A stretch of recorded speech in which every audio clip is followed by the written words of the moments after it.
I'm here to do this race because this race is like part of me. I think I'm ready, but you never know what can happen. 100K is a long way. There's highs and lows, but just, you know, worst come to worst, put one foot in front of the other and keep moving, and it's going to be a great experience.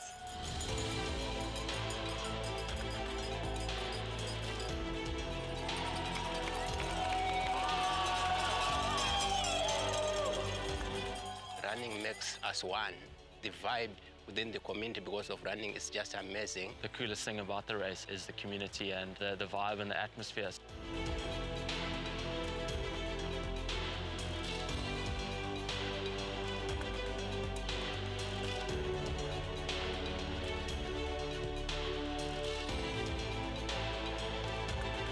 Enjoy the nature of Cape Town. Enjoy the nature of Table Mountain. This place has just blown my mind. It's so cool, the way that you've got the mountains right next to the sea. The views have just been staggering. And it changes so much, like there's so much different terrain. From beach to mountains to technical to smooth and fast. This place is amazing. It's some of the most epic trails in the world. It's really just a journey and we're all sharing it together.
Good morning and welcome to the 7th edition of Ultra Trail Cape Town. It's the 100 kilometer, 4 o'clock in the morning, and we're really excited about the racing. Behind me, over 350 athletes wait in anticipation for the start flares to get out into the beautiful surroundings of the Cape Peninsula. We look forward to an incredible race. Let's get ready for the start.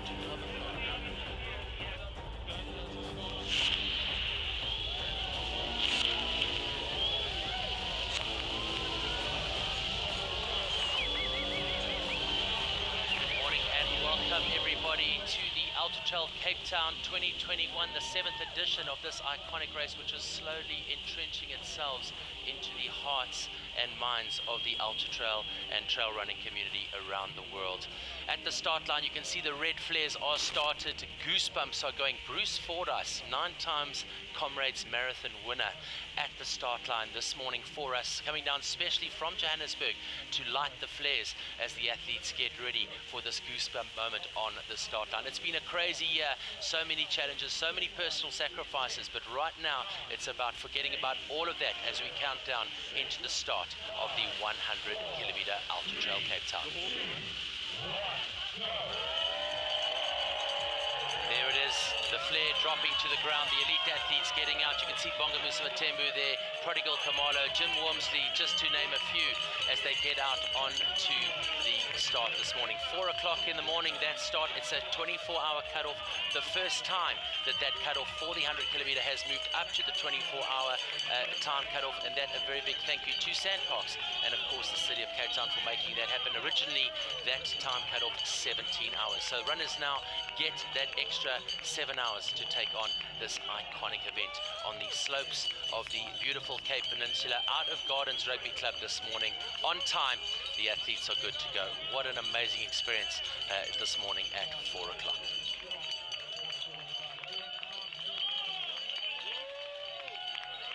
The last of the athletes going through, just over 350 athletes on the start line this morning. A star-studded cast, the best elite men and women's field ever assembled in Southern Africa for an ultra trail event. There you see it, 47 seconds into the start. Good morning, everybody, and welcome to this incredible day, the 27th of November. Can you believe it? It's the end of 2021, a crazy year for all. But today is all about good vibes and good times. It's all about the Ultra Trail Cape Town, celebrating the 7th anniversary of this incredible event, and we really are excited for that. With me, Emily Horgett, the Adidas Terex Ultra Trail athlete, your 2018 Ultra Trail Cape Town winner, second in 2019 behind Beth Pascal. Lives in America, in California, born in Zimbabwe. Em, it's great to have you. How are you feeling? Max, it's so exciting to be here. I just couldn't miss another year, you know? I'm so excited to be back and that the race is going forward and to be with a professional like you. Thanks, Ems. I'm so embarrassed right now. But Ems, I mean, goosebumps this morning, you know, just sitting around such a great storyteller like Bruce Fordyce, you know, who's come down specifically at the athlete question and answer on Thursday evening. The first time that him and Jim Walmsley met, obviously Jim Walmsley taking, after 36 years, that 50-miler record off, world record off Bruce Fordyce, and just great to see those two guys meeting. That athlete question and answer on Thursday evening at the President Hotel, absolutely amazing.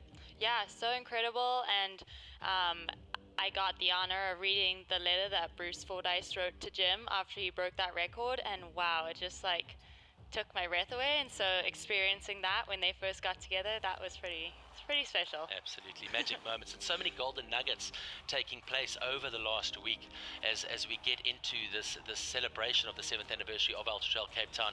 The Tuesday Trails on Tuesday, where we had over 300 runners assembling the week before. You know, Tuesday Trails, that community, that Cape Town community here on the mountain, is just absolutely incredible, and I just can't speak enough about the culture that the trail runners have here in Cape Town. Yeah, and it's not like that anywhere else in the world. Like, yes, they have to run together, and it's been exciting to see how much that's grown throughout that whole community, and just seeing Stu and the rest of the group like grab that and ride with that energy and make it as exciting as going for a run every single day. So there it is. Good morning, goeiemôre, Sawubona from the beautiful country of South Africa. This is the best time of year to be in South Africa. The weather absolutely incredible. Sunsets going down in the late evenings up until 9 o'clock at night. It is absolutely amazing to be here. Today is all about the start of that major event, that of course the 100-kilometer. Let's go and have a look at the route profile, and let's have a look and see what the athletes have in store today. So this is the route of, let's do the first announcement for you. And Thursday was the announcement, after 8 years of trying. The 100-miler was given the go-ahead by the City of Cape Town, by SANParks, which is our national parks. And for the first time, if you look at that screen over there, coming your way in 2022 will be the 100-miler Ultra Trail Cape Town. If you look at the middle of that map, starting at the Hout Bay upwards, that is the current 100-kilometer race. That is the entire peninsula of Cape Town. And next year, going into that 100-miler, which is just such incredible news for us, is we'll be going and exploring iconic locations on the Cape Peninsula, Noordhoek, Kormaki. We'll be going through to Kalk Bay, Fischhoek and Simonstown, and that'll be totally inclusive of the entire Cape Peninsula. You heard about it on Thursday. It was released at 2 o'clock. It dropped like a hot potato, and I mean, unbelievable. Yeah, and super exciting for the Cape Town community, like 100-miler here, and that's a whole new mountain to explore. Absolutely. Let's go and have a look at that route profile and have a look at what that route profile looks like for the UTCT 100-miler. Remember, this happening next year. This is not the route today. This is what is coming your way in 2022, but this exciting news we wanted to get to you guys and girls early in the morning. We know there's a lot of Americans tuning in. I know Dylan Bowman's watching, and he's going to be joining us a little bit later on the commentary, but there is a look at that profile. Listen to these iconic locations. from the Gardens Rugby Club in Cape Town to Lions Head, up to Kloof Neck, Signal Hill. We've got Maclear's Beacon, Table Mountain, Ladudno, the beautiful white beaches, Souther Peak, into Hout Bay, Chapman's Peak, the climb, down into Notuk, across to Komiki, up into the Misty Cliffs, which are exquisite and are going to be amazing today, by the way. And then, of course, you'll see as we come off that, because we'll be able to see that Komiki as the guys go through that big section in Hout Bay, Chapman's Peak area. They'll then next year go into that Notuk, Komiki, Simonstown, Fishhook, Kolk Bay for the first time, and then they'll make their back into that Constantia Neck and finish area of Alphen Trail, UCT, Devil's Peak, and into Cape Town. So very exciting news for us, very, very exciting indeed. Let's go and have a look, if we can now, guys, at today's route and today's map, and that is the sections, the sections. We'll go and have a look at that for you shortly. What we're going to try and do is we're going to break that up for you, and we're going to go through the maps in 20-kilometer segments. What that's going to do is give you an idea of how we're going to break this broadcast up today. The broadcast is going to be between 10 and 11 hours today, remembering that your elite women, if they're going to go on record time, they're looking to beat a 10:55, which this girl from Great Britain set last year, and that's where we are. So there it is. This is a quick look at where we are this morning. So Cape Town, you'll see on the right-hand side of your screen there, I'll start there at 4 o'clock this morning. That's at Gardens Rugby Club. From there they move up into Signal Hill at the 10-kilometer mark, and that'll be really beautiful at 10 kilometers. Yeah, it is, and like running up there, you just look back and there's just this huge line of headlamps, and it's the coolest feeling. Can someone put this in the From bag? Signal Hill, we move back down around the peninsula. You can see just on that contour path as we come down to Kloof Neck. Then what we do is we go into the next section. Let's have a look at that next one now, that next graphic. There it is there. So coming down now, you'll see at that 31-kilometer mark, Table Mountain, you'll see that bowl, that amphitheatre that you can see where basically Gardens Rugby Club is right in the middle. Then we come down into Constantia Neck. That's another one of the 8 points at 37 kilometers. That is a 12 o'clock cut-off. So anyone not there by 12 o'clock will go off. Then we go across to Ladudno, which is right next to the beach. Let's go and have a look at that next section now. From Ladudno, we move into Rocket Road at the 51-kilometer mark. That's a very important place. That's your halfway in, and that is such an important aid station. You know it. Experiences there, advice maybe for some of the athletes there today. Yeah, I mean, at that point from the course before, because as you're going to say, probably hitting up, is that this is where the course changes for the first time. And so at that point in the years before, that's been the time of like, I get to take a breath. But not this year. You're hitting the trails, and that's when it gets warm. Absolutely. And again, we spoke about that. That is a brand new section. You can see before they went along the flats in that area, went up into Hout Bay, from Hout Bay moved up into Constantia Neck at 70 k's, from there into the technical running of the Alphen Trail, and from Alphen Trail then back up. We go through Dead Man Street, 2 kilometers from the end, and then that cut-off at UTCT at 1 o'clock, from UTCT back to Cape Town and back to That's when you want the wide angle, hey? That is the 100-kilometer mark. You'll cut off there 4 o'clock tomorrow morning. Hey, you're single, yeah. I mean, you're not single. So there it is, ladies and gentlemen. That's what it looks like. That is what the route primarily looks like today. Remember, get onto Ultra Trail Cape Town website and get all those details. Let's introduce Dylan Bowman. Dylan Bowman at the moment in Colorado. Time there is 9 hours behind us, so he's going to be sitting at around, 7 o'clock in the evening. Am I right? Yeah. Dylan Bowman, where are you? Can you hear us? How's it, Dill? How you doing? Hey guys, thanks so much for having me. Happy Ultra Trail Cape Town Day. I wish I was in studio with you both. Good start so far. You got me very excited with this new 100-mile race. Yeah, I wish I was there. It seems like a beautiful day. I heard you guys were expecting some weather. What are the conditions like on the ground? Thanks, Dill. Yeah, we had some crazy weather on Thursday night. You know, gale force winds coming through. You know, had to work a bit in the race village and manage expectation there.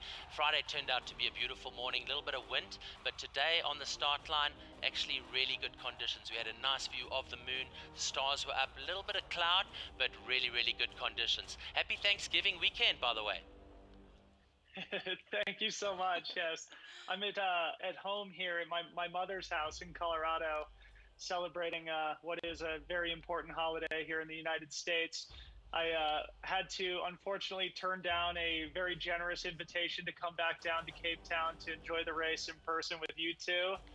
So thanks so much to Stu and Nick and the rest of the team for the generous invitation. I wish I could take them up on it, but I guess this is the best alternative to being there in person, is to get to do a little ultra running commentary analysis with you two guys remotely. So thanks for having me.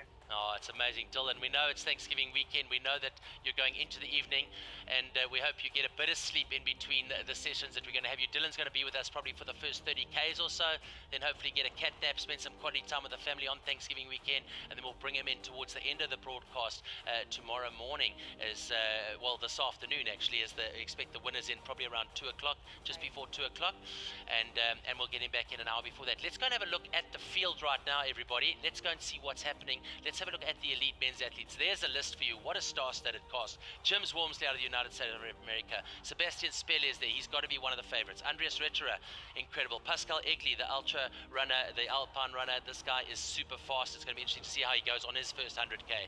Mathieu Blanchard from France. I mean, incredible result for him at UTMB this year. Chris Brown is there. Matthew Clement, Jean-Francis Couchon, Guillaume Denef, Mads Lauring, Bongomisa Matembu, 3 times Comrades Marathon winner. He's got a point to prove.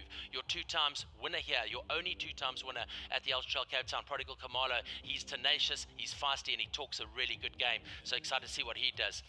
Kane Riley there as well. Daniel Klaassen, Maddie Healy is going to be dangerous. He was great at Addo this year. Josh Kagome, Robbie Rorick, and Nkosi Mlakwana, who is coached by Prodigal Kamalo. Dylan, what do you think? How are you looking at a top 5 there, Dill? What's your expectation? Well, of course, it's very hard to look past the great Jim Walmsley.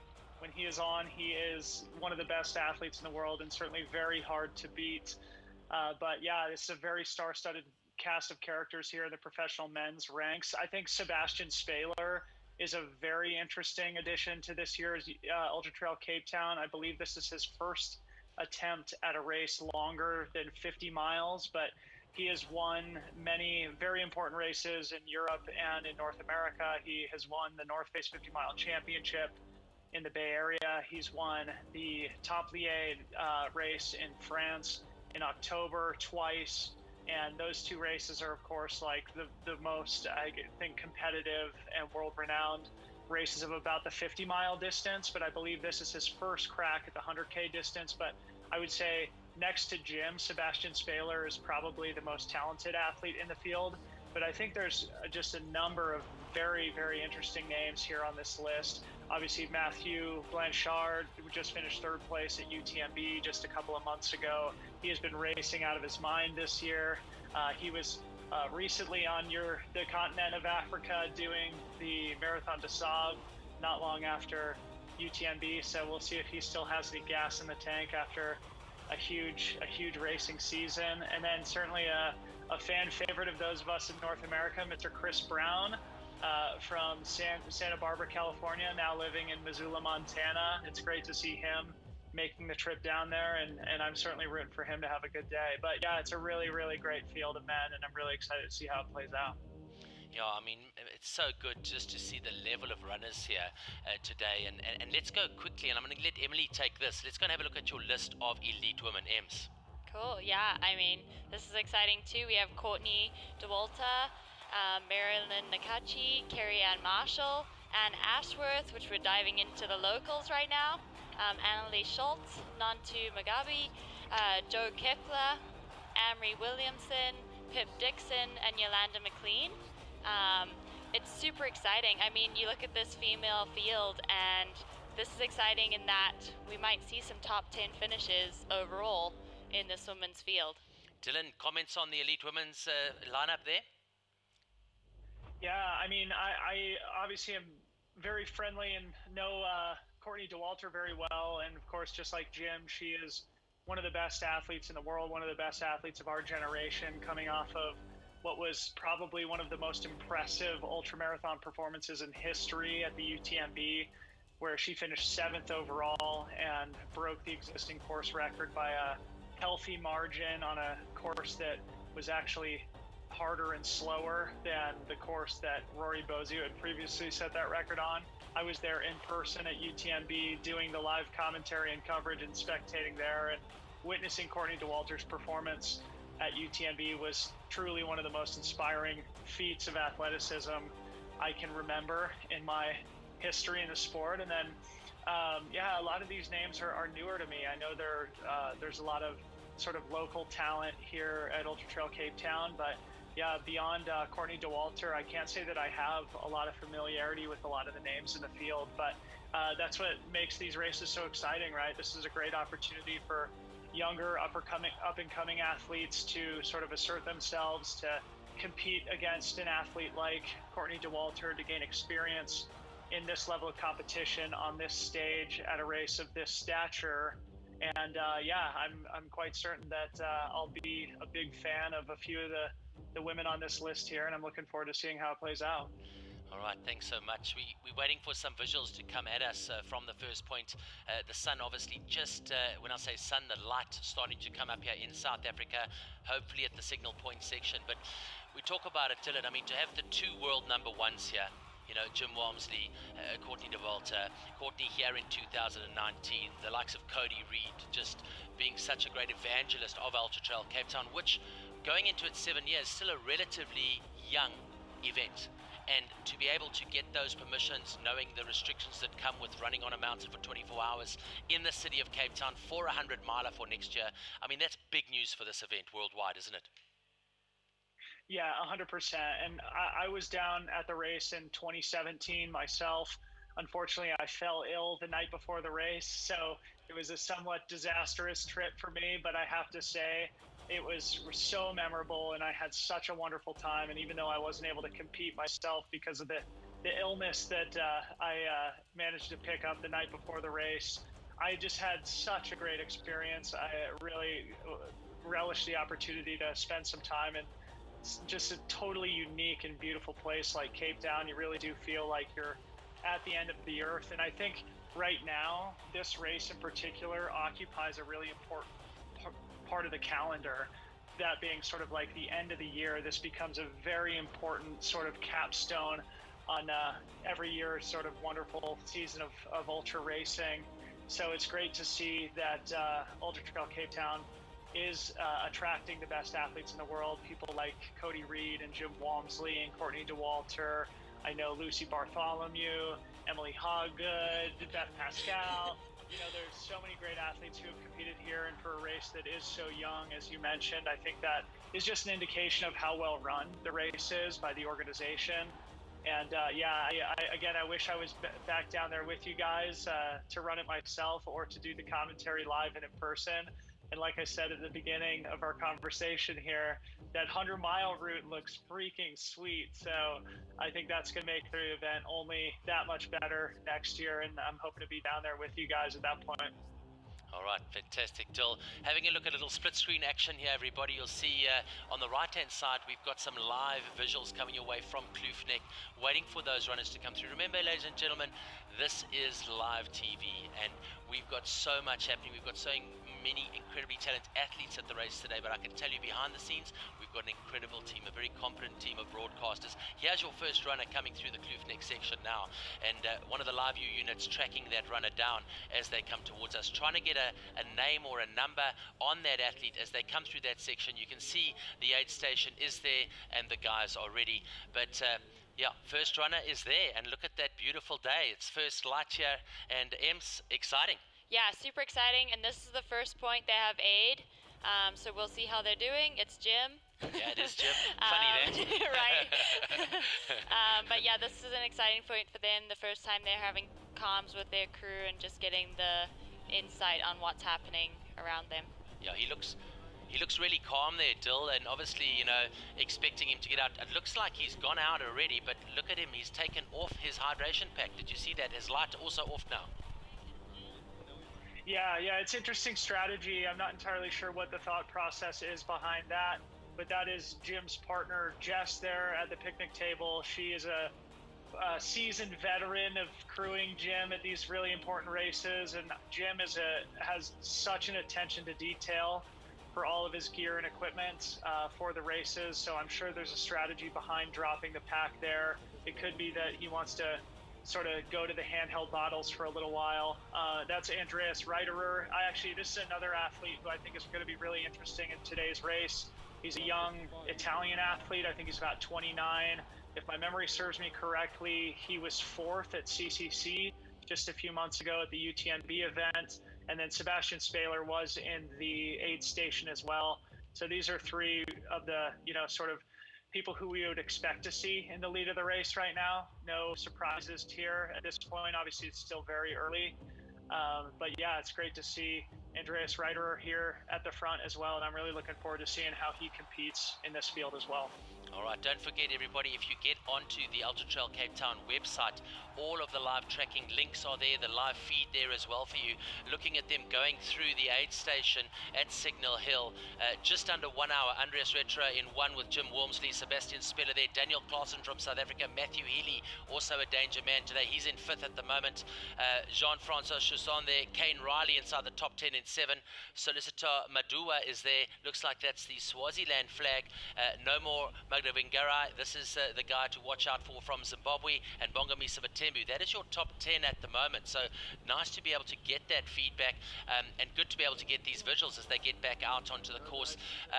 Dylan, I know when you were here a couple of years ago, you didn't get to run a lot of the course, but you definitely got to see the terrain and what it's like. Can you explain maybe some of the terrain to the viewers right now?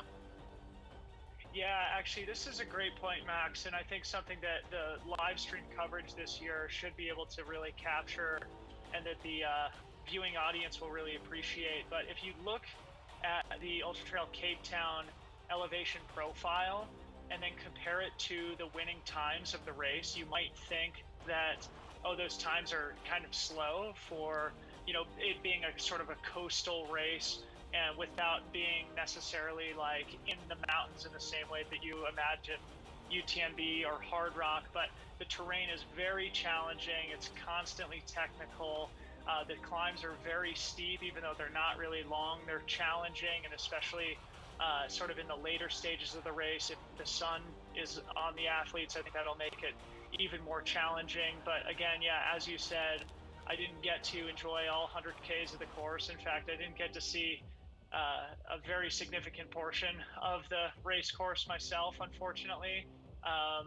Like that whole section out by Hout Bay, I didn't get to experience. I didn't get to go to the top of Table Mountain, which is of course the most iconic landmark in Cape Town. So that was an unfortunate situation, but again, it gives me an excuse to come back. But again, yeah, as we see here with Andreas Reiterer marching up the hill here, yeah, the terrain is going to be constantly challenging, constantly engaging for these athletes. So that makes it not only challenging physically, but it just makes it so that you're psychologically having to stay engaged the entire race as well, which is in itself also exhausting.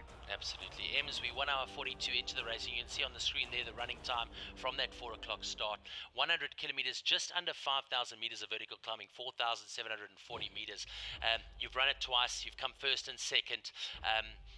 You love the community. We speak about culture, we speak about community. This is really a worldwide event now, and it's got worldwide interest. What are your experiences? What are guys going through? What are the women going through in this first 2 hours of the racing? I mean, I think, especially this year with the number of road athletes we have, it's a very aggressive start. So they'll be looking at their watches like, oh wow, I can run that fast. But at this point, like going through Kloof Neck, they'll settle into a pace and kind of be like, okay, I can get my breath and my mind together and really hit the trail and hit like what they have ahead, the mission ahead. But there's still so much race ahead of them. Absolutely. And so important not to get caught up in the racing up front. And although it's not a 100-miler, which is coming our way next year, just so you guys don't know. Hello, everybody. Ultra Trail Cape Town 100-miler next year. You better get booked in and just get those seatbelts on because it's coming. But let's talk about that till 100 kilometers over that sort of elevation. You don't want to get caught up in the heat of the moment. It's so important to get that first 20 kilometers ticked off properly. Yeah, I mean 100%.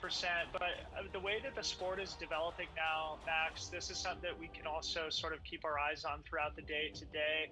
I mean, Jim Walmsley has made a name for himself for being a very aggressive athlete, somebody who is not afraid to assert himself early in the race. And as we've all witnessed over the course of the last 5 or 6 years, that often turns into absolutely spectacular, mind-blowing performances. But of course, it has also come back to bite him a couple of times. There have been consequences to that aggressive strategy for Jim. But this is how the sport develops, with athletes like Jim who are not afraid, who come into these races with total confidence and absolute fearlessness. And so even though it is smart for most of us, all of us athletes who consider ourselves to be human, to moderate our pace early in the race, with these professional athletes, that's something that can sometimes, sometimes you just have to take a risk in order to have these sort of otherworldly performances. So we see Andreas Reiterer putting himself in the mix here with Jim Walmsley as well. Sebastien Spehler, I don't think, is far behind. So they're all out to a very hot pace at this point. I'm not sure how their splits compare to previous year's runnings of this event, but I think it's a safe assumption that since Jim Walmsley is in this race, he knows these splits. Like I said, he's a complete professional, always has an amazing attention to detail. He knows all the splits. And my guess is he's trying to run much faster than the existing splits. So yeah, I would guess these guys are on a gas pedal already. All right, let's talk about some of those splits now. Having a look at the projected times today, we've got a really good thing up on the website with that graphic. But obviously, Cape Town through to Signal Hill, the leaders looking at around 50 minutes there. Then through to Kloofneck, another 40 minutes, so 1 hour 30 into the race, and pretty much dead bang on. That's where they were. So they're running according to pace at the moment. Next up, they go Kloofneck through to Planet Clip Gorge, and that's another 50-minute section. So the route broken down into these different sectors. The different aid stations obviously have the different opportunities and the different things going on there and making things happen. But so cool to see. I mean, we spoke about it earlier. Cape Town is such a destination, Dylan, and Ems as well. I mean, I'm going to bring you into this, but it's such an incredible destination, and it's very rare that you get to run in a place. We speak to Mathieu Blanchard earlier this week. We speak to Jim Walmsley. Running in a space which is just so scenic, just so beautiful. It can be difficult not to just stop and take it all in. I mean, you're literally running on the mountain edges, on the contour paths, sea all around you, and there's some really technical stuff here. You've got to stay focused all the time, don't you? Yeah, it's very much technical, super rocky. Every time I come out here, I'm like, wow, I forgot how rocky it is. I ran yesterday and almost fell over. But yeah, that, and they all talk about they are super grateful for the time they have before and after, just to take in the views and not have to focus on that on race day, because there is just so much to take in. Like, you get up high and the first thing you see is you look down, there's just the sea and the city right below you, and you're right out of town. And it's pretty unique. You don't get that in a lot of places around the world. Don't worry about me, I'm just plugging stuff in over here, Dylan, if you can see. Don't worry about me. We've got a whole lot of tech going on here, people. We've got laptops, we've got iPads, we've got phones, we've got people in our ears. It's all happening, and this is the beauty of live. And I mean, Dill, you've done it before as well, but nice to have a newbie with us, and really cool to introduce her into this space, isn't it? Yeah, no, 100%. Yeah, it's great to be able to hang out with you and Emily. And Emily is an athlete who I've become a recent fan of, and it was awesome to witness your performances this past year, doing all those 100-kilometer races to finally qualify for Western States, and then, of course, doing UTMB and finishing in the top 10 there. It was a fantastic year for you, Emily, and you representing the great continent of Africa and being a two-time finisher and a former champion of this race yourself. It's pretty awesome to be able to be in the company of local legends, as they say, and here we have one of our local legends from the United States, I think, out in the lead here. I think we're looking at the backside of Jim Walmsley as he makes his way up a rocky sort of step-ridden climb here early on in the race, and he's looking solid. Well, let's just talk quickly about the guys getting the footage for us. We've got such an amazing community here in Cape Town, and we've got these guys that have come in and put their hands up and said, hey, give me a 20-kilogram backpack, I'll chase Jim down for a couple of kilometers, and then you know what, I'll just let him go and let him think that he's stronger than me while I pick up second, third and fourth place. I mean, these backpacks are serious. It's the LiveU units. These guys are working, they're running with these backpacks on, giving us this footage, but it's the culture and of the live broadcast has changed. And what we're doing here is we're making history on live broadcasting in ultra trail running, aren't we? Yeah, no, 100%. This is a great point, Max. I'm glad you brought it up. This is the future of our sport right here. And this is the type of thing that is going to be able to spread the culture, as you said. It's going to be able to teach the world the beauty of our sport and the beauty of our community and the beauty of our culture. And It's, you know, the inspiring stories of the athletes who are challenging themselves to their core, but also being able to do it in these amazing, beautiful places. And hopefully we'll get some really wonderful visuals of athletes traversing the top of Table Mountain high above one of the world's most beautiful cities in Cape Town. And that's really what I think will speak to the soul and to the curiosity of the general public. And when we can share these stories with the general public, I think our sport has the power to change the world. And so, you know, the fact that this year, this has been sort of like a sea change year in terms of the live coverage in our sport. Obviously, we put together a pretty solid live stream operation at Western States this year. The UTMB live stream was great. Here in the United States, the Aravaipa team has done a couple of great live streams of some of our sort of domestic races. And it's, I think, so important. And for me as a fan of the sport, it's so enjoyable to be able to have a front row seat and consume our wonderful sport in the same way that I've always consumed, you know, American football and basketball and soccer and tennis and golf. And I just think our sport is so, so cool, and I'm so glad that we can share it with everybody. Yeah, 100%. I've got to tell you, there's a lot of stoke for the trails and trail running, and the community around the world is just so all embracing. One of the things we've picked up year on year, and you would have experienced this when you came over, is just how the community opens their arms, their hearts, their houses to the international trail runners, wants to show them a good time. You know, get them across to Jack Brack Brewery, get yourself a little bit of that golden delicious nectar, you know, the week before, you know, experience the sights, the restaurants, the culture. And I think that's what brings everyone back, isn't it? It's about the race. It's about having a good race. It's about achieving your personal best. But, you know, we're talking about all the elite athletes, and we're talking about 2% of the field here. Right. You know, let's talk about now that 98% of Stoke, that 98% of people who are here just doing their best, here to just get out, put their troubles away, their worries away, and just today is about them putting one step in front of the other. Dill, and that's so important, isn't it? Yeah, I mean, yeah, another great point, Max.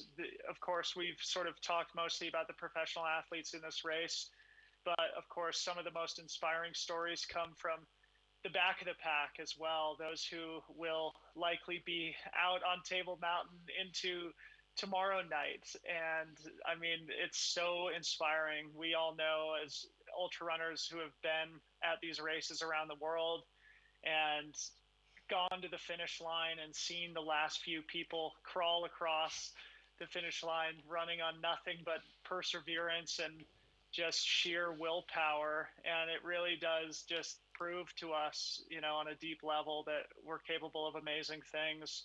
And so, you know, of course, Jim Walmsley has the talent of very few people, and it's amazing. It's so inspiring to see. But I, you know, speaking personally, I get equally inspired by those people who are moving much, much slower, but also fighting their own battle out on the mountain, persevering and making it to the finish line.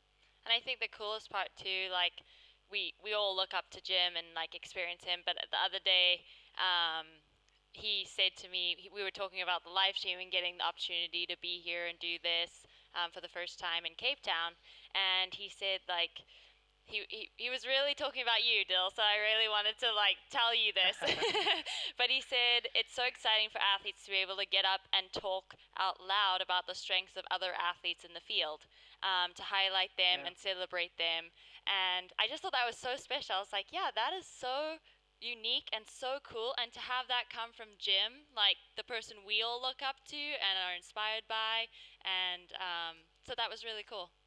Absolutely. Oh, Emily, I'm so glad you said that. And I don't know if you guys have had a chance to watch the new Solomon running documentary about Courtney Dauwalter and Francois Dane, about their double of the Hard Rock and the UTMB from this past summer.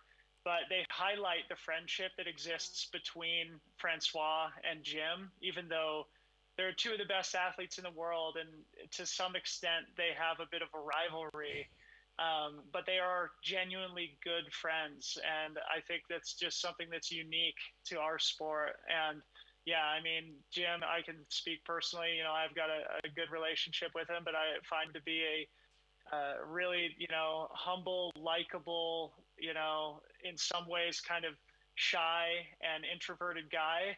And then, when he puts on his running shoes, the man is just an absolute monster, as we see here with our stud of a cameraman trying to hang on to his back wheel. But Emily, it's just a great point. And again, going back to what Max was saying about the culture, I mean, this is what makes it special.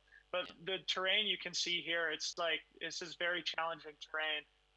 Jim makes it look easy and fast, but these rocks seem to be relentless and never ending. And that's kind of the theme of the entire course. Am I right, Emily? Yeah, you're right. And then once the rock stops, you start climbing, and then you're up. Well, they're already in the clouds, but yeah, there's a challenge and then a challenge. And here we are. We have Courtney coming into our first crewed aid station. Yeah. Super exciting. So there's the aid station, nicely laid out. She'll know what to do now. And as we go into that, I see Dylan hydrating. He's obviously in for the long haul here today. But hydration and nutrition is just so important. And how you manage that. We talk about Jim and we talk about how calculating he is and what have you. And it's certainly something that's come through in the interviews that we've had with him here this week. He's very well read. He loves a good story. He's very interested in the history of running, not just trail running, but also road running as well. And you can see that he's very particular everything he does. There you have it there, the number 2, Courtney Dauwalter, ranked number 1 in the world from the United States of America, came out in 2019, didn't start the race, but she's back here in those signature baggy pants. I mean, is there any truth to the rumor? Is there any truth to the rumor that she has superpowers in the pockets of those pants, Ems? I mean, she has superpowers in her heart. That girl is one of a kind, and it's super inspiring to watch her and just be in this community with her. She blows me away every day. And what's so good, Dylan, we talk about distance and we talk about different distances. You look at the likes of a Jim Walmsley and a Courtney Dauwalter, Matembu. These guys can run anything fast. We're looking at a fast 21K. We're looking at a fast double miler. It's amazing how they are able to adapt and get that together and rise for the big moments, isn't it? Yeah, absolutely. And I think it brings up a good point about, in my opinion, that's like the mark of a great athlete, of the athletes who can compete across different race distances, across different terrains. And of course, Courtney Dauwalter is a great example of this, not only being a 2-time UTMB champion, obviously a great racer in the mountains, but she's also won Western States, which is, of course, a much faster, much hotter, much less technical race. And then, of course, she also competes in the 200-plus mile races. She's won the Moab 240. She's done well at the Tahoe 200. She's won the Biggs Backyard Ultra, which is sort of a last man standing event here in the United States. So she's not afraid to compete at any race distance. And I love that. I love seeing that in athletes. And yeah, I think Jim shares similar characteristics. And then, yeah, I know like Prodigal and the other sort of comrades racers who are here at Ultra Trail Cape Town this year. It's great to see them travel a little bit further outside their comfort zone rather than racing 90 Ks on a paved road, but, coming here and challenging themselves in a race environment that doesn't necessarily suit their experience or their skill set, but that's why they sign up, to challenge themselves, to gain that experience and to hopefully improve, so that, after they hopefully make it to the finish line this year, they can come back next year and run significantly faster and maybe place higher. But yeah, I mean, it's a lot of deep talent in this year's race and a lot of versatility too. 100%. I mean, Dill, I'm just taking some moment. I'm almost pinching myself because I don't know if this has ever happened before, but we've got a split screen here of your number 1 ranked ultra trail runners in the world. Jim Walmsley on the left-hand side leading the men's. Courtney Dauwalter on the right-hand side leading the ladies. We're in the middle of the mountains. You can see the mist on the left-hand side. Coverage is always difficult in these spaces, but look at the imagery that we're getting from these cameras at the moment. I mean, this is a world first. This is a history right here. I don't know about you guys, but I'm feeling a whole lot of goosebumps right now, Dill. I mean, incredible. Yeah, no kidding, and big shout out to the cameraman, the 2 cameramen that are chasing these leaders here. Following Jim Walmsley and Courtney Dauwalter is no easy task, and it's much harder when you introduce cameras and technology into the situation as well. And especially when you're trying to navigate these technical trails, it's quite impressive to even have, the stamina to keep up for a mile, let alone, have cameras on athletes for a big significant part of this race. So again, it's a testament to the professionalism of the organization. I'm really glad that they made the investment to bring this race experience into people's homes around the world. And big shout out to the whole tech team. I haven't seen the operation on the ground where you guys are, but maybe you can tell me a little bit more about what the feeling is like with the team behind the scenes of the live stream this year. I know that yesterday we were chatting with the guys who are running with the big packs, and so one of them was like, "Oh, Jim's stolen some of my Strava segments. I'm going to be chatting to him." It was pretty cool. Yeah, it's amazing. I mean, the level of the athletes running behind Jim here, you got to understand that these guys are talented runners, and it's obviously a lot of talking in the back end here. We've just got so many teams and so many different specialists, in the space. We spoke about the runners and the talent there, but I got to tell you, this is one of the best teams ever put together in a broadcast in this space. And just the atmosphere of the Stoke, everyone knows that it's something new, everyone knows that it's live. There could be errors coming through, but that's what live's all about. And I mean, look at that drop off on the left hand side, and just look at Jim and how smoothly he just tiptoes, he almost floats over those rocks. Absolutely incredible to see as he makes his way up this path through that fynbos.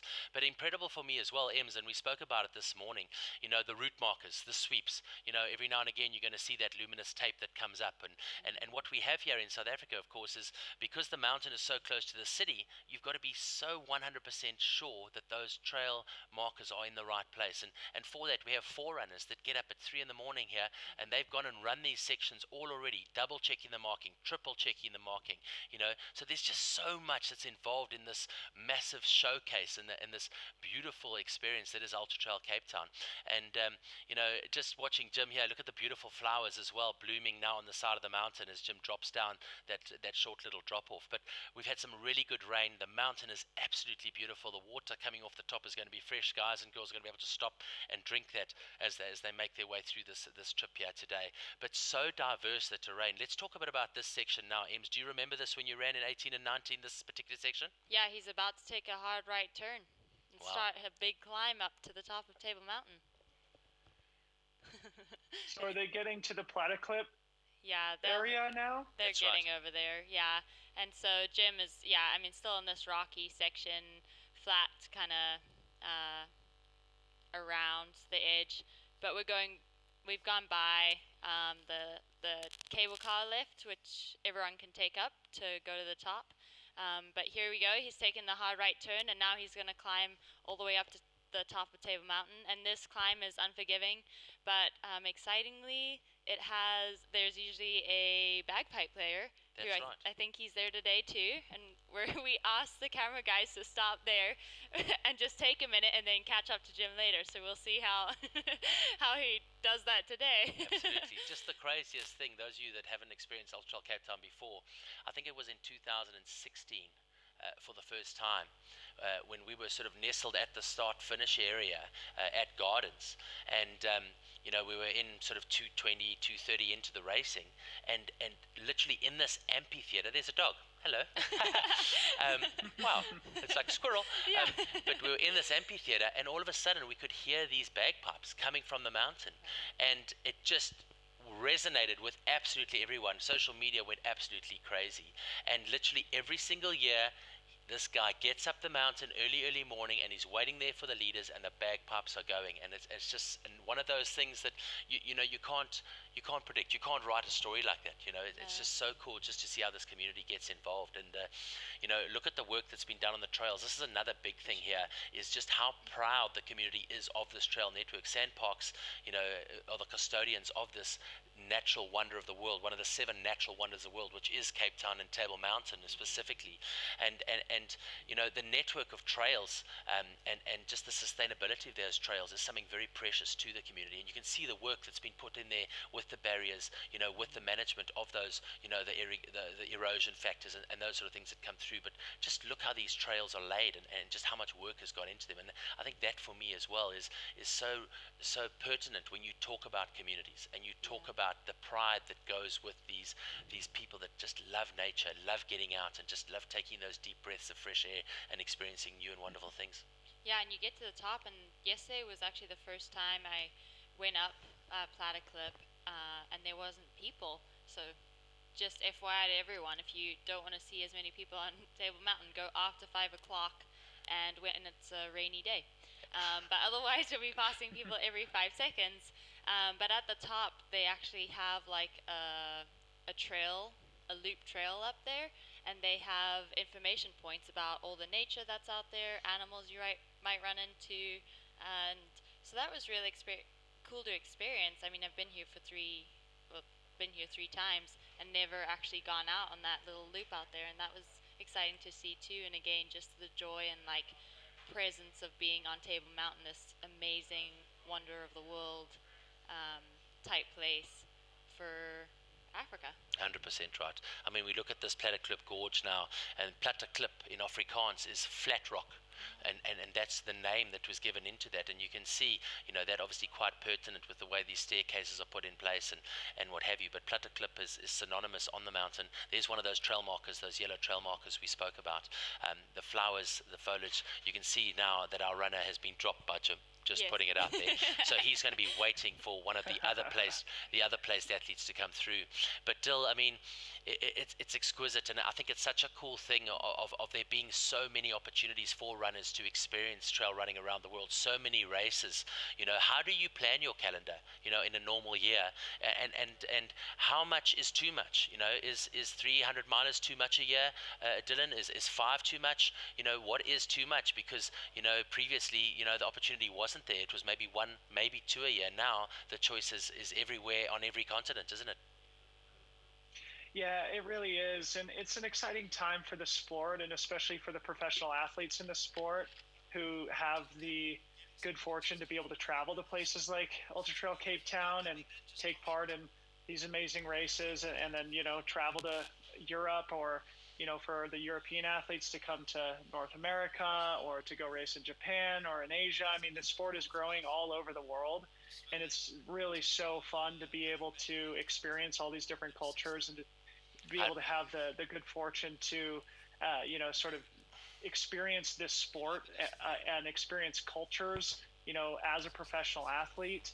But as you said, there is a serious issue with potentially doing too much, and we've seen it a lot in the history of our sport. But I think we've all been able to learn from the experiences of a lot of the athletes who sort of came up in my generation, who, it gets so addicting. It's such a good vibe atmosphere. It's such an amazing community.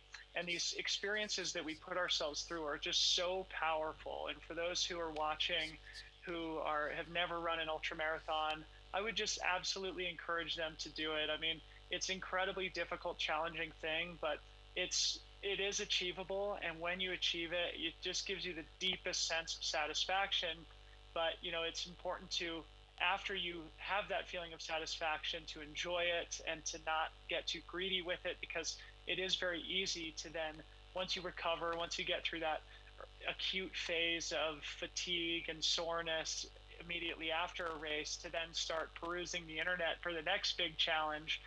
And just like anything else in life, if you do too much in too short of a time period, it has detrimental consequences. So it is very important to manage and construct your race calendar with intentionality, with intelligence, and to space things out in such a way that you do allow your body to recover adequately between concentrated periods of serious stress, those being race experiences. So for me, as I try and think about next year's calendar, what I usually do is try and pick a race in the middle of the summer that's sort of my most important goal of the season, usually a mountainous 100-mile race.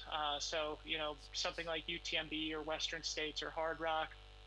and then building my calendar around that. So, for example, potentially doing 1 or 2 races in the spring in the lead up to that major goal in the summer, and then doing something at the end of the year after the major goal in the summer, taking a good bit of time off, taking a break, letting the body recover, and doing something like Ultra Trail Cape Town at the end of the year. But it is really important to take an off season, and for all the athletes in the race here today, I would guess they're going to be sort of using this as the capstone of their season, and will be then enjoying a nice bit of rest afterwards, going into the winter time here in the Northern Hemisphere. That's typically when most of the athletes will take a bit of a rest break, off season, before gearing up for the 2022 racing season in a couple of months. But yeah, it's an exciting time for the sport. There's lots of opportunities to race, and so it's just important to put real thought into it when you're building a calendar. Yeah, 100% right, absolutely. Having a look at the start list here, you know, as we said, we were so impressed with the numbers and how the numbers have grown at this event. You know, I'm scrolling through the start list here, and 341 athletes on the start line this morning for the start of the 100 kilometer. I mean, in 7 years to grow that number, it's impressive, and to see how many people are taking on the 100 kilometer now, moving up from that 35, that 21, and that 65k. It's really impressive to see people challenging themselves, and I think that's so important, isn't it, Dylan? It's important for the community to grow, and for people to realize that they actually can take on these distances. Yeah, and I'm just looking at the live timing leaderboard right now, and it's so great. I mean, of the 300 plus athletes on the start line, there's an incredible mix of nationalities, and I think it speaks to just the destination that Cape Town is, and the stature that the race now holds in the international trail running calendar. It is a very attractive race. It is definitely something that you want to pencil in on your calendar. And of course, you know, as we mentioned earlier, it's attracting the best athletes in the world now, and it's really cool. And so just being able to see the growth of the Ultra Trail Cape Town, and to see the internationalization of the race, you know, just looking at the leaderboard now, I see Italian flag, American flag, French flag, South African flags, Canadian flags, you know, Swiss a little bit further down. I think that's a Zimbabwe flag, maybe. Yep. Emily, you can correct me on that. I still know that one. It's really cool, though, and I think this is another just kind of like illustration of where the sport is now. It's an international sport where, you know, probably in the first edition of Ultra Trail Cape Town, it was probably all local Cape Town runners, or at least mostly Cape Town runners, and now we see just an incredible mix of international athletes. And I think that's only going to continue to be the case as, you know, we start to hopefully gain some distance from the pandemic, and it becomes easier to travel. And, you know, obviously Ryan Sands is a legendary South African runner, a longtime friend of mine and competitor of mine. And, you know, he's the one who originally sort of planted the seed in my brain to come down to Cape Town. And like I said, it was a phenomenal experience for me, even though I didn't really get to compete in the race the way that I would like to. And I just am counting down the days so I can get back down there and hang out with you guys. Well, we can't wait. I look forward to having one of those golden nectars with you next time I see you, Dill. Yes. Ems, let's go back. You can see bottom of the screen, we got this breaking news, ticket tape running, tracking the runners. You can see there the different links to track the 100K, 65K, 35K, 21K. Those are all on the Ultra Trail Cape Town website, everybody. Also, get across to the Ultra Trail Cape Town social media pages, Instagram, Facebook. Those are really moving quite nicely. We're going to try and bring in some stuff from those a little bit later as well. But you can go and track the runners point for point, where they are, what they're doing. Watching our leading lady now, Courtney Dauwalter, you see how quickly she was moving there. Right now we're looking at someone's shoes who looks fantastic as well. At least they're Adidas shoes. But it's always good to get those flash moments. You can see nutrition becoming important now. The runners starting to get a bit of nutrition. I think that's richer at the moment that we're seeing. Ems, maybe let's have a look at the leaderboard in the ladies. I know you've got it going there. We know that Courtney's going to be very strong. The possibility of Courtney going inside the top 10 overall today is a good one. Right, yeah. I mean, as Dylan said, like, she can do it all, and that's really, it's been super clear. And at UTMB, it was the only thing that I would get at the aid stations when I came in was like, Courtney's in 7th now, Courtney's in 6th, and I was like, sweet, where's everyone else? But yeah, so we have some more local ladies in this mix too, and obviously Anne Ashworth, our comrades winner. So she's exciting to see how she'll hold up in the mountains, and she's here to kind of explore and dive deeper into being out in the trails, and she was really inspired at that Q&A to be able to meet Courtney. Absolutely. Yeah, she was fangirl in it. Having a look through Kloofnek there as well, South African Marianne Hogan, you know, this is what's so cool about this race, is you're going to get guys and girls popping up onto this leaderboard who may not have been on our radar, may not have seen, they probably spent, you know, the last X amount of years running on these trails, and all of a sudden you're going to get these surprises jumping in. So she's looking really good at Kloofnek. In the ladies there as well, Marilyn Nagashi of France. Only 2 minutes behind. Yeah, looking only good. Only 2 minutes behind Courtney too. Yeah. Through Kloofnek, so very close. You guys are going to help me out here. Listen, guys, I can only handle 7 machines at a time. I'm multitasking at maximum. So, Dill and Ems, I need your help here, okay? Sure. But that's well spotted, guys. And then, you know, we see Marilyn Nagashi of France. She was at the question and answer. Ben doing the interpretation for her, but she looks like a lot of fun, and she looks like she's excited about being here. And she's really good. Like, she raced UTMB and got top 10 too, and yeah, she crushed that mountain. So she has the legs to get over Table 100%. Mountain.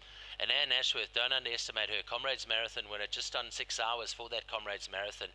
South Africa's, you know, premier ultra marathon with stepped in history between Pietermaritzburg and Durban. And you know, Bruce Fordyce, the 9 times winner of that, he was here at the start with us this morning. What a legend! Such a great storyteller. But to see Marilyn and Anne so close together there in 3 and 4. Kerry Ann Marshall, winner here in 2:16, I think it was, if I'm correct. I think so. And then second in 2018. That's right. Yeah, and she's a pocket rocket. I mean, she's tiny, isn't she? Yeah. Yep. And 2 kids in. Yeah, and she's looking really good. Rockin' mum. Yeah, looking really good at the moment. So that's what it's looking like up top. Jo Kepler, one of the local ladies as well. Anneliese Scores. So let me tell you, this lady from PE, Port Elizabeth. I've seen her run at the Carkloof 100. I've seen her at Addo. She's won both of those. Don't underestimate her for a top 5 here today. So really, really good to see that, you know, already in the top 50, we've got 7 ladies. Dylan, what are you seeing there, leading men, leading ladies? What you got? Yeah, well, I've got a question for you. I just heard Emily say that Anne Ashworth is is she the defending Comrades champ, and is this her first time competing at a trail race? So interestingly enough, she won it in, I think, 2:18. If I'm correct, we'll get back to some stats on there. Don't quote me on that. It was either 17 or 18. But she's very new to trail running. You know, now living in KwaZulu-Natal. You came down to Cape Town for the Sanlam Marathon that was here, a trail run about, you know, a month ago. Ended up coming in second behind Tony McCann. So really good run there from her. She says she's very new. She's not scared of falling over. But she's really liking the trail running vibe. You know, 2018 winner. So confirmed there for you. Thanks very much, Em. Got my back. I love it, and she just says, you know, we chatted with her in the press conference, and you know, she says, you know, road running is very serious. It's very much like a metronome. You know your pace, you know what your stride is like. You can really guesstimate what you're going to do where and when. You know how you run at this gradient or that gradient. Whereas trail running is so much different. There's a lot of thinking involved. There's a lot that can go right and wrong on the day. And Dill, yeah, she just says she's really enjoying the freedom and just the sort of time and experiences that she's having to take it all in and enjoying those new routes. So watch her today, because she's going to be a strong finisher, I think.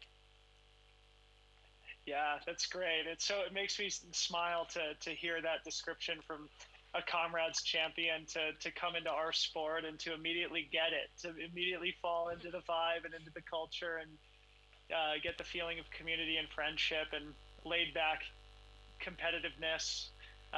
You know, sportsmanship and team spirit, you know, so I'm excited to see how she does here today, and it's awesome to see her racing in her home country for what appears to be her, certainly, yeah, maybe not her first trail race, but, you know, probably the biggest race by stature, that being Ultra Trail Cape Town, that she's competed in so far. Of course, Comrades, I've never been to myself, but I know it's a very big deal in your country there, and so I'll be interested to hear what her reaction is when she hopefully crosses the finish line and compares the two efforts.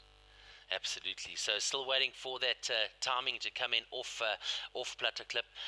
Andreas Ritterer, the Italian, looking really good at the front end with Jim Walmsley. Sebastien Spehler in third place, the French runner. Daniel Klaassen, Mathieu Healy through Kloofnik in 4 and 5. And that is where it was at Kloofnik. We're waiting for that confirmation to come in from Platter Clip. We'll give you some sort of updates. Don't forget to follow that live tracking for you. We'll be able to get you some sort of leaderboards in the short future. But again, we saw how quickly Jim was moving across this section, and just look how quickly Courtney's moving it well. You can see a bit of water on the trail there, Dylan, and that is a factor, isn't it? Yeah, absolutely. It seems, I was actually curious about this because I saw that Jim had posted that there was weather expected to be coming in, so I was wondering if it was going to impact the trail conditions, and especially as we see with the technicality of the race course, oftentimes if you get precipitation on top of this type of rock, it can become even more treacherous just by becoming a little bit more slippery, especially when you're trying to move at race pace as these athletes are right now. It doesn't appear that it's terribly wet. You guys would know better than me, but you know, certainly a little bit of water on the trail is not a problem for any of these athletes. In fact, it might actually enhance the traction, make it a little bit tackier. But it seems to me, just, you know, from what I can tell here on the live stream, and especially, you know, looking at the ground going up Platter Clip, it appears that the rocks are actually pretty dry, which will probably make for faster racing conditions, especially with this cloud coverage too. That's probably going to help these athletes. It's still obviously very early prior to the heat of the day, but if you've got drier ground and at least some protection from direct sunlight, I know the sun is very intense down in South Africa, that's a recipe for, you know, more pleasant racing conditions and therefore likely faster times. 100%. Ems, we spoke about the weather conditions here in Table Mountain, and just because of the situation and the climate and the topography, how quickly that weather can change. You can be, you know, in this sort of what we call mist and sort of light drizzle, perhaps where Courtney is at the moment, come around the corner, get over that next little climb, and all of a sudden it's sunshine, and then the next corner you've got that blasting headwind. It changes really quickly. Let's maybe just talk for the viewers out there that have not experienced trail running. You see all of the runners running with a pack. That is essential not only for their hydration, because they've got those hydration bladders in there, but there's also essential equipment for each athlete which is needed in case of adverse conditions or in case of emergency. Maybe take us a bit through that and how the pack check works, you know, at registration, where, you know, the athletes aren't allowed on the mountain unless they've been certified to be carrying all the right equipment. Yeah, so I think that's a big thing Dylan understands too. Like when you travel internationally, it's more and more a required kit list of like, if stuff happens out there, the race does want you to be more prepared, whereas in America there's more access to the trails and crews can get in probably a lot quicker, so there isn't required gear during the races, but overseas and here, like I know today because of this weather that has been expected, they included like arm sleeves as a part of the required gear, and that's really interesting. I'm not actually sure, I haven't looked at the required list for the race and I can't remember from last year, but like in UTMB, you're required to carry 2 headlamps with both having backups, obviously a rain jacket, so something to keep you warm and hopefully a little more dry, and obviously having the right shoes out there is key. And I don't know why someone would not run in good shoes, but that's one thing they add into the required gear list, which is probably a good thing. All right, back with the leaders here. You can see Courtney Dauwalter now with those look, her sock game is on point today, let's make no mistake, but it looks like she's getting up to passing one of the other athletes, so she's starting to catch up and move past some of the leading men, and this is something we're going to see a trend forming all day, isn't it, Dylan? Yeah, absolutely. I mean, I would be surprised if we don't see Courtney moving past a lot of the early maybe overly aggressive male runners here as she sort of steadily starts ticking off these kilometers. But I wanted to go back to the compulsory gear equipment conversation, because I think it's an important one for our viewing audience. Obviously, we've seen a couple of times in our sport this year where runners have unfortunately had problems in races. We've seen a couple of tragic accidents that have happened, and part of having this compulsory gear requirement is to just enhance the safety. Overall, our sport is incredibly safe, but of course it's unpredictable when you're out in the mountains. It's just important to have all the tools necessary to navigate the unforeseen circumstances that can happen. So having a survival blanket if you twist your ankle or break your leg, God forbid. I mean, that's the type of thing that can really protect you from the elements and save a bad situation from becoming a tragic situation. So I think it's really important that these races are adopting these mandatory gear requirements here in this next generation of the sport. And I've got the gear list up on the Ultra Trail Cape Town website now, and it does look to be quite in depth, and I think the athletes might prefer to carry a little bit less, but certainly if any of these athletes got themselves in a tough situation, they'd be glad to have all these pieces of mandatory kit with them. And I think for the growth of our sport, I think it's also good to just encourage people when they are going out to explore the mountains. Oftentimes, I can speak for myself, I train alone almost all the time. And so, for me, I make a point to, as I've gotten older too, when I was younger, I would never carry any of this stuff. And now I always carry a survival blanket with me. I've always got my phone when I'm out in the mountains alone. I often carry one of those Garmin InReach devices. I'll have an extra headlamp just in case, even if I don't plan to be out at night. So all these things are really important for new trail runners to consider. And there's so much good equipment on the market now, and all these brands are making such great stuff that it's good to have these things sort of in your toolkit just in case you need them. But the gear list is available on the Ultra Trail Cape Town website, so you can go check it out for yourself just with an easy Google search. And I think the one thing you didn't bring in was like being able or being forced to carry all this gear. It makes it super nice when someone else out there has a problem too. So you can pull out an emergency blanket and just wrap them in it and know that they're going to be okay with a little bit of extra warmth or just some extra help from the people around them. And that's, again, what makes our sport so community-based and special. Absolutely. And I think also, guys, it's not so much about you, but, you're sharing the trails with the community, and it's your responsibility. You're going to get those newbies. You're going to get those rookies that are getting out there, enjoying the trails. And how many times are you running when you come across somebody who may need your help, who has fallen? And if you've got that stuff on you, you're also then able to help them. And Dylan, what we have here in South Africa, I don't know if it works around the world, but quite a lot of the trail runners do a basic first aid course as well. That's pretty important. It's a great skill to have, isn't it? Absolutely. And as is sort of backcountry navigation, it's really important to be able to read maps. There's a lot of great mobile phone applications that you can download now that can help with navigation, and certainly it's come in handy for me a few times in my life where if I didn't have my phone with the downloaded GPX file, I could have gotten lost or added several hours to an adventure and got myself in a weird situation or made my wife incredibly nervous. So I think it just goes back to just the overarching theme of just being prepared.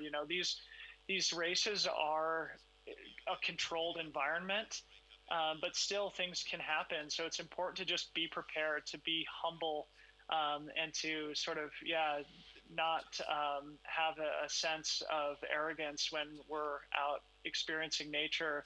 And it's even more important in training too, when we don't have the luxury of medical teams and aid stations and infrastructure that races like Ultra Trail Cape Town provide their runners. So for our viewing audience, who wants to get into trail running, I would just encourage you to obviously the fitness and the training and The technique is all very important, but slowly accumulating the gear that you need and getting the tools like these mobile phone applications, learning map skills, all these things are just so valuable, to be confident and comfortable and to enjoy our adventures in the outdoors. 100%. All right, this just in, guys, through Platterclip, Jim Walmsley, United States of America, is through in a 2:25 at the moment. So your first male through there, obviously following a Rittera on the leading male side. He is not leading. He's probably in second or third place. So just to give you some sort of idea, that is, when we say leading male, that is the camera that is with the leading male runners. He may not be with that leading male exactly, but it looks like Walmsley looking good. 2:25.42 as he goes through. We're now just on 2.5 hours into your 2021 Ultra Trail Cape Town, the 7th edition of this beautiful race right here in Cape Town. Table Mountain, of course, one of the 7 wonders of the world. Those of you just tuning in, good morning and welcome. Thank you for joining us. My name is Max Clue. I'm your host here today. Joining me in studio, Emily Horgood from Zimbabwe, currently living in California in the United States of America, your 2018 Elite Women's winner. In 2019, she was in second. Dylan Bowman joining us from Colorado as well. So really, really cool to have him online. Just having a look at the men's action there. Having a look at the route, making sure he's going the right way, which is important. There's your marker. So that could be the wind that could have done that. We'll have to wait and see, but it looks like he's been pointed back onto the right direction now. So always important. And Dylan, maybe let's go into that. It is the trail runner's responsibility to ensure that they follow the right route. There are confirmation markers you'll see in those spots where you're moving from one trail to the other, or there's a little bit of a convergence of multiple trails where you're going to have those confirmation markers to say, hey, one might be down, one might have fallen or got blown over, but hey, here's the next one. So important to be top of mind all the time, not getting behind someone, following their feet and not watching the trails, because that's the mark of a great athlete, isn't it? Yeah, no, this is a great segue from the last conversation about gear. And it was great to have that live footage of Andreas handling that situation with poise, and to take an extra minute to make sure that he was going in the right direction. Because, yeah, I mean, this is the very top of Table Mountain, right? I think it's a pretty windswept environment. And so, if there is a hard turn, of course, the race organization is going to do the best they can to mark that turn as clearly as possible. But with fog, with water, with wind, it's not as easy as it might seem to, follow a course marking.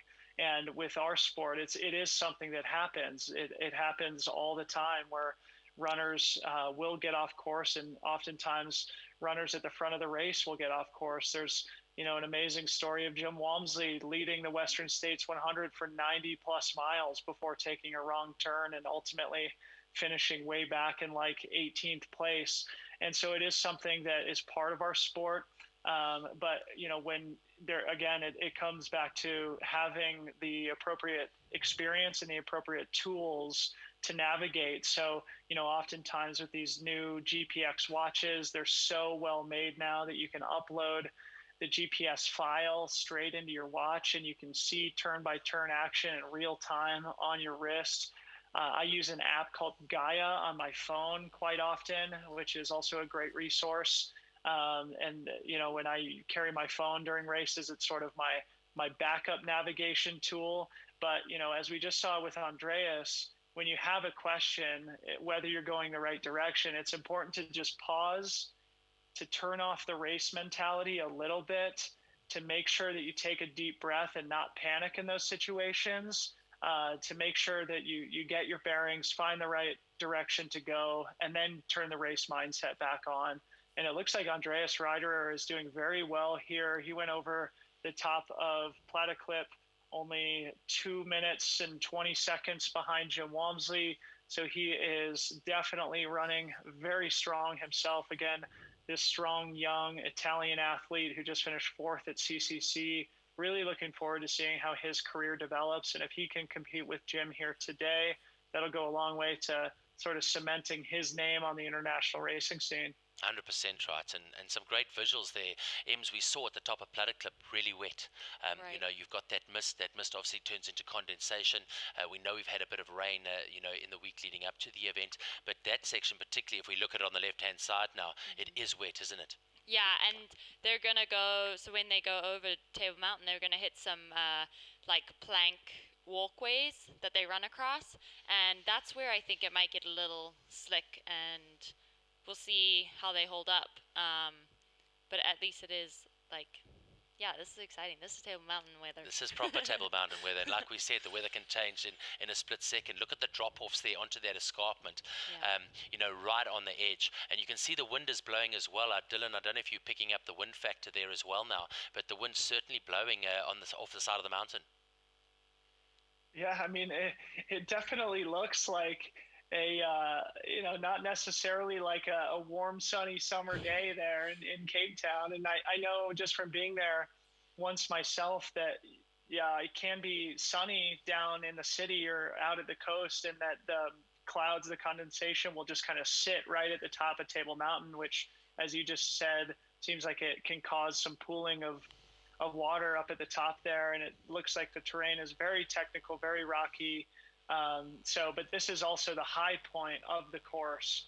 And so, you know, as they sort of run across the top here, you know, it doesn't appear that they're really dealing with severe weather environment now, just a little bit of intermittent water on the trail itself. But it looks like overall it's actually very favorable running conditions, just with the cloud coverage.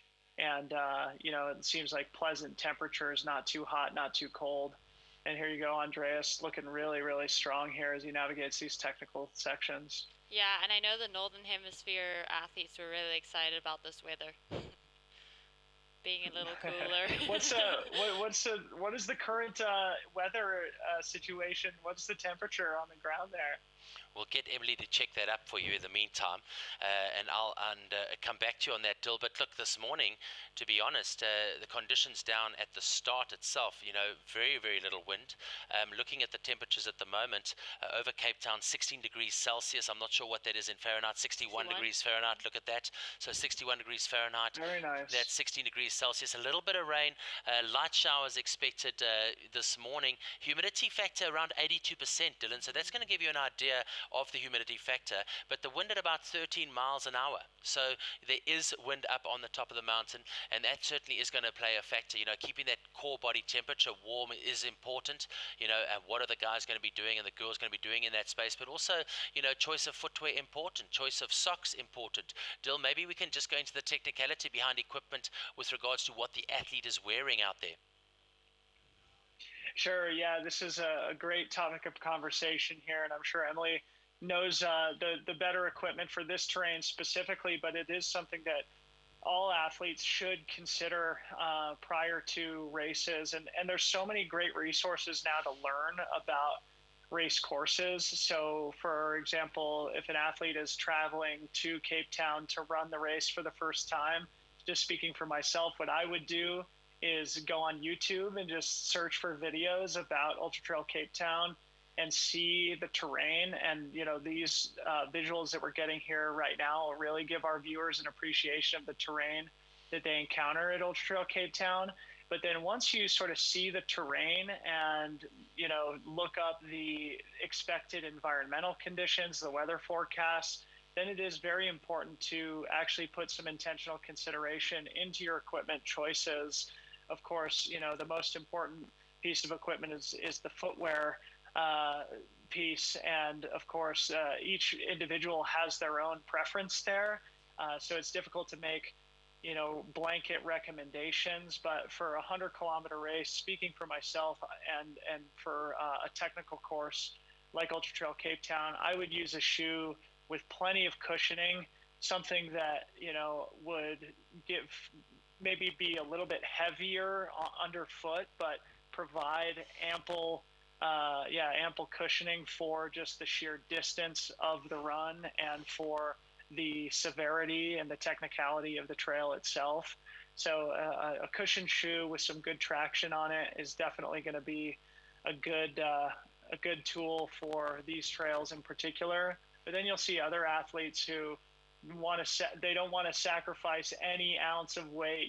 They'll strip down into the sort of more minimal footwear choices. And again, it is very personal and individualized. So it's really important as you develop as a trail runner to experiment, to try different things out, to see what works best for you. It's just like anything else. It's trial and error. See what works well for you. Continue to use it. See what doesn't work well for you, and then iterate. So, but yeah, that goes for nutrition, that goes for equipment, that goes for pacing strategies. And as somebody who's been running ultras professionally for 12 plus years, I can say that I still have a lot of learning to do, not only with equipment, but with nutrition, with pacing. So it's a nonstop learning process. And, that's what makes the sport so special. 100%. You can see again just some issues. You'll see the team switching all the time between the different feeds that are coming and going as we get up and down the mountain. 2 hours 40 into the racing at the moment. Those of you watching for the first time, good morning and welcome to the live broadcast here, Ultra Trail Cape Town TV. It's fantastic to have you. Leading the men's at the moment, Jim Walmsley. He's gone through Platterklip. He went through in 2:25:42, the American. Just behind him, the Italian Andres Rittera went through about 2 minutes and 20 seconds after that. No one through there since then, so they really have lit up the field early on. We knew that Jim would go out fast from the get-go. We see Courtney Dauwalter slowly starting to pick off a couple of those elite men as well. It's really starting to turn itself into a nice race, and this race is going to develop. The record here set by Prodigal Kamalo, he went 9:51. Who can forget that epic battle where Prodigal Kamalo got in ahead of Ryan Sands. Ryan Sands going 4.5 minutes behind him, doing a 9:56 that year. I mean, what an incredible race that was. And then last year, Beth Pascal coming in and blowing up that 11-hour mark for the elite women. She went 10:55 from Great Britain. So some incredible racing. Her record at 10:55. Let's get back to Kloofnek. Have a look at this. Here's some of the runners on the 100K. We'll see if we can identify some of them as they come into the section. Let's have a look and see who's here. This is the aid station, and this is just, it's a great aid station to get to because you're getting out of the city, you're getting into that first light. You can see it's really busy right now. A lot of the runners in space there. Looking at some of the numbers, the 155, Jackie Russ is there, the 25 there as well. Let's go and have a look at some of those numbers for you. Good to see those runners coming through nicely. Daniel Claassen from South Africa has just gone through the third spot at the moment through Platterkloof. He went through in 2:39:30. Now remember, Daniel Claassen, 7th overall here in 2019. He was the second South African. He's done some great running overseas with Kane Riley this year. They spent just over a month overseas in Europe this year. And this is another up-and-coming, strong South African runner. So nice to see Daniel Claassen leading the South African charge at the moment. Dylan. Yeah, really cool. I'm just looking him up now. I don't know anything about Daniel, but I love seeing these younger athletes developing right now. And I know, obviously Ryan Sands is a legend of the South African trail running scene. I think he's done great things for the community to inspire the next generation. I know Kane Riley, personally myself, who's also in this year's race. I think very highly of both of those two guys. And so, yeah, really exciting to see Daniel Claassen here in third place early in the race. I'm wondering where Sebastien Spehler is. This is likely not a good indication for him that he is, more than 15 minutes back at least at this point. Yeah. Oh, and now we have Kane Riley and Bog Musa through Platterklip as well. So, and no Sebastien Spehler. So we've got 3 South Africans in the top 5 here.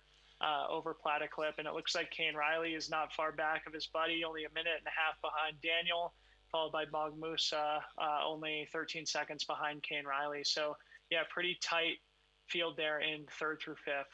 Absolutely. I don't know if you saw the visuals there, but that looked like a very fast Cody Reed going out of that transition at Kloofnek. Remember, Cody, winner here in 2019, going 10:04, and he is now in the 65 kilometer. He loves this race so much. He's had a massive season. He's on some tired legs, coming off some big races. Decided he didn't want to miss Ultra Trail Cape Town this year, and you'll see, I think he was wearing an orange shirt with black shorts. We'll know a little bit later, but that certainly looked like his run.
It's pretty a little slippery. And then you kind of get onto some sections that are a little more runnable, less technical, but still a steep descent. And so the whole thing is a very technical section and definitely going to be a little slower compared to the other sections of the course.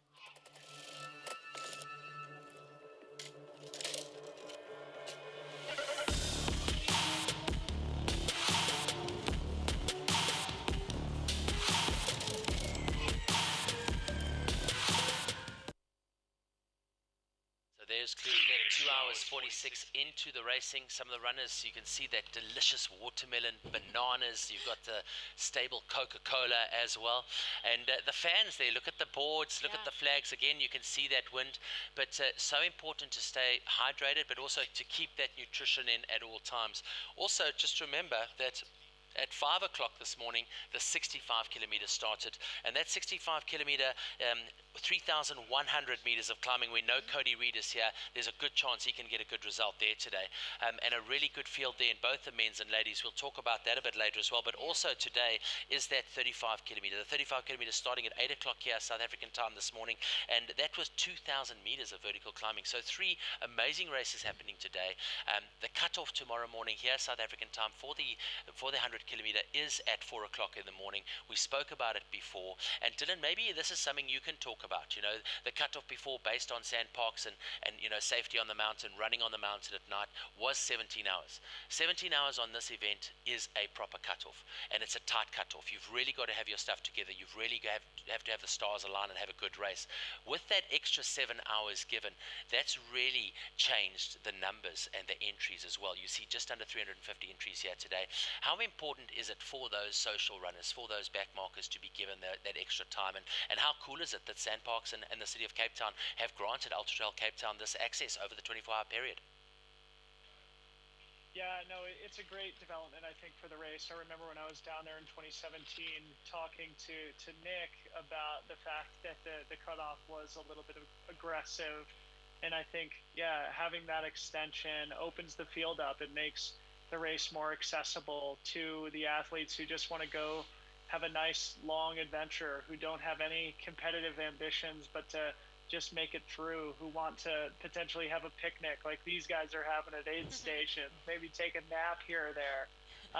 You know, this is another great thing. You know, you can experience the sport in so many different ways. I very much look forward to the days when I don't have to, you know, really race every ultra marathon that I get into, and instead just really enjoy it. And it's great to see, you know, the extended cutoff be granted this year. And I think the athletes will, there will be people who use all of it, I'm sure, and they will be, you know, lucky and happy to have that extra time. So yeah, I think it's a good development for the race. And I think, yeah, again, it just probably also is a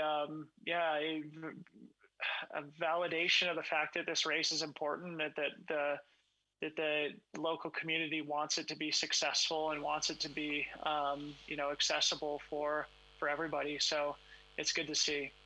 Just doing some flag spotting here. I'm increasing my flag skills. In 7th place there, vet male through Platskloof solicitor Mandua is from Malawi, just so that you know their Dill. So there's a little bit of general knowledge for you, the Malawian flag right in it. And again, the Zimbabwean flag there, no more Madavengarai is there. He's sitting in 12th place at the moment. Fabrice Forza of Switzerland now through Platskloof in 2:48. So he's literally 23 minutes behind Jim Walmsley. So 23 minutes between 1st and 13th place at the moment. So really cool to see. Also cool to see Pascal up there. I mean, this is his first 100K. Absolutely. And he's a super big sky runner, so the technical short races. And so exciting to see him get to the top of Platikip in probably a really smart time. 100% right. Have a look at the ticker tape running at the moment and what that's telling you. What we're going to do now is there's this amazing new technology that we have that we want to showcase here for the very first time at ultratrailcapetown.tv, and it's a pulse segment. If you go onto any of the app stores, you can download the app. It's called Pulse, P-L-U-S-E, and what it does is it gives us live tracking of a runner with a GoPro running behind or on a section, and at the same time you can see the telemetry of the race as well. So what we're going to do is we're going to bring in what is going to be a split screen, and the guys here in South Africa, Armand and the team, have been working incredibly hard on this, and it's going to be nice to see what they do is they run that section, they can quickly upload it for us, and we can have that section back with you within 15 to 20 minutes of them finishing it. So here's what it looks like. This is the pulse segment, and there is the start. Now what this is going to do is give you an idea of what it looks like. That is the field, the start venue, obviously without all the dressing up and what the venue looks like. But this is the start this morning with this new pulse segment technology. On the right hand side you'll see the QR code. If you've got your phones on you and you're at home or you're watching, you can go and scan that QR code. It'll take you into that app environment and you can go and watch the rest of this section. But right now on the left hand side you'll see the running speed there, Dylan. 15 kilometers an hour, 14 kilometers an hour. They're 141 meters at elevation there at Gardens Rugby Club in Cape Town. This is out of the gate now, down the steep road. You can see the cars, the traffic there. Here's the left-hand turn. This is 4 o'clock in the morning, ladies and gentlemen, and have a look at this. I mean, this is so cool. These guys ran this morning. This is current footage. This is something you've never seen before at an ultra trail run anywhere in the world, and this is running through the streets of Cape Town early morning and getting out onto that trail network. Dylan, maybe you want to talk this through a bit. I mean, how cool is this? Yeah, it's so cool. Yeah, I saw this before we logged on for the live stream here, and it's so sweet to see this full segment animation here.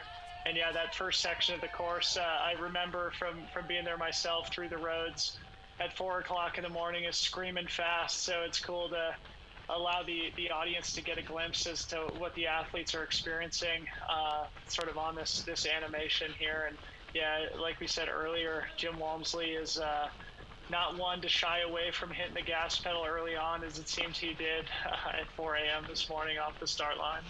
And that was kind of surprising to me because we have all these comrade runners right there. I really thought the road runners were going to be way ahead of the field, but it looked like they actually went out pretty conservative on that road part behind 100%. Jim. And look at the headlights. I mean, this is the Stoke right here. This is like, I can't explain to you how excited I am right now. You know, I've been in this broadcasting space for a long time, done a lot of events all over the world, but to be able to bring this to you in this environment with this topography, absolutely incredible. So we're going to bring you a lot of those segments throughout the day, and we're really excited about that. We really are. Here's Ollie Munich, and Ollie Munich at the Signal Hill Point. His wife is running today. A seasoned trail runner himself. I know he did the special edition a little bit earlier. They call him the pinner here in South Africa. He's a big mountain biker, such a cultural animal kilometers. Of what is Cape And Town. it's fantastic that events are back on track. Stu and Nick and his organising support here. But Dill, let's get back to that pulse segment, man. We're going to get a lot of that coming your way. Both Armand and Ryan are going to be running a couple of those segments today.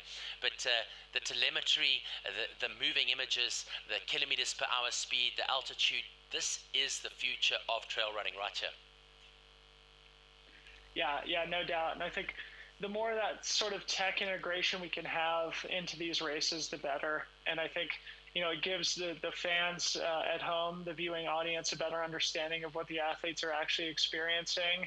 And the bird's eye view has a way of bringing things into deeper appreciation than chasing Jim Walmsley or Courtney Dauwalter down a technical single track. When you have that sort of that cool animation, it helps bring home exactly what they're out there dealing with today. And looking forward to seeing more of it throughout the race. Absolutely. I'm getting a little tap on the leg here from Em. She's like, there's Courtney. She's gone through Platyclip. Courtney, what's happening? Emma, tell us about Courts on the route. So she just hit the top of Platyclip about 26 minutes after Jim in 17th.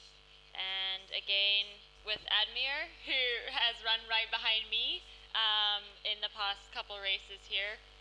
He's from Zimbabwe too, so a local friend and family. But yeah, it's super exciting to see Courtney get to the top, and now she's going to hit Table Mountain, and we'll see how this plays out. I'm also really excited about today. Absolutely, absolutely. Dill, what's your time there in the States at the moment? I know you're 9 hours behind us, but my mathematics isn't so good so early in the morning. What time are you at?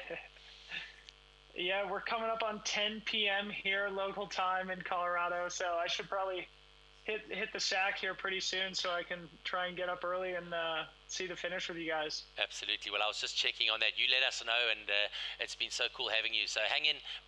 Let's get the first 3 women through Platter Clip, and then we'll let you go. How's that? It sounds good, guys. Yep. All right, so really good to see. And maybe, Dill, before you nog out for the evening, I mean, there's a big fan base in the United States, obviously watching this live stream and this live broadcast. Maybe just a message to your communities back home and a message to the Americans watching and getting them to, like, sign on the dotted line for the 100-miler next year. I mean, this is where it's going to be. December, you got to be in South Africa next year, right? You know, it's an easy sell for the North American ultra runners, you know, especially with the cancellation of the North Face 50-mile championship, which used to be sort of our end of season capstone, super competitive championship level race. And so now in the U.S., we lack a really great end of season sort of, race of this sort of stature. So, and I would probably, I don't think I'm wrong in assuming that most everybody wants to travel and race and experience Cape Town, you know, not only for the racing and the trails, but also for the culture and for, the incredible things that you can do around that amazing city. So, I would absolutely encourage people to go down to the North Americans in particular. It's an awesome event. I really have great memories from my trip, even though, you know, the race itself was, you know, thwarted due to illness. I've developed great relationships, you know, like Stu, the race director, and I send messages back and forth all the time. I got to see him finish UTMB this past summer, and he had a great race there. He lives the sport, he breathes the sport, and there's no surprise why the race is such a great event. So I would definitely recommend it, and I can't wait to get back down there myself. 100%. All right, let's have a look at this. I've got 20 people now through the Platter Clip section and waiting for the next ladies to come through there. I'm guessing they're going to be through in the next 10 minutes or so. So we're going to ask Dill to stay with us during this time and get those 3 ladies through. And then Dylan, it's a bit of Club Duvet and DJ Pillow. You get some nice sleep and focus on that Thanksgiving weekend. And then hopefully we'll get you back in the morning, your time, which will be late morning our time for the finish of the elite men's and the elite ladies. But so cool to have your insight, Dill, and so cool to see what you're doing, and thank you for your contribution, not only as an athlete but also as a voice. And I think that's so important, Ems, you know, to have someone like Dylan. Obviously you're a newbie in this, but you can see that it's got a real vibe and a real thing to it. I was chatting to Ems this morning. She's like, 10-11 hours, that's so long. And I'm like, Ems, you're going to ask in 11 hours time, you're going to come to me and you're going to say that felt like 20 minutes, right? Yeah, no doubt. Yeah, we did 20 hours straight at Western States, myself and Corinne Malcolm, who is, you know, typically my partner in crime in doing these long live stream commentary operations. And those 20 hours went by in the blink of an eye. It was the most incredible day ever. We had such a blast, including getting to call Emily over the finish line and giving shout outs to the Zimbabwe trail community who was active on the YouTube chat with us. So it is so fun to be able to sort of sit in and help tell the story of the race and of the sport in general. And, you know, I jump at every opportunity. And like I said, I just wish I was there in person in studio with you guys. I think we'd be having a ball. Yeah, we wish you were here too. And we were really, I mean, you've been an inspiration for me, and I always say I'm channeling my inner Corinne and Dylan, so thank you. And with that news, like, we have our second female at the top of Platter Clip, Marianne Hogan in 2:57.18, so she's 6 minutes behind Courtney, and super excited about that, to have another lady up there. Absolutely. Dill, we spoke about this earlier, you know, backyards become something of you know, when you're racing in your backyard, you lift yourself to the level, don't you? And a lot of people, and we find this a lot in a lot of sports, you know, isolated, you know, not doing races, just enjoying the trails, enjoying the mountain bike, enjoying whatever it is that they do. All of a sudden it's like, hey, let's take on 100K. And for the first time, they're pitting themselves against their peers or their heroes. And this is another cool thing about trail running, is that you can get on the start line with Jim Walmsley and run next to him. And on the start, well, not for a long way, but you can still do that. And with Courtney Dauwalter, and here we've got Marion Hogan, who's entered, not on our radar for anything special, and all of a sudden, boom, you know, top of Platter Clip, she's in second place, 6 minutes behind the world champion.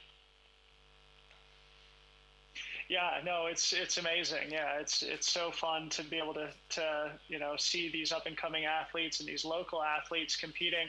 I don't know anything about Marianne Hogan, but you know, maybe you guys have more local information on her. But I mean, being only 6 minutes behind Courtney Dauwalter here, you know, at the top of the longest climb of the day, that's a really great position to be in. There's still a lot of running ahead of them, and obviously Courtney's a great athlete, and you know, she is in all likelihood going to be strong and consistent throughout the day. But I mean, Marianne Hogan's in a perfect position to where if Courtney does have a tough section, or if she does, you know, potentially, you know, have issues with her equipment or her nutrition, she's in a great position to be able to take advantage of that. And, you know, hopefully she's staying within herself, racing with, you know, some intelligence and a more sort of sustainable pacing strategy, because if she is, she's really going to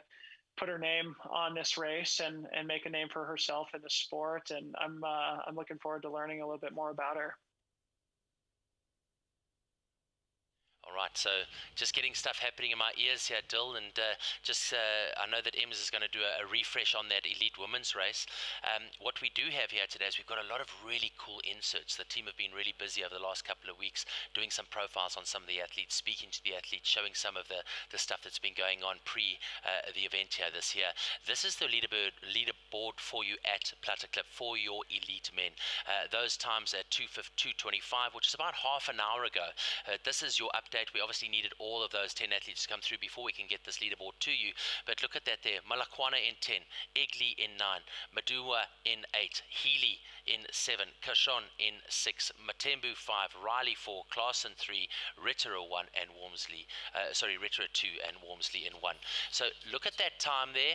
Just about 13 minutes between that top 10. And Dylan is now on his way. A big shout out and thank you to Dill. Dill, I'm not sure if you are still there, but if you're not, thank you so much. If you are, say goodbye to our viewers. There you are. Yes. I thought you might still be there. Dill, say cheers. Go get some sleep. We need your energy when we bring the guys and girls through to the finish, please. Cheers, guys. Yeah, thanks for letting me hang out with you for a couple hours. Good luck with the rest of the broadcast, and I'll be on WhatsApp, so I'll send you guys a message as soon as I wake up here in a few hours. Okay. All right, if you can you send a couple of Red Bulls and some strong coffee as well? That'd be amazing. No doubt. All right, guys. Cheers. Have a good one. All right, Dylan Bowman, everybody, from the United States of America. Really cool to have him tuning in with us. Speaking of the United States of America, let's go to the profile on United States Ultra Trail Runner World #1, Jim Walmsley, and find out a little bit about this very special person in the trail running community.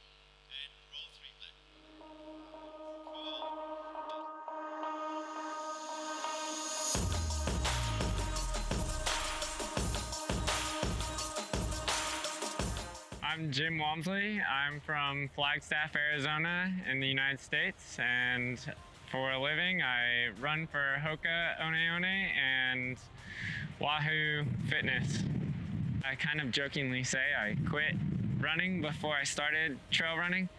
I ran track and cross country in high school and university, so then I started working and basically found myself up in Montana where they didn't have much of a road running scene, and I started getting into trail running and trying to explore kind of what a lot of America and the US, and specifically Montana, had to offer to go see, and it's just a gorgeous area. So I started just exploring with trails, and one thing led to another, and I started just doing longer and longer trail races and realizing that's kind of where the sport goes and leads you to that 100K, 100-mile distance as the cream of the crop and the sweet spot to really explore and race competitively on the trails. So far, my best result probably has to be Western States 100 in the US. It's 100 miles in California, and I've set the course record there and won it 3 times now.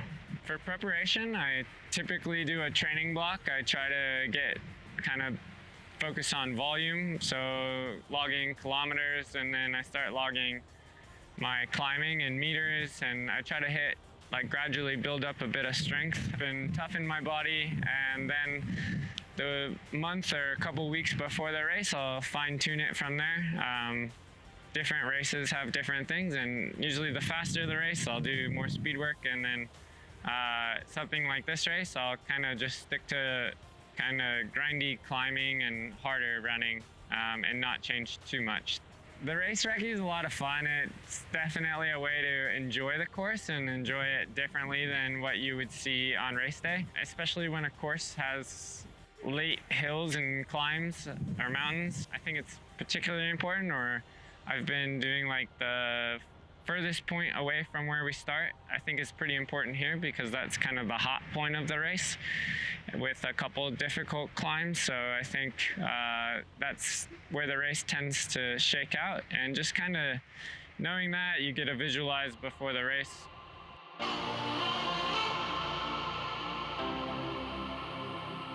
A typical 100K race can vary a lot for me because I'll do anything from a road 100, which is just over 6 hours, and it's a lot of patience, and it's typically really fast. This 100K in Cape Town is probably a little bit closer towards the other side of the spectrum. It's going to be a lot slower of a course. It's a really, really early start at 4 a.m. The day before, we start getting all the nutrition ready for each aid station, try to predict what I'm gonna want, how much I'm gonna need to take with me to the next aid station, get my headlight charged up the night before, try to go to bed really early, and I'll probably wake up around 2 a.m. and start having my morning coffee, a little bit to eat in the morning, just kind of starting to get awake, but visualizing and staying calm. And then I think this race in itself needs a lot of patience the first half of it, and not getting too excited and pushing too much beforehand, but finding a flow that's going to be sustainable and hopefully build towards the second half of this course, because it's definitely more runnable, but this year is really dynamic, so it kind of depends how it shakes out with who's where later in the race, and we'll try to take advantages of my own strengths. A lot of stubbornness drives me in a race. I think a lot of times I end up going out a bit quick, and you kind of want to prove that that was the right decision, and everybody's gonna talk about it if you collapse late. But that's endurance running and endurance sport, is that happens, and sometimes you overcook it. But I like that challenge. I like pushing myself and seeing if I can get everything out of myself on race day and just give it 110%, and there's no regrets no matter what happens.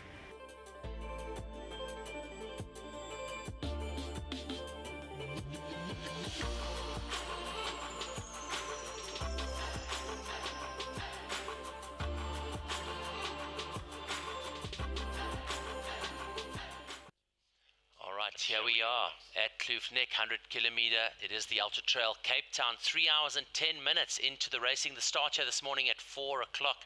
And here are some of the visuals. You can see the guys and girls at the aid station. What we'll get now is some of the 65 kilometers coming through. Remember, the 35 kilometers starting at 8 o'clock this morning. But what a great insight into Jim Walmsley. I mean, just such an incredible character, an athlete with immense opportunity and potential, and just ticking off boxes on the biggest ultra trail runs around the world. It's absolutely incredible. Yeah. Big news coming our way on Thursday was the drop at 2 o'clock on Thursday afternoon. The big news that has been given to us. A massive thank you to Sandparks here in South Africa, the custodians of our national parks, and of course the city of Cape Town for the go-ahead of an Ultra Trail Cape Town 100-miler, which will be coming your way in 2022 for the first time. Let's go and have a look at some of the stoke and some of the energy that came out with that drop on Thursday afternoon at 2 o'clock. Have a look at this.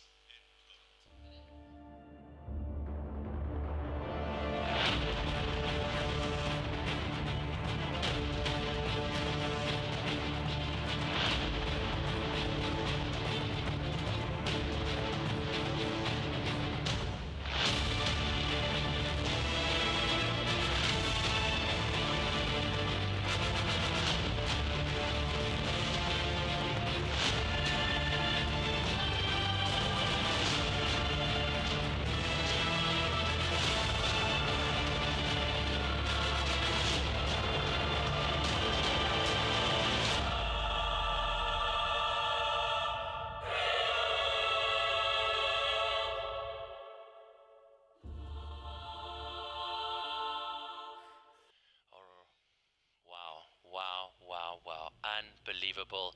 Look at that, everybody. There it is, 8,500 meters of vertical climbing over 100 miles. If you look at the graphic that you see in front of you there, the route that currently exists is the route up until halfway. If you take a line across from the left-hand side where it says Hout Bay and you go across, that is the current 100-kilometer route. What's going to happen in 2022 is we're now going to hit other iconic spots in this beautiful Cape. Noordhoek, Kommetjie, Simonstown, Fischhoek, Kalk Bay. It's really opening up the entire peninsula here for us, and it's going to be so exciting. I mean, the news has been long awaiting. It's been 8 years in planning.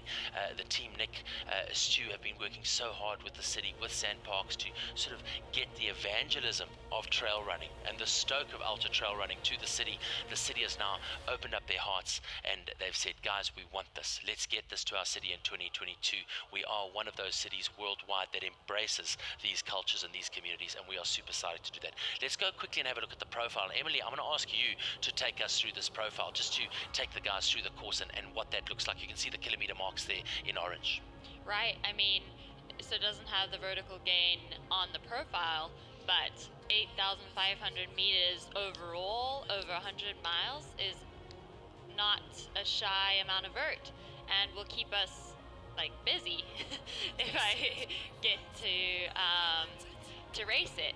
And some big climbs. I mean, obviously our classic climbs, Table Mountain and Southern Peak and Chapman's Peak, but then we get some new exciting climbs that I haven't even seen, going up to Constantiusberg and Devil's Peak, and just being out in a different part of Cape Town, which is really cool.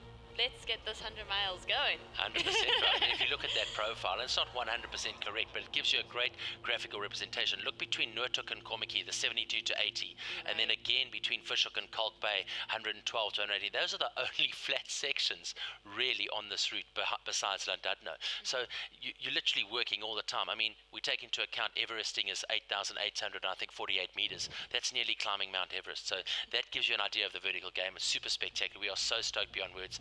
And just a shout out to the ultra trail running community and the trail running community worldwide. Do not miss this celebration, the very first race of the 100 miles here at Ultra Trail Cape Town. We look forward to welcoming you all here next year. Before we go into the profile of today's route, what we're going to do is just give you a quick catch up on what's happening on the elite women's race.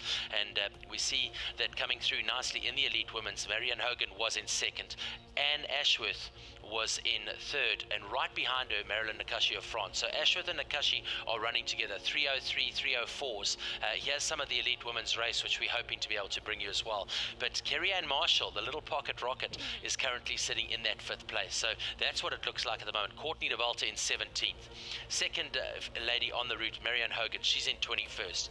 Then we go down to Anne Ashworth in 29th, Marilyn Nakashi in 30th, and then Kerry-Ann Marshall in 32nd. Again, here you can see the spectators en route. You can see that aid point at Kloofnek. We're hoping to cut across to the likes of Ryan Sands a little bit later on in the day. He's going to be with a TV cruise. He's going to come out. You don't want to get the hedgehog out of bed too early. Right. You know, hedgehogs are nocturnal. They want to sleep. So the hedgehogs, you know, will get out. He'll go through his afternoon or his evening grazing, and then he'll come and join us on the route at some time. The hedgehog, we love having him. Let's go quickly now and have a look at the profile of this year's race. And I think this is so important right now. Ems, you can talk us through that. What I'm going to do is I'm going to give you a graphic outlay quickly, but look at the top, you can see our live running time. Left to right is your distance of the 100 kilometer here at the Ultra Trail Cape Town 2021. You can see the different aid stations and those different cutoffs where you see the stops. Where we are right now, they've gone through Plattekloof at the top. Ems, what are they going to be expecting in the next couple of kilometers? So as we saw on the video, they're running pretty flat at the top of Table Mountain after Plattekloof, which is super nice for them. They haven't had unrocky areas of running yet, and so this is the first time they kind of get that. They're still in the clouds, so they're not going to see the huge amazing vista views, but it's still so special up there, and you're kind of away from everything. And then as you see, like, we like hit Table Mountain peak, and then it's just a long downhill to Constantia Neck, and which actually continues down into Llandudno, and that's where everyone gets a big introduction to Cape Town and the environment here. Some big steps down to Constantia Neck, which sometimes surprises people. I just remember Keely Henniger in 2018 being like, "What? That was crazy. I wasn't expecting it." And she just went on the live video of like just how incredible that section was and how kind of harsh it was on the body, and like she wasn't expecting to see that out there. And so it'll be exciting to see how everyone handles it, how the bodies handled it, and then we get to Llandudno with the beach. Absolutely. So on about a third of the way through the race at the moment for the elite men's time. Elite men looking to hopefully go under 10 hours today. We're not sure what that's going to look like. We know the new section, that section as they come through is going to be a bit different. The Hout Bay section, there's a couple of changes there in the route. And speaking to local legend Robbie Rorick, the barefoot runner, an absolute legend, he says that you can actually look at an extra half an hour to your overall time right there. So it's going to be interesting to see what the top runners are going to do and how they're going to absorb and how they're going to take that on. News just in though for you from Table Mountain checkpoint on the elite men's race is that Andreas Ritter of Italy has now come through there, and he is 4 minutes ahead of Jim Walmsley. So Jim Walmsley down into the second position. Sebastien Spehler has now shown himself, and he's come through really nicely from France. He's into the top 3 at the moment. We knew that he'd be one of the favorites here today, and he is just 15 seconds behind Jim Walmsley. So that is your top three men runners as they come through Plattekloof. So a little bit of a change there. Ritter, we spoke about earlier, he's a punchy, he's an explosive runner. He's able to take on the distance, and he really is putting together a good run here today, Ems.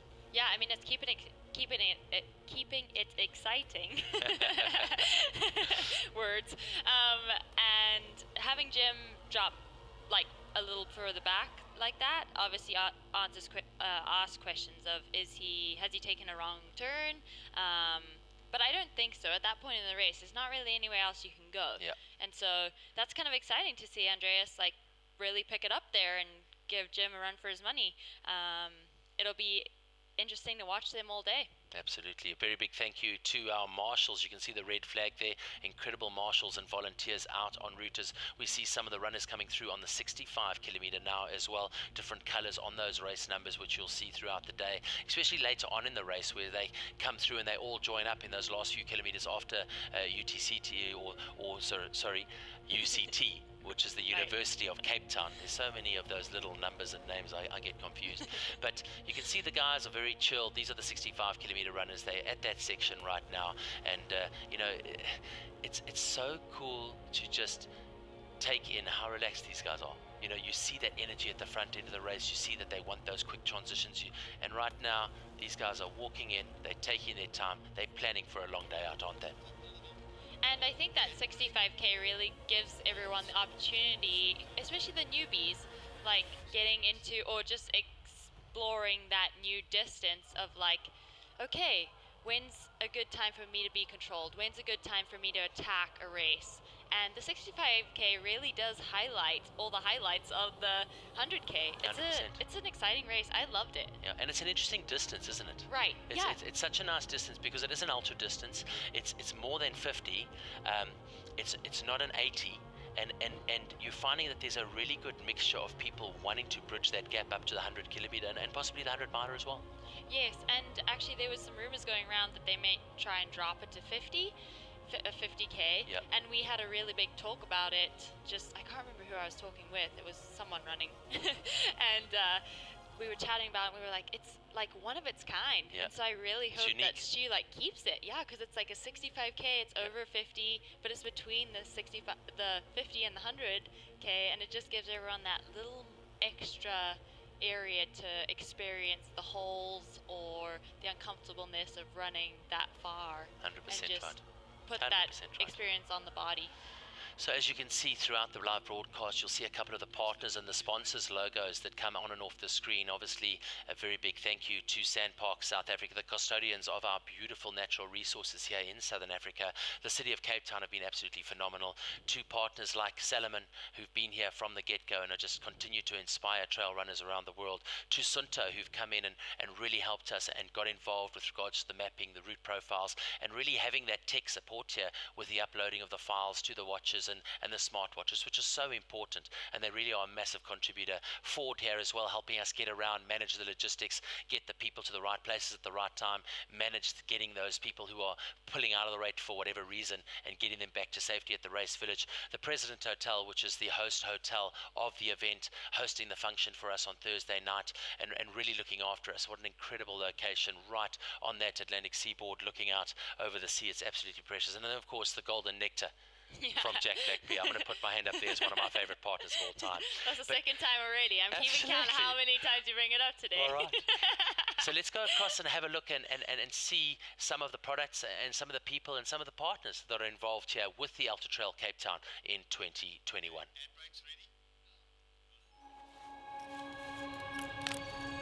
Every adventure begins with a single step. The path to success is often the same as failure most of the way. The only difference, making the right decisions at the right time. Over 80 years ago, knee-deep in snow that stretched to the horizon, Tuomas Vuohlanen invented a revolutionary compass. Tuomas, our founder, was never satisfied, and he was never lost.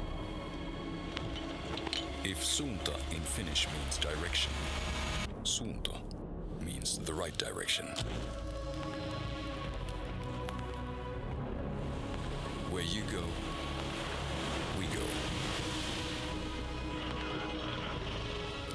People say you make your own luck. We don't believe that.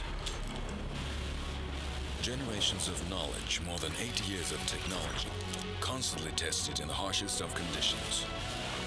It takes fortitude to survive, knowledge to conquer. If you want to call that luck, fine. We'll call it our heritage.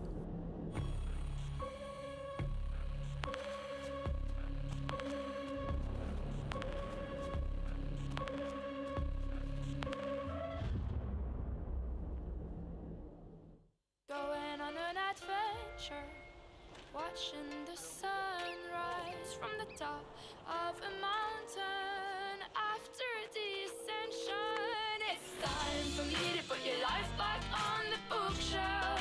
Remember what you said. You wrote a story by yourself.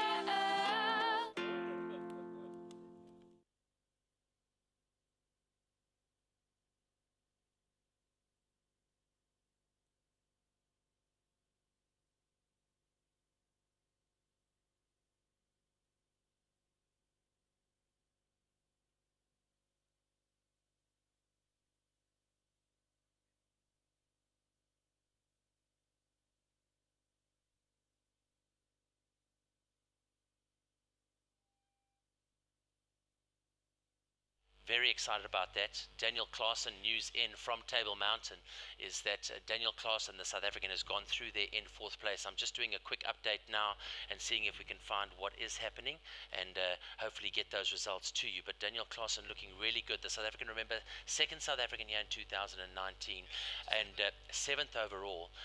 Going across to the Table Mountain section now, let's see what I've got. So Daniel Claassen has gone through in 4th. He's 6 minutes off Sebastien Spehler in 3rd, and then what we've got is we've got Bongomisa Matembu, who's now in 5th place. He's gone past Kane Riley, and he is now 3.5 to 4 minutes behind that place. Send us your Instagram messages to myself and to Emily, and we'll be able to hopefully answer those questions, speak to our research team and behind the scenes, and help add value to the broadcast. We want it to be as interactive as possible. So if you're fans of Ultra Trail Cape Town, if you're new to the sport, if you've got some suggestions, if you're out on the route and you've seen something that we need to know about, please, guys and girls, ladies and gentlemen, send us direct messages to our Instagram accounts. You can see them there at Max Kluwer for myself, and for Emily, I'm going to point down over at Emily Hogan. There, I'm backwards, but there's Emily over there at Emily Hogan. Don't forget the Twitter line is open as well. Check out the social media channels at UTCT as well. Speaking about that delicious golden nectar and Jack Black Brewery. I mean, these guys have just done such incredible stuff for the trail run community. Every Tuesday when you go and run the Tuesday trails here, which alternates around the mountain, Stu McConaughey just leading up such a band of warriors and a band of important, amazing, incredible, talented people, and just opening up that community to absolutely everybody. And then one of the big things about finishing that run on every Tuesday is that you get a Jack Black lager, Jack Black beer at the end of your run. And that is just so important for the social aspect. Right. Which for me is incredibly important. And for runners. And for runners. You've got to socialize, right? Yeah. So let's go and have a look quickly. What happened this week is we did a little treat for both Cody Reed and Jim Walmsley. We got them to the Jack Black Brewery. Let's have a look at this.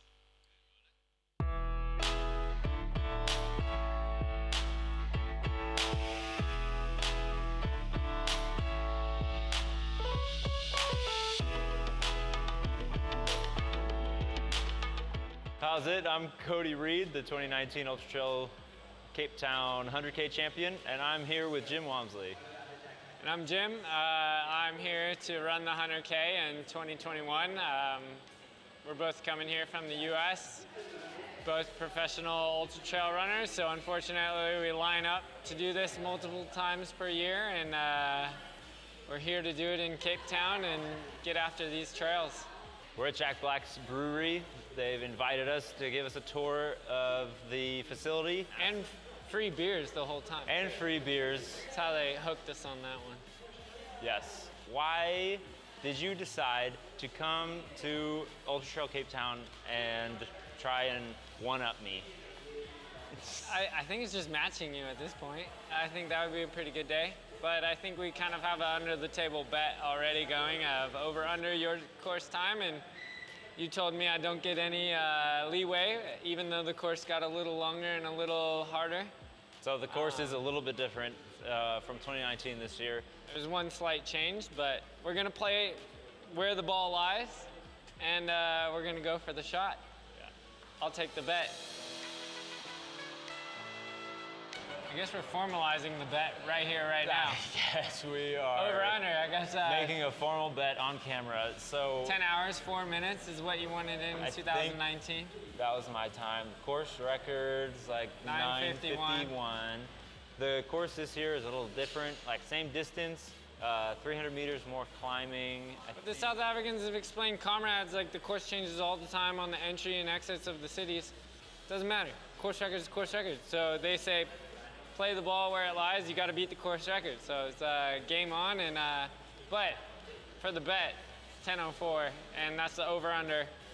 And you know what? If I'm in that realm, I'm going to be competitive with the goals I'd like to do and competitive for the win. So it's a win-win in the bet to chase that, and it's extra if I get to make Cody buy me a beer at Jack Black's at the end of the day. Which I will do if he beats my time. And just off the record, the course is definitely harder now with the added extra climb. So, just so you know. I like a challenge, so I'm taking it. Yeah.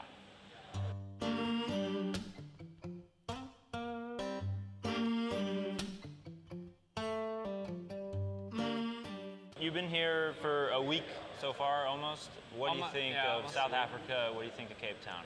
Yeah, so far Cape Town is, I mean, I think of the bike race Cape Epic because it's pretty epic. I think it's a good word for it. It goes straight from city to mountains with the coast views. It's gorgeous. It's been sunny, a little windy, and the weather's been really good to explore. And yeah, I wish we were doing a big training block here because I think we could get really fit. But it's a lot of fun. It's technical, and every mountaintop has a gorgeous view, so it's always rewarding. We joined Tuesday Trails from Newlands Forest for a run. What did you think about that whole experience? It's pretty awesome. There are a couple hundred people that were showing up. It breaks up into 5 groups. And everybody runs for an hour, comes back, has beers, and hangs out. It's kind of nice because every group is kept at an hour, and they got something special going on. They meet, switch, alternate sides of the mountain, so the different communities each time. So we're going to be back the next Tuesday Trails. We're going to experience the other side of the mountain, and we'll see how many people show up for that one. I think it's going to be more than this week, and it's exciting and pretty amazing to see that that's just consistently happening every single week here in Cape Town, and they got something good going. The trail community is pretty amazing. Yeah. Yeah, it's very special. Compared to the last time I was here, the size of the community seems like it's grown incredibly. I mean, the week of the race, I think, is one of the largest Tuesday Trail meetups that they have all year. You know, like, people are here for the race. The community all comes together. It's like a huge event. There's tons of Jack Blacks there. So it went pretty quick last week. Yeah. I think between the 3 of us, we got one. Yeah, yeah. What about Cape Town drew you back here to come back again? The last time I was here, I loved the city and the trails and Table Mountain and the people. And I remember when I went back to Flagstaff and I told you guys how epic and amazing the whole race and the city and the experience was.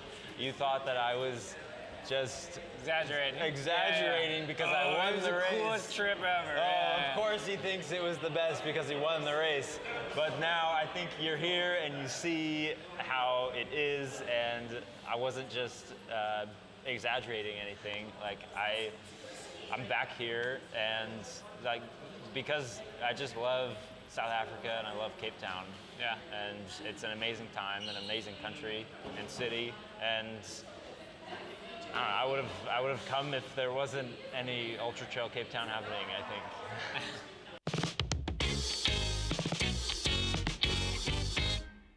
Thanks, Jack Blacks, for the beers. Thanks for showing us the tour.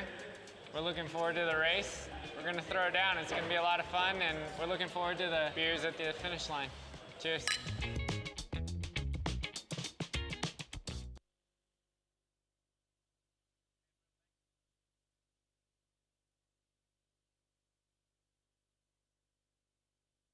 Connecting, making those incredible connections with athletes from around the world, and really good to have the 2 Americans here, Cody Reed, going and spreading the love of his experience here at Ultra Trail Cape Town in 2019, and all of a sudden Jim Walmsley, world #1, is here, and it's just incredible. Have a look at the Twitter handle for you, Ultra Trail CT on Twitter. If you guys want to send through some messages, we can pick those up and hopefully answer those questions for you. Let's get back to that elite men's race, and I know you've got some result there for us. Let's have a look and see what that top 10 is looking like. Yeah, I mean, it's looking really exciting. We have 4 South Africans up there, so that's always a good thing. Daniel Klaassen still nailing it, and in 4th. Bangamusa in 5th, which is really exciting. He's our very elite road runner, but he actually raced in 2018 and was the lead off Table Mountain. That's right. He ended up not finishing the race, but I'm really excited to see how today goes for him. And we had a chat with him at the question and answer, right. and he says it's amazing how quickly you can mature as a trail runner coming from the road, but also be humbled. Yes. And for him, you know, the stoke of running in the same field as a Jim Walmsley, you know, is for him a massive stoke. And at the same time, Jim is like, have you seen this guy's times? He's a 3 times Comrades Marathon winner. He's gone under 5.5 hours on the Comrades Marathon. He hasn't been outside the top 10 over his last 8 attempts. I mean, this guy's a road running legend, and I'm going to get to run with him. So this is what's so cool about this, is the diversity of the athletes and the talent and the caliber and the palmares of these athletes. Speaking of that, let's go quickly now and learn a little bit more about Andreas Ritterer. This is the guy leading at the moment. He's got a 4-minute lead on Jim Walmsley. The Italian is on fire here today. We knew he'd be a dangerman, and Dylan did mention him a little bit earlier as one of the favorites. Let's go and have a look and learn a little more about Andreas. Hi, I'm Andreas Reiter from Italy.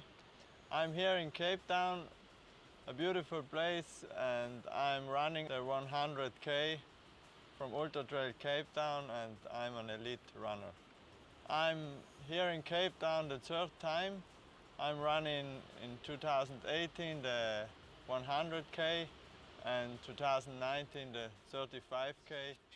And All right, so we're going to go out of that because here is Andreas live now at 3 hours 35 into the racing, and you can check he's just getting that hydration pack, getting that food and everything together, looking back at the camera, and so good to be able to switch like this. Is what's so cool about live TV. You know, something's happening, we're getting the image, we're like, hold that, we're moving here, this is where it's going on. And Andreas now getting some sort of feedback from the camera crew. Let's go. Emily, this is exciting. Yeah, and I think this is Constantinik. Yeah, 100% right. So that's a really exciting point, and obviously he's come off the mountain, he's had some big steps to get down, and he's looking strong. All right, so look at that. I'm looking at the updates here from the sport tracks and going through that section in 3 hours and 33 minutes. So leading, this is going to be an important time now because as we said, we're just over a third into the racing now. You're going to see those guys who've had a bad start, you know, they're going to know what their legs are doing right now. They're going to know what they still need to do. Those guys with a good start are going to be like taking in the morning. Temperature's starting to increase a little bit now, and you can see that the road is quite dry, which is a good sign. When we looked at the side of the mountain earlier, they're getting that mist, they're getting that wind, they're getting that precipitation coming onto them, but things drying up right now, and he's looking quite comfortable. We look at the body language here, Ems, and you're going to know more about this than me, but he certainly is looking quite comfortable, isn't he? Yes, looking really relaxed and in a solid place. He keeps looking at his watch, so obviously watching his time and pace and just making sure he's staying within probably his limits of like knowing that he still has a long way to run, but that's exciting to see. And I mean, yeah, he looks really chill. Through the boom gate now, and a really good tempo, and moving with him one of our incredible runners on those live view units as they track him down on this little, what we call a jeep track or a little district road here in South Africa, moving off that Constancia next section. But it gives us a good idea of the conditions. Look into the distance there. You can see the trees as well. Very little wind at the moment, so he's quite protected there from the elements as he makes his way down. This is one of the forestry areas, and you'll see he'll drop down now. He'll go through into this section now. It's going to become quite bushy and quite foresty as well. But remember, that red clay is synonymous with South Africa. Into the jeep track proper here now, you can see those two lines, but it's quite slippery. And as soon as that jeep track gets that green algae on it, you know you're in trouble. Right. Yeah, and he just needs to get through that. And then it's another exciting part. He gets to hit some sand. Yeah. And that's going to be soon, right? Onto the beach. Right. Those beautiful white beaches, onto those rocks. And I don't think people appreciate just how bouldery that section is coming up. I mean, they're going to do some clambering soon. For sure. And those rocks are actually like sandpaper. They will tear you up if you step wrong and like hit your arm or something. Yeah. That's going to hurt a little. No, very, very sandpapery. So Andreas now running. We're waiting for you to see. I'm doing some updates here just to see what is happening with that second place through Platterklip. Hopefully we're going to get some sort of idea of who that's going to be. There we go. Jim Walmsley is now through. So Jim Walmsley now has caught up some time. He's at 3:35:48. So Jim now down to 2 minutes behind your lead. And Sebastien Spehler now is right on Jim, less than a minute behind him. Just 50 seconds separating them. So look at that time now. Less than 3 minutes separating your top three men. We're 1/3 into the racing. Things are starting to get really exciting. Yes, and that's exciting too to see, like, maybe Jim has put on the brakes for a little bit. We'll wait and see. Absolutely. We know Jim likes letting out the horses early on, and I think it's a really good thing to consolidate. You know, we know that the weather on top of the mountain is a factor. That wind was blowing, that core body temperature could have come down. He might have stopped to put on a jacket. You know, little things like that take time, and it's a long day. You know, how do you eat an elephant? You eat it one piece at a time. You know, you can't go and eat the whole thing at once. Yeah. One bite. One bite at a time.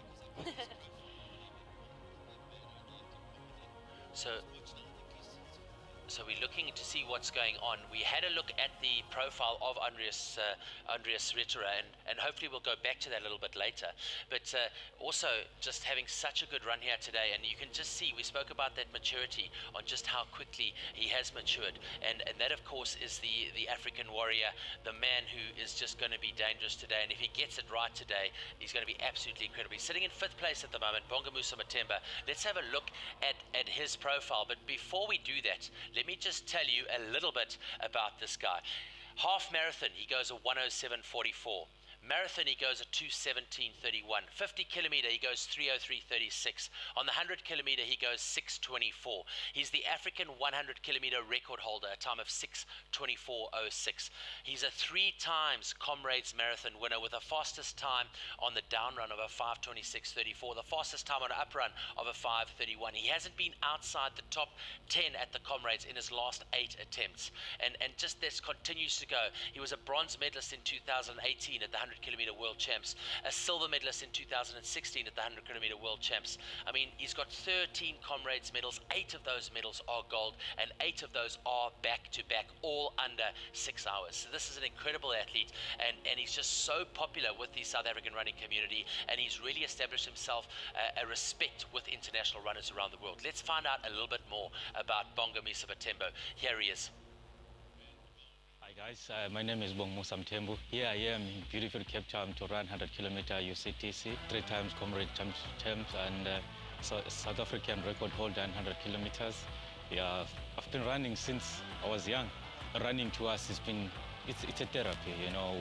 We loved running, and for me this is what I do for a living. So even if I have to go for a run in the morning, or whether the weather is so bad, but I have to do it. So I don't think about the weather, I don't think about anything, because this is who I am, and I still enjoy it. My name is Bongamusa Matemba. Namhlanje ngila ku-100 kilometers ultra trail run in Cape Town.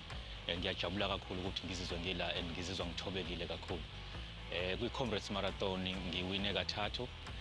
Ngiphinde ngibe ophethe i-record ku-100 kilometers futhi kwala eNingizimu Afrika. Ngiyajabula kakhulu futhi ukuthi namhlanje ngisaqhubeka ukugijima kumina kungenza ngizizwe ngithobekile futhi ke ngizizwe nginenhlonipho ngoba iyona into ekufundisa yona ukugijima. The first time I came in ultra trail, you know, I was unexperienced at all, and to be with the biggest field in the trail run, so it was a bit nervous for me, you know, and I think yeah, it got to my nerves so much up until I had to pull out. But I think with the experience I got from that year and coming to this one, and I think I'm well prepared now, you know, and I've been doing most of the trail run even to my session, you know. This I've used as a cross training for me, and I think I'm in a better shape now. I'm in a better in terms of experience, so I'm looking forward to it. It was amazing to see Jim Walmsley, and also to meet him for the first time.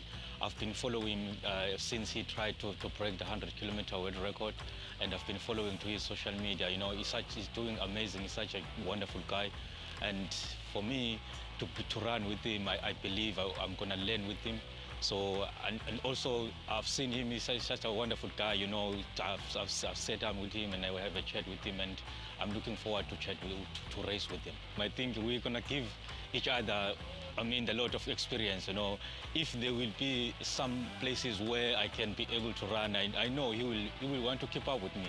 So, and also myself, where there's more tactical, I want to see how he does, you know. It's such an amazing opportunity for me to run with him, and I believe I'm going to learn a lot from him. I believe, you know, to race with Jimmy, I mean, it would be nice if we can be on the road, because I think I saw him, he ran very well, he bounced very well, and his composure is very well, and I believe he can do well also in the road running, because remember, if you're doing the trail run, you come up with a powerful mind, with a powerful, body, so we can able to run easier on the road. So I believe we can do amazing things because he knows how to run the longer distances, and for me, that's my distance I specialize on. So hopefully one day we will meet him on the road. I think we will do a lot.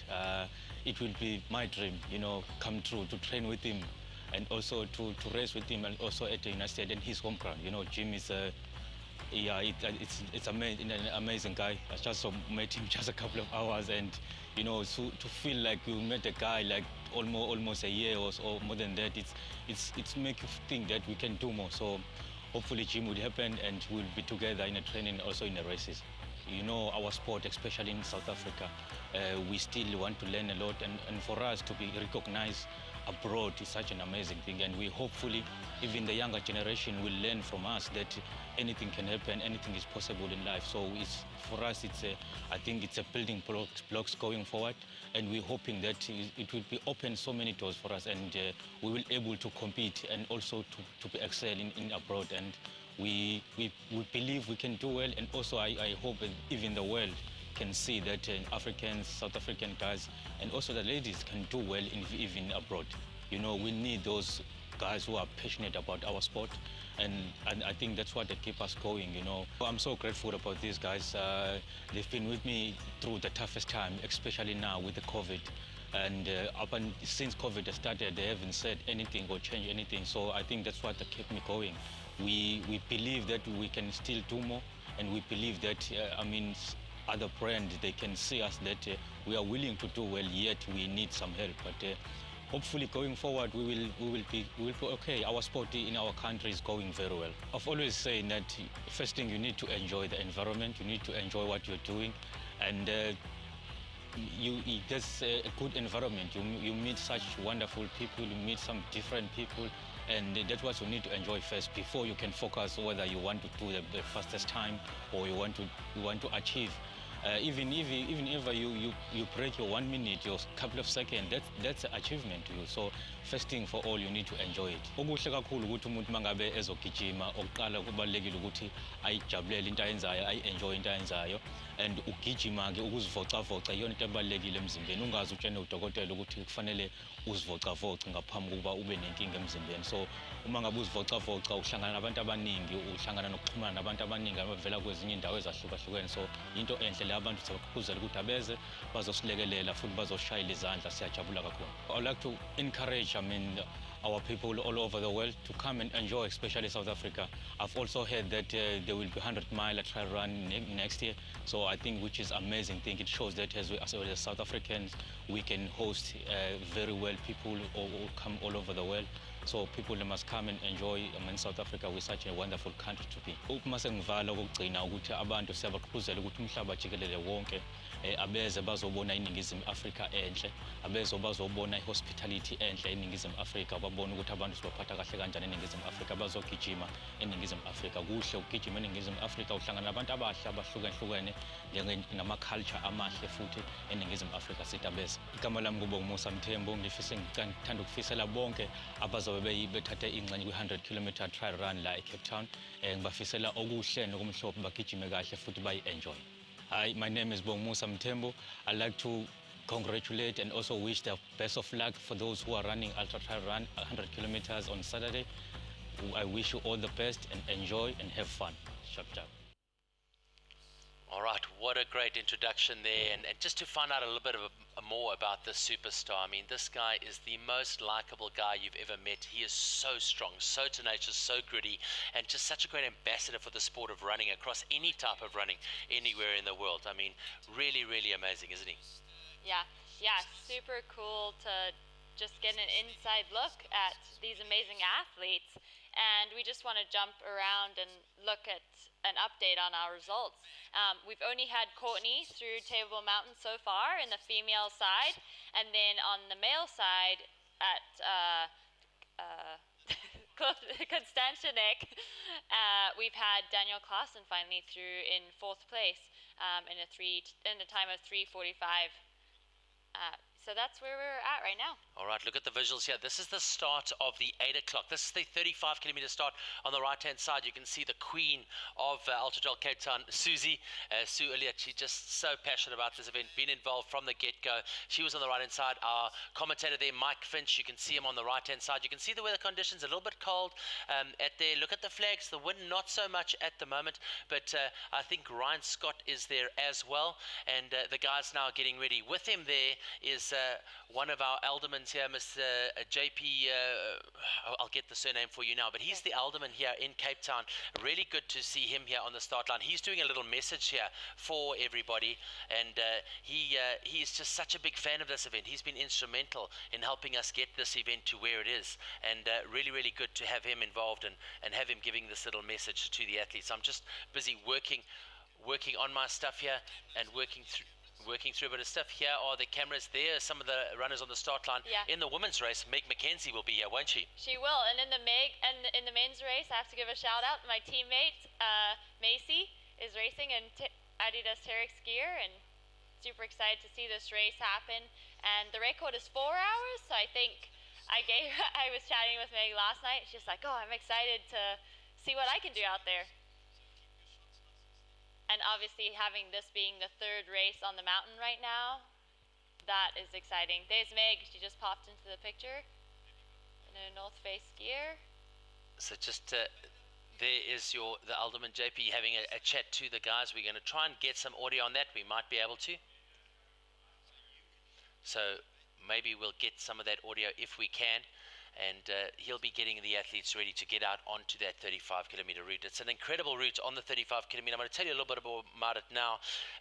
2,000 meters of climbing. The cutoff is 11 hours. 2 water tables on the route for them today, and the start and finish, of course, at Gardens Rugby Club. So going to be quite exciting to see how they go there today. Had a look at that route profile, and it really is, for a 35K, quite a difficult run, isn't it? Right. I mean, you go a lot of work in not that long of a distance. 100%. So although the broadcast today focused on the 100-kilometer, important to talk about Ultra Trail Cape Town as it is. And here is our route profile again of that 100-kilometer. You'll see that the 35K, they'll start and do that first little section as they make their way up. And then what they'll do is they'll miss out this whole middle section and come back into the game around UCT, which is the University of Cape Town, make their way through to Dead Man's Tree, and then back down the gorge towards the finish line. So a lot less distance for them, but still 2,000 meters of vertical climbing for them.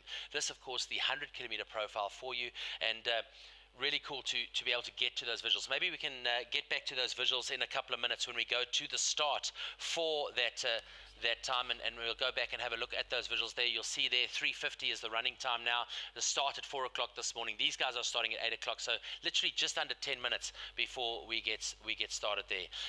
Getting back to some of the chatting points today, and maybe this is something that we can do, because we're going to go across to this section next, and it's such an important section of the route. We spoke about the technicality of the section, but we also spoke about the razor sharp, sandpapery surface of the rocks as you clambering through it. So what we're going to do now is introduce to you the section between Kloof, Nek and Llandudno. So between Kloof, Nek and Llandudno, let's get ready to have a look at this section. And this is going to give you a really good idea of what the athletes are going to be up for and looking into at the lead of the race. So that'll be coming your way shortly. Llandudno to Hart Bay. It is Llandudno to Hart Bay. Yep. You got to bring me back. You're the one that runs these. You know what I mean? All right, let's go in. Llandudno to Hart Bay, everyone. Have a look at this section. It's supremely beautiful, but very technical. This is where the race comes alive. Have a look at this. Hi, so my name is Lucy Bartholomew, and we're at Llandudno, and we're going to take you through the course to Hart Bay.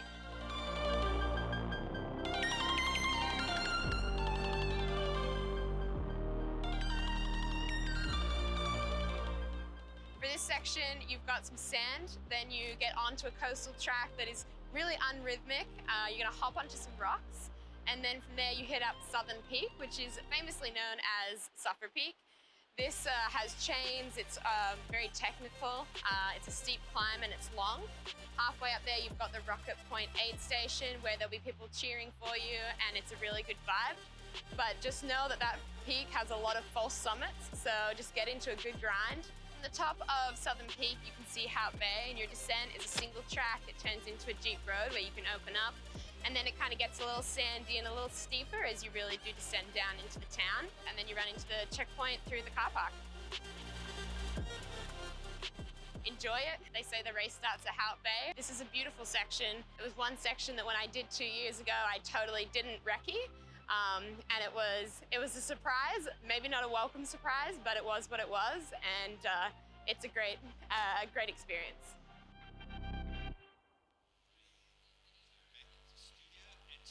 All right, I love that smile. Bartholomew, she was so cool when she was here. She ripped the field apart. What an incredible run from her. So here we go, just on 5 minutes to go till the start of the 35K. Let's go look at a bit of the history while there's Meg McKenzie, the diminutive Meg McKenzie, the pocket rocket. Right. We know how good she's going to be on this route today, Ems, hey? She's so excited. Actually, when I drove into the President Hotel yesterday, you two were having a chat. What was that all about exactly? I mean, we're such good friends, and actually we met at UTCT, and it was the 65K, and she was doing Twitter for the race, and she was sitting at the bottom of Platyclip. I remember. And she runs around the corner, and she just screams out to me, "Who are you?" She's We've so been cool. really good friends ever since. I mean, she's really done well, hasn't she? I mean, she's attacked some of the big international races, some amazing results, and she really enjoys these shorter distances. I think in time she'll go to the longer stuff, but right now the speed is there. Yeah, the speed is there, and she actually just tried her first 100K at CCC, and she loved it. She smiled the whole way, and she was like, "That was amazing." So it's super exciting to see her also being wise and like take more time enduring that energy of like being able to run the short races, but exciting to see her jump to the longer races. All right, look at this, leading men. Ritera now just under 4 hours into the racing. Look at these images. I mean, how beautiful is that? Look at the flowers, the purples, the pinks, the greens. Look how that red clay comes through. Doesn't it look great? I mean, wow, these images are great. So back with the leaders now. Here is your leading lady as well on the left-hand side. So Courtney Dauwalter on the left-hand side in the baggy pants. Right, those baggy pants should be signature Courtney Dauwalter. That's what I got to say. Oh, they are. Because, I mean, unbelievable. Look how she leans back. Look at the body language. Yeah. This is just so good to see. Nice big strides on the downhill, letting gravity do what it needs to do. But look how she's leaning back into it, making sure she doesn't make any mistakes. Take us through the two different options here and focus on Courtney. Let's see what she's up to. Yeah, so that gradient is actually a lot steeper than it looks right now on the live stream, and she's very smart to kind of be taking some time and maybe saving her legs a little bit because there's still a lot of running ahead of her. And I mean, as we've talked about, she is very experienced in racing, and so watching her attack this race has been really cool, and seeing how she attacks it, that is exciting. Yes, she's going to hit the trails again and hit those big steps down. And then on the other side, we're looking at the leading male. This is not as technical as it might look, and it's way less rocky than it was on Table Mountain, and so he's a little geared up to really grind down unto Llandudno. All right, just having a look at some of the splits here with the elite women at Table Mountain. And we know that Courtney Dauwalter went through there in 3:37. Second lady through there, Marianne Hogan, although we have her on our system as South African flag, she's not South African, she's Canadian. So a big thank you to our viewers for pointing that out for us. And we were looking all over for statistics, and hang on, I haven't seen this girl run in South Africa. Right. Where's she come from? But she's from Canada. She's got a great trail running pedigree, and she is still currently in second place. Looking at the gap between her and Courtney at the moment, I mean, they literally, it's a 3:37 versus a 3:46, so 9 minutes there at the moment. And then the third lady coming through there, and again, it is Marilyn Nakashi from France and Anne Ashworth. They are literally less than a minute apart. So that's what it looks like in the women's race. In the men's race, we're going to go across to Constantia Neck, because that's where we have the update for you. And the top 10 men have come through Constantia Neck here. Look at the passing. Oh, look at Jim Walmsley. Yeah. So Walmsley is now on the heels of Ritera. This is amazing. He's made up nearly 2.5 minutes. So these are your top two leading males. How is this footage, ladies and gentlemen? Absolutely incredible. Our live view unit is trying to keep up with these two, but this is the first time that we've got the leading two males in shot of each other. We've got a little thumbs up there from the live view unit, and he's working incredibly hard to keep up to that. But let's go and look at those time splits through Constantia Neck. Sebastien Spehler in 3, Daniel Klaassen, Bungomisa Matembu, the South Africans in 4 and 5. There's a 4-minute gap between the two. Jean-Francis Chazon of Canada in a 3:51. Solicita Madua of Malawi in a 3:53. He's a vet male having a great race here today. The Swiss rider Pascal Egli now in 8. Mathieu Healy, the South African, really looking good. He's a dark horse for today for sure. He's in a 3:54, and running with him is Kane Riley of South Africa. So 4 South Africans in the top 10 at the moment. Look at the time. It's 1 minute to the start of the 35 kilometer. Maybe we can get across and just watch that start quickly. Maybe you viewers out there who are watching the 35K or have people running in the 35K will be able to identify your runners. So we're going to try and get back to that 35 kilometer start for you, which will be starting in about 45 seconds time. We're just getting our technical team hopefully to bring that across to you shortly. But breaking news, you can see what's happening there. You can see the ticker tape with those results and those times of the athletes as they go through. We got about 30 seconds to go until the start, the 8 o'clock start of the 35 kilometer here at the Ultra Trail Cape Town. Here is the start line. The cameras are there. All protocol observed, of course, for COVID. The guys with their masks on, they're only allowed to take their masks off in the start chute 3 minutes before the start, and that's exactly what's happening here. They're waiting patiently for the start now. 10 seconds to go. You can see Ryan Scott there and Mike Finch, the two commentators on the finish line. My wingmen, which I'll be joining a little bit later. I'm sure Ems will come in as well and have a chat with him. But there looks like there's a lot of fun going on, and good to see the guys getting ready. Not sure we're going to get that start. We've gone back to the elite women's race right now, and look at the speed at which Courtney is taking on these steps.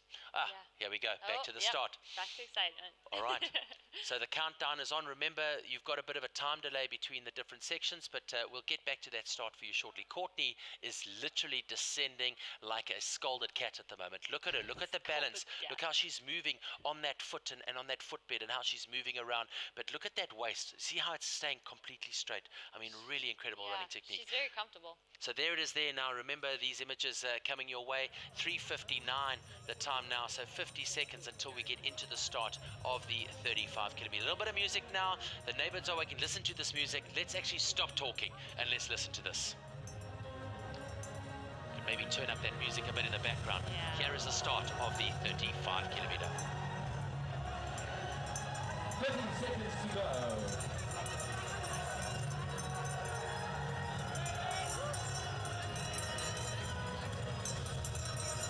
2,000 meters of climbing, over 35 kilometers. A big welcome to both our local and international runners here for the 35 kilometer Ultra Trail Cape Town 2021. 4, 3, 2, 1, and you are on your way. The 35K. Have a great run out there. So see if you can spot your friends, your family members, and they get out onto the route here. A really stacked field in the 35K. Again, close on 400 runners in this category, and looking forward to bringing them across the line a little bit later today. Ems, I think one of the great things about Ultra Trail Cape Town is just the different categories of runners, the different type of humans, you know. And I think as a 35K runner, you're wanting to do the 65. As a 65, you're wanting to go up to the 100, you know. And now the 100s will be wanting to go to the 100 miler, won't they? Right, and that's the big debate here right now is how many of the 100K, well, how is anyone going to pick?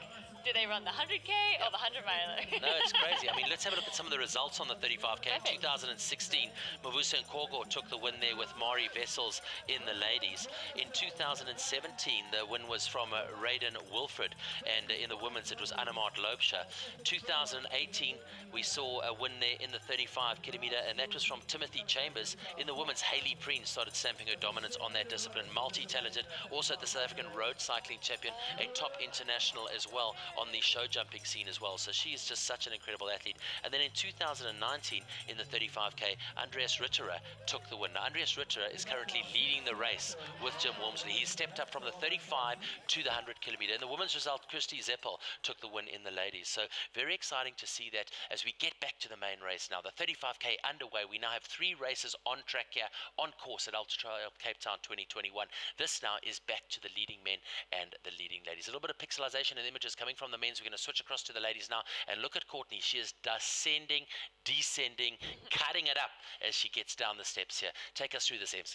Yeah, I mean, this, as I've said before, just this morning, this is a big section of kind of hard on the leg stuff, like big descents, big steps. It's super exciting to see people out there already cheering above Constantinek, and this is exciting to have Courtney be comfortable, and she's obviously crushing this. It's super nice to have people there, because this is one section that can be confusing, and I can see it's really well marked, and so that's super exciting. Like, just winding through, and she's getting so close to some excitement. Wow, we keep seeing dogs out there. Nice morning for a walk. Right. I've just gone past the #1 ranked ultra trailer in the world, and I've got no idea who she is. Yes, if they only What are you doing on my mountain? Right. I mean, amazing. Look at the flowers blooming. I mean, it's such a great time to be in the Cape, and you know, obviously the daylight hours get a little bit longer as well, so the sunset going down later. And again, we don't appreciate the technicality of this course. I mean, look at the rocks. They stick out at you like these sharp little edges, and you know, one mistake, one little mishap, one little non-concentration, you can turn that ankle over so quickly, can't you? Yes, exactly. And having our top 5 females through Table Mountain with Carrie-Ann Marshall in 5th right now, and just that, like, one mistake like that can change those whole top 5 in an instant. Right. 100% right. It'll be interesting to see what is happening with the men. It'll be really good to be back there whenever we can, because the last images we got from the guys on the route was that Jim Walmsley and Andreas Ritter were right together. The Italian and the American had now joined forces at the front end of the race, and that can be dangerous for 3rd place, because we know Sebastien Spehler is in 3rd place, the French rider, I always say rider, the French runner is in 3rd place, and for him, you know, he's at that space where he's 1.5 minutes off, which means he's probably out of sight. He's not able to see them, and if Jim and Andreas will now be testing each other, they'll be checking tactics. They know they're early in, but they also know that companionship on the trails is key, because it helps you bring the pace up, doesn't it? Yes, it definitely does. And we've talked about this a lot too, of like, if someone does pass you, if you make that decision of like, okay, I'm gonna try and keep up with them, like, you can actually find this secret hidden gear inside of you that doesn't let you get dropped, doesn't let that gap expand, and that is such a key place to be, especially at the front, like having them together and, like you said, testing each other out, finding where their strengths and weaknesses are. Absolutely. We've got to get hold of Damien. So Damien is heading up all these runners with the live view units, and I've got to tell you, whoever is running behind Courtney at the moment is doing an incredible job. Yeah. You know, he's keeping pace with her with this heavy pack on. Remember, balance then becomes a bit difficult when you're carrying that extra weight on your body, but whoever it is, whether it's a he or a she, they are doing an incredible job. First time we see these beautiful yellow flowers as well now. So the Table Mountain really coming out in all its glory. You can see why it is one of the 7 wonders of the world. A very unique fauna and flora here across not only the macro but also the microorganisms and the beautiful plant life. Obviously that very well known fynbos, which is very particular to this region as well. And it's just so cool to see the mountain coming alive with this international talent. It's goosebump stuff for sure. Right, and like, again, I'm just gonna highlight how amazing Courtney is. And I have a picture of a tweet that Aaron Farr tweeted out at UTMB that keeps popping up on my phone. And I came through the last like 8th station, and they tweeted, Emily Hogan in 10th, 5.5 hours behind Courtney. 5.5 hours. It's mad, right? Right. No, it's mad. I mean, she's epic. And that's going to be interesting with the broadcast, because it's one of the things we had to factor in, you know, with the live view cameras following. If Courtney does move up into that top 10, you then got to manage your cameras, because you're then going to have her racing as part of that men's race right at the sharp end. And to get those visuals, we want to be able to capture them for you as the public around the world, and then also make sure we get in that 2nd, 3rd and 4th place. So that's going to light things up. I think just quickly, let's go across while we're watching some of these images to some of the messages. So we put it out there. Get hold of us on Instagram at Max Kluwer or at Emily Hogan, and we're just getting so many people. To Felix D, thanks so much for pointing out that Marianne Hogan is from Canada. We do appreciate that. We've got all sorts of people coming through to me. Zolani Xolo coming through as well, saying great images. Michael Gesler, greetings from Austria, watching the live stream. All the best for my pals Pascal and Andy, and he actually did UTCT in 2019, which is super exciting, but it's snowing over there right now. It's crazy, so that's right? Different weather. It's crazy. And getting these messages coming through is just so cool to see the guys and girls, you know, sending these messages to us. Leon Oosthuizen coming to us, and he's watching the 100 miler. Really good to have him checking in. So Leon, how's it wherever you are in the world? Hope you're enjoying it, and hope to see you here soon. At school with me at Maritzburg College many years ago when we were a whole lot younger. Michael Dickerson coming through from New Zealand, really enjoying the coverage and the coverage. So Mike Dickerson, thanks so much for coming back to us. and get back to the race now. This is where it's at, ladies and gentlemen. Look at this coverage, and look at this. Jim Walmsley now where he likes to be, at the front, pinning his ears back, setting the pace. Ritter right behind him at the moment, and they're both looking so calm as they turn onto the road here across the tar. You'll see getting a bit of leg speed here. We know Jim is really strong in this space, and Ritter, incredible. Again, 2019. He was the winner of the 35 kilometer. The ability to transition across into the 100 kilometer and be running with the world #1 ranked athlete at this pace is amazing. Yeah, I really want to see how this plays out, how excited he is to be running with Jim right now. I can't wait to like capture him after the race and be like, how was that sharing that? Because I know for athletes, like old and young, when you get that chance to run with the best in the world, you just get super excited.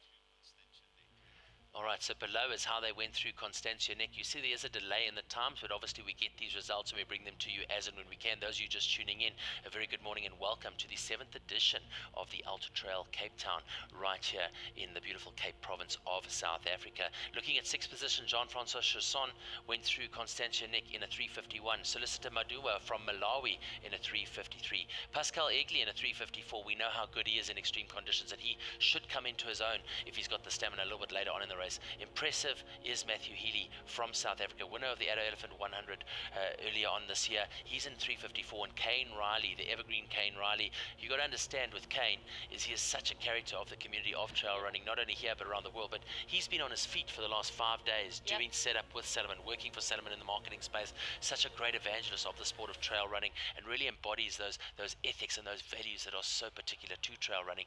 But here he is now, and he's in 10th place. Look at the running now, getting down, getting off that road now. Very few sections like that where they're going into traffic. A very big thank you to the city of Cape Town for the marshals, for the governance of that traffic. A very big thank you to the people of Cape Town for their patience as they come into a day where they are going to be seeing a lot of trail runners out there. You can see the markings, the pink markings, the biodegradable pink markings on the road as the athletes now turn left into this section now. But this is an idea of the speed at which these guys are running at. We're very excited to bring you some more pulse segments a little bit later on in the day where we can hopefully have a look and see what those look like. But here an example of the speed. You can see in front there, I know it's jumping up and down a little bit, but in front you can see the yellow of Andreas Ritter and the blue and yellow of Jim Walmsley, who are a little bit ahead at the moment with this runner trying to catch up.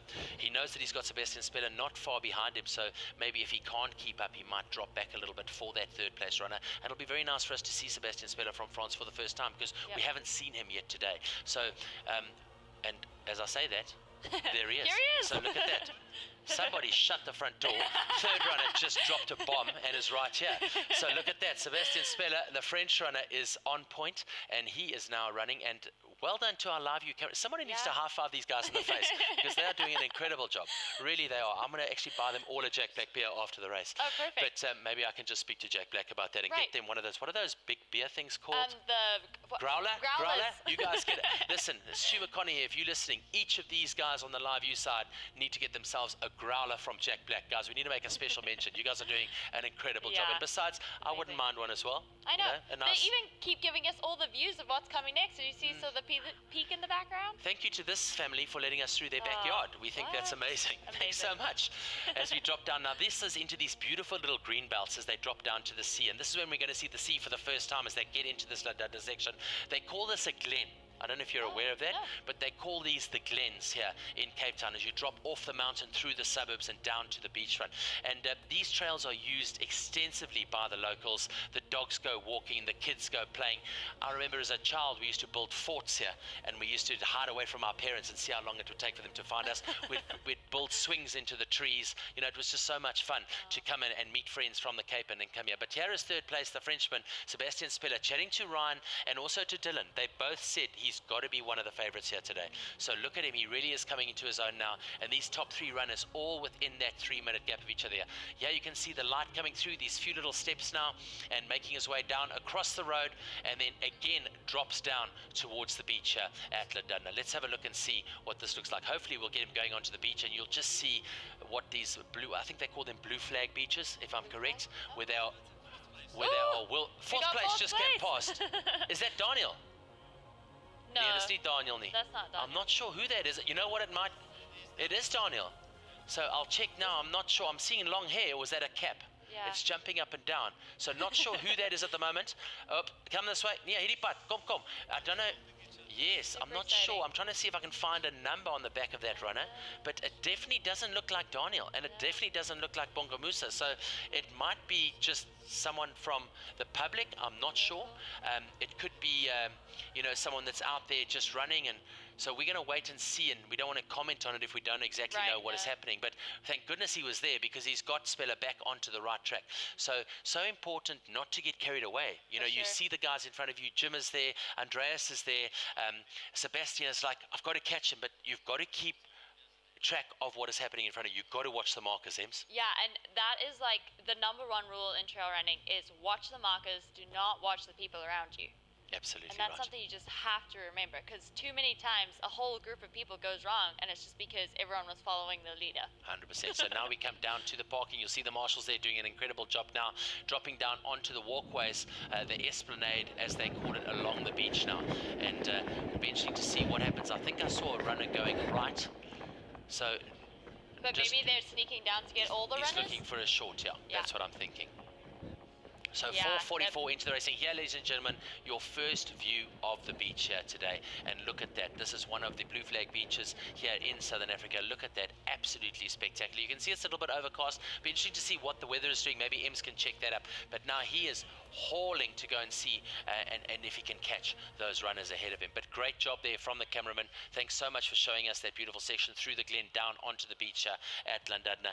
Having a look at the temperatures now, still the same sort of temperature, gone up by 1 degree Celsius, 17 degrees Celsius, 62 degrees Fahrenheit. You can see the wind has picked up as well, gone to 27 kilometers an hour, humidity at 88%. You can see the footprints in the sand here as we look at Llandudno Beach, and again, very, very little wind at the moment. So waiting to see what, here we go. I think I'm not sure what I'm seeing. I'll let you know when I see it. Maybe you guys can help me. And don't forget to let us know. It looks like this is still Sebastien Spehler, and he's looking to catch. Yes, the cameraman definitely took a shortcut. So Spehler now coming onto the beach. He is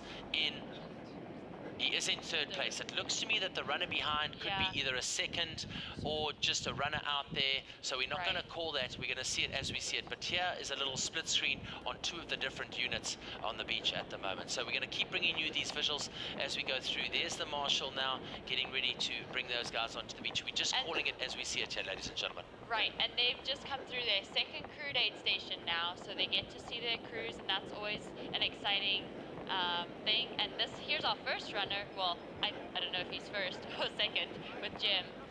So interesting now, I've just got a split as they come through Llandudno. There might have been a bit of confusion with the markings there. We saw it was quite technical, but it looks like Andreas Ritterer is first through there.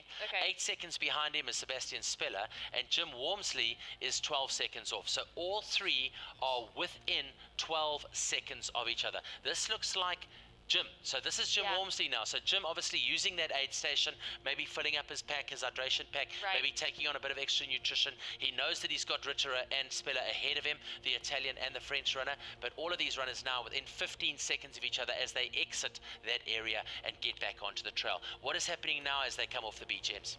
Yeah, so they're getting into another, like, I can't remember what you called it earlier, but those glens. So it's back trails. They're going to go through some trees. I actually ran into a tree on this section a couple of years ago. That was pretty entertaining. But again, overgrown and super well marked. Just one straight trail. But yep, you can see them kind of crouching under trees. And they're going to get back out onto the trail. Absolutely. You can see Jim's hat coming off there, so he probably might have taken it off to get under one of the trees. Could have get caught in one of the trees as well. And he's quite tall, Jim. You know, so he's having to do a little bit more ducking than the rest of them. I'm not sure how tall Sebastien is, but I know Jim is quite tall and lanky and getting onto the boardwalks now. And this is an important part of the racing because you want to keep your tempo, but you don't want to get carried away because you know you've got some bouldering coming. For sure, yep. And it is easy on these sections to kind of lose focus because it is a little less technical. You have obviously these smooth boardwalks and smooth trail, so it's easy to fall because you're just not paying attention. But we'll see. Hopefully they all stay on their feet. And again, I think we've just got to take a moment, and everyone around the world that is watching, I think you've got to understand the technology that's going into bringing you these visuals. Right. We've got a runner there with a 15 to 20 kilometer backpack, chasing down some of the top 3 elite ultra trail runners in the world, keeping pace with them at the same time, and trying to give us that imagery of the athlete running through these sections, which are, under boulders, you've got to think of things like reception, connectivity, and all these sort of things. And yes, we are happy to take this plunge. We are happy to make mistakes, and we're happy to try these new things, because we want to bring trail running to the world. We want you guys and girls back home to see just how crazy this sport is and just how amazing it is. So very, very cool indeed. What we're going to do is get ready to get through to a little ad break for you, and we're going to introduce some of our partners to you, and just take a little bit of break from this incredible action which has been going on, because I've got to tell you, I'm quite pumped up right now, and I've got to do this for another 8 hours. Right. And these scenes are incredible as we get back to the men's race. I'm guessing that it is here, but just look at the technicality over that drain now. Hoping to get a little bit of a view. I don't know if the runner will look to the right hand side. We should get a little opening here. There it is, and we know that temperature of that water is really cold. For sure. And Ems, I mean, running down onto the beach now, you against the elements, you're going to be exposed on the water's edge now as well, and underfoot now as well. You're not only running and clambering, but you're scrambling as well. Yeah, so you kind of actually pop out here. You don't hit the beach yet on the boulders. You pop out on the road, and then you drop back down to the beach again and in the sand and everything. But I think the coolest part of seeing this live stream is, yes, okay, keeping up with the runners, but actually getting a view of the terrain that's there. So like runners around the world that want to come attempt UTCT can be like, oh yeah, I remember seeing that, or I know what to prepare for. This is really exciting. And also, I mean, as an elite athlete, it's so important to scout the route beforehand. Right. We know a lot of the athletes can come out actually 2 weeks, 10 days, a week before the time. And these trails are publicly open trails. Yes. So they're available. If you know where they're on, you know what they're like. It's always good to tag onto a local. And the local guys at Tuesday Trails are always more than willing to say, hey guys, come and join us. Let's go and run this section. We'd love to do that with you. And I think that's what makes this so unique is how this trail network has developed over the years, and how it really has just embedded itself into this amazing community that we have here in Cape Town. Yes, for sure. And even with the safety, which a lot of people keep asking me about in Cape Town, like how safe is it? It is definitely a good idea to like cling on to the locals. They know like the good spots. They know the key efforts that need to be put into going for a run and exploring or scouting these routes. And that's another thing, something to remember. Just as we get a chance to, like throwing it back to our second lady, Marianne Hogan. Oh, sweet. So there he is, Ritera now. So we've got a visual on Ritera. What's quite cool about these local guys on the live view units is they know the sneaks, right? Right. So what they're doing is they know that there's a shortcut. There may be a little U-bend in the road. He's like, okay, I'm gonna piggyback, or what do you call bunny hop, or get around piggyback. third, second, and first, and get onto first. So this is what's really cool about having the local knowledge, and these runners that Damien's put together have been absolutely incredible. So let's keep going with these visuals. What we're also going to do is wait for our 4th place runner to get through Llandudno, and hopefully that's going to be Daniel Claassen, the South African. Remember, 7th year in 2019.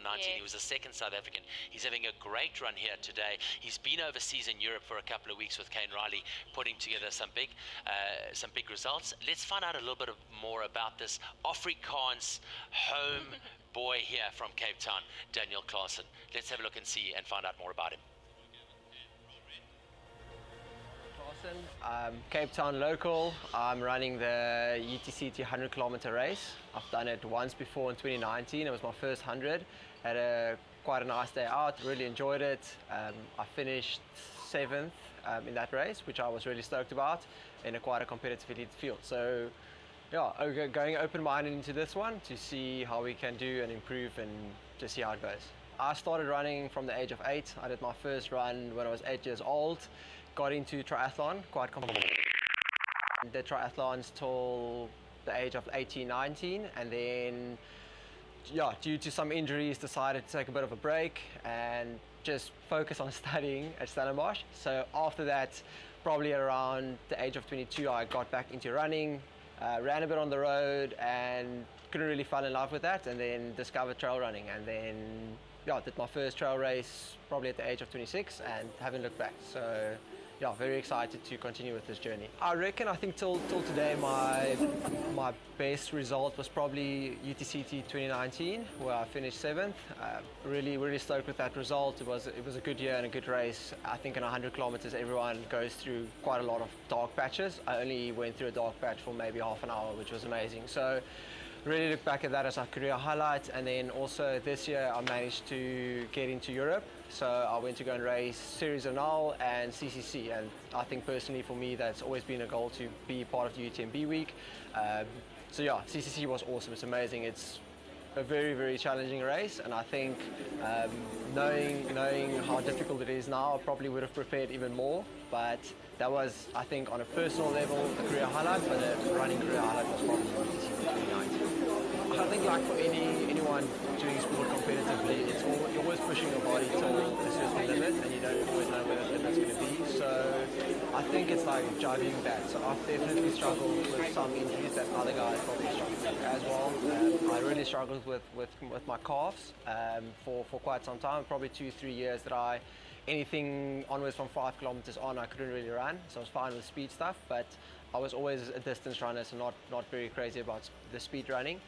So I think that also taught me to be patient, and at that stage I actually took 6 months off and just did rehab. Like only spent time in the gym, only time on the bike, until I got the balances between my quads and glutes and the calves right, because that was a bit unaligned because I tore both ankle ligaments in varsity days, not running related, but yeah, rugby and soccer and all those things that happened.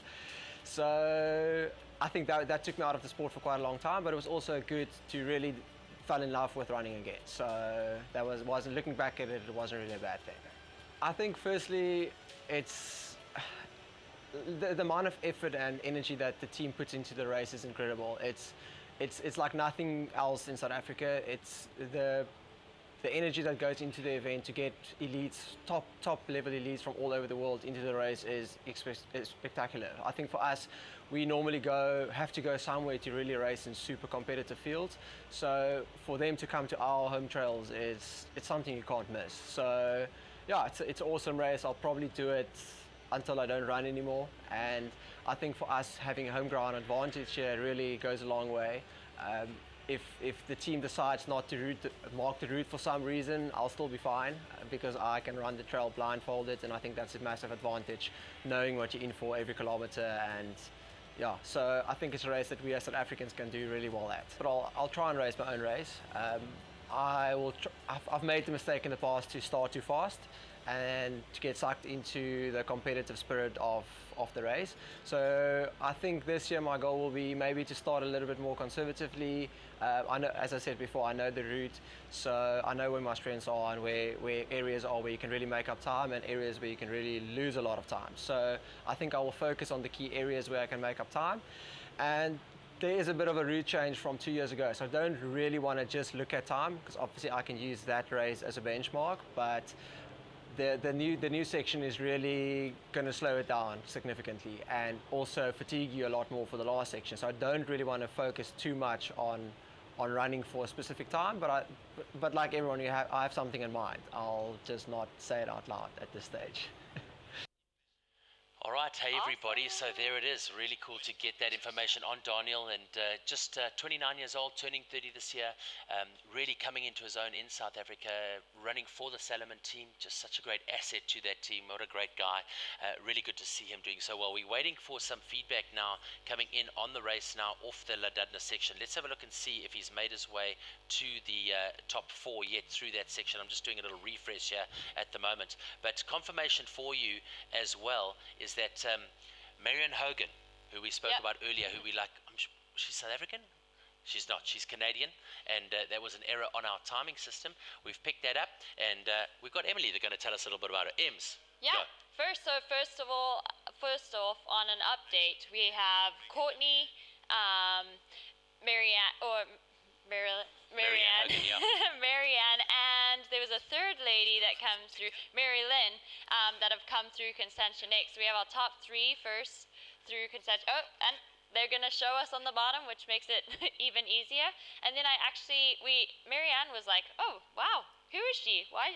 Like, we don't know. Yeah.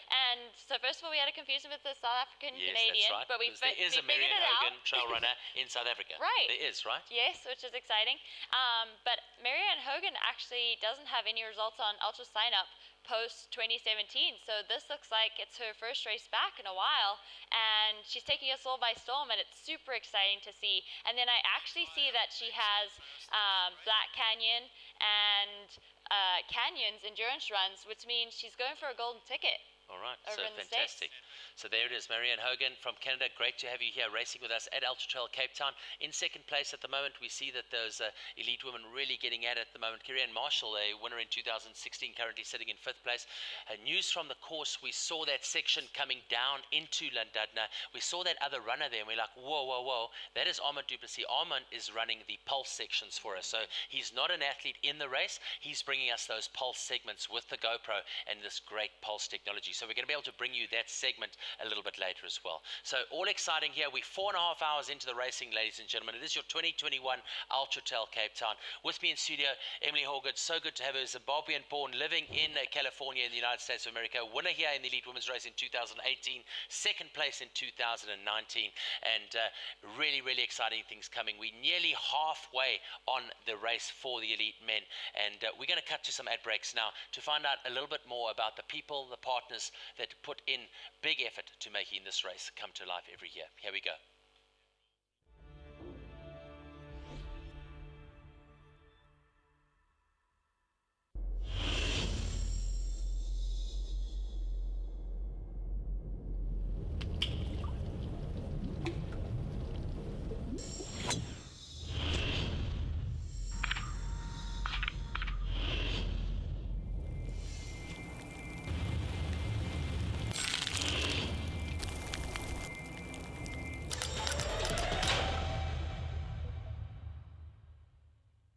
Going on an adventure, watching the sun of the mountain after a descension. It's time for me to put your life back on the bookshelf. Remember what you said. You wrote a story by yourself.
All right, we're back. Hi, everybody. Welcome to the studio here in Observatory as we bring you the live feed for the Ultra Trail Cape Town here on UTCT TV. With me, Emily Horgood. Ems, things are starting to unfold. Can you believe we are 4.5 hours into the race already? I told you time would go past quickly. Yeah, it's been 5 minutes.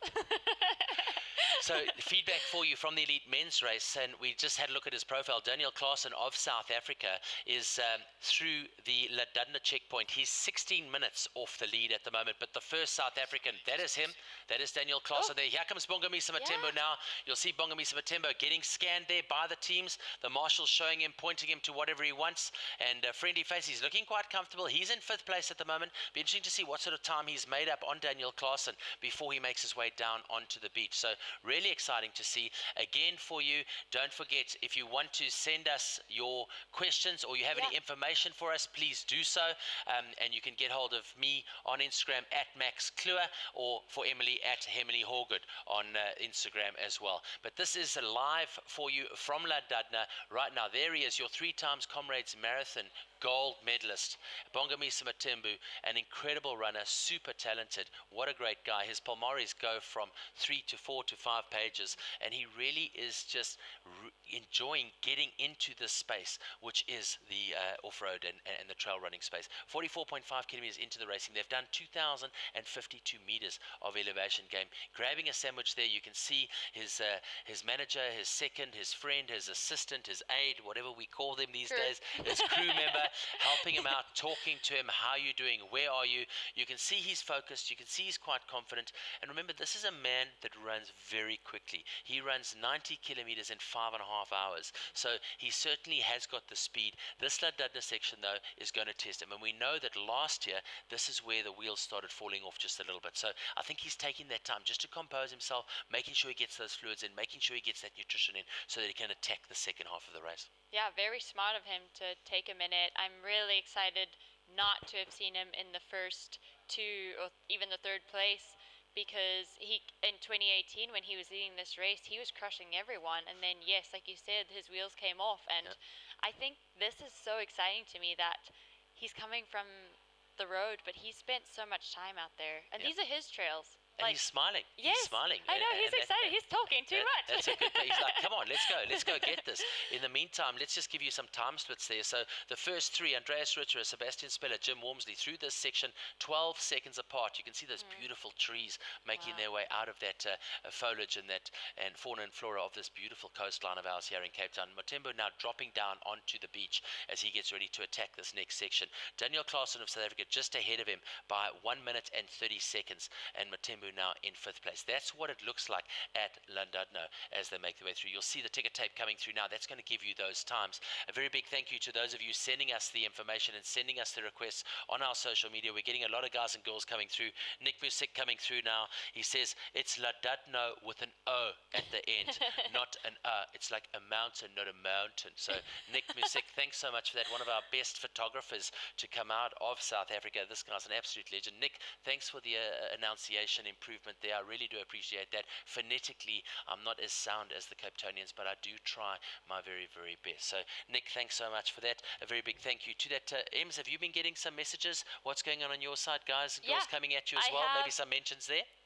Abby Hall was drinking a beer and watching us in America late at night, which I was really excited to hear. Yep.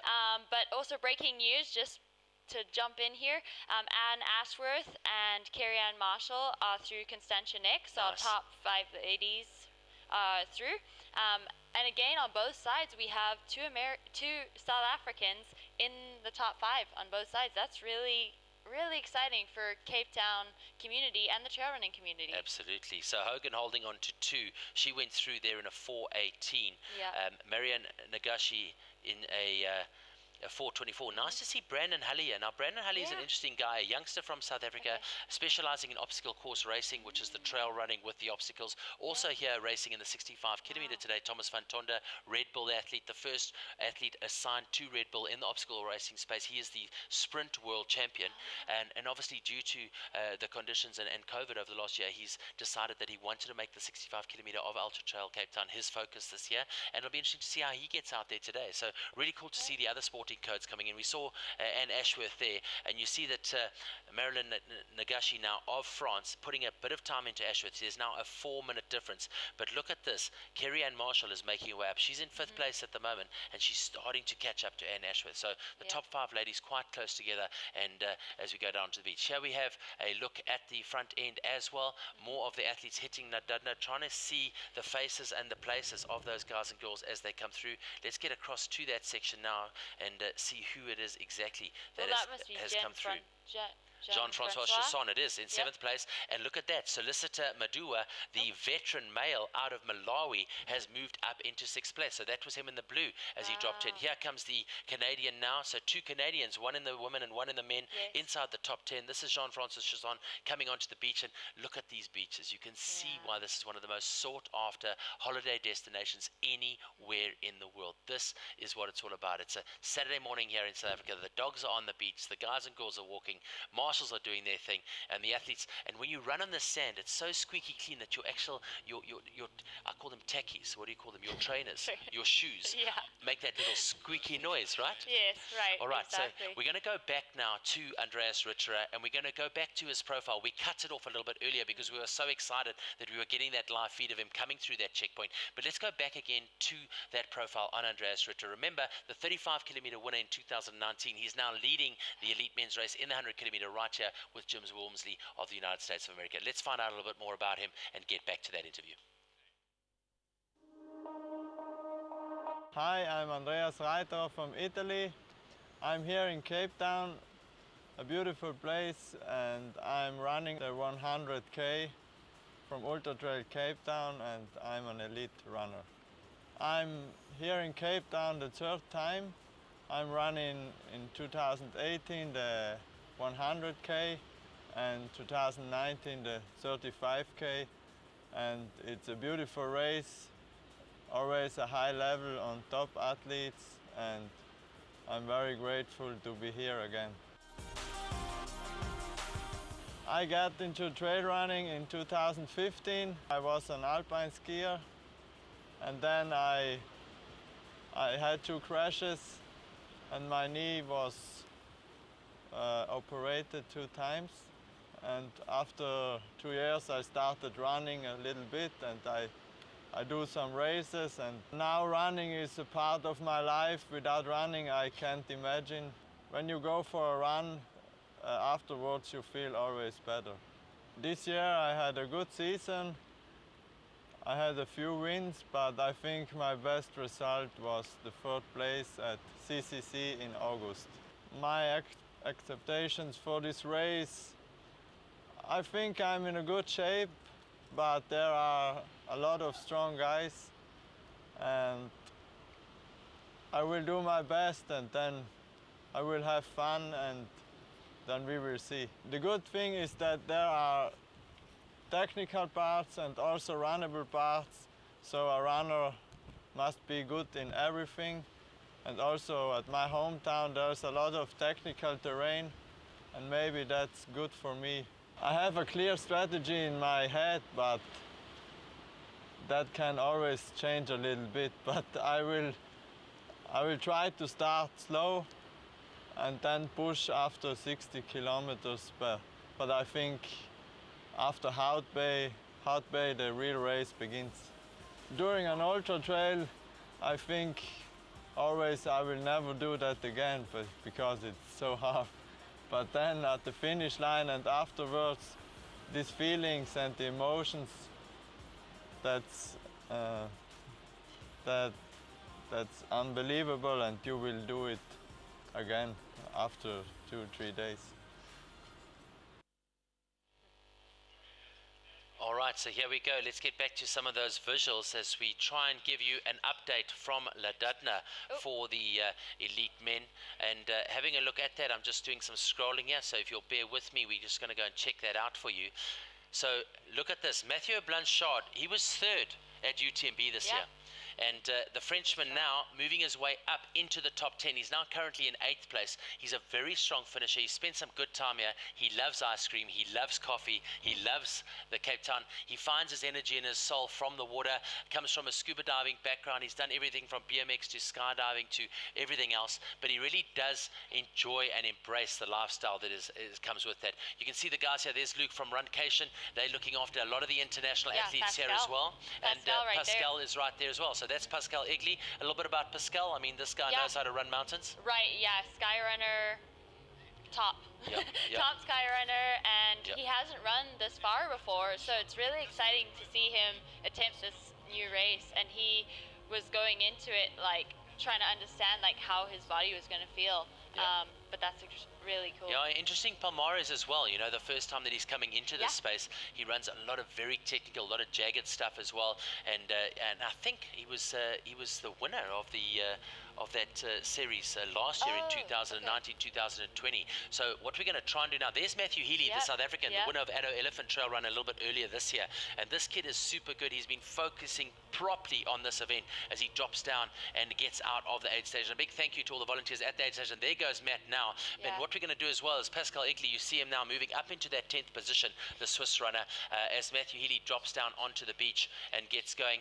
And this guy is so confident. At Addo Elephant, he literally led from start to finish, and he really is very much focused on where he's very goal orientated. Such a good kid, speaks really well. Watching him at Addo Elephant, the temperatures there going into the 50 degrees Celsius, and I mean he really just managed that. Look at the tactics here.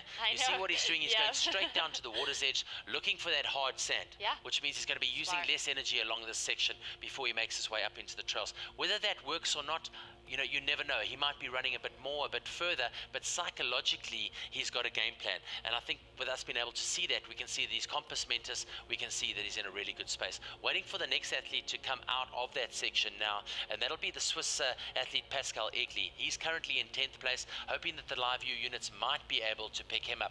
If they can, we'll go across to those images, but in the meantime, let's go and have a look at his profile. Let's find out a little bit more about this Swiss-born athlete, and we're going to cut to his bio for you now. Let's learn a little bit more about him. I'm Pascal Egli. I'm from Switzerland, from the Alps, and I came here to Cape Town to run my first 100K trail race. Yeah, I would say I heard about it because it's in the Ultra Trail World Tour, and yeah, some friends have told me about it, they have done it, and they really liked it. And for me it was also a very good date because it's at the end of the season and I wanted to do a long race and not be tired for the short race. I'm really excited to start with them. I don't expect to compete with them, but it's definitely exciting, and I think it's cool to be able to measure and to see where I'm at. I don't expect to be very competitive against them, but well, you never know. And for sure, I've ran in the same races as Jim Walmsley, but I know that on the long distance I probably have no chance. Yeah, I'm a PhD student in glaciology, and I'm just finishing my PhD at the end of this year. So usually I'm working in a much colder environment than here, but of course as a PhD student my work is often in the office analyzing data and writing articles. I started running pretty young, when I was like 12 years old, and I did my first mountain running race when I was 16. I always did it alongside mountaineering, to train for mountaineering. And then I really got into sky running around 10 years ago. And I won some important sky races, also the Skyrunner World Series. And then gradually, maybe naturally, I also wanted to try out longer distances. Skyrunning for me, it was always the coolest thing because it's very technical and because it's logical. You start from a village, you run up to a summit and you run back down to the village. So it's like mountaineering but faster. And it's a cool community. It's usually high level and you discover really, really beautiful places. So far, unfortunately, I only ran by the shore, but it was already super beautiful. I also did some, let's say, rock-to-rock jumping near the beach. But I think I saw some pictures of the trails here, and I'm gonna like them because there's some steep technical uphills, I think.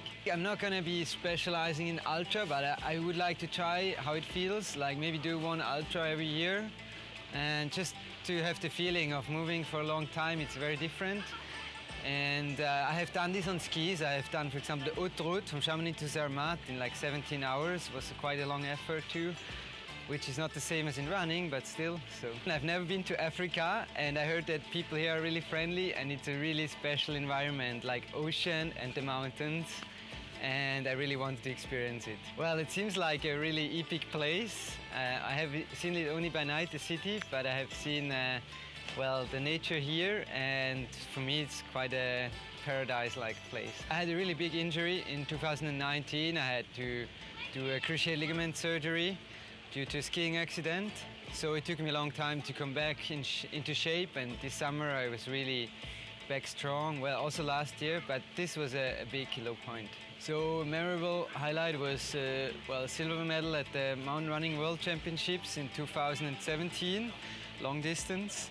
And then winning the Skyrunner World Series in 2018. And then winning races such as the Rat Skyruns in Montana or Transvolcania Vertical K.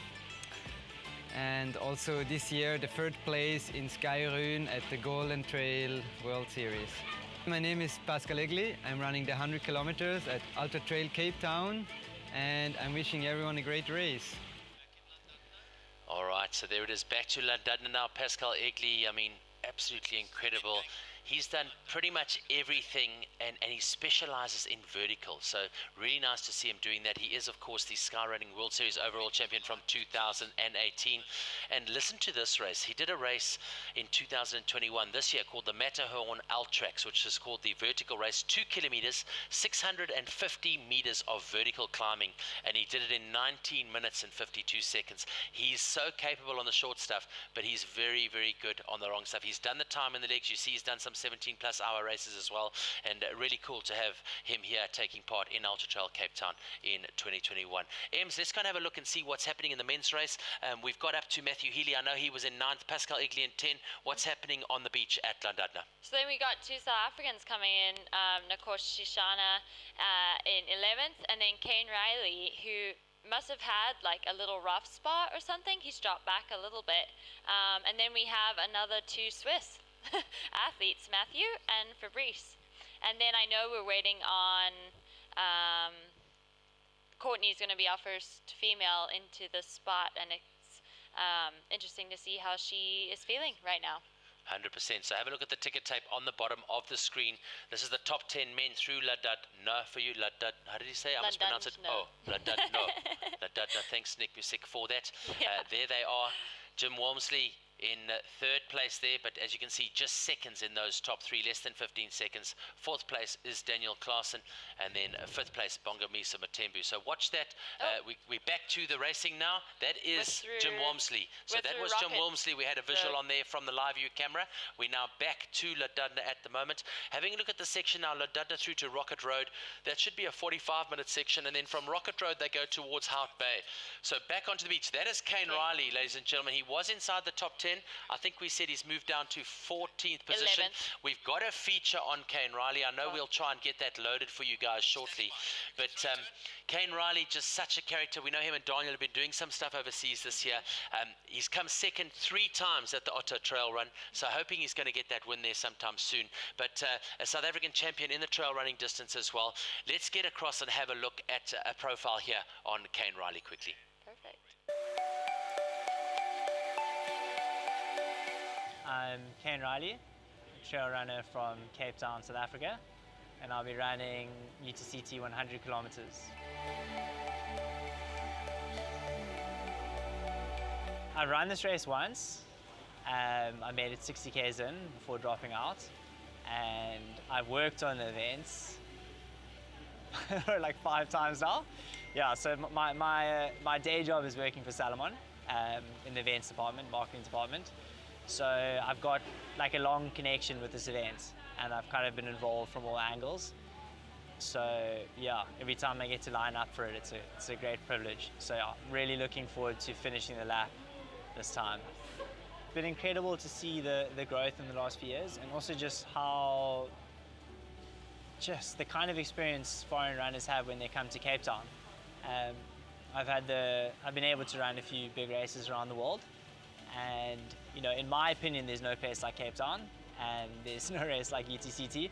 But to see other runners have the same view, guys, you know, like Jim and Cody, who've traveled the world racing, and I think that's the big part is Cape Town, and the community of runners we have here, and I can feel it. And then when you see foreigners come in and experience that too, and take the same things away, it's pretty awesome.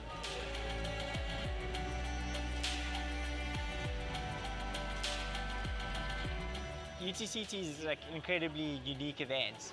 You go to some really big races around the world, and there's like all the prestige, and there's like big crowds and all that. But UTCT almost just feels like a seriously overgrown community event. Like everyone's invested in the event. I think the best way to really understand it is to go to the Tuesday trails before. It's like part of the event itself. So the community is so invested, and I think that's like the big thing that's sets it apart from most some events like UTMB. And yeah, for me it's huge. I was born and I've lived in Cape Town my whole life.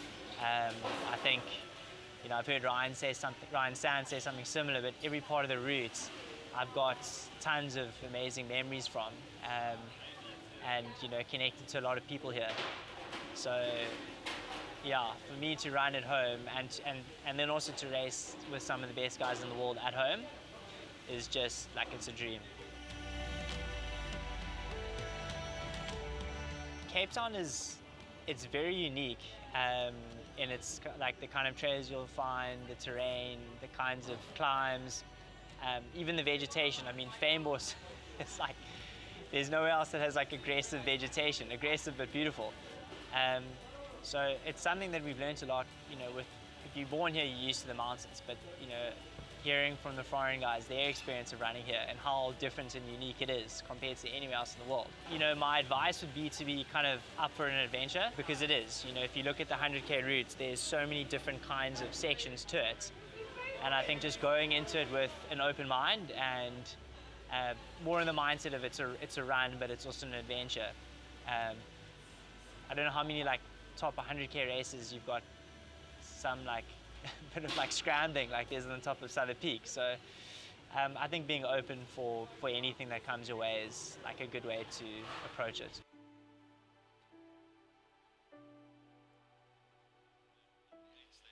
All right, so there it is at the aid station. That's Robbie Rorick in the foreground. He was taking on the 100 kilometer for the first time here at UTCT, and it looks like he's not continued on his race today, so not sure what happened there. Nice to see the families there as well at the aid station.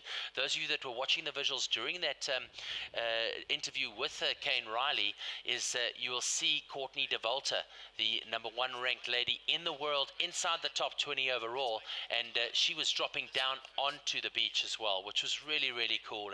And just so comfortable at this 45 kilometer mark for Courtney Dauwalter, jumping down onto the beach. So news to this now. Here's a look at the lead, and that is Andreas Ritter. So Andreas Ritter there, not sure exactly where he is on the route. We have had some results coming back from the last split. I know that Emily had them for us. It looks like Jim Walmsley and Sebastien Spehler there. Andreas Ritter now is 5 minutes 20 behind the two leading runners. So this is Ritter, live visuals from him. He's 5 minutes 20 seconds behind the leaders. He's in third place currently at the moment. So this is third place on the track at the moment, and it is Jim Walmsley in 1, and he is 35 seconds ahead of Sebastien Spehler from France. So it's USA, France, Italy, 1, 2, and 3. Jim Walmsley is in the lead again. So really cool to see. News from the course though. I've just got an SMS here from Ryan Sands. He is at the aid station, so we're going to try and contact him as well and get hold of him and see if we can bring him into the Live U team. So Ryan Sands on track at the moment. He's been out there supporting as well, and here come more and more runners into this aid station, getting welcomed by incredible crews out there, getting those nice fresh foods and ingredients into their stomachs, tantalizing their taste buds. Courtney Dauwalter coming through now in 16th place into La Dudna, 4 hours and 50 minutes into the racing. Emily, Robbie Rorick there, he's pulled out of the race. As an elite runner, you know when you're having a bad day. Right. You know, you don't want to ever pull out of a race, but sometimes you have to. But this is another thing that I love about trail running, is that those athletes are immediately changed in focus. How can I help? Who can I support? Who can I crew for? Let's get involved. Let's remain part of the vibe. That's cool, right? Yeah, so cool. And that's what happened to me my first 100K here. Rob Carr actually pulled out at that exact spot, and he was cheering me on right there, and that was super exciting. And I think, like have been talking about all day, like the community in trail running is just something so special that isn't experienced in other sports. So coming onto the beach now, another one of the athletes here. We know Prodigal Kamalo, 2 times winner of the Ultra Trail Cape Town, has an athlete running here today. He's pinned him for a top 10 overall, doing such good work in KwaZulu-Natal, and really doing some great things. He's got an academy of about 30 runners, and we saw his profile throughout the week as well. We saw it posted onto the Instagram channels. He really is doing such a good job with some of the runners here in South Africa, and taking what that sort of honeypot of knowledge that he's gained with his years of running the Comrades Marathon, multiple top 10s there, running Ultra Trail Cape Town, taking those 2 wins and passing that knowledge on. And that is so important, because you learn so much from that sort of experience. Yeah, and yesterday it was really cool for him to get the question of, or in the Q&A session of, what do you tell your runners? Because you have this experience, you've won Ultra Trail Cape Town twice. Like, what do you tell your runners that you're bringing to the start line? And he said, like, run your own race. Absolutely. And that was really special to hear. So news from the route is that Ryan Sands is with our team, and we're hopefully going to be able to bring you some stuff from some of the aid stations. He'll link up with one of the live U teams, and we'll hopefully get some images and some interviews with Ryan, which will be really nice. He's always just such a great source of information, and remember, running at that top level, he's very aware of what needs to be done. I remember that incredible race with him and Prodigal Kamalo, where Prodigal went 9:51, broke the course record. Ryan went to 9:56. What an incredible race. And then a year later, I think it was 2:18, Ryan had a terrible race. Yes. But he finished. You know, he gritted his teeth, he got involved, he came across the line outside the top 50 or whatever it was. But also, I think that's just such a big part of the learning process of being a trail runner. You know, sometimes you've just got to grit up and go. You know, if your body's not failing you, if you haven't got a big race coming up in a couple of months or whatever it is, get that finished, because that grit and tenacity is what sits in your mind, and that grit and tenacity is what gets you to the finish line and gets you to those victories going forward, right? Yeah, and that also shows everyone that there's something in gritting things out. Absolutely. Like, the people at the back, like, they're not going to have an epic day every day either. And so if the people at the front can show how you can continue through that and work through problems, that is more inspirational probably than every winner, every time. Like, people want to know that everyone has a bad day. Look, we talk about 2019. I mean, we had Francis Tahine here, Salomon runner from France, one of the top runners in the world, hot favorite for the race. We know he was having a good race. Cody Reed came in from the United States, relatively unknown, you know, incredible personality outside, you know, that top 2, top 3 for quite a bit of the race. And then towards the end of the race, obviously the stars just aligned. Cody managed to pick up the pace, keep that consistency, came across the line in first place against one of the world's very, very best. He did a 10:0, I think it was a 10:04.56, and Cody here again this year running the 65k, which we spoke about earlier. But it's about those stars aligning. It's about having that perfect day. You can plan and do the training and get the nutrition and get the recovery and all of that right, but if it's not your day, it's not your day. Right, and that's the biggest thing about ultra trail running, is that everything has to come together on a day that someone picks years in advance.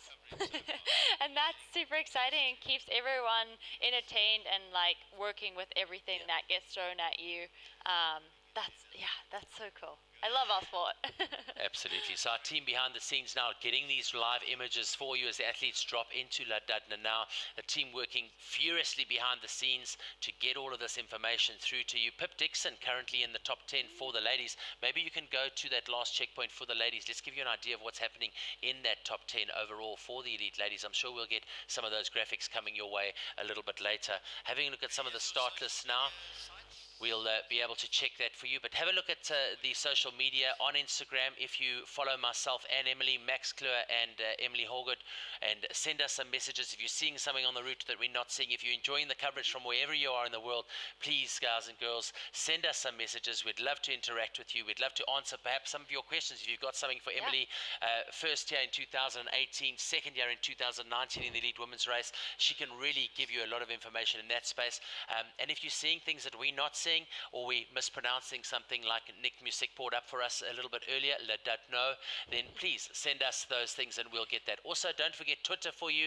I think we've got a graphic on that as well, and the Twitter for you is @UltraTrailCT. So get onto Twitter, send those messages, interact with us, get your stories out there. On Instagram, tag @UTCT, and we'll be able to pick those up and reshare them for you. So lots of patience, good communication here from the athletes as they come into this aid station.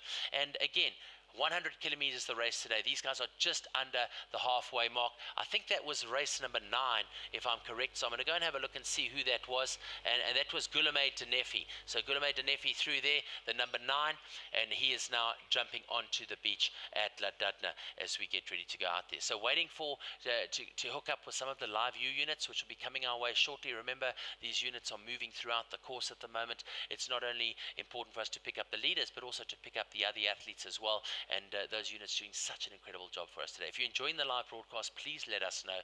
Get hold of us and tell us. We really appreciate all your feedback. Again, here you can see that Guillaume Denefi is taking the high line very different to what we saw Mathieu Healy do. And you look at the different running styles, as those feet sink into the sand, they're using a lot more energy. Llandudno aid station at 44.5 kilometers into the racing and 2,052 meters in elevation. Perhaps we can go to the route profile and have a look at that route profile for you. It'll give you an idea of exactly where they are in the race, and it'll give you an idea of where they are, because they've come down to sea level. So we're going to go to the route profile, which is just the graphic on the route itself, not the different sections, but the route profile. There it is. Ems, take us through that at Llandudno. There it is over there in the middle. Right. So you have, like I said, kind of a flattish section, but like we talked about earlier, kind of those sandstone rocks that you got to start jumping over before you get into a pretty intense climb.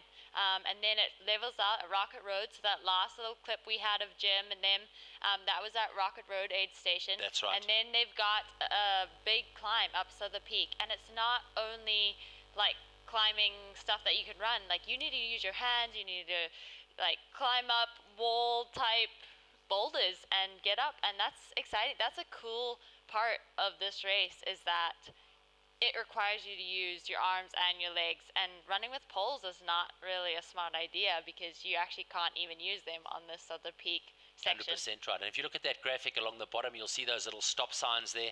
There's 5 of them along the route. Those are cut-off times. Athletes not making it to that point in that time do get cut off and get brought back to the finishing venue, because they can no longer continue on the race if they don't make those times. So remember, the cut-off this year, 24 hours. It's a 7-hour extension on the 17-hour that we've had before. So that's why we're seeing a nice increase in that 100 kilometer, which is really cool. You can see the different aid stations there as well, what is available at those water stations, whether it's food, whether it's water, etc., etc. But you'll see that climb up to Southern Peak now is going to be your next big section as they come off Rocket Road. At Rocket Road, your top 3 at the moment in the elite men's race: Jim Walmsley out of the United States of America, 4:48.23. Second place, Sebastien Spehler, 4:49.05, less than 50 seconds off Jim at that point. And then in third place, our leader for some of the time, Andreas Retterer, is now just on 5 minutes and 20 seconds off those 2 in third place. So not sure if he's run into some problems. We're not very sure about that. We're hoping to get that information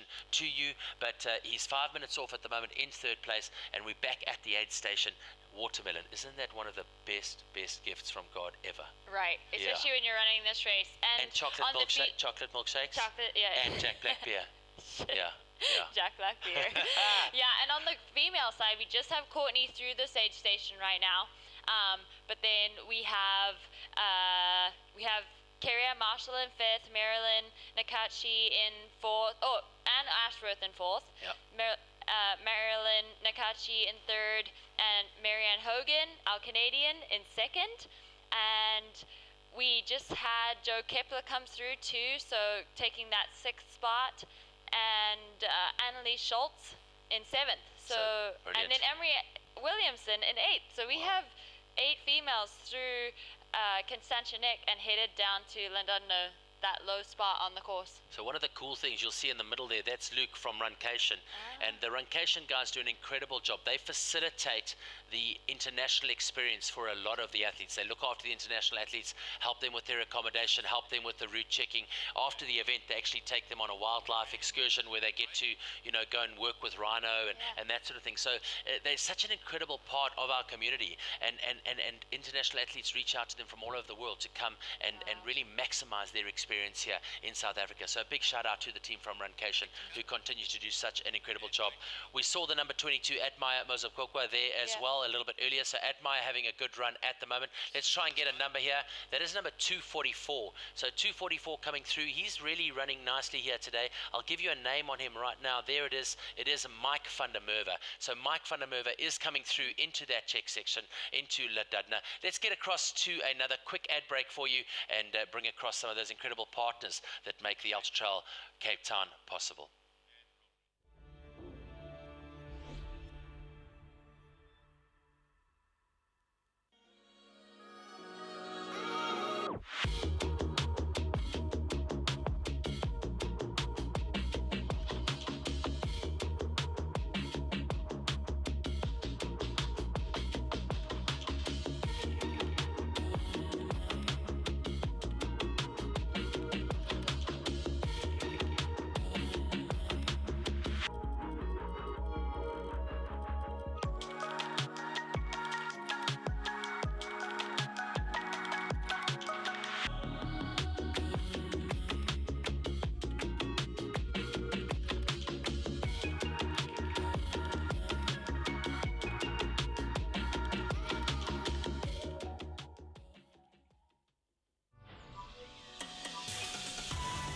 Saunter 5 is the latest sports watch from Saunter, the Finnish brand with over 80 years of expertise in equipping people for adventure.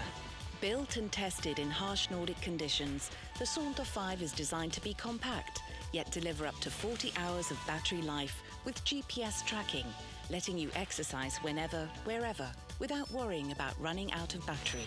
With over 80 sports straight out of the box, Saunter 5 guides you to better results with its adaptive training guidance, based on your fitness level and training history. You can also track your sleep quality and stress levels for optimal recovery. Plan your own adventures or download the most common routes from the Saunter app, and then follow them directly on the Saunter 5. All of this is designed to help you to find your flow. Saunter 5.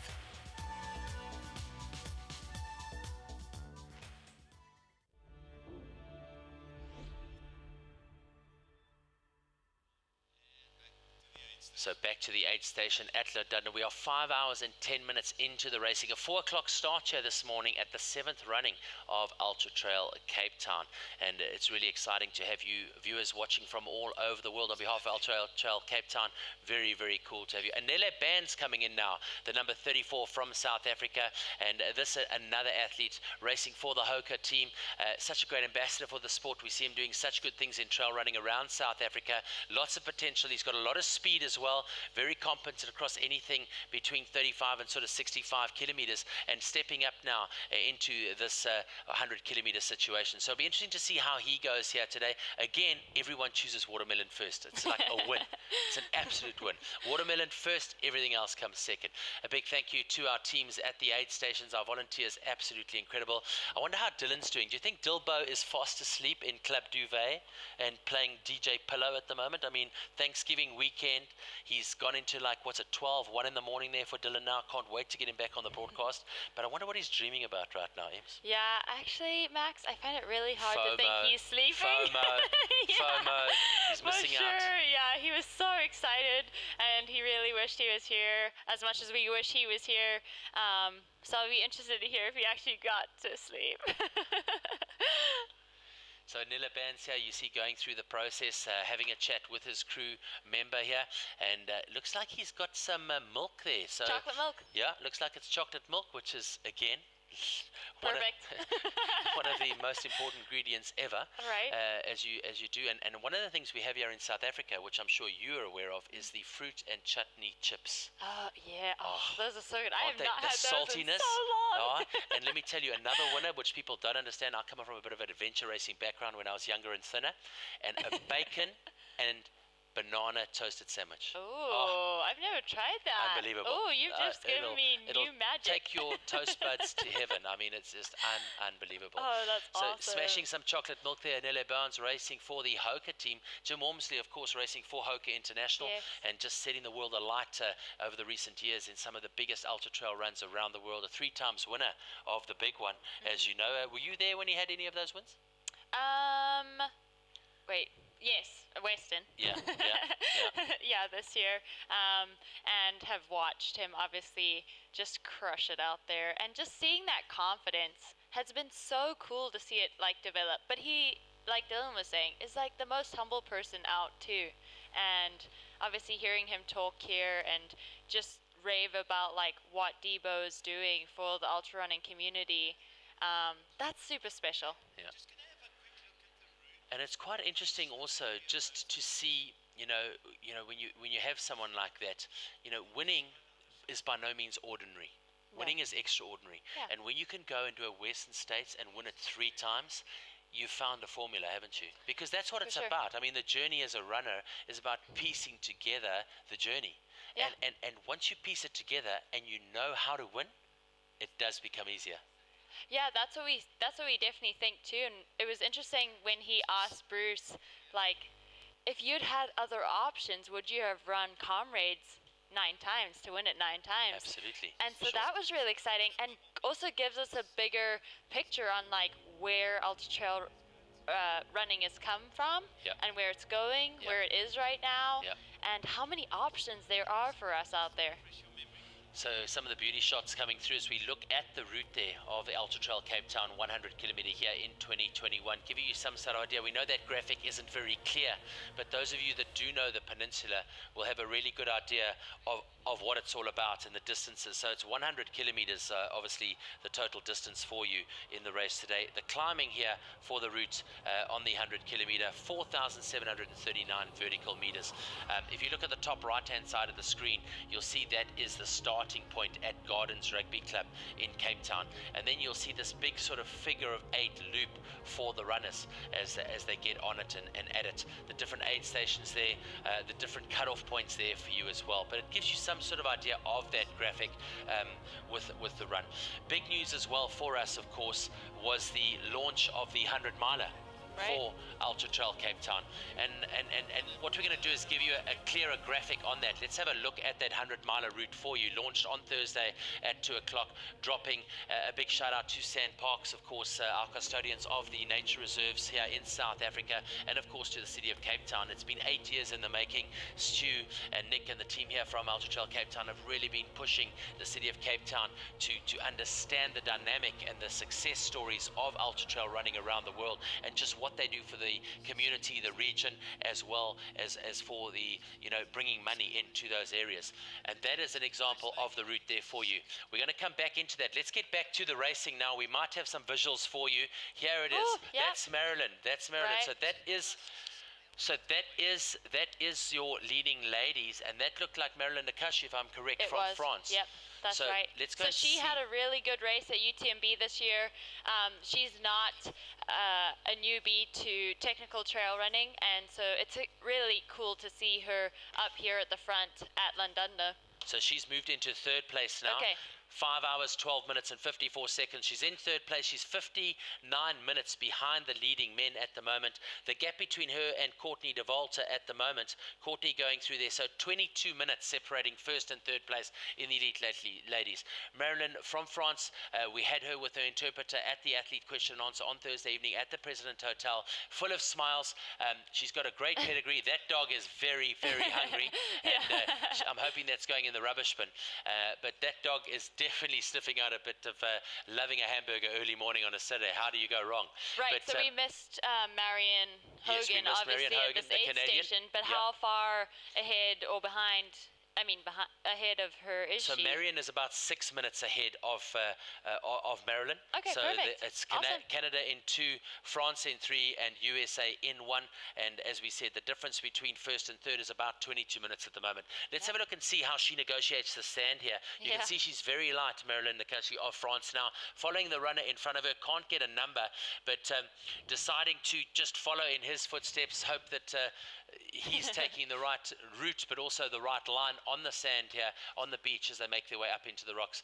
Looking for a little, not sure what happened there, why the runner stopped, but Marilyn now 3rd place in your elite women's from France. Her first time in Cape Town, her first time taking on the Ultra Trail Cape Town. Coming through now into the Llandudno number, what was that, 223 I think it was. So 223 coming through, that is Marcel Jooster, if I'm correct. I just couldn't see the bib. Yep, yeah, 223 Marcel Jooster. So Marcel Jooster coming in now, and with him is Reino Grissel. Now we know Reino, we know how amazing he is, and the epic Himalayan journey that he went on with Ryan Sands a couple of years ago. He is probably one of the most experienced crew members anywhere in the world. If you've got Reino on your team, you can guarantee that you're going to have an incredible race. And again, we get back to the crew part and just how important that is. But Reino is a master. I mean, this guy knows all about pretty much planning expeditions, putting together the details. He's very, very attentive to the detail. He was integral in the planning of the Namibian expedition, which Ryan Sands was trying to put together last year and the year before that. Obviously, the Himalayan route that he did with Ryan there as well. Here's another lady. So there is number 16. That's Anne Ashworth, ladies and gentlemen. That is your lady. That is your 4th place lady at the moment. So that is Anne Ashworth coming in now. Comrades winner in 2018. And she is now in the Llandudno transition. Ems, have you got a time on that for us and yes, see where she is? It just popped up 5:16, 11. So she is 26 minutes behind Courtney. Yeah, so she's doing probably great. 4 minutes behind Marilyn. Yeah, so that is your perfect. top 4 women into the aid station at Llandudno. You can see Anne Ashworth just chatting to her seconds here. This year is one of the best running coaches in South Africa. Oh, wow. And he is right there. Nice to see him. Great to have him here.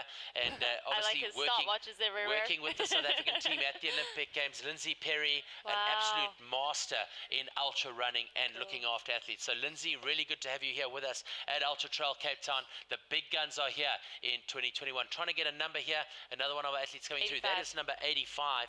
Welcome to Llandudno. Really good to have you. That is Conrad Walters. So Conrad Walters coming into the transition now at Llandudno as well. So things certainly holding up. Anne Ashworth taking her time, talking to Lindsay Perry there. They'll be thinking about where they are, how she's doing. She knows she's only sort of just on the halfway mark, 44.5 k's into the 100 kilometer race. It's not exactly 100 kilometers, it's about 98.87 if I'm correct. Yep. But Anne Ashworth looking really good there, and she looks quite relaxed, doesn't she? Yeah, she looks pretty strong, especially after that technical section and knowing her road background. I mean, we know that she has dabbled in trail running before now, but she was very kind of nervous in that Q&A about taking on Ultra Trail Cape Town. But yeah, she looks great and ready for another 50k. So Conrad Walters there taking in a little bit of protein, so important to keep that nutrition on point. I see a couple of the athletes running with headphones as well. So it's quite interesting to see how those work and what sort of music they're listening. Is that something that you do? Do you like running with music when you're training, and do you do the same when it comes to racing? Yeah, so when I'm training, so I train a lot in Idaho in the States, and I use my music as like warning the animals that I'm coming. And so I play it out loud, and that's where I train with it most. The first time I actually used music was at UTMB this year, and in those times where you're just completely on your own and at night, then you it's nice to have it.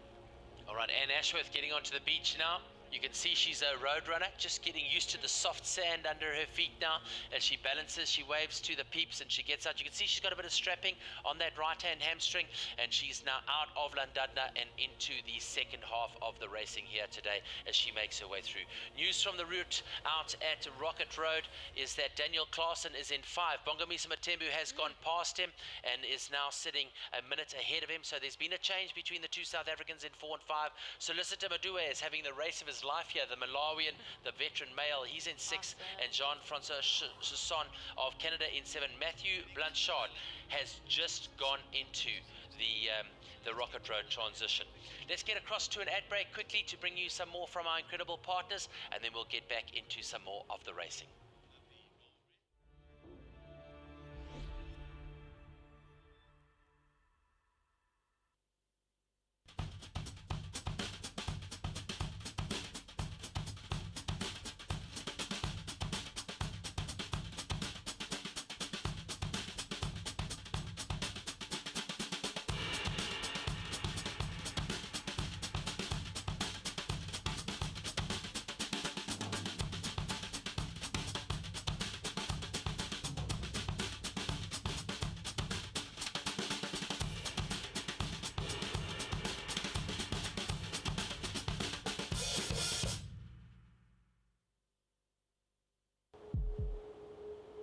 Tracks, trails, training, climbs and loops,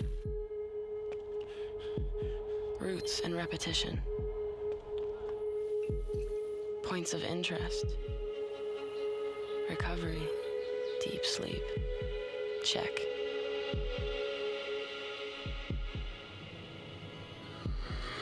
But that's not why we designed Sonda 9P. We designed it for all the things that cannot be measured. We designed it to feel good around the clock, to feel at home on every arm and every trail. We designed it for getting lost and finding your way back again. We designed it for peak experiences.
good morning and welcome to all of our viewers around the world here at ultratrailcapetown.tv. It's great to have you. You're looking at visuals of La Dudna, the aid point before the athletes get onto the beach and make their way through onto the rest of the course. It's 44.5 Ks into the race. You can see the aid station staff ready for the athletes. Talking of La Dudna, we've had 32 athletes through there. And going through last was Brandon Hulley, the South African, getting in there just behind, and Ashworth, also from South Africa. Brandon Hulley comes from an obstacle course racing background. This will be his first 100 kilometer. Really good to see the youngster. I think he's probably 21 or 22 years old. So really having a great race here today. Having a look at some of the flags in the top 20. Italy, France, United States, South Africa, Malawi, Canada, Switzerland is there as well. Zimbabwe is there, Germany is there, and it looks like Norway as well. So really, really cool. And really cool to see just the international flavor that is here at the moment. We've got another pulse segment for you. Those of you tuning in for the first time, you want to check this out. This is incredible technology where we're able to mesh the different worlds of the telemetrics between what you're seeing on the right-hand side, which is the pulse segment of where they are inland, and on the left-hand side is the GoPro footage of the actual running. This is at Lion's Head a little bit earlier today. A big shout out and thank you to Armand and his team for getting us these incredible visuals. Have a look at the QR code on the right-hand side of your screen. You can get on there with your phone, take a photo of it, or just scan it, and that'll take you into that Pulse app, and you can then obviously follow the rest of these incredible segments here at Ultra Trail Cape Town. But right now, bottom left-hand side of the screen, Emily, take us through a little bit of what's going on this graphic. Yeah, so this is early on in the race. As you can see, the first light is kind of coming up and giving the runners the ability to see a little more. And this is an exciting point too. I mean, it's rocky. It's rocky. I ran here yesterday and I was like, why do I always forget how rocky it is? But it's pretty intense in terms of just what's going on. Obviously the light, trying to get adjusted, settling into your mode, and this is the time when the race kind of really starts, just in terms of the days getting going. And let's see how exciting it gets as we continue on. It's before the big climb up to Table Mountain, and yeah, just another part of the amazing part of Cape Town. It's really cool to just see, you know, Cape Town. You can see on the right-hand side, you can see the North Pointer, South Pointer, top right-hand side. This is obviously Lion's Head. Those of you familiar with Cape Town will know exactly where they are. So these segments were filmed earlier today in the race. They're then able to go and take them, digest them, upload them to us here in the studio, and then we're able to bring those to you. And this is giving you a real lifetime experience of what is happening on the trails. And that's what's so exciting about this. You can see the speed at which they're running, the altitude at which they're running, but it's really cool to be able to bring you these graphics. And this is the future of live broadcast in these areas which are unattainable by vehicles. You know, you've got to rely on the athletes, you've got to rely on the athletes' skill and experience, and this is really, really nice to see. So great job here from the team. We're going to get back to La Dudna now. Going to go back and have a look at some of the live features there. As we say, La Dudna, so one of the runners coming through now, if I'm correct in saying, that is one of the legends of Ultra Trail Cape Town, and that is Pete Kalitz. It is Pete Kalitz. Yes, it's definitely Pete Kalitz. So just such a flamboyant character here in the trail running community in Cape Town. I think he's done probably 4, maybe 5 of the Ultra Trail Cape Towns, and he's in a really good space. Here's another one of our runners coming through. It is the number 27, and he is from KwaZulu-Natal. It is Mazakwe Kanyele, and he has done really, really well at the Carkloof 100. One of the winners, if I'm correct, of the Carkloof 100. If he's not winner, he was second there. So a really good run from him here today. Have a look at the bottom. You can see there for your knowledge the splits and the details for you if you want to go and track any of the events here today. But my suggestion for you is get across to www.ultratrailcapetown.com, and what you can do there is we have the live feed, but we also then have all of the results for you coming to you from Sport Tracks, and you can go and track and identify and find your runners as well. So that's really, really cool. And so some people have been asked. We're going to get another one of the pulse segments coming in now. Awesome. And this is going into La Dudna. We saw this earlier, Emily, and this is where we saw the lead coming together, all 3 of those runners. There's third place right there, Sebastien Spehler, Jim Walmsley, Andreas Ritter right there. Emily, take us through this section. Yeah, I mean, this is a fast section. on the road, and then you get into those little back routes of the trail before you drop down onto the beach, and the second time seeing your crew out there, which is super exciting. Into the backyards of the people Right, of yes, Cape I Town. forgot Thanks so about that. much, everybody. We do appreciate a big shout out to the public of Cape Town and the city of Cape Town for opening up this incredible opportunity for us to get into the glen, get down to the beach here, and this is just so spectacular. I mean, what we're witnessing here is some of the trail running greats of the world getting down onto the beach. With them, Armand Duplessis, he's the guy that's actually putting the pulse segment together. So some people will see the other run and they're like, okay, how does he fit in? But he's not actually in the race. He's bringing us these live visuals at the moment. So this is third place, Sebastien Spehler, as he drops down. Ahead of him, we know we've got Andreas Ritter and Jim Walmsley, and they are less than a minute apart as they drop down to the aid station. Look at the beautiful ocean there. This is them coming through that glen. You can see that little green belt as they track their way down to the beach. Look at those backpacks too, carrying that whole camera. Like we setup. said, That's amazing. a growler at least from Jack Black for each of our guys on these live view units. They're doing such an incredible job. But this is something that you've never seen before. This is visuals that you've never been able to get before and to take in. And what's so cool about this is we're able to bring the world to trail running, which is something that we haven't been able to do because of the remoteness, the mountains, the location. It's always been so difficult to do that. And this is where technology comes in. And this is so cool to see because this is going to revolutionize the way that trail running is digested going forward. Yeah, and starting it out here in Cape Town, I mean, that's a big thing. Like, the rest of the world isn't doing this yet. So this is super cool to see Cape Town step it up and kind of have this first run out of there of like, look what we can do actually. Absolutely. And remember, this was after 4 hours and 15 minutes of running. So here you've had nearly just under half of the race taking place. You've got these top three runners, these legends of the sport here in South Africa, and they are within 1 minute of each other after 4 hours and 15 minutes of trail running. I mean, where do you get that? I mean, how cool is that to see? Look at the spectators on the route, everyone supporting the athletes, and we spoke about this earlier. It's just so important to be able to make sure that you're following the route markers all the way. So hoping to get some sort of feedback. We know that we've got Ryan Sands. He's going to be standing by for us shortly. Hopefully Ryan will be able to bring us some of that imagery. I'm not sure if it's going to be a sort of a monologue from Ryan. I'm not sure we're going to be able to talk to him from the studio, but if we can maybe ask him some questions. If not, we're going to let him roll with that monologue. But this is Ritter and Walmsley running down to the beach at Llandudno. Look at the speed that they're running at, 17 kilometers an hour. Right next to the beach there, you see the elevation just 8 meters above sea level.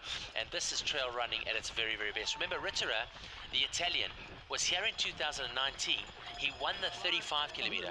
Yeah. In less than 24 months, he's now stepped up to the 100K, and that's exciting. That's amazing.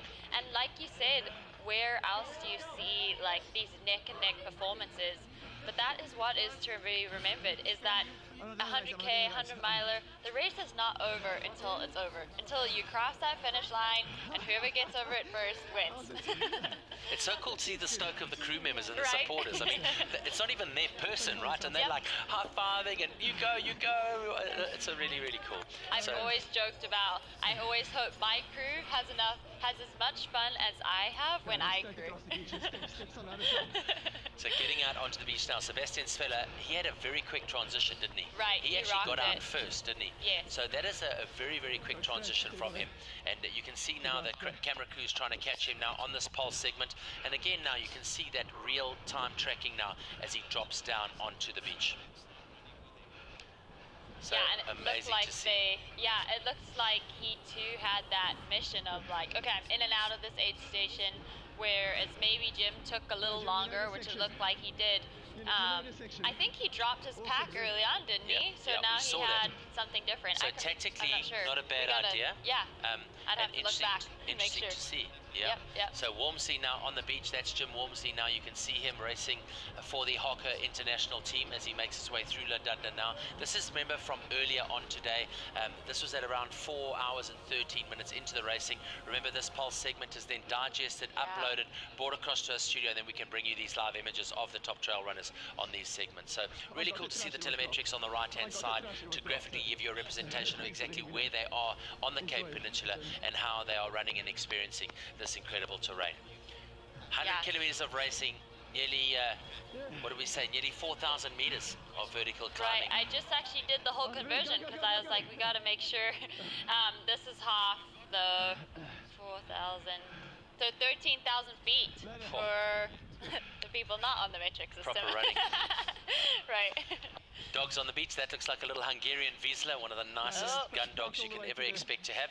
Here's Andreas Ritter now through that pole segment getting on, and we're back to TV. Hi everybody, thanks for joining us wherever you are in the world. With me here is Emily Hawgood, a winner of the 2018 Elite Women's Race here at Ultra Trail Cape Town, second place in 2019 behind course record holder Beth Pascal, who went 10:55 in 2019. My name is Max Kleur. It's fantastic to have you. Have a look at the ticket tape underneath. That's going to give you an idea of what is happening at London. Courtney Dauwalter going through there at 4 hours and 50 minutes. Second place, Marion Hogan, the Canadian, went through 15 minutes later in a 5:05. Marilyn Nakashi of France going in 5:12. Then the South African Anne Ashworth in fourth place. She's just 4 minutes off Marilyn Nakashi. They've been running together for much of the racing here today. Yeah. And Kerry Ann Marshall sitting there at 5:27 in fifth place. Take us through the next places if you can.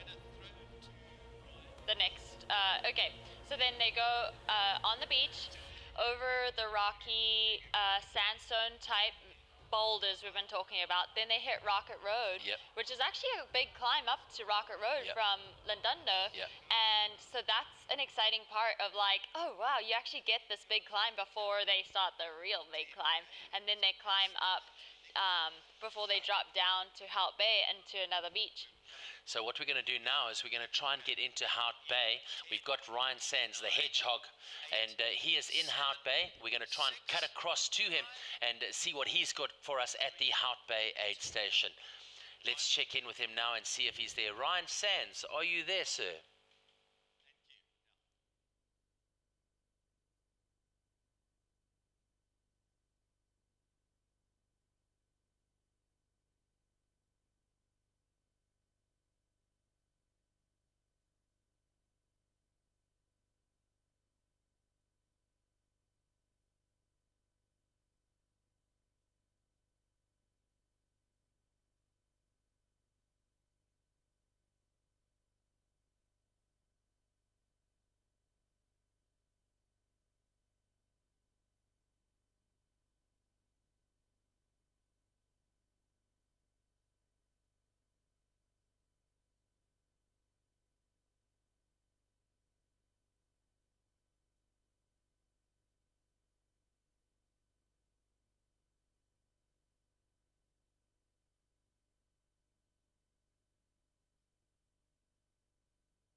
Ryan, thanks so much. Really good to have you, and we're hoping to be able to catch up with the hedgehog throughout the course of the day. Ems, last weekend you were in Portugal? Yeah, Madeira. And how did he go there?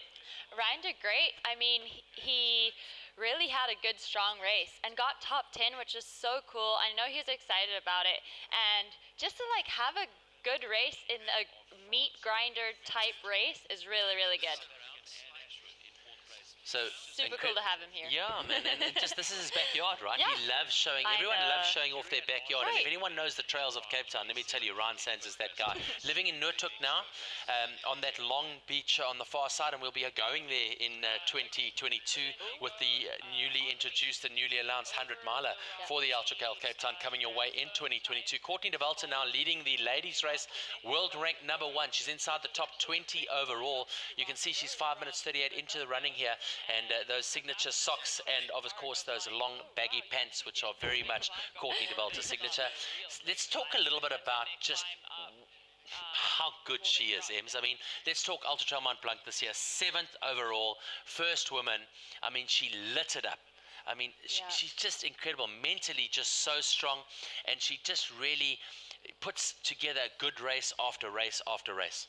Yeah, and she's really definitely got to that point in her career where she can win any race she goes out for, but she's taken that next step of like, I'm gonna try and break records, and if something falls apart, I might have to drop. So like at Hard Rock, she dropped, and she didn't have the race of her day, which is what we've been talking about, which can definitely happens in ultra trail running. And so she's a huge ambassador too for the sport of like tough days, good days, and just incredible days that UTMB, she just nailed it. Absolutely. And she got the guys scared. And I mean, we all know, I mean, we had a chat to her. She's always just so humble. But right. I can tell you now, if you're a betting man and you got some money and you want to make some money here today, put money on a top 10 from Courtney Dauwalter. Yep. Absolutely no doubt. Look at these colors coming through here in this live view. I mean, there's rich reds. Look at those browns coming through as well. This is really incredible footage from the cameras as we get Courtney going up this section now. And she's gone past that 50-kilometer mark now, so she's into the second half of her race here today. And nice to see following her. You can see they've been following her now for just on 3 minutes and 10 seconds. But this is what we talked about. Yep. Clambering. Technical. Yep. You know, trail run. Run? Can you define run? Because that's not running. Yes. and clambering as well. Hands and feet and knees. For sure, yeah. And this is cool to know too, in that a day like today, when it's cloudy and a little cooler, this on a warm day can be the hottest section of all. Like I had Ryan walking back down because he didn't have enough water on the year 2018. It was pretty incredible, and so I'm excited for them today that they actually have perfect conditions. Absolutely. Look at those route markers coming through. What we're going to do now is we're going to find out a little bit more about Courtney. We've got a nice profile interview with her.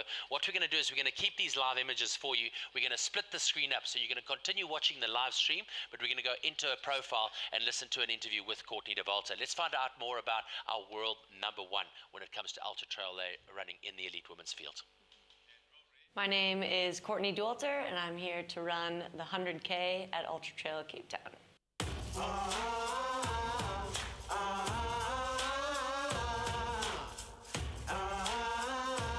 I think coming here in 2019 and getting to go to all of the aid stations and cheer and be a part of that side of the race made me want to come race this even more. I got to see how cool the community was. I got to get a little lay of the land with the course and where it goes, and I got to watch all of the finishers come through, which made it just like pull me in to sign up and do it myself. I love ultra running for a lot of reasons, but one of them is for sure that it's a shared adventure with your crew and with the other runners out there. So I'm very fortunate that my husband is here crewing and that he likes crewing.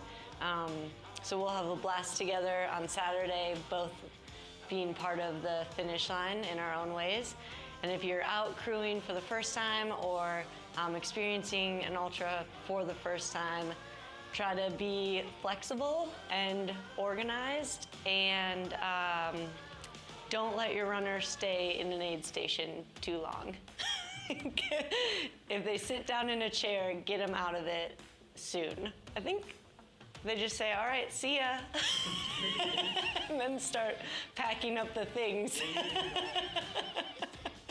I'm thrilled to be here with the women's field and get to meet all of these people who I've never competed with and shared the trails with. So it'll be very special out there on Saturday, and we'll see how it goes. I am very thankful that travel is opening back up and that we can see friends from all over the world again and come together to celebrate life and outdoors and trail running.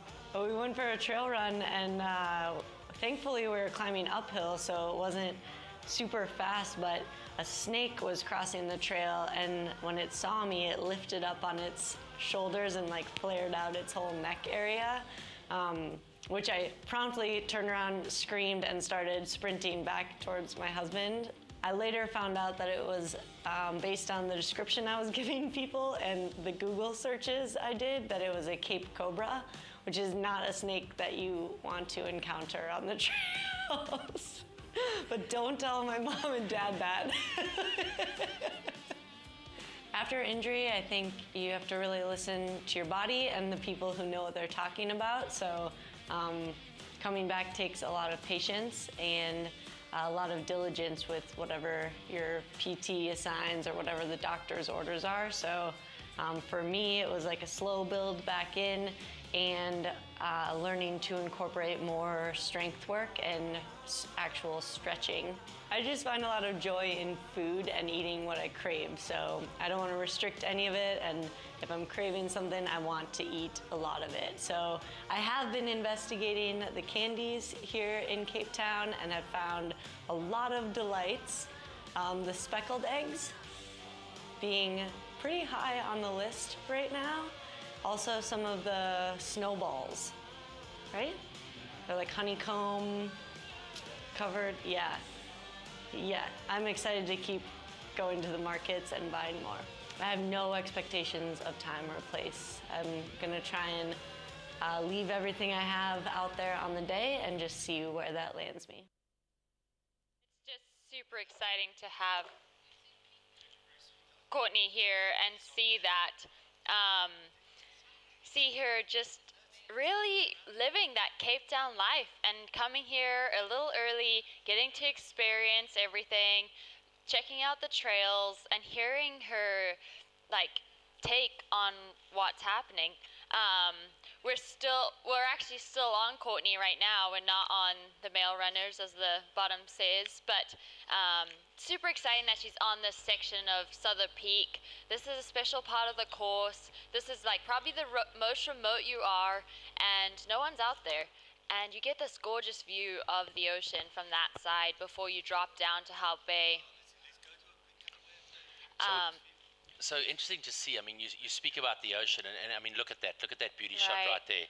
You know, it's picture postcard, isn't it? Right. And this is Cape Town at the best time of the year. It's even an overcast day. We spoke about the weather temperatures. Look at this beauty shot. I mean, it's unbelievable. I'm so proud to live here, you know, and to be South African and to be able to showcase this beautiful city of Cape Town to the rest of the world. We go back to the visuals here on Courtney. You can see she's just on 5 hours and 45 minutes into the racing. Those are Courtney's socks, signature socks on Courtney Dauwalter for sure. The Salomon shoes, the Courtney Dauwalter signature baggy pant. We're going to start calling them the CDW baggy pant from now on. And we're definitely going to make sure that we get royalties on that and make sure that she takes those to the next level. I bet you if she jumped out of an aeroplane, she would not need a parachute because she would absolutely land on her feet in those pants for sure. Nice to see people on the trails here and encouraging her as she makes her way up. News from Rocket Road is that the first 15 men are through there. Kane Riley from South Africa going off in 15th. A move up there from Roelof Mostert from South Africa. He's into 14.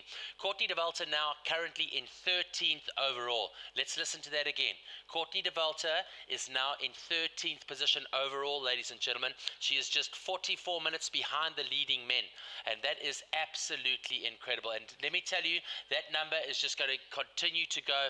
She's got Mathieu Clement from Switzerland in front of her, Nkosazana Mklekwana ahead of her. Fabrice Fauser is in 10, Matthew Healy in 9, Matthew Blanchard in 8, Jean-Francois Chassard in 7, Solicita Madua in 6, and then your top 5, South African Daniel Klaasen in 5, Bongamusa Matembu, you're leading South African in 4, Andreas Ritter at 3, Sebastien Spehler in 2, and Jim Walmsley in 1.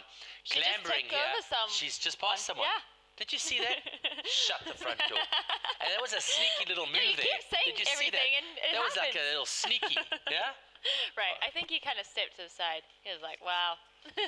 I mean, Ems, 2018, 2019, when you were doing this, I mean, what's going through your mind right now? I mean, I know you're African born, I know you're from Zimbabwe, I understand that you've got this in your backyard, but this is a trail run, and this is clambering, isn't it, proper? Right, and I mean, where I live in Zimbabwe, it's the flattest, most untechnical part of Africa. And so, like, as I was doing this, I really do it's just so grateful to have like this close by to home. You know, I get to come home for Christmas and be a part of this. But also, like, I've opened up new doors into what's comfortable and actually what's exciting and what I get to explore and see. And to have this right here in Cape Town, like, it's a dream come true. Like, well, how did I not find this sport earlier? But I'm super, super glad I have found it when I have. All right, so according to our pacing chart, we're expecting the top men to reach Hout Bay in the next couple of minutes. Our pacing chart tells us that they should be there around 5:50. So we're looking at about 2 or 3 minutes until the leading men will get to Hout Bay. What we're going to try and do is see if we can find Ryan Sands again, and hopefully try and get something from him in Hout Bay, because the leading runners will be coming through there shortly. We're going to stick with these images of Courtney at the moment. It's just the connection is good. We're getting some really good stuff here. And we're going to stay with this because it looks really good. So let's keep talking about that. And let's just talk about now mentally, you know, from your side, Ems. You're at the 50K mark. You're pushing it up now to the 60 kilometers now. You're looking at your time. You're seeing if you're on pace. Now all of a sudden you're like, am I eating? Am I drinking? You've got to remind yourself of that all the time. And then it's like, okay, how am I going to break up this last 40 kilometers? What is a tactic that's going to go through, Emily, your mind as a top runner?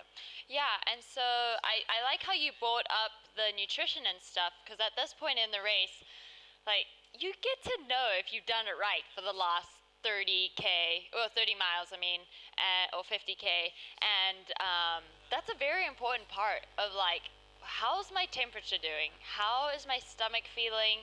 Like, what do I need? Because I need a run. I really need a run coming up here. What can I take? And this terrain, like, right now, like, Courtney's hiking.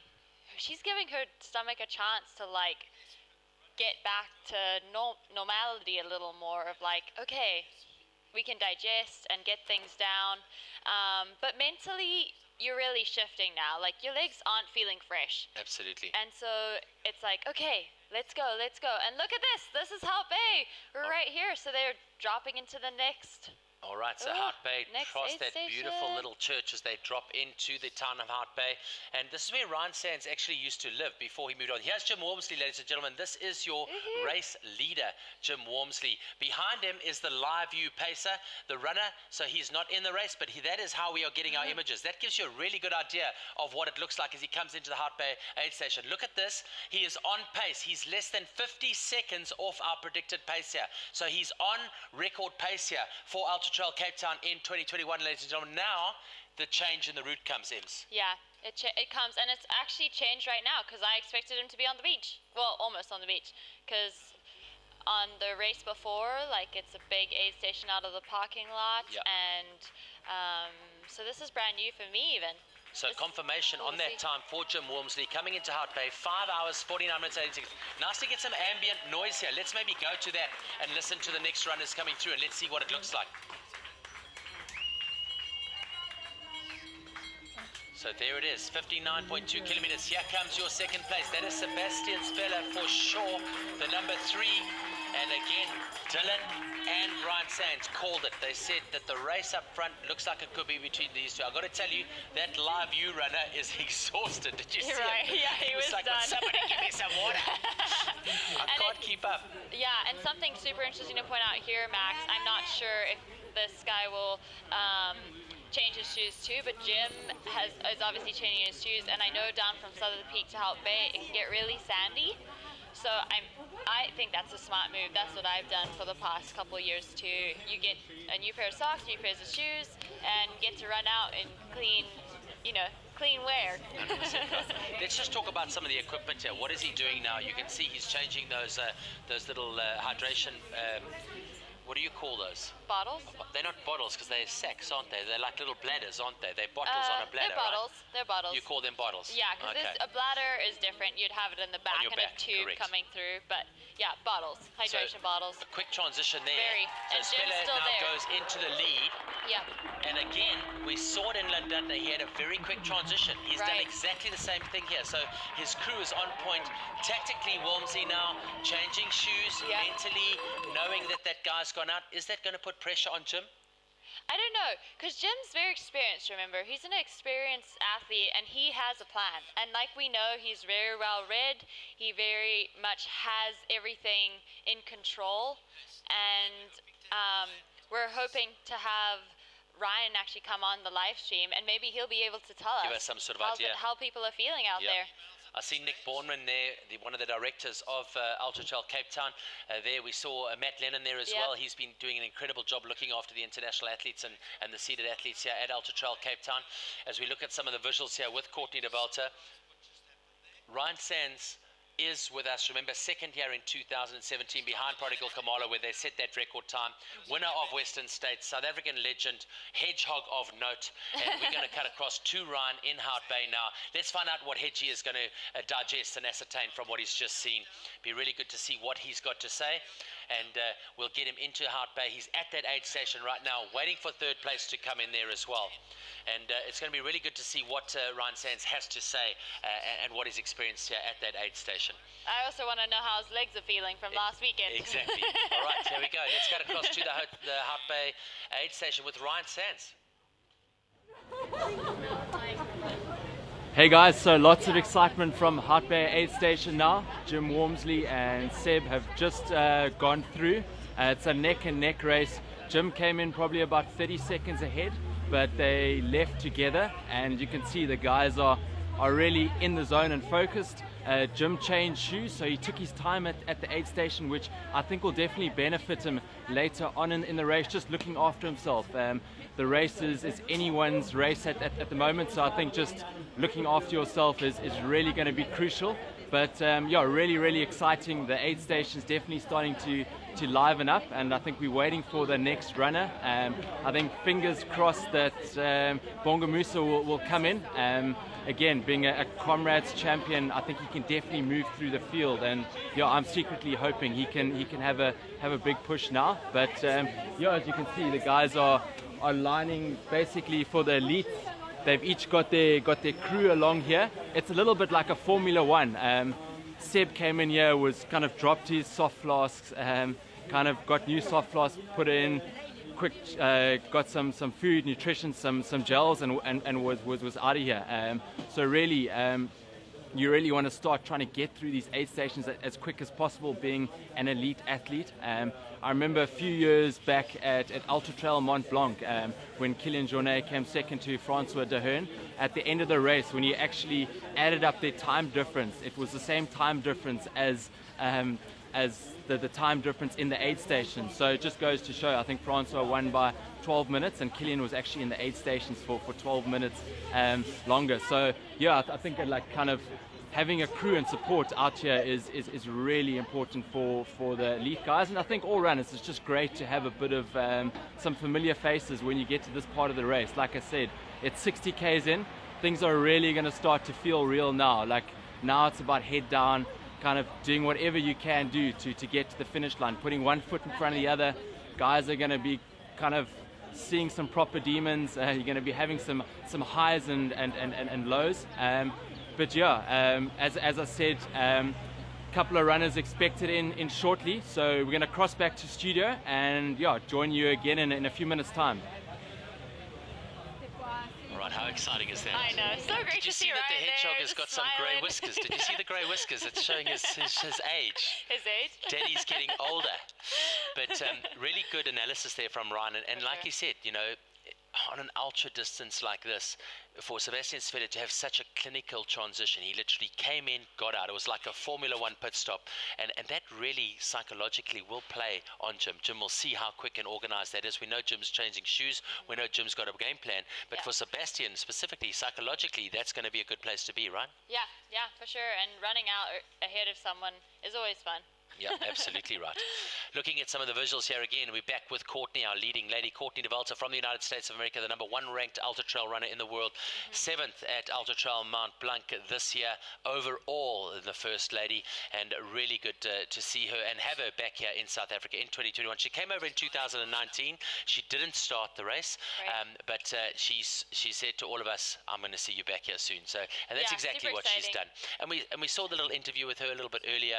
She gets it, man. She does. You know, married, happy, balanced lifestyle, and just lets her legs do the talking, doesn't she? Yeah, she does. And it's super exciting to see Marianne Hogan, they're 20 minutes behind her, coming through Rocket Road, second female through there, and we're just really excited to see these females race, and I hope Courtney just really enjoys what she's like put so much time into, coming out in 2019 and coming back this year. It's great. This is what it's about, like you said. All right, brilliant. So what we're going to do now is we're going to try and get back into Hout Bay, get ready for Ryan. He's there. Ryan obviously used to live in Hout Bay. He knows the trails really, really well. And let's have a look and see what he's got to say about his experience living in Hout Bay, and maybe get some of the other runners as well as they come in to the Hout Bay transition area. Ryan Sands.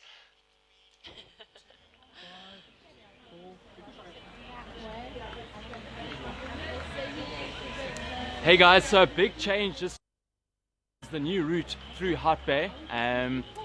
It's the aid station has slightly changed, and basically instead of going through Hout Bay, a much more runnable section along Valley Road and some of the trails, we go around and up Blackburn Ravine and around to Constantia Neck. Apologies, a bit of noise in the background. The next runner is coming through, and it's Andreas. Yeah, so he's probably about 3 or 4 minutes. We'll see now how he's looking. But again, as I mentioned, it's a much more technical trail coming out of Hout Bay now. So here's Andreas. Yeah, he seems to be looking pretty solid still. You can go to him. Okay. Yeah, guys, if you want to. Andreas, how's it going? Are you doing well? Nice one. Yeah, Jim, I don't want to interrupt. Obviously, like I said, the guys are definitely in the zone and really focused.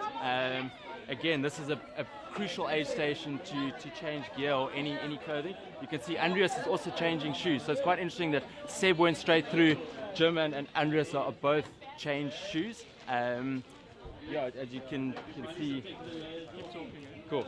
As you can see down there, as I mentioned, it's a real kind of pit stop aid station, just kind of getting some nutrition and food in. How's it going out there? Yeah, good. Beautiful trails. Yes, beautiful. Okay. And you're excited now? Last 40 weather K. is good. Yeah, nice. Not so hot. Okay. And no rain on the route up on the mountain? No, a little bit cold. Okay. Bad. Yeah. Okay. We will see. Looking good. Yes. Okay. Saddle Peak was not so good. Oh, is it tough? That's always they call it Suffer Peak. Cool. Yeah, looking really strong. Yeah. So as you can see, guys are just trying to get out of there as quick as possible. A couple of drinks.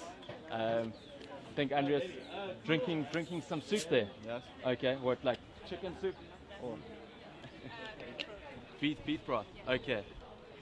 Cool. And then some secret date balls. Yeah, good luck. I think it's this way. Yeah, so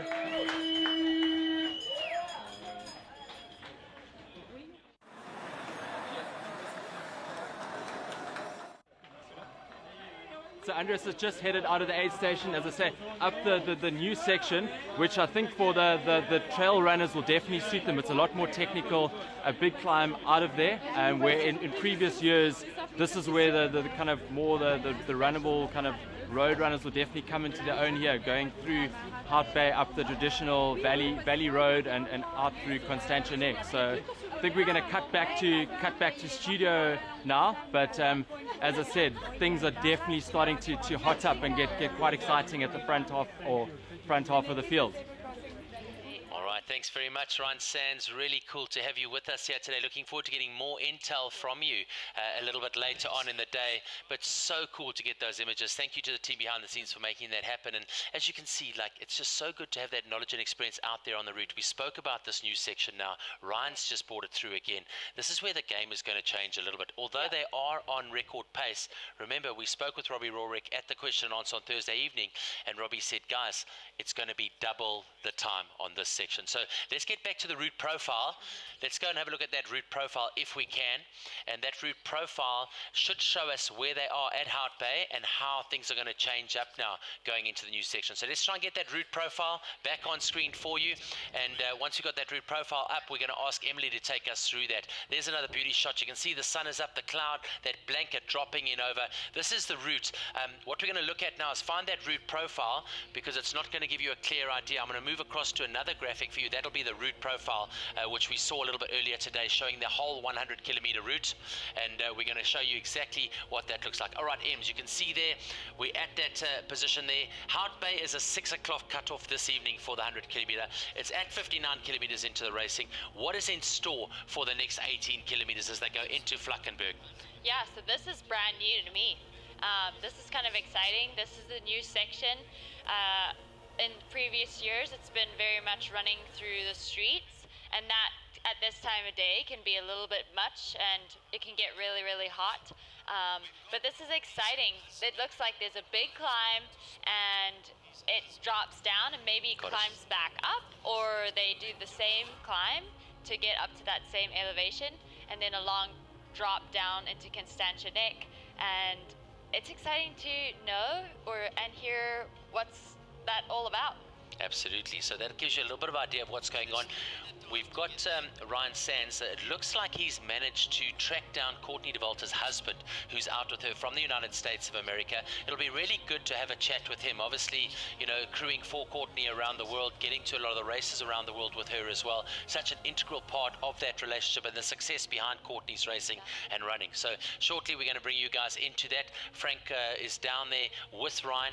Frank, obviously, the camera crew that's working so hard behind the scenes, doing an incredible job. He was involved in a lot of the post-production stuff for us as well. He's been down in Cape Town for nearly 2 weeks, picking up some incredible footage and some golden nuggets for us here for this weekend's UTCT.tv live show. So, Ems, yeah, going to go across to that shortly. Yeah, perfect. And right now, we just have a quick update on a female field. So we have Courtney through Rocket Road. We have Marianne Hogan. We have Marilyn Nakachi just through, and Anne Ashworth just behind her, just a minute behind, not even a minute. Wow. So this is getting exciting. Absolutely. This is getting so exciting on the female side. And as we talked about, we're heading to the 40K mark at Hout Bay left. And so this is where the race happens. Absolutely. So really tight in the elite women's race as well. The top 4 women through that Rocket Road section. Let's get back to Hout Bay and bring Ryan Sands in. He's talking to Courtney Dauwalter's husband. Such an incredible part of the success behind this story.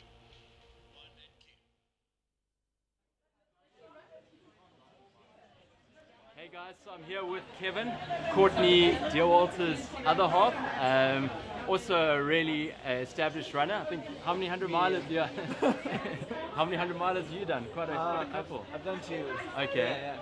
So yeah, it's still pretty impressive. And you guys have finally gotten over the jet lag. You flew in this week. Yeah, we finally got some good sleep the other night, and okay. Yeah, maybe 2 hours last night, but it was an early wake up.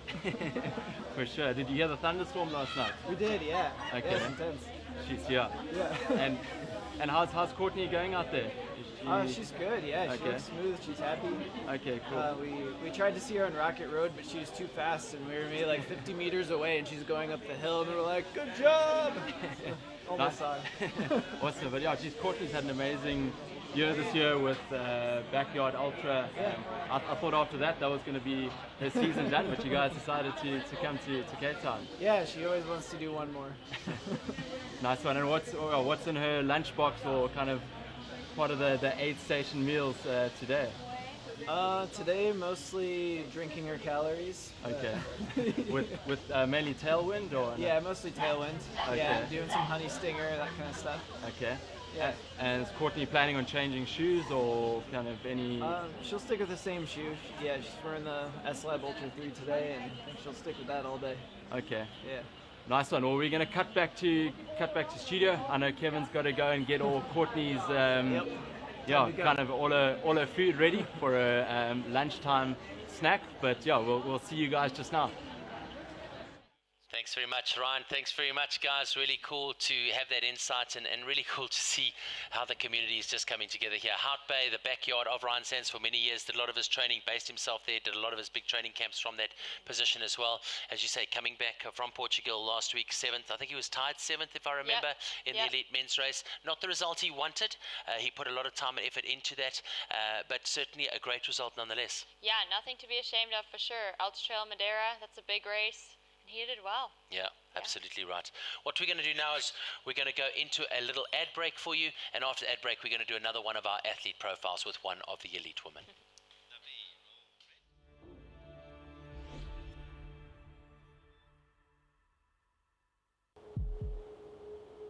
Tracks, trails, training, climbs and loops, routes and repetition. Points of interest, recovery, deep sleep, check.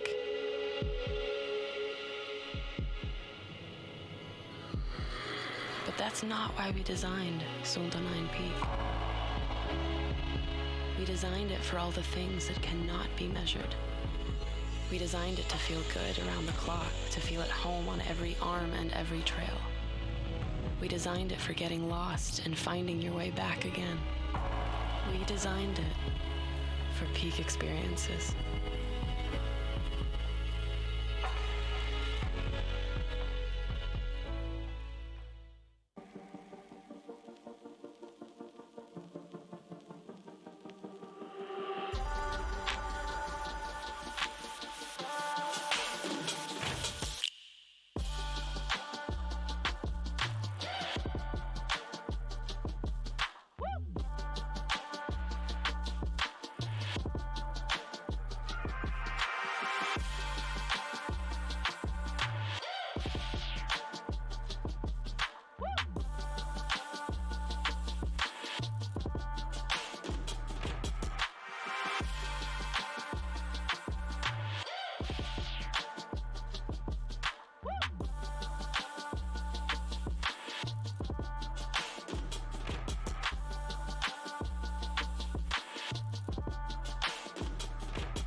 Get to chat and catch up a little bit on the social media.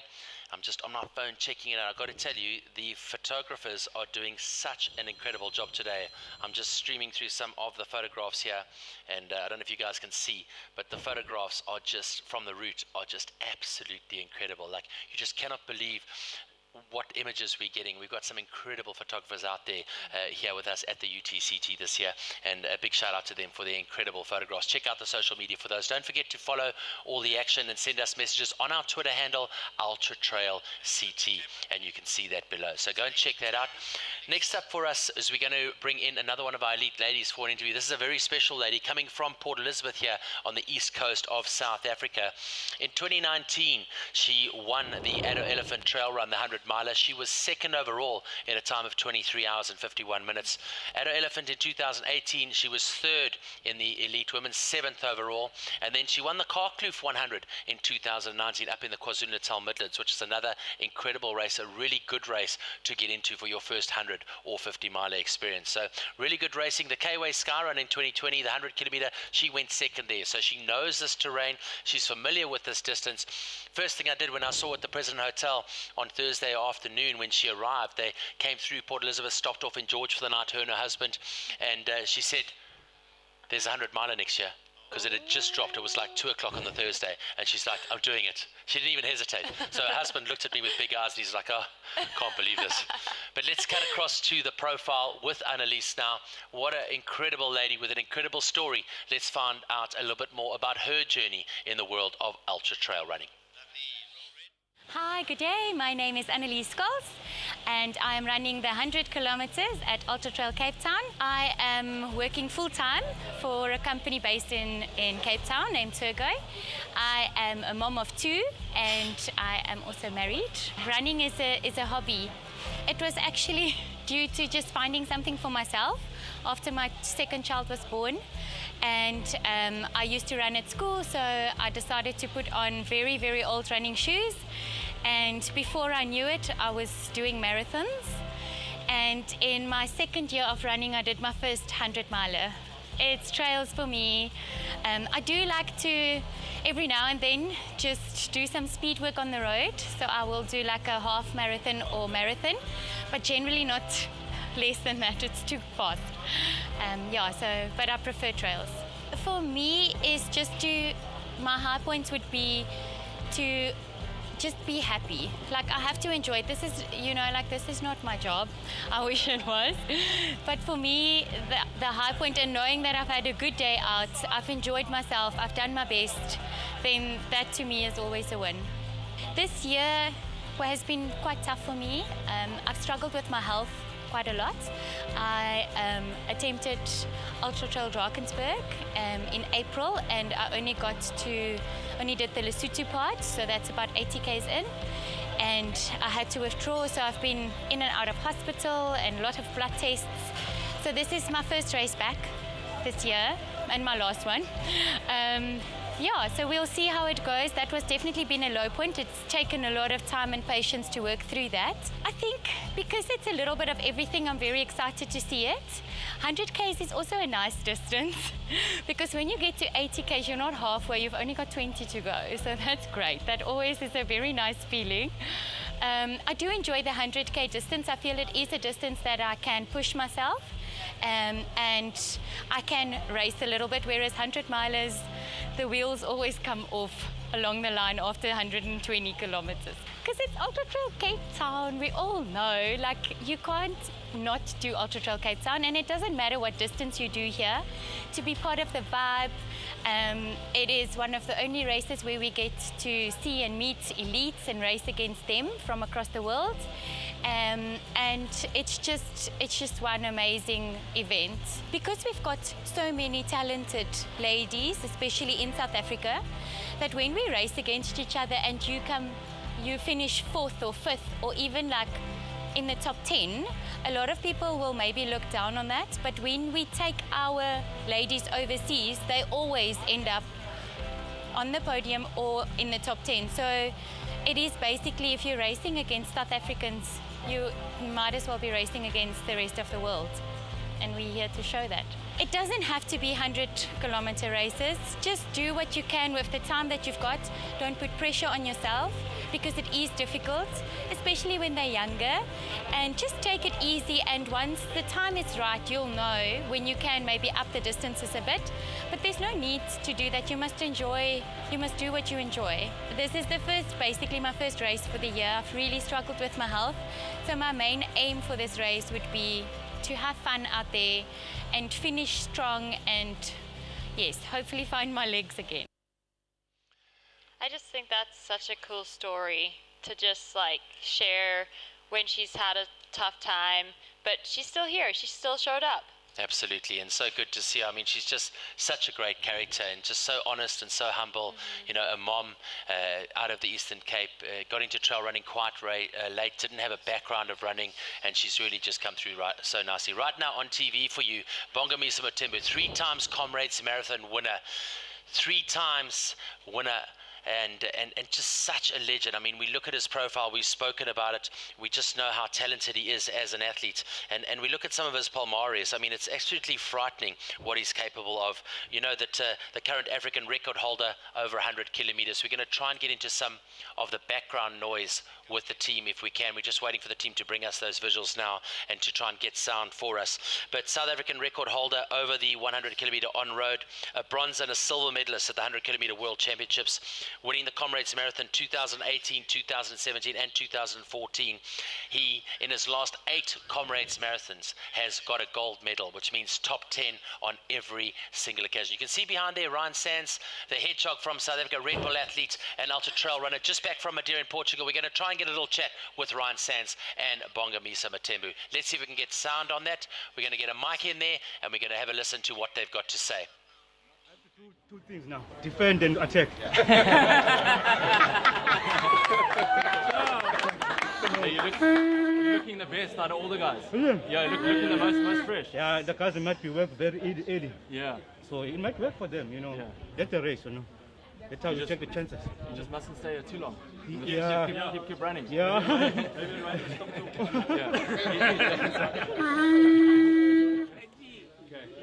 Okay, guys, I'm gonna stop talking to Bonga Musa and Let him eat some food.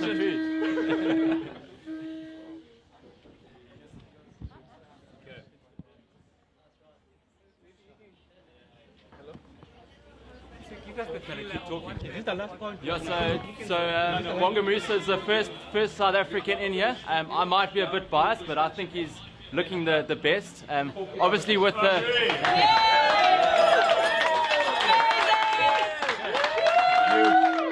You're catching the guy in third place, and you maintain the gap between the front two. They're 22 minutes here. Yeah. I think if it was the traditional route up Valley Road, I would be very excited. Obviously, Bonga Musa's leg speed is well, I guess the quickest in the country, if not the world, when it comes to ultra distance running events. So.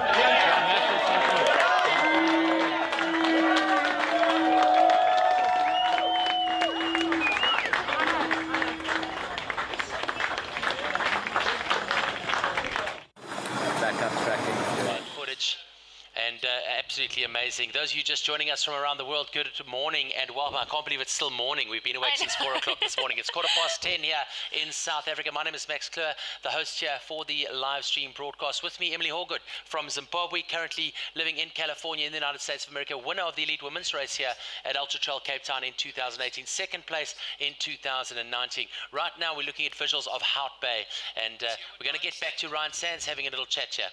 You could see Bonga Musa taking off down there. I think he's still got a lot more in the tank, and I think it's going to be a great race out there and really exciting. So we're going to cross back to studio and cut back again shortly. Cheers.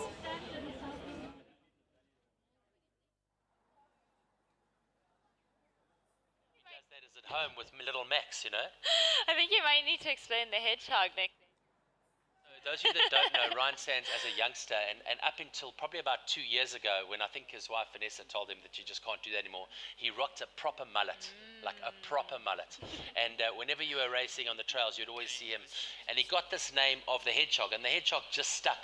And we started calling him Hedgie, and that's how we got his nickname. So really cool to have Ryan with us in Hout Bay, bringing us some of the action. Let's have a look at some of the time splits for the elite men as they went through Hout Bay. Jim's Walmsley, the #1 ranked elite ultra trail runner in the world out of the United States of America, in first place. He went through in 5:49, 45 seconds ahead of our predicted record time at the moment. Sebastien Spehler of France in second place, and he is just 59 seconds behind Jim Walmsley. He got out of transition ahead of Jim with a very quick transition. Jim Walmsley changing his shoes to get onto the second half of the race. Andreas Ritter, leader of the race for quite some time between the 30 and 50 kilometer mark. He's now currently in third place, 8 minutes off the pace. Had a bad session through Sutter Peak, and we heard that on the interviews with Ryan Sands. And then Bogamisa Matembu coming through now, your 3 times Comrades Marathon winner. This is Daniel Claassen, the South African. So Daniel Claassen from South Africa, currently in 5th place, running for Salomon as he comes up this short little drag into Hout Bay. Remember, he was 7th overall in 2019, the 2nd South African across the line, and he looks to be having a really good race today. He's as tough as nails. You don't get tougher than him. Proudly South African, and be really good to see if we can get Ryan Sands onto him. You can see the TV crew there going through with those units. There's Frank and the team, and we're going to try and get across to Ryan if we can, and see if we can get Ryan to get some visuals. We're going to cut across to some ambient. Maybe they can open up their mics. Let's see what they got to say.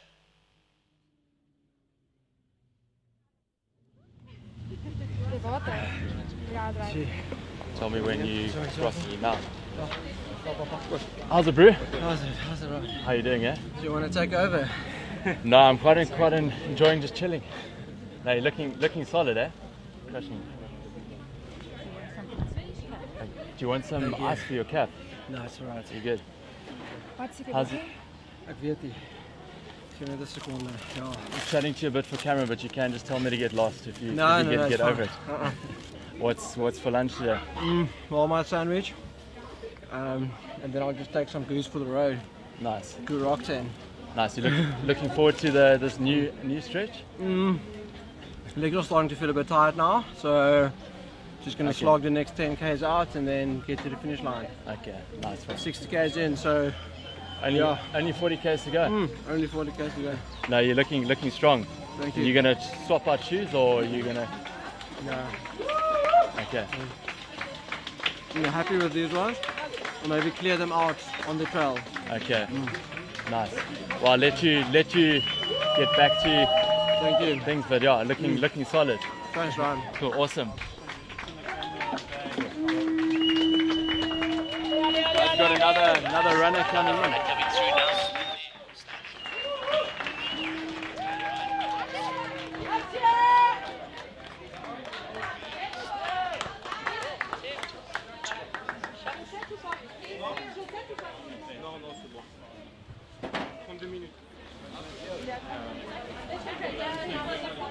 So you can just do what you want to do. Can I talk? Oh, there. Cool. Send it. Cool. So here's Mathieu, third at Ultra Trail Mont Blanc. Really massive performance. So I'll try and see if I get a few words in. How's it?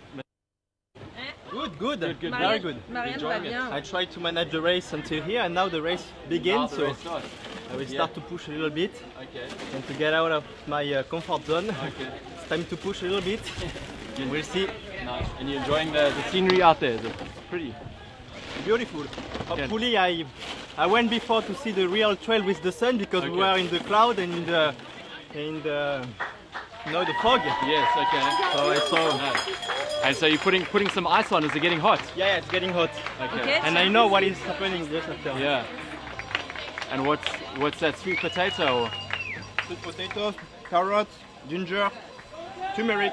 Okay. Oh. Magic potion. Magic. It worked for UTMB. Yeah, exactly what I used at UTMB. So when something works, you do it again. Yeah, maybe I need to try it. Merci. Non, c'est bon, ça ira. Okay, cool. So you see Mathieu's putting an ice hat on, got a ice buff on, because things are starting to warm up a little bit, and it might be here at an aid station. I've got a jacket on, a little bit. It's a little bit nippy, but I think when the runners start to push now, things will definitely warm up a bit. I think it's a smart strategy. As Mathieu said, it's about managing yourself and managing the conditions. You can see he's taking his time, making sure he's getting in some good nutrition and food, and I think he's really going to send it after this with 40 k's to go.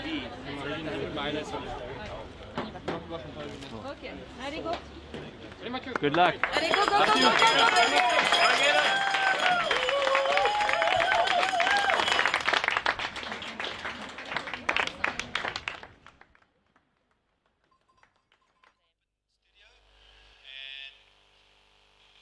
So Mathieu Blanchard from France getting out onto the trails. Temperatures lifting now up to 20 degrees Celsius. That's about 68 degrees Fahrenheit at the moment. You can see the sun coming up there in Hout Bay.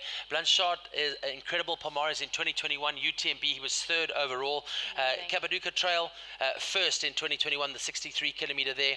And he really is a proper athlete, isn't he? Here's our next athlete coming in there. That is the number 8. That's Jean-Francois Couchant of France as well. And we're going to try and open up the mic with Hedgie. So let's open up the mics and see what he's going to say. So just one big adventure. Mm-hmm. Yeah. Cool. And you happy with your race so far? Yeah. Doing good. Cool. If I talk too much, you can just tell me to shut up. Yeah. I figured if I talk to the guys a lot, it'll chase them out the aid stations. As I mentioned, yeah, you get to the point now where I think you're quite tired. You're starting to, yeah, you just want to grab anything you can eat.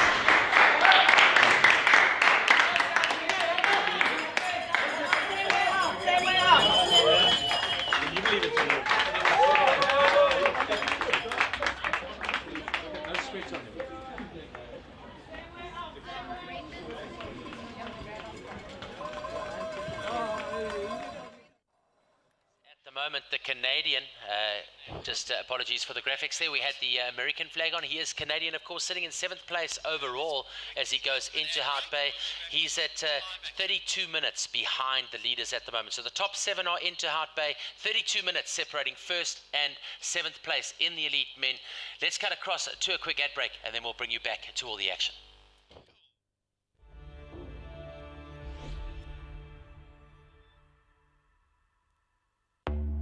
Suunto 7 is the latest sports watch from Suunto, the Finnish brand with over 80 years of experience in equipping people for adventure.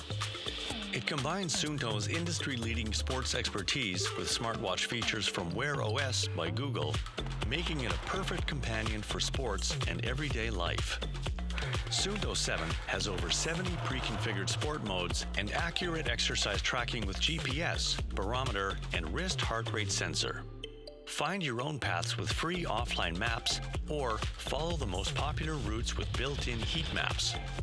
Use the Suunto app to gain training insights or connect to leading sports apps like Strava, Endomondo, or Training Peaks. Listen to the tracks that take you further. Connect your headset to your phone and control music from your wrist. Suunto 7's battery takes you through a full day of active smartwatch use and still has enough juice left for your daily workout.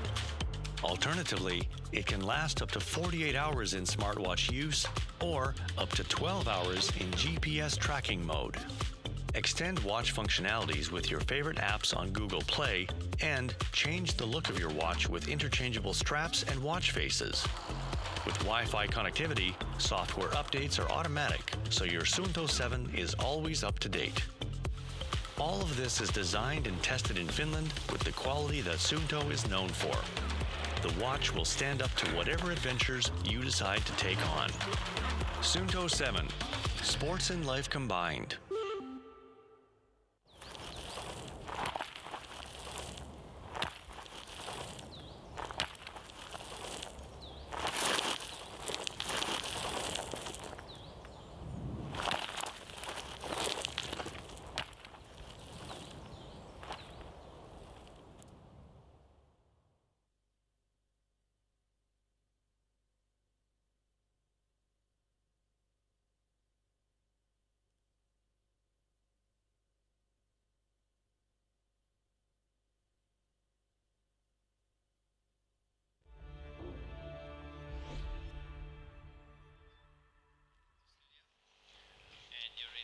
Welcome back, everybody. Ems, incredible. I mean, we've been at this now since 4 o'clock this morning. I think it's only minute 7 though. 6.5 hours. And I mean, just to see how things are unfolding. Remember, on track at the moment, you've got your 100-kilometer Ultra Trail Cape Town. Then you've got your 65-kilometer as well as your 35-kilometer. Tomorrow, we have the 21-kilometer here. It's a festival of running on probably one of the most iconic and picturesque places to trail and run trail in the world. I mean, the peninsula in Cape Town is absolutely fantastic. Please don't forget to follow us on Twitter. Send us some messages there, Ultra Trail Cape Town, or get across to myself and Emily. Get hold of us on Instagram. You can see our Instagram labels as well, at Max Kleur, at Emily Horgood, and you guys can get in there. Send us messages, update us, tell us what you're seeing, tell us what you know, say hi, give us a shout out from anywhere else in the world, and let us know what's happening. If you're part of this community, we want to hear from you. Over 1,000 people watching live at the moment, which is absolutely incredible. Remembering that the big action is coming your way in the men's elite race around the 10-hour mark. That's when you're hopefully expecting the leading men, and the leading ladies should be in around the 11-hour mark today. So that's 2 o'clock South African time for the elite men, 3 o'clock South African time for the elite ladies. If you want to catch the tracking of the athletes, get across to the ultratrailcapetown.com website. There it is, scrolling across there on the ticker tape for you. So important to follow your runners, follow your people. You can go and search them, you can track them, you can see exactly what they're doing. Those are all of the links for you. Don't worry if you can't take them down quickly enough. Just get on to ultratrailcapetown.com and you can just click on the link and it'll take you straight through into those places. Get involved. Let's get interactive. Let's show support of your runners out there, and let's get involved and see what happens here today. The elite men's race, super exciting at the moment. We know we've got 3 runners in there that are all within 5 minutes of each other. Yep. Nice to see Sebastien Spehler getting in there today. The French rider, the French runner, he's been really good today. Jim Walmsley out of the United States of America, Andreas Switzerer. They 1, 2, and 3 at the moment.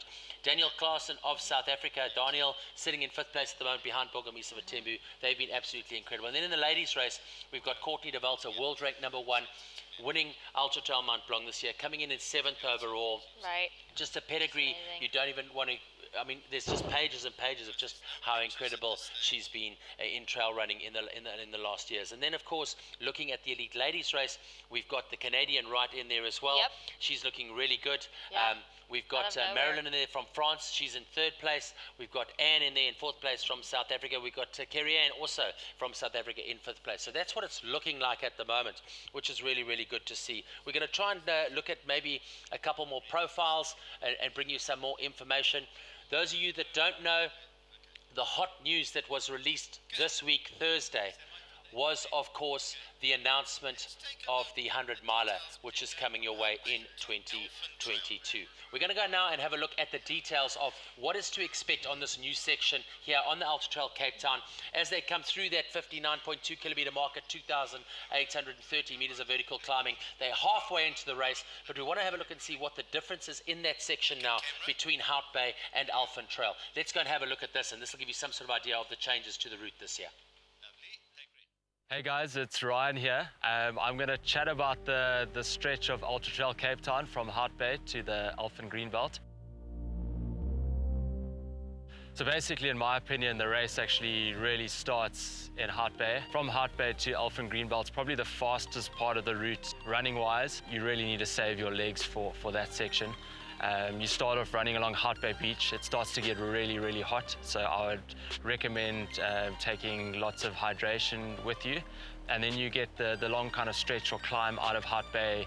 You run along the side of Valley Road. It's all very runnable, which is nice in a way that you can cover ground quickly. At the end of the day, everyone's trying to cover 100 kilometers and get to the finish, and at least you get to move quickly. But yeah, and then you get the long winding climb out of Hout Bay. Again, is very hot. It's like a gradual climb, just doesn't feel like you're moving quick enough. And then at the top of Constantia Neck, there'll be a water point. I would definitely recommend getting some water then. And then you drop down through the winelands. Again, it's really nice, fast and flowing trails, and you run all the way into the Greenbelt. So yeah, in a nutshell, it's nice and fast moving, but I would really recommend kind of making sure you're well hydrated, stay cool. It's kind of a really crucial part of the race, so just make sure you're looking after yourself. If you feel like you've got sand in your shoes, stop and take it out. You don't want to kind of develop blisters then, and yeah, just enjoy.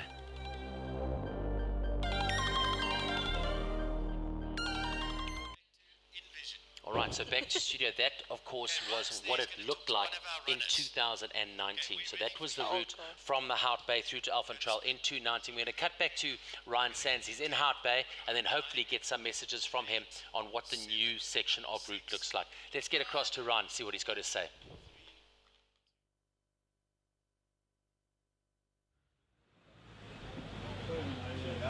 How's it? So what you doing with a GoPro on, or what's the deal? And you got like quite a heavy pack. Yeah, we're chasing the leaders. I'm on the first female now, which I think is Courtney, so it should be pretty tough.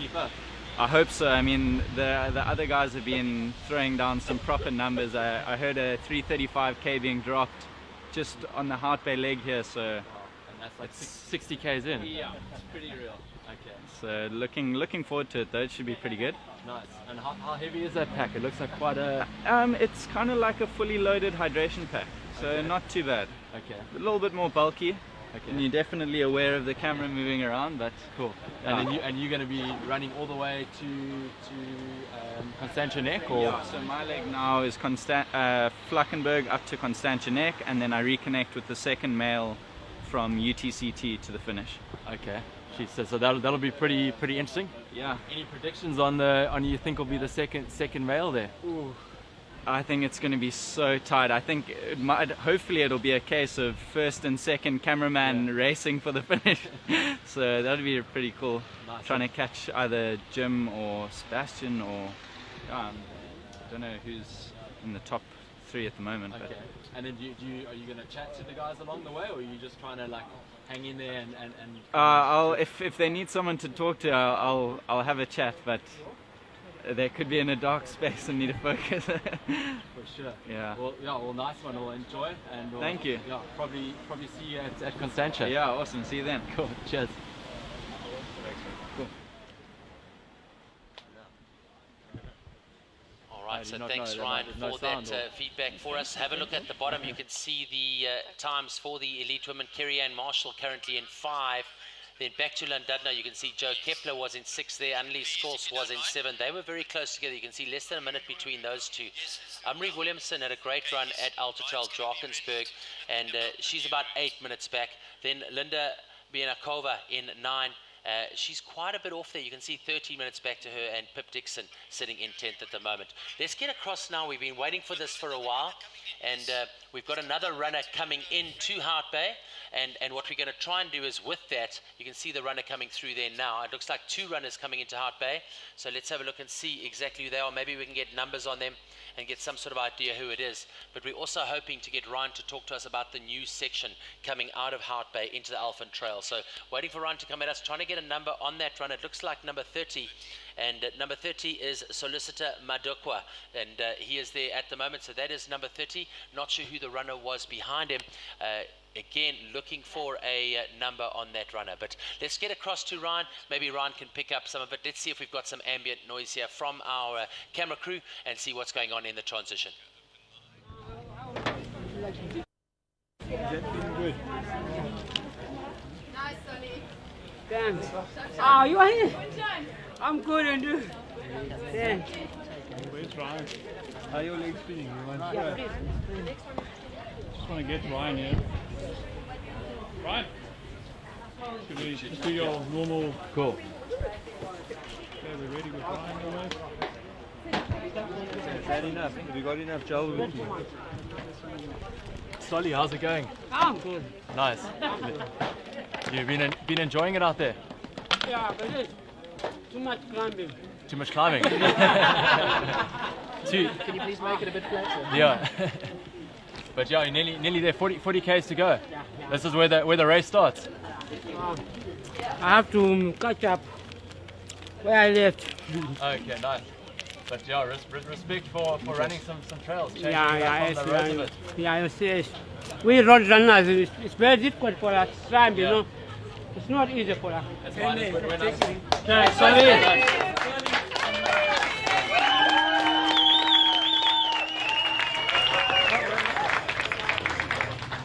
So yeah, it's great to see so many of the... Yeah, so we have a team or a story or directing the next day, and then it becomes crazy. So it's nice just to arrive. Sport and the camaraderie. And so just... Fabrice, how's it going? Hey, Ryan. Yeah, you How are you? Yeah, good. You enjoying it? It's crazy. Is it tough or? Yeah, it's beginning. Okay. It's beginning stuff. Okay. What's in the menu today? The menu. You've got lots of food. What you? You have some choice. That's good. Cool. See you. Yeah. Good luck. Enjoy.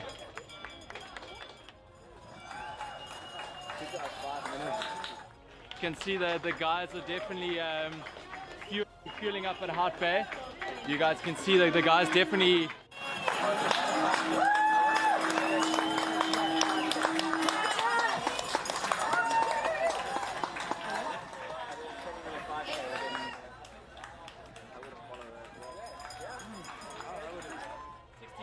Sugars, your stomach starts to turn a bit, so you'll see the guys are starting to have some bone broth, soups, some chips, just some like savory stuff, even some sandwiches. You saw Bonga Musa having a little picnic, which he probably wouldn't be doing at a comrades, but yeah, great to see, and I think looking really excited to see the first lady coming in shortly, which looks like it's going to be Courtney. So across back to studio now.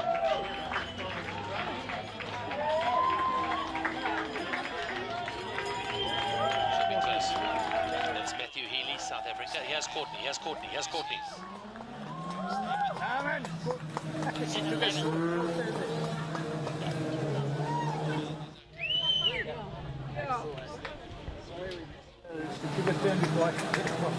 so bummed it went off just... Go Courtney, you're crushing it. Hey, thanks. Hey, how are you? Good. Good job at Madeira. Thanks. Good to see you. How's it going out there? Good. So fun. You're making it look easy as usual. You're right. Looked like I went swimming. Did you have a swim at Hot Bay Beach? Looks like it. It's like humid. Yeah, it's starting to get warm out there It's now. different than Colorado. Okay. At least there's a bit more oxygen down here. Yeah, thank you. 7-4, and I'll see you again. Go, Thank Courtney. you all. Go, go. So as you can see, Courtney's just come in and gone. I think she's just outside the top 10 overall, and I'm pretty certain she's going to make up a couple of more places from here to the finish line. Yeah, Courtney's just had an absolutely phenomenal year, crushing.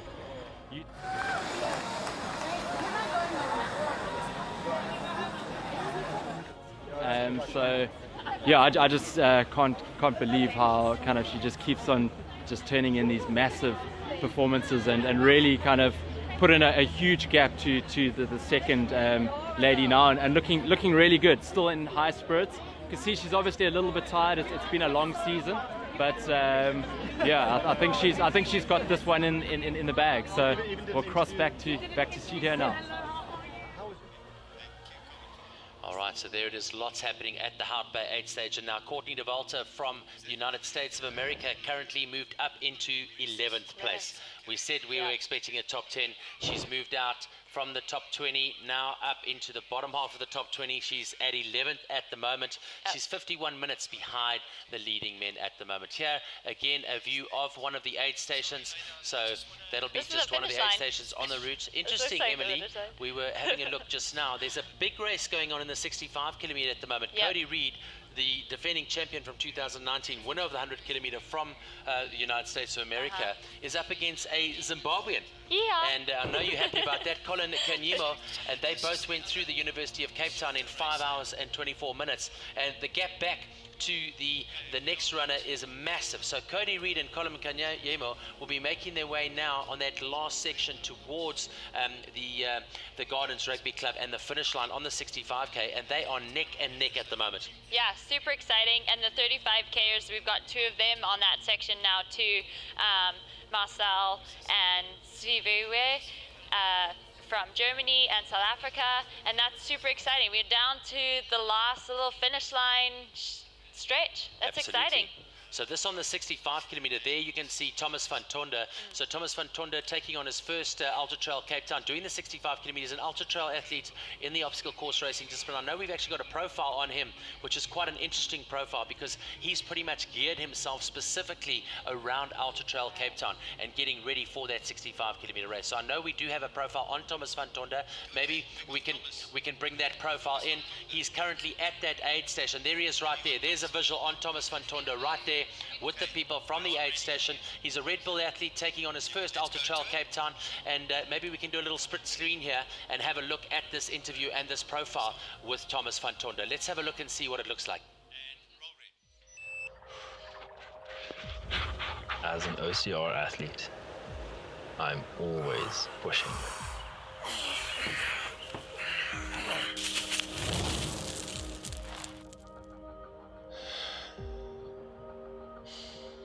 Pushing to be tougher.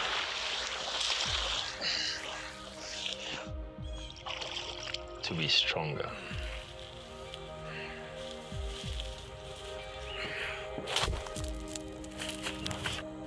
To be lighter.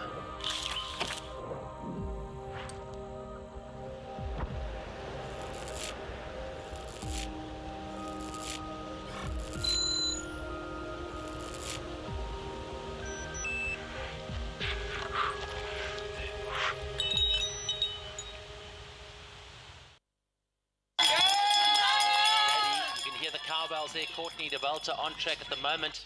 6 hours and 47 minutes into her race here today. So Courtney Dauwalter getting out of Hout Bay and making her way now up towards the Constantia Neck section. So the leading men should be close on that Constantia Neck section for now. Let's go and have a look and see if we can see if they are there yet at Constantia Neck. So still, I don't have anything from my side, so no one at Constantia Neck yet for the elite men. They should be going through there in the next short while. Remember though, the predicted time is based on last year's route, and we know that that time's going to be different, so they could be getting there anywhere in the next 20 minutes or so. Having a look at the top lady runners at the moment, Rocket Road, this is what those positions were like. We've been going through those for you, but Courtney in the lead there, just outside the top 10 as she went through there, 5 hours and 32 minutes. We're an hour 15 minutes later on this section now, so this a little bit outdated for you on the ticket tape, but still great visuals of Courtney Dauwalter as she runs and makes her way towards Constantia Neck at the moment. She's looking good, Ems. Yeah, she looks really good, and this is a new section, so this is exciting to watch and see what this little part is about. I think she's excited too to have some runnable. Absolutely right, and we see Mathieu Clement now into the Hout Bay transition. He's 55 minutes behind the leaders at the moment, sitting in 12th place overall, Mathieu Clement from Switzerland. You can see that beautiful beauty shot there of that area. Look how pretty that looks. Hout Bay, absolutely exquisite, isn't it? Gorgeous. There's not as many places in the world that can have the ocean and the mountains together like that. Just as it is there, especially in that exact point, Hout Bay. Wow, what a place. So, watching her move nicely now, you can see she's got that little shuffle going on. You can see she's very, very efficient, isn't she? Yeah. Legs aren't getting lifted high, knees aren't getting lifted high. She's using the flat now, and she's really very efficient in her running style, isn't she? Yeah, she is, and that's how she runs. That's Court's style, and she's stuck to it, and she knows. I mean, she's done crazy races. Like, we were chatting and she was joking about talking to Stu about actually doing a 200 miler here in Cape Town. I heard that. I did hear that. Right, she said there's some more peninsula down there. Hey guys, you're missing out a little bit. Can we not do that as well, please? I want to be in Cape Town longer because this place is so awesome. Right. Absolutely right. So going through that Hout Bay transition and that aid point, we have 12 runners through there at the moment. Looking at the flags, I mean, it's just so cool to see United States, France, Italy, South Africa, Canada, Malawi. It's just so cool. Switzerland there as well. It's just such a plethora of different nationalities represented here in 2021 at the 7th running of the Ultra Trail Cape Town. Those of you just joining us, good morning and welcome. My name is Max Kleur. I'm your host here today with Emily Holgert. Emily, the winner here in 2018 of Ultra Trail Cape Town in the elite women's race. We've got Dylan Bowman joining us in the commentating team, but he is sleeping at the moment because he is in Colorado, and it is obviously the it's Thanksgiving, and we got him on board for the beginning of the broadcast. He's just such a wealth of knowledge, and we're going to bring him back on to the broadcast just before the finish as well. This is the finish line right now. This is what's happening at Gardens Rugby Club. Those guys that you see there, those are not finishers. Those are what we call sweepers. Sweepers and the runners that go out in front. Oh, yeah, lead runners. So those runners went out this morning to check the route, make sure everything's right. They go and run the route in the morning, make sure that all the flags are still in place, that none of the markers have been moved, and they literally what they call a forerunner, and they run out ahead of the trail. So you can see the team now getting ready at the finish line, waiting for the leaders of the 65k and the 35k. They should be there in the next short while, and I'm seeing some ice cream there, unframed ice cream. Did you see that? Yeah, logo? that was really Brilliant. exciting. And I think a cool thing to say too is that these lead runners that we've highlighted right now are running 35Ks each, checking the flagging and marking. That is amazing, and we can't thank them enough. 100% right. These are some of the these are the medals. This is what it looks like on the finish line. So the finish line team ready to go, and 100% ready for the athletes to come in there. We can see some of the runners coming through, and those are the blue runners. Those are the 65-kilometer runners. Maybe we'll be able to get back to that visual a little bit later, but there the finish line is ready. You can see the different medals there for the 100k, the 35k, and the 65k as well. You can see the winning ribbon ready to get picked up by the team to get ready as they bring it in. I'm seeing sunshine. I'm seeing very little wind. It looks like it's a beautiful day up at Gardens Rugby Club. It couldn't get better. And cloud up high, so it's not going to be 1,000 degrees. Yeah, and things starting to settle down now. You know, we go across to some of the results now, and we look at what's happening at the different places, and we go through to Rocket Road. I mean, Rocket Road now, we've got 56 athletes through there at the moment, and really nice to see, again, some more country flags, a lot more South Africans coming through. We've had some queries around Prodigal Kamalo. What has happened? Where is he? So Prodigal Kamalo, 2 times winner of the Ultra Trail Cape Town in the elite men's category. He's currently sitting in 42nd place, not having a great day out on the trails. He's running with Annelies Skolts, who's inside the top 6, I think, in the elite women at the moment. But Jo Kepler looking good. She's in 48th place through there as well. Nice to see the rider here from the Netherlands, Wouter Berghuis. He's in 52nd position at the moment. Martin Malherbe in 54th place at the moment. So let's cut across to another ad break as we get ready to beam up some more action from the trails here at ultratrailcapetown.tv. Welcome to 2021. Check it out.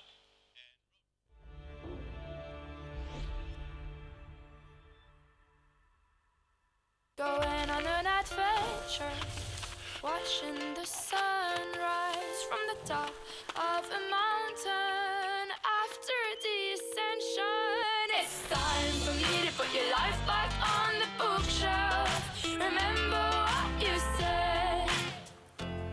You wrote a story by yourself.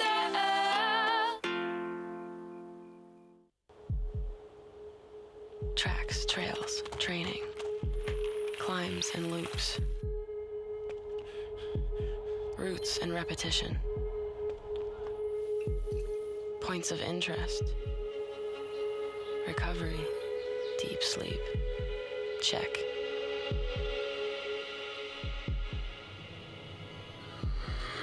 But that's not why we designed Sonda 9 Peak. We designed it for all the things that cannot be measured. We designed it to feel good around the clock, to feel at home on every arm and every trail. We designed it for getting lost and finding your way back again. We designed it for peak experiences.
So here we are at one of the aid stations now. One of the runners, 6216, coming at you.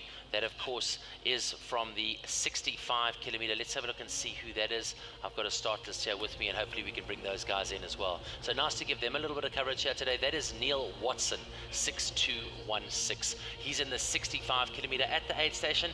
I'm not sure which aid station this is. Is it is this not UCT? No, Auburn Ravine or what's it called? Elfin Trail. It could be Elfin Trail? Yeah, Elfin I think Trail. it's that one. All right, so there we have him there, Neil Watson at Elfin Trail, and just getting in that all-important nutrition as he gets ready to go out onto the final stages of his run here today. Let's quickly go and have a look at some of the times, if we can, of what has been done here in the 65 kilometer over the last couple of years, because I think it's quite important to just see what sort of times they have been running in that 65k. I know in 2017, the winning time there, Vincent Viet International, came through really, really strong. Remember in that time, time, I think, if I'm correct, in 2017, the ladies winner was Kirsten Hinderman. Yeah. So good racing from them there. In 2018, in the 35 kilometer, it was Timothy Chambers and Hayley Preen who took the overall honours. And then in 2019, in that 65k, it was Anya Newman and Mehmet Suturuk. So that's the 65k. Let me just correct that for you, because 2018 65 was Bernard Rakadza and Camille Breyer. So they were the winners in the 65. It was Timothy and Hayley in the 35 kilometer. And then in 2017, we spoke already, Vincent Viet, a really good win there from him. He got in ahead of Daniel Rowland and Rory Schiffer. So it'll be interesting to see what sort of time the guys are going to put together today in that 65 kilometer. We know at the moment that the Zimbabwean Colin Kanyemo is in first place with Cody Reed from the United States of America, and they went through that last checkpoint in 5 hours 24 minutes. Inside the top 5, Brendan Lombard of South Africa, Bruce Arnott, trail running legend from South Africa, in 4, and Alistair Green from South Africa in 5th place at the moment. Leading lady and leading the ladies at the moment in the 65 kilometer is Olivia de Bern. So Olivia de Bern leading the ladies at the moment. In the ladies, Jane Bucklow in 2nd and Morag Fords in 3rd place. Here's another one of the runners trying to get a number there. 6188. 6188 is here as well. So let's go and have a look and see if we can get names on the runners. 6188. And that's one of our ladies. Having a quick look for you. That is Marina Hand. So Marina Hand now in transition, and she's just getting her team to help her get those bottles sorted out, get that all-important liquid into those bottles, and then make her way out onto the stage. Nice to see some speakers there, which means there's a bit of a vibe there as well for the athletes. And I know that Sean Robson is working at the University of Cape Town. He's incredible on the mic, one of the locals, just such a great guy, gets the community, understands the vibe. And I know that at the finish line we've got Ryan Scott and Mike Finch bringing the athletes home as well. Amazing. So things are going to start hotting up over the next short while. Time check for us is 10:57 in the morning here in South Africa. That means that your men in the 65 kilometer have been going for nearly 6 hours. Yep. So another one of our athletes here taking in some nutrition. Can't get a number on him, so we'll just keep working with what visuals we do have, as we know the guys with the live view units are busy tracking down the race leaders. Very technical section as they go out of Hart Bay, and very difficult to keep up with the athletes and connect with the athletes at the same time, because the athletes aren't waiting around. Yeah. And we can't bring you visuals of nothing. So important for us to make sure that we're getting the right feedback from our teams on the ground. Those of you watching from all over the world, a very good morning and welcome to the Ultra Trail Cape Town 2021 here in South Africa. With me in the commentating booth, Emily Horgood. Emily, it's I can't believe we've been doing this already for like, what is it, 6, 10, 7 hours.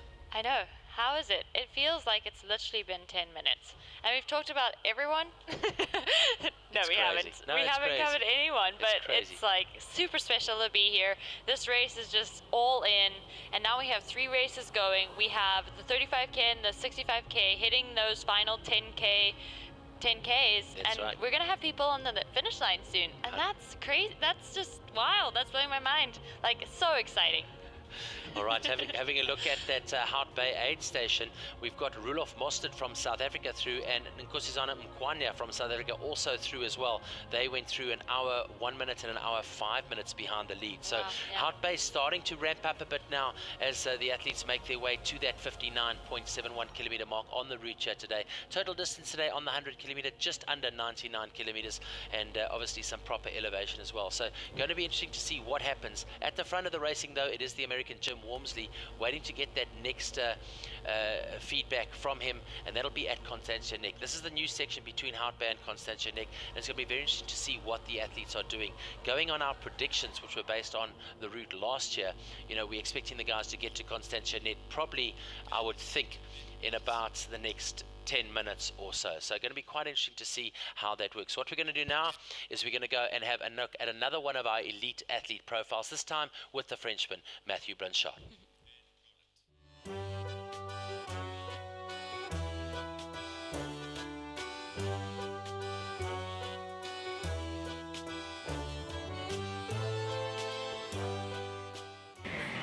This is the best ice cream I took in Cape Town. I don't know if it's the best in the world. I need to think about all the ice cream I ate in my life, but could be on the podium for sure. So my name is Mathieu Blanchard. I'm an ultra runner, ultra trail runner who live between France and Canada. And this is the first time for me here in Cape Town for the Ultra Trail Cape Town race. My career as an ultra runner is the kind of different with the typical path. Actually, I started ultra trail in 2017, so 4 years ago. I've been involved in the Salomon Ultra Trail running camp. It was a kind of camp during 1 week in US where they selection 7 guys and 7 girls to participate in this stage, and they look at us for 1 week, or we integrate the group, or we run. At the end of the week, they took 1 guy and 1 girl for a sponsorship contract for 1 year and try to help us to develop our level. And I had this chance to be selected by Salomon in 2017, so this is where all has started. And then after this year in 2018, I started to work hard to develop my potential, and I made the choice end of 2018 to quit my office, my engineering job. In 2019, 1 month after I quit my job, I've been injured for the first time in my life. I had a stress fracture in my sacrum. And in 2020, I get back very confident because I trained a lot during winter, and I went on this first race, which was Tarawera Ultra in New Zealand, the first race of the Ultra Trail World Tour. And I finished second, right behind Tom Evans. So I was like, okay, this year, 2020, I can show what I can do in this sport. But you know what happens 2 months after this pandemic arrived, and 2020, bye-bye. So I was like, oh no, not the second year, I don't want to do that. So I did different adventures during this year to continue to train and to be motivated for the next season. And this year, we are in 2021, I train a lot, no pandemic, so yes, I had a good season, and my main objective was UTMB in August, so I trained a lot from January to August, no pandemic, no injuries, and I did my best results at UTMB, finishing third in this race. So I was super happy because it was the first time I could say that, you see, it was a good choice to quit this job and to train and to try something in these sports. And after UTMB, my main partner Salomon proposed me to integrate the international team of Salomon, which is for me the dream team with all the best I follow from 2017 when I started this sports with Kilian, Francois, Courtney, and next season I will run with them in the same team. So for me it's really a dream that I accomplish.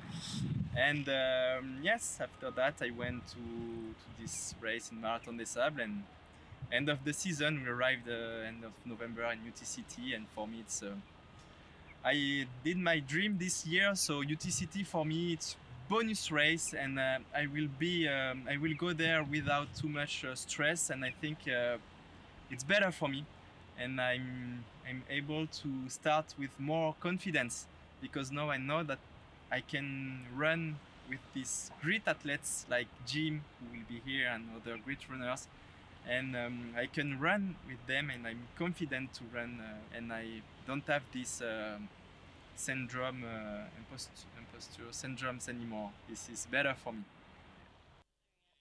All right, here we go back to the aid stations now, and trying to get a number there. That looks like 226. So 226 should be one of the 100-kilometer runners. Yeah. She's second female. Wow, there she is, the Canadian. That is your second lady in the elite women's race, 100-kilometer from Canada. And she is there now. So we had some feedback from the guys and girls out on the route saying that she is, in fact, not South African, which we're 100% correct with. She's from Canada, currently sitting in second place at Hout Bay. Yeah, and we haven't seen any results for her since 2017, so this looks like a comeback race. She's got 2 golden ticket Western State race is on the calendar for next year. So super exciting to see her out here and using this as her pretty much start of the 2022 racing season.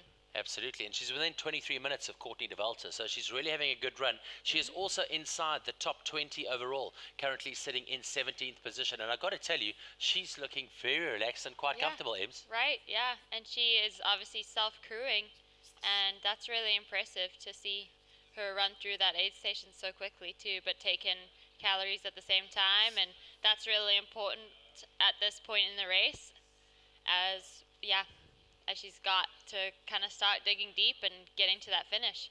So the Canadian now getting out onto the trail now, and she'll be, of course, making her way up to that next section out of Hout Bay, and that is, of course, to Constantia Neck. This is going to be a very, very difficult section here today, probably one of the most difficult sectors, because you pass that 59-kilometer mark. You know you've got 40 kilometers to go.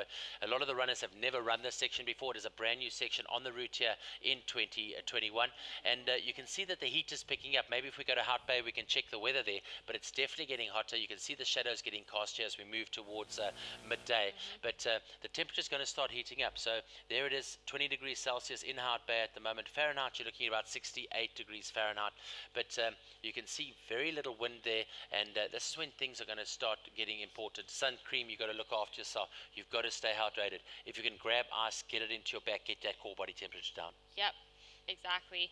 Really key points here, and we'll just be super interested to see how they handle the heat. I mean, it has been a very big advantage that it hasn't been hot until now, but that can also shock you into not being prepared or getting prepared when you have the chance. Running out of Hout Bay now. It'd be nice to get a beauty shot here. I know that we've got some beautiful shots of Hout Bay, of that beautiful bay, but you'll see that she's running up towards what we call Chapman's Peak now. There's a little toll road that takes you through Chapman's Peak, and this is obviously a very big part of the culture and heritage of the major sporting events in South Africa. The Cape Town Cycle Tour takes place through here on the road racing. The Two Oceans Marathon comes through here as well. So this is really iconic. Watch the feed here from the live view. There's the bay on the right hand side, the beautiful Hout Bay in the middle there with those white beaches looking out across, and it's absolutely spectacular. You can see that very little wind, the sea is near perfect, very little waves there at the moment, and you can see those beautiful turquoise colors. It is beautiful, isn't it? Are you getting a bit of FOMO here on me? Are you getting all romantic on me looking down at the ocean, Em? No, but I was just like, wow, she's really taking it in, because she was pointing and being excited, and I was like, wow, are you listening to Max as he explains what this place is about? She just keeps looking to the right. That's super cool. And wow, look at that gorgeous photo. I mean, they could do it. They could show me that 100 times, and every time it takes my breath away. Yeah, zooming out, sundowners down at Hout Bay. Fish and chips at Hout Bay is something you have to do. Right. Get across to the point, grab some fish and chips there. The seagulls come down, snatch the chips out of your hand. It's one of the things you just got to do when you come to the Cape. And you can see the road markings there as we see her make her way up now. And Marianne Hogan from Canada looking very, very good indeed. She's got a good pace here. Similar shuffle to what we see with Courtney. However, I must say Courtney looked a lot more efficient. Yeah, I mean, Courtney has it nailed down. But Marianne's not doing bad at all. And she, yeah, like you said, she's not picking up her feet really high. And that's advantageous in running ultras if you can not trip over things too. So. Yeah. But she's nailing it.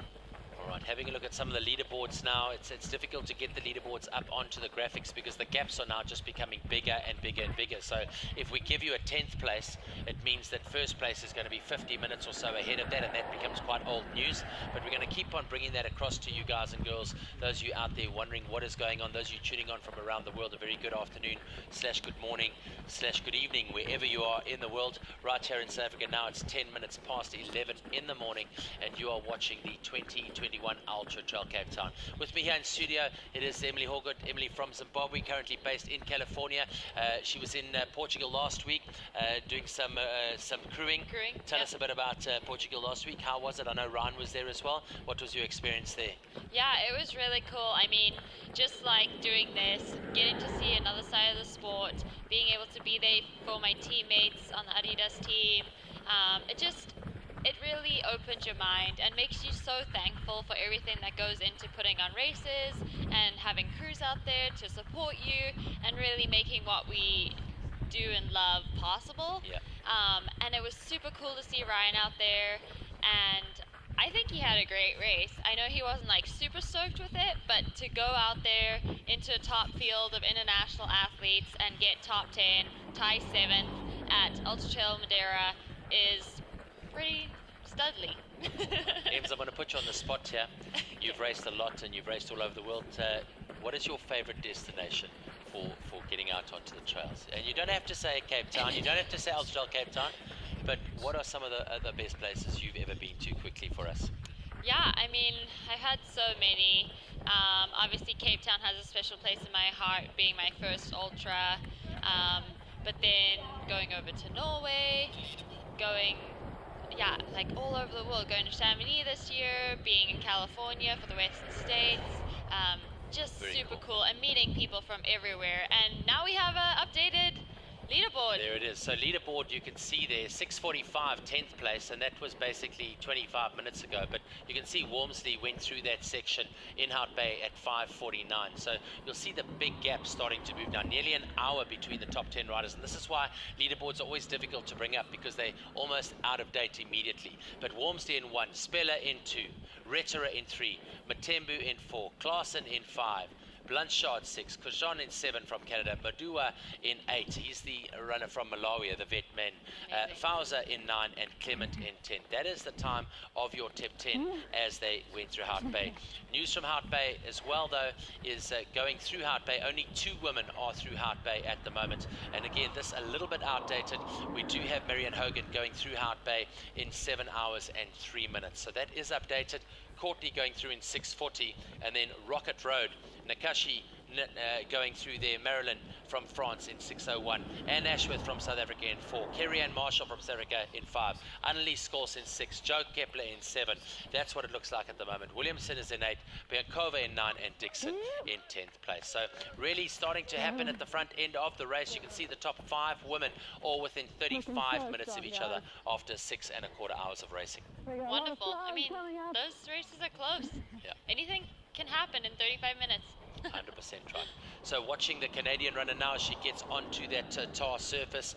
Marianne Hogan of Canada, we've got the live view unit on her as she makes her way up towards Chapman's Peak. This again, the new section of Ultra Trail Cape Town in 2021, where we're getting the guys more and more onto the trails and trying to get them and make it as a purest of a trail run as possible. And that short section where she transitions from Hout Bay back onto the trail network. She's moving nicely. It'll be really good to get some sort of idea of the speed that they're running. We know we're going to get some more pulse segments in a little bit later today, hopefully to bring you some of the comparisons between, you know, how they're running, what it looks like, telemetrics, topography versus actual live on the GoPro cameras as well. So we're hoping to bring that to you shortly. Those of you that do know Hout Bay, this is the section going out of Hout Bay towards Chapman's Peak. Here's one of those parking areas, one of those amazing viewpoints. I wish we could get the cameraman to just turn to the right just to see the beautiful views on the right-hand side. But yeah, as we say, 20 degrees Celsius here in Cape Town. Not the hottest summer day by any means. You'll see the little left now coming, and she's going to turn left onto the trail and get back up as she makes her way out to that next section. So there it is, making her way onto that trail up towards Constantia Neck now and Alpen Trail. And you can see now the runners following her. 7 hours and 15 minutes of running time is what it is at the moment here at the Ultra Trail Cape Town 2021. And we're following the elite women and the elite men's race in the 100 kilometer. So some great visuals coming through here. You can see how that bush is just coming at you. Some of the ruins as they go through to this through this old building and back up onto the trail. You can see the trail markers there as well. This is a new section. It's something you haven't seen before. We spoke with Robbie Rorick about it on Thursday night. He says it's very different. It's much more challenging. It's proper trail. He's stoked. The more trail, the better. But he does say that it could be as much as 20 to 30 minutes longer than that previous time on this section. Yeah, and I'm sorry I keep being so quiet. I'm just like engrossed in what's happening out there, and super exciting to see what this new section is about, and then obviously flip over to the aid station at Alpen Trail and see the runners coming in. Number like 8121, I think it was. And 82032. Was it 8121 or 6121? I think it was 8. let's have a look and see what we've got. 6121. 6121 Jacques Schippers. So Jacques Schippers there, 6121, running the 65 kilometer at the moment in that aid station while we watch the visuals. And that, of course, on the Canadian runner Marianne Hogan as she gets up onto the trail and makes her way up towards the section. That is your second place lady, and she's making her way towards Constantia Neck at the moment. We know she was 26 minutes behind Courtney Dauwalter getting out of Hout Bay. That is really cool. You still get to see Hout Bay on your left-hand side. I really like this new section already. Yeah, it's very cool. Yeah, and at that last aid station, we also have number 6203, I think. Yeah. So, and a bunch more coming in right now. Yeah, it does get more intense at this time of the race when we have 3 races racing together. Yeah, happening at once. The different colors, of course. You look at the green. The green represents the 35 kilometer. Right. The blue bibs on the athletes, that is the 65 kilometer, and the purple numbers on the athletes is that 100 kilometer. Still no athletes through Constantia Neck. So this is the unknown element of the race here today. This is the section that no one has run before in racing conditions in Ultra Trail Cape Town. It's a brand new section. It's a great improvement to the route. It's going to add a lot of value as well going into the 100 miler next year, which is of course launched by the team from Ultra Trail Cape Town on Thursday. And just a massive round of applause to them. I know it's been 8 years in the making, the convincing of the city of Cape Town, who've now embraced it wholeheartedly. And then of course to the guys from Sandparks, you know, the custodians of our natural resource and our natural areas, and obviously Table Mountain, one of the 7 wonders of the world. You know, you've got to have all your ducks in a row, you've got to tick all your boxes, and for them to now embrace trail running as they have, and to say to us, guys, you've got a 24-hour cutoff on the mountain now, but we want to embrace this 100 miler. We want to see what it's all about. They understand the return on investment that comes with attracting these races to Cape Town. Yeah, and we're super grateful for that, and I think everyone would thank them for like the opportunity, to make this happen, and these dreams actually be put into place and actually exist. The big thing is to remember, like, the 100 miler is still going to be a lot of work for this team, and so even like pre-thanking them for everything they still have to do and figure out, like Stu and the whole team, just thank you for this amazing opportunity that you're putting out there for the trail runners of the world. 100%, and as we said, we can't talk enough about the community, we can't talk enough about the camaraderie. You know, any trail runner anywhere in the world, no matter where they go, no matter where they race, they're welcomed with open arms by that community, and really embracing the spirit of Ubuntu and getting people together. Again, now we look to the left-hand side here as Marianne Hogan makes her way back. She's sort of done a switchback now, and she's running back on that contour path up towards Constantia Neck, sitting in second place for the elite women at the moment. I can tell you that going through Hout Bay after Marianne, who was in 17th place, 18th place Mike van der Merwe of South Africa. From France, Marilyn Nakashi is now in 19th place, and she is 9 minutes behind. So if we can get back to Hout Bay, we might be able to get some sort of idea. She's only 9 minutes behind in 3rd place now, so she'll be making her way up that tar road on the asphalt and making her way to the left-hand turn when she gets up onto this trail up to Constantia Neck. Kane Riley from South Africa in 20th place overall at the moment. Admire Mazipabwa of Zimbabwe sitting in 21st position. Anne Ashworth, your 4th lady, in 22nd position. Anne is now just 2 minutes behind Marilyn Nakashi of France. So the top 4 ladies all across and through Hout Bay at the moment. Mark Winter from South Africa rounds out your top 23 athletes through that section. Yeah, and I think having those ladies so close, we always talk about this, like the men's field is so deep before the race starts every year, and then the women's field just comes out of nowhere. I mean, like our 2nd place woman right here, like she hasn't raced since 2017, and now she's in 2nd place, not as far back as she could be from Courtney, and this just makes it so exciting. 9 and 2 minutes in an ultra race in 100K. Okay.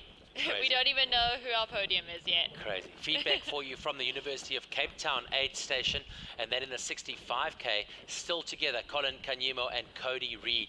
going through there. In third place, it's Brendan Lombard of South Africa, but he is literally half an hour back. So Cody Reed and Colin Kanyama are lighting up the track at the moment in the 65 kilometer. Going to try and see if I can find something on that 35 kilometer for you. Let's have a look and see what's going on there. Maybe we can find some sort of result there for you as well. Have the 35 kilometer got to the University of Cape Town yet? Yes, they have.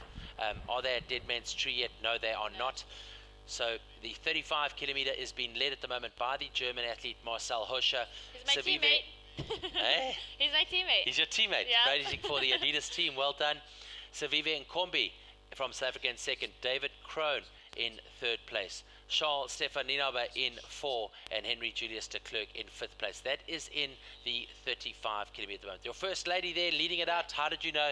Meg McKenzie, 3 hours as she went through that checkpoint. So Meg McKenzie through the University of Cape Town now. She went through there in 3 hours dead. Trying to find a second place lady. There it is, Leanne Grimes. She's 12 minutes off in second place. And just behind her, May van Heerden. She is in third place in 3:13. So the top 3 ladies within 13 minutes of each other on the 35k at the moment as they make their way to Dead Man's Tree. Dead Man's Tree, a very, very important part of the racing. What that does mean is that we're going to have the 35 kilometer finishing today pretty much online with the guys from the 65 kilometers. It's going to be quite close to see just how they do and who gets across the finish line first. I know in 2019 it was also really close. I think there was 10 minutes between the top 2 in the 2 categories.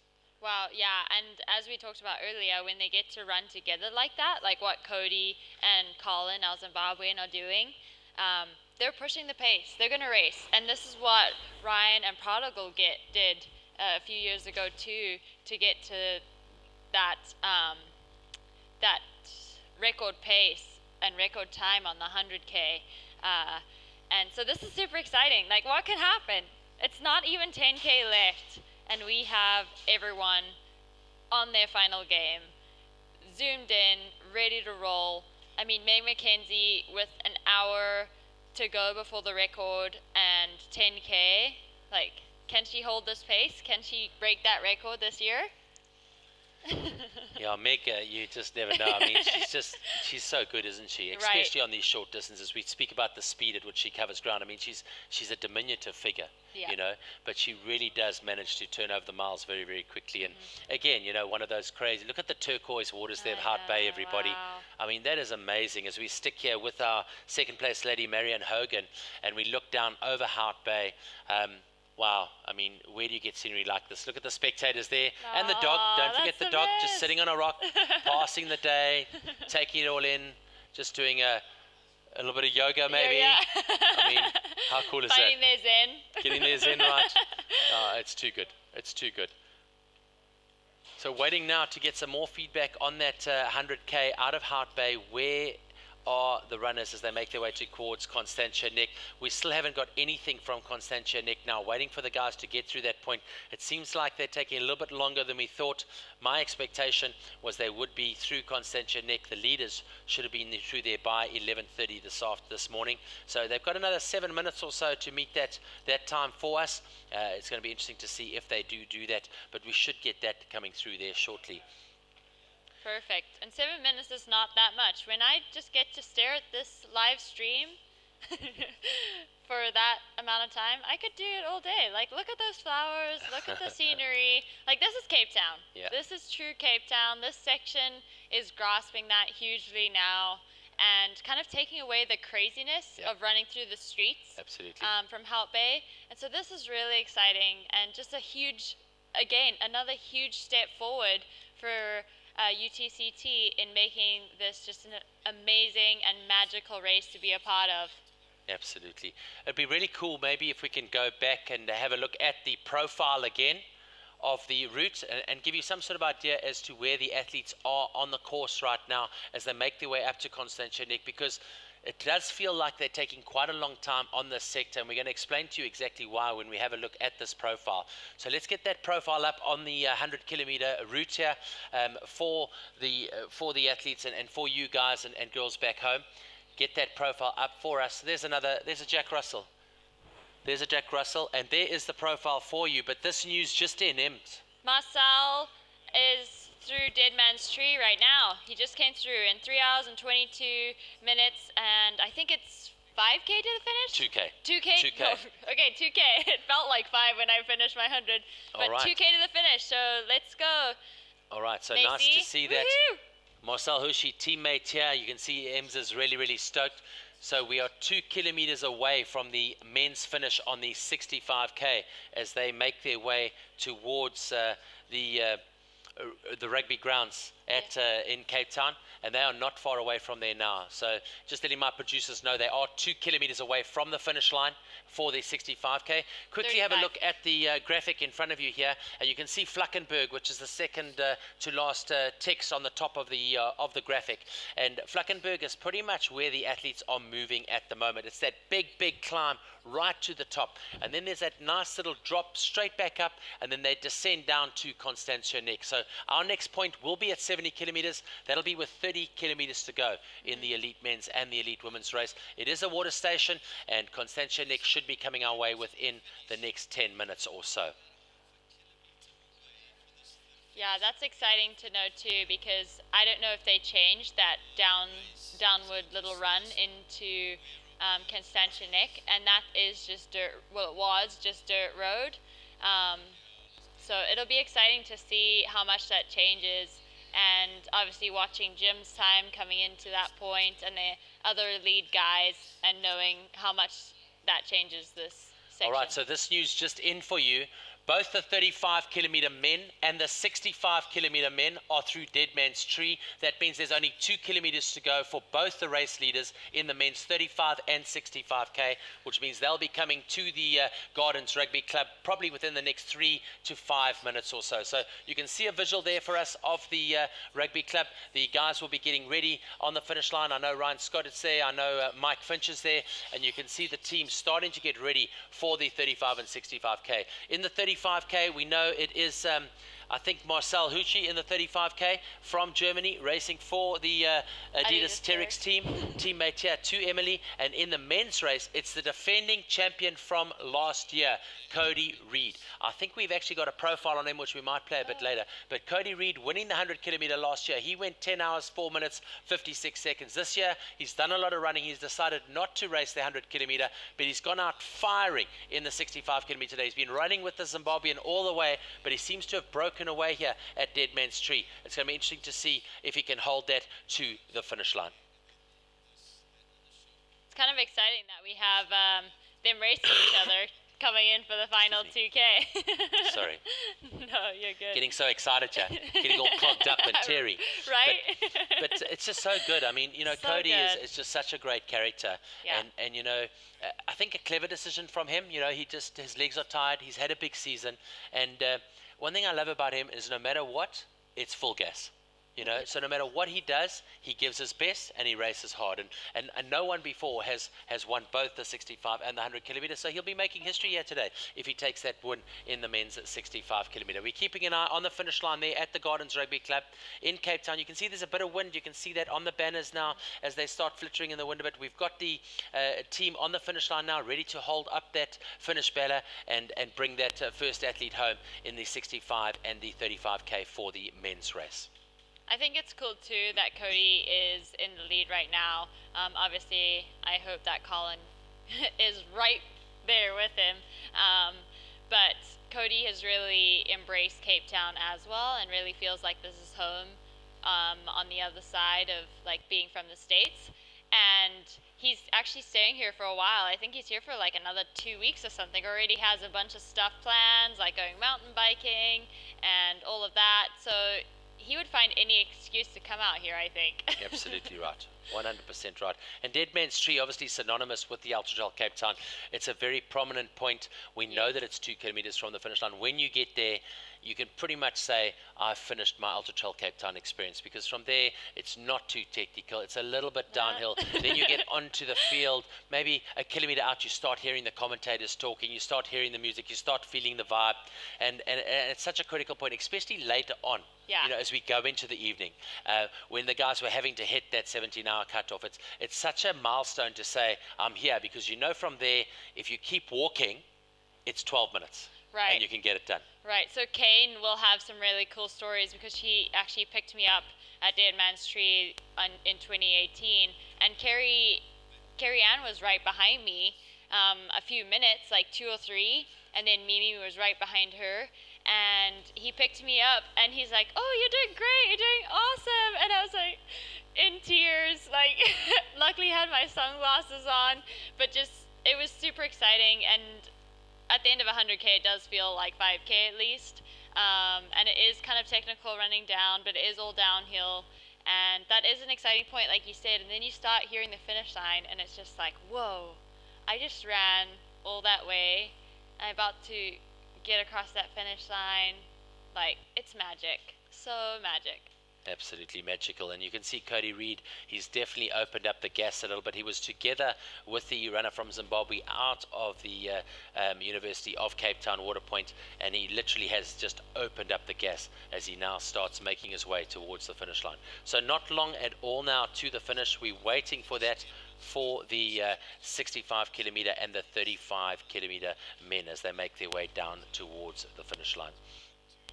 On the 100K, what is happening as the athletes make their way up towards Constantia Neck? Well, we are waiting for them to get there. We know that we can expect them around the 11:30 mark. It's now 11:30, but we still don't have them in that space. In Hout Bay, we've now had 25 runners through Hout Bay. Anele Bands is through there from South Africa. Jacques Bass through there as well. Jim's Walmsley has just gone through. So Jim Walmsley is through Constantia Neck in 7 hours 27 minutes. So Jim Walmsley is leading the race here as he has gone to be the first person through the Constantia Neck section. The American athlete now starting to consolidate and make this race his own at the front. We're going to be very interested to see what the splits are back to second and third place. Also and for coming sure, through, I just wanted to give you a heads up too. It's Walmsley, so. Walmsley, Yeah. Walmsley, tomato. Yeah. I got you. So Jacques Bass in 25th place. No more Mariva Ginderai from Zimbabwe is in 26. Al Leslie from Great Britain in 27. And Remy Peltras from Canada in 28. So now we're waiting for some visuals from the finish line. They are not going to be very far away at all. We know we've got some finish line cameras there for you for the 65 kilometer as well as for the 35 kilometer. So waiting to see who is there and hopefully get some visuals of the finish line at the Gardens Rugby Club shortly. 7 hours 33 minutes. Winning time for the men today expected around the sort of 10 and a half hour mark. Yeah. The elite women should come in under the 11:15 mark, I would think, today, based on the new section. We've seen how long that section is, and we'll be able to see the comparisons once we get more athletes coming through that Constantia Neck section as well. For Jim Walmsley now, he's making his way from Constantia Neck up towards Alpine Trail, and that's a 6.2 kilometer section. Yeah, and I think the 35K finisher, Macy, will come in first. He had a 2-minute lead at Dead Man, so that's kind of nice to like let him have his finish and then pick that ribbon up again and get Cody across the line. That's so exciting to have them finishing together. 100% right. I think we've got a bit of ambient noise at the finish line. Oh, cool. And if we have got ambient noise there, what we're going to maybe try and do is pick up on the commentators and let them take over. So here we go. Let's cut across to Gardens Rugby Club in Cape Town for the finish of the 35 kilometer and the 65 kilometer here for the men's race. Let's cut across to some of the ambient noise, hopefully pick up some of the commentators as we get ready to bring home your men's race in the 35 and 65. Remember, the 35 kilometer is the green number and the 65 kilometer is the blue number. Let's go to that ambient noise now.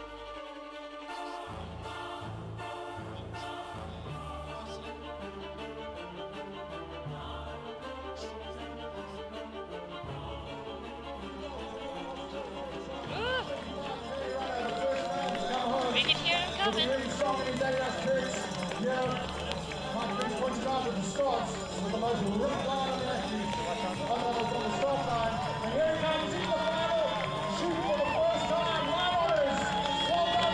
it's not Cody. It's 35. That's 35.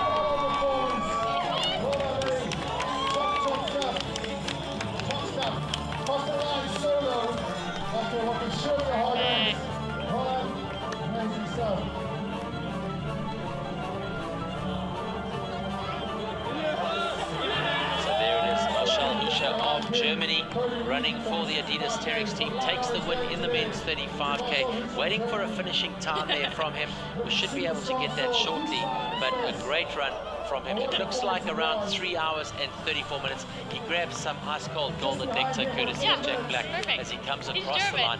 Ryan Scott there doing the commentary as we go back to the trails and see some more of the running here for the elite women's race. Marion Hogan making her way up towards Constantia Neck. We're going to stay with that camera because we want to show you guys just how beautiful this section is, and we'll continue to bring you visuals from there. Shortly though, Cody Reed from the United States of America, winner here in 2019, defending champion on the 100 kilometer, is doing the 65 kilometer today. He was first at Dead Man's Tree for the men on the 65 kilometer, and Cody Reed should be coming across the finish line shortly for the 65k. We know he was about 2 minutes behind Marcel, and we know that Cody is a big celebrator. So it's going to be very interesting to see how Cody goes across the finish line. Again, when we know that Cody is close to the finish line, we'll cut back to those images for you at the Gardens Rugby Club in Cape Town and celebrate a victory and what seems to be a back-to-back victory for Cody Reed. One in the 100k in 2019 and this year in the 65 kilometer. Let's cut across to the ambient noise and see what we can pick up with our team on the ground at Gardens Rugby Club.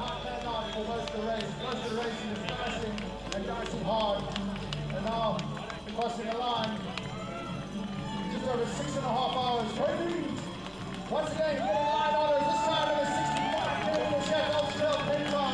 What an absolute performer, what a strong way from the United States. What a legend, good stuff, Cody Reed, absolutely loaded. You can see that in the sunshine, taking a stroll.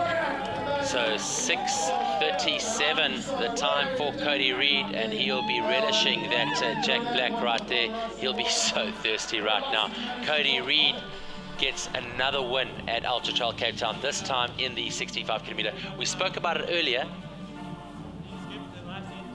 The orange and black. It was Cody running out of that section at Kloof Neck early on today. Good eye. Yeah. So Ryan Scott having a chat with him. Let's see what we can pick up.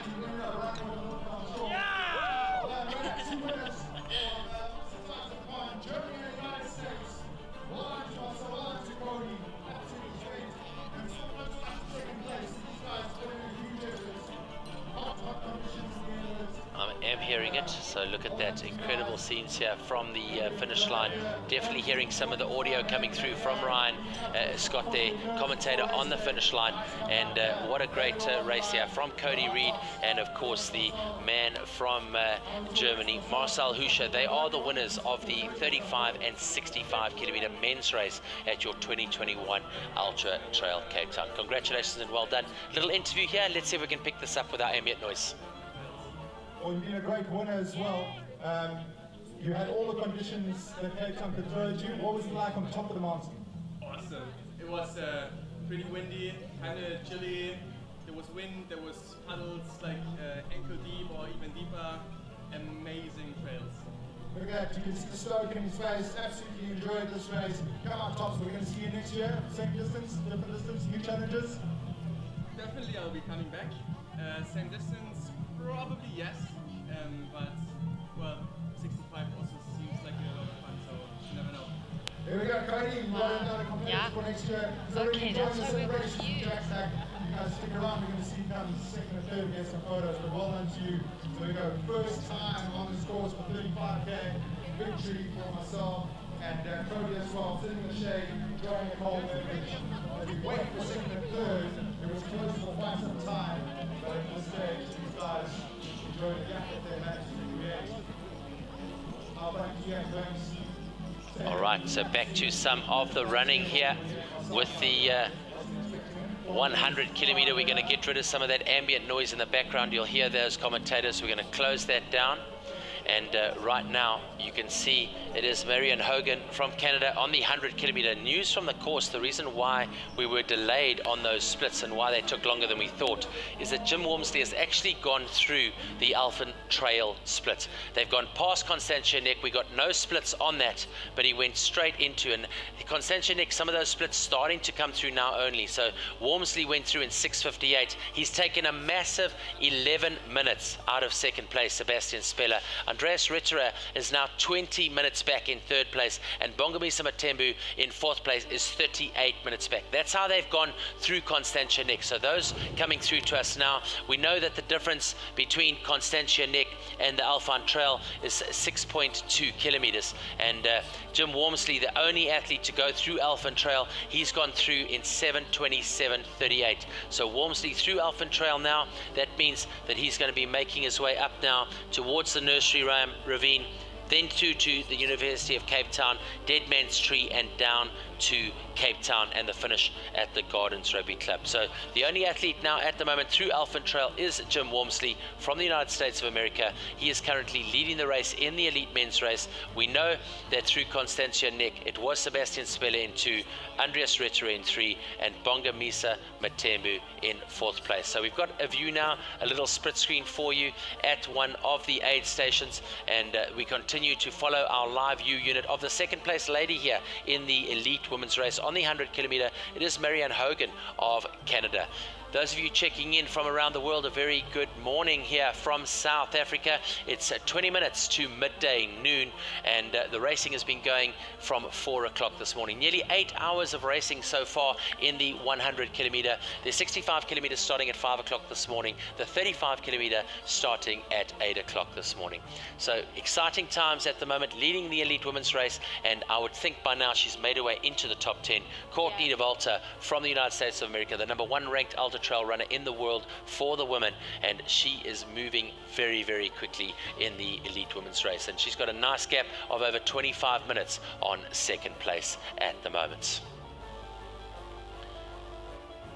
We know that the gap at Constantia Neck between Jim Walmsley and Sebastien Spehler was 11 minutes. So 11 minutes the gap between 1 and 2, and then 20 minutes between third and first. Andreas Ritterer of Italy now in third place. He is 20 minutes off the lead of Jim Walmsley, and the first South African at the moment, Bongamisa Matembu, and he is a 3 times Comrades Marathon winner. He's 38 minutes off the pace in 4th place at the moment. So there he is now, coming through into the aid station now, 2nd place.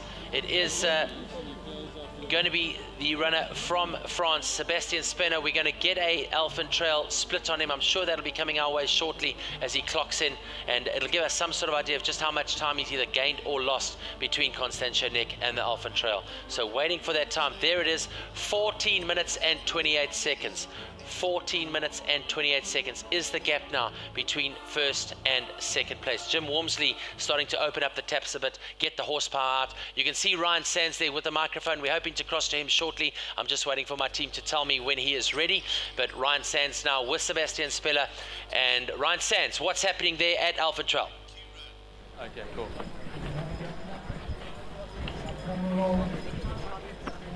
Cool. We live. Cool guys at Constantia aid station. Second runner Seb has just come in. Still looking pretty smooth. Doing a quick aid station change. Lance is stocking him up. Lance, how things going? Nice, Seb. You feeling good? Okay. 80Ks into 100K race. I also wouldn't be doing too much talking. You can see he's looks like it's quite hot. He's definitely sweating a bit. It's definitely got a lot more warm over the last hour or two. It's quite humid, which will probably suit someone like Jim, being based in kind of cowboy country in Arizona. So definitely playing to his favor. But Seb's still looking really good. Anything can happen. Still 24 Ks to go, but Jim does have about a 12-minute gap now. And to be completely honest, I think Jim was looking a little bit better coming through here. But yeah, Seb, all the best. Good, go. Cool guys. We'll cut back to the studio. He's a French person, huh? Yes, yeah, he's a French. Ryan, and nice to see feedback there. Going through Constantia Nick is Daniel Klaassen now in 5th place. The South African now ticking the box at Constantia Nick. He is 43 minutes off the pace at the moment in 5th place. Walmsley in 1, Sebastien Spehler in 2, Andreas Retro 3, Bongomasa Mitembu in 4, Daniel Klaassen in 5. That's through Constantia Nick. Only 2 runners through Alphen Trail at the moment. That's where we've got Ryan Sands. Jim Walmsley has opened up a gap from the Constantia Nick of 11 minutes 21 seconds. He is now 14 minutes and 28 seconds. He's made another 3 minutes in just 6.2 kilometers between those 2 points. So it's USA in 1 and France in 2. We're waiting for 3rd place.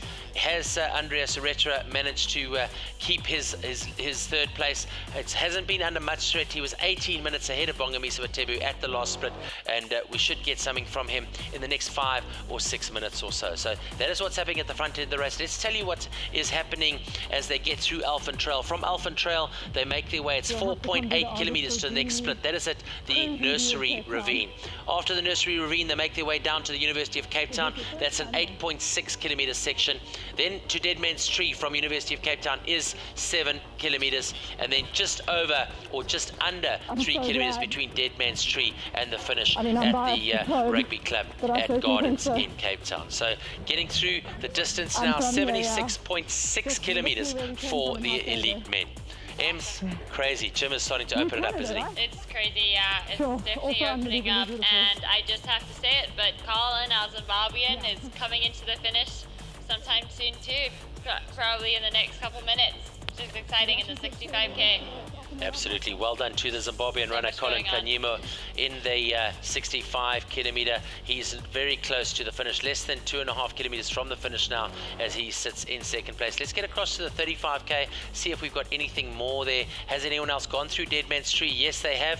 Sivive Nkombi of South Africa and David Crone of South Africa are both through Dead Man's Tree. They're 5 minutes apart at the moment, and they'll be making their way towards the finish line. Expect them at the finish line probably within the next 10 minutes or so. So really great runs today out of our top 2 men in the 35k, Marcel Houchet, and of course in the 65k, Cody Reed. Well done guys on your victories here today at Ultra Trail Cape Town 2021. A stellar effort there, and want to go and check back on some of the results. Maybe we have some new course records. Yeah, that's what I was gonna ask. Excited to know.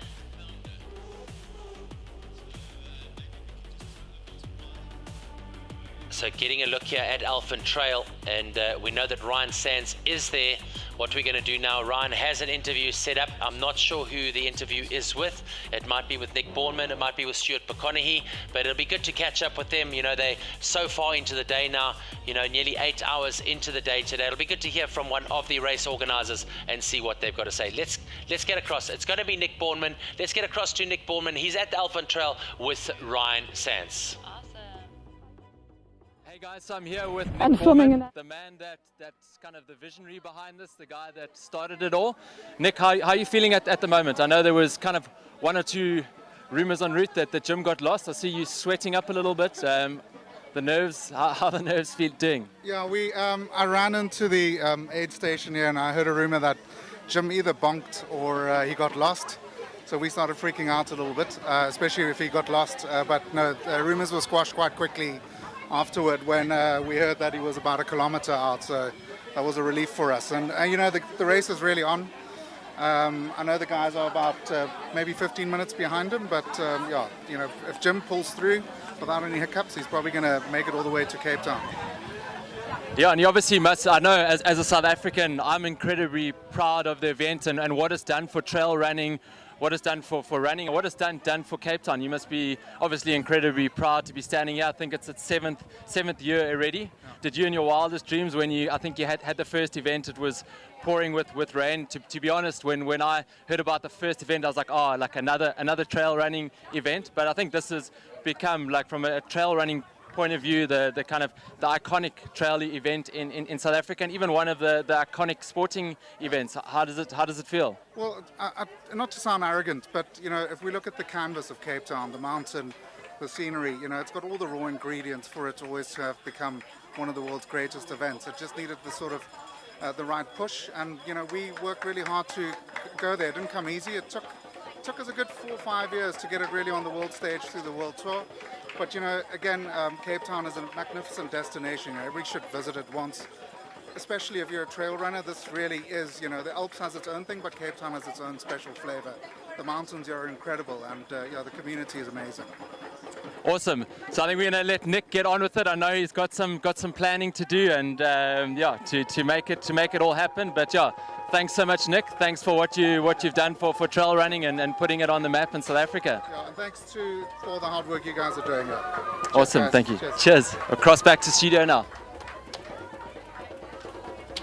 Cool. Right, thanks very much, Ryan. Cool. Thanks very much, Nick Bornman. 8 years, 7 years in. Can you believe it? In our 8th year, we're going to be hosting a 100-miler here at Ultra Trail Cape Town. And as we say, as far as trail running goes, Ems, this is a relatively new race. Right. It's not an old race. It's a young race with a strong culture. Yeah, and it's grown so much. Like even just in the 3 years that I've been a part of it, like wow, like it's got some ground, and especially at this time of year, like the northern hemisphere, everyone gets to escape the cold.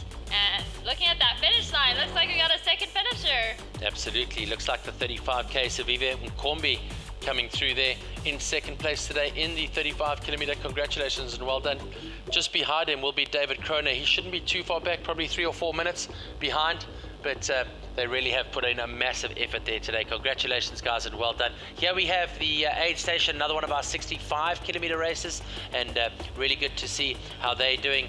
And here is third place. So this is our third place in the elite men as he makes his way to Alpha Trail. Let's have a look and see what his time looks like, and let's see what the gap is and how much time he has either made or lost making his way through that point.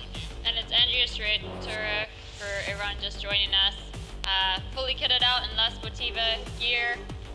He's noticeable out there. Absolutely. I mean, what a strong run he had at the beginning. He's starting to consolidate now. He's wanting to hold on to that third place. He was 20 minutes, 30 seconds behind at the last split. 6.2 kilometers later, let's have a look and see if we can get a split. He's just going to get checked in here by the teams. Hopefully we'll get that feedback on his result. But he was 20 minutes, 33 seconds off the pace at that last split at Constantia Neck.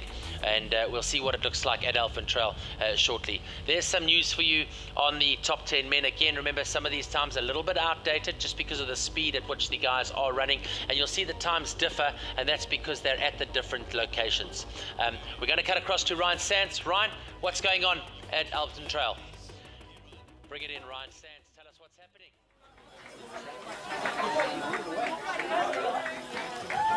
So Andreas has just come in. Just refueling quickly, a couple of sips of water. I'm going to try and get a word in with him, but obviously really focused. 25 to go, 25Ks to go is the business end of things. Andreas, how's it going? You can tell me to get lost if you. Yeah, it's good. Is it good? Getting a little bit hotter out there? Yes. Now it's hot. Yes. Okay. Are you still feeling good? Yeah, it's a bit tired. Bit tired, but you're nearly there. Okay. Looking good. What do you? I hope the others are also tired. Exactly. Everyone's looking tired. Yeah. But he looks good. Yeah. No, you're looking strong. What's on the menu? Soup. Okay. What's in Ordnung? Okay. Cool. Good luck, eh? Looking good. Nearly there. So Andreas just leaving the aid station. Just kind of walking out. Just making sure he's getting a bit of nutrition down the hatch for the final push. As I say, it's definitely hotting up in both the men's race from a racing point of view, but it's also conditions are getting a lot hotter out there, quite humid. So again, it's a business end of the race. The gaps are quite big now, but when guys do blow up or have issues, things can change drastically. So yeah, I think the kind of top 3 positions are kind of looking like they've kind of settled, but who knows? Anything can happen out there in an ultra trail. So yeah, we'll cut back to you guys shortly when the 4th and 5th place runners come in. But for now, we're going to head back to studio. Thanks very much, Ryan Sands. As we cut back to our second place elite woman, Marion Hogan from Canada on the trail now. She makes her way up towards Constantia Neck and then across to Alpeston Trail. And we're staying with her because we've got the visuals and obviously we've got the feed coming this way. So she's getting a lot of airtime here with us this afternoon or this morning where we are in the world. But it's so good to be able to get this footage. We're hoping to pick up the male runners as they go into that last 25 kilometers of their run here this morning. And remember, going through Alpeston Trail, 76.6 kilometers in, 3,488 meters of climbing done. They've got just over 1,000 meters of climbing to go as they make their way towards the finish line. As Ryan Sands says, this is such an important place in the race. You know, you've got to make sure that, you know, you've got the nutrition, you're keeping your body hydrated, you're keeping that core body temperature down, but mentally it's such an important time because the gaps are getting so much bigger and you're out there on the trails alone and you're not getting any sort of feedback onto how you're doing or where you're at. Right, yeah, exactly. And it's, I mean, it all comes down to you at that point of like, how can I push? How can I do something smart to kind of get my little edge in right here? How deep can I actually dig? Yeah. Like today. Yeah. Let's and go there. I remember clearly at the press conference on Thursday, you know, Prodigal Kamalo in 2:17 when he broke the record, he said, I was willing to die out there on the trails. Yeah. Today. You know, and that's what you've got to do. You know, if you want to go in and you want to set records and you win races, you've got to be prepared to put it all on the line. Yeah, and that was pretty cool for him to say that, and yeah, to actually get a real insight of what he's thinking about out there. Absolutely. Looking at the time gap now, Andreas Retro losing 3 minutes on Jim Walmsley in that 6.2 kilometer section. So Jim is definitely going faster. He's put at least 3 minutes into both Sebastien Spehler and Andreas Retro over that last 6.2 kilometers. So that really telling at the moment. Let's try and get across back to that 65k mark, see what's happening on the finish line. Still Cody Reed seems to be the only pan finish. Colin Kanyimo won't be far, the Zimbabwean, from the finish line now, and Brendan Lombard in third place from South Africa. Looking at the 35k, let's have a look and see what's happening on the finish line. We see there's a couple of guys through Dead Man's Tree, just under 3k's from the finish line. David Cronin in 3. Meg McKenzie now is sitting 4th overall on the 35k. Your first lady is sitting 4th overall on the 35k, and then Henry de Klerk is sitting in 5th place at the moment. So waiting for some more visuals. You'll see some of the aid stations there. 8178 at one of those aid stations now for us. Let's have a look and see what I can see and see who that is. That looks like it's Martin Gildontops. So Martin Gildontops there at the aid station. Here's a quick look. We're trying to track some of the cameras and see where the guys are, cutting away to the different sets. These guys obviously just preparing and making sure that those units are charged so we can get those runners behind the leaders. Back to the aid station, trying to get some of the numbers on some of the athletes here, but this is going to be probably the Alpeston Trail.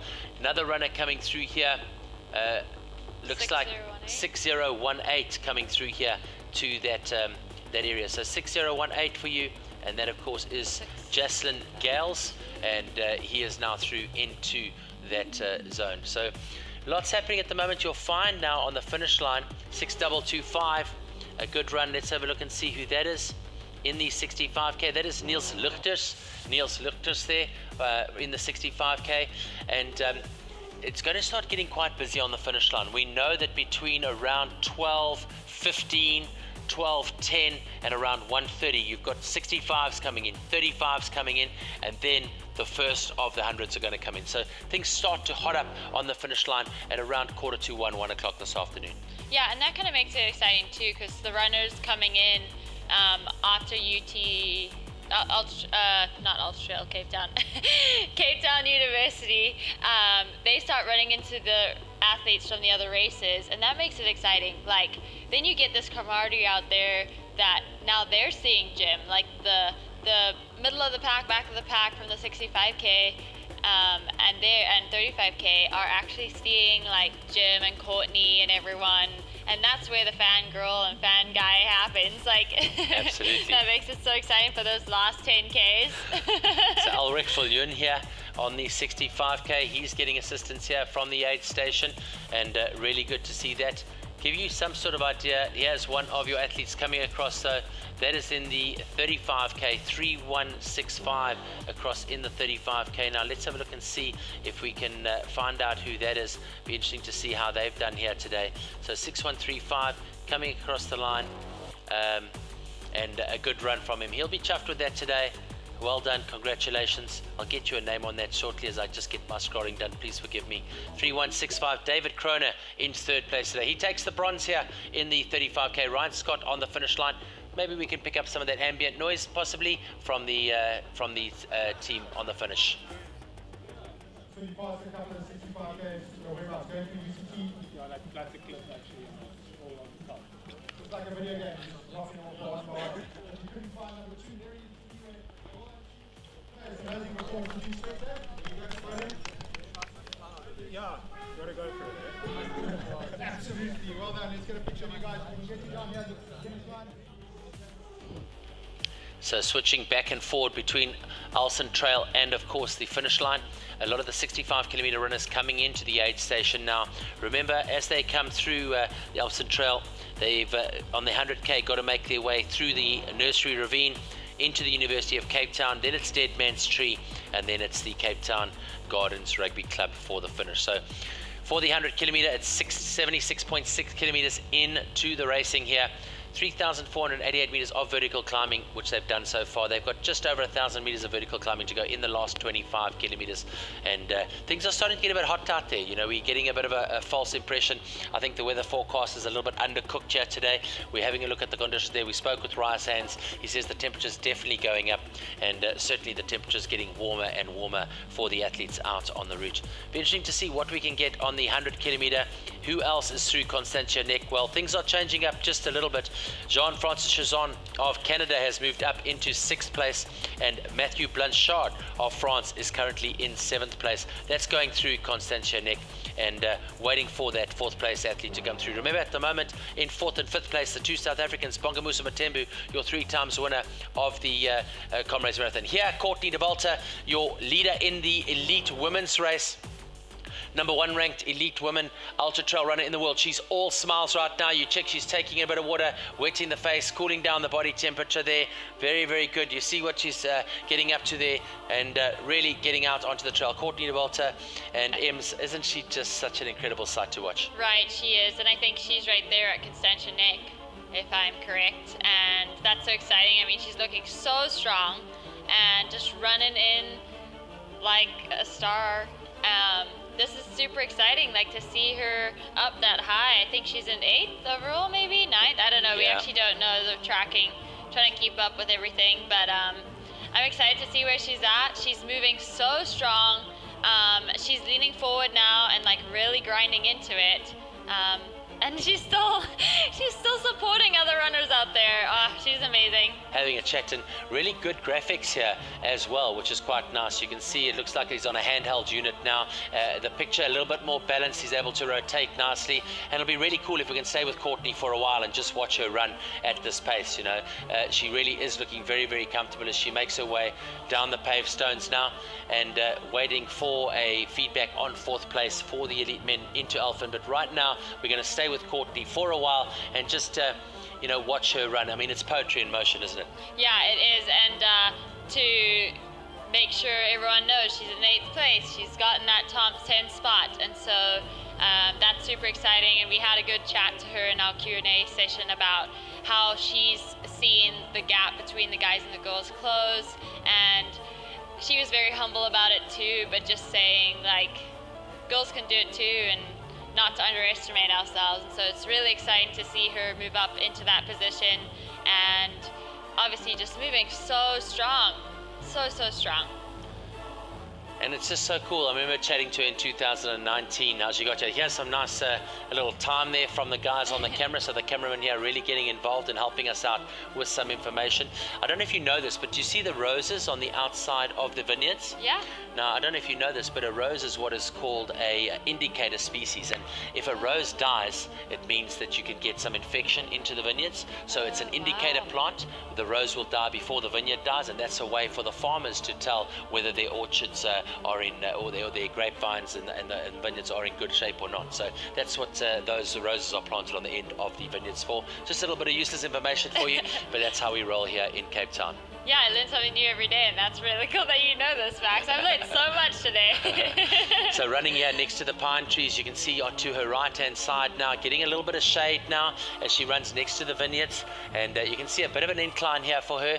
Again, just she's like a metronome. I think she just holds that pace and she just goes, right? I mean, it'll be really good to get some splits on her over the last sort of 20 or 30 Ks to see what's happening. Now she runs in between the vineyards now. Maybe there's some grapes on the vine that she can grab off and do the organic thing, you know? Right. I'm super excited that they brought this back in, because last year we didn't actually have a section right through the grapevines, but the year before we did. So I really missed it last year. 100% but right. Super excited to see her there. And like you said she's like a metronome, still moving through, but she definitely has picked up the pace here, and we can see that. Like, she's feeling the finish. This is Courtney's mode. This is where she's ready to roll. 100% right. Yeah. And I mean, let's just talk quickly about this. I mean, in the ITRA world ranking, she's ranked #1. In the country ranking, she's ranked #1. Obviously running for Salomon, Tailwind Nutrition, one of her partners as well. But let's just have a look at some of the results here with Courtney. UTMB 2021, Ultra Trail Mount Blanc, 1st overall in the women's race, 7th overall in the entire field in a time of 22 hours and 30 minutes. We saw her at UTMB taking the win in 2019 as well.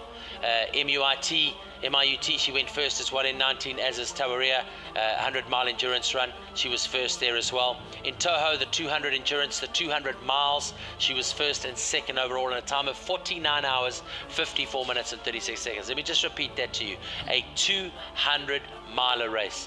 So that is 320 plus kilometers. She came second overall, first lady, and she ran 49 hours and 54 minutes.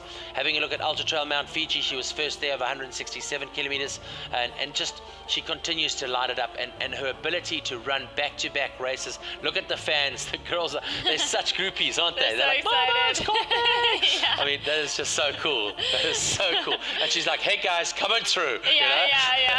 And this is not her first rodeo. Like, you just read some of her results, but if you tried to read all her results from all over the years, it's just incredible. Like, what an athlete, what a person, super inspired by her, and it's so amazing to have her here in Cape Town. Yeah, I think if we had to go back and look at the Wikipedia on good people, I think she'd be at the top of the tree, because she really does embody everything that is good about life. She takes things very, very calmly. She never gets stressed about anything. She's most gracious when it comes to media, dealing with people, and still very aware and very professional. So she really is one of those once-in-a-lifetime athletes that come along and just make a massive difference and change the lives of so many around her. Right, and I mean, she does have her struggles. Like, she's had hard races and everything, but like you said, she has the grace that just really shines through and is so inspirational to everyone in the sport, everyone starting the sport, or all the newbies, I hope, that are going to start after they watch her cruise down this trail right now. Absolutely, and then looking at her now making her way towards the Alpen Trail.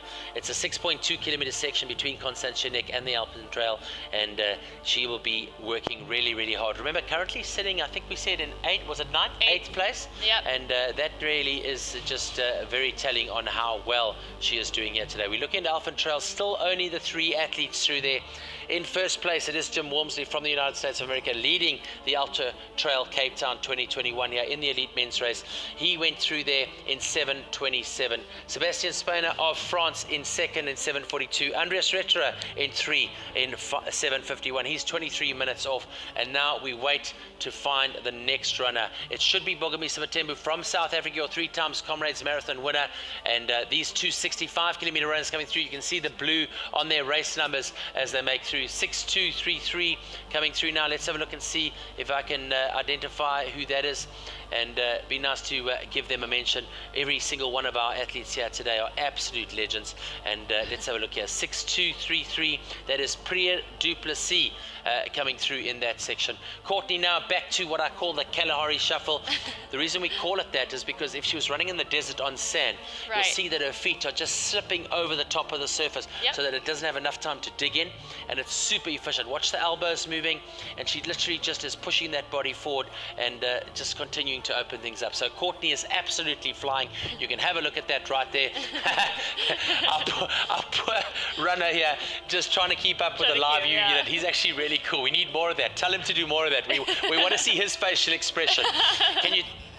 Yeah, and yeah, I mean that's just really, really good. And he's got such a stable camera on him. It might be quite nice if he could zoom around and show us some of the orchards and see if there are in fact grapes on the vineyards right now. But he really is doing well to keep up with her. Remember, he's carrying a 15 to 20 kilometer backpack, right? Yeah, maybe don't give him too many jobs. I mean, he's got to keep up, you know. When you were running on this section, I mean, coming through 2018, you coming here as a bit of an unknown in 2018 to Ultra Trail Cape Town, and a bit of a dark horse, finding yourself in the lead at this stage, saying to yourself, oh, 25, 24 kilometers to go. What's going through your head? I mean, obviously you're managing fatigue, you're managing dehydration, you're managing body temperatures, but mentally, where are you right now, Ems? So the coolest part was like just at Constantia Neck where we saw Court on the bricked road. That's where I caught Mimi, and Mimi had just like it had got hot. It was a lot hotter, and now wait, hold up, I'll get back to that. Bongamisa Matembu is into Alpson Trail, the aid station. Has it, or is it possible that he has made up a little bit of time? We're just going to wait and see once we get that split. The split does take a bit long to get here, so we're going to wait for that. I know Ryan is there. Bongamisa now getting through to the golden watermelon. Yeah. As always, first choice, right? Yep. And he is in 4th place overall at the moment. The first South African is a 3 times Comrades Marathon winner, a specialist across any distance between half, full, 50 and 100 kilometer. And he came here in 2019. He was humbled by the experience. He pulled off about halfway through. He burnt too many matches up front. Today he's been absolutely spectacular for South Africa, and it's going to be interesting to see how he goes. So Bongamisa Matembu, Bruce Fordyce labels him as one of the finest runners ever to come off South Africa. Ryan Sands is right there with the microphone. Let's see if we can pick up some ambient noise, and we're going to push across to Ryan and see if we can get some audio from him.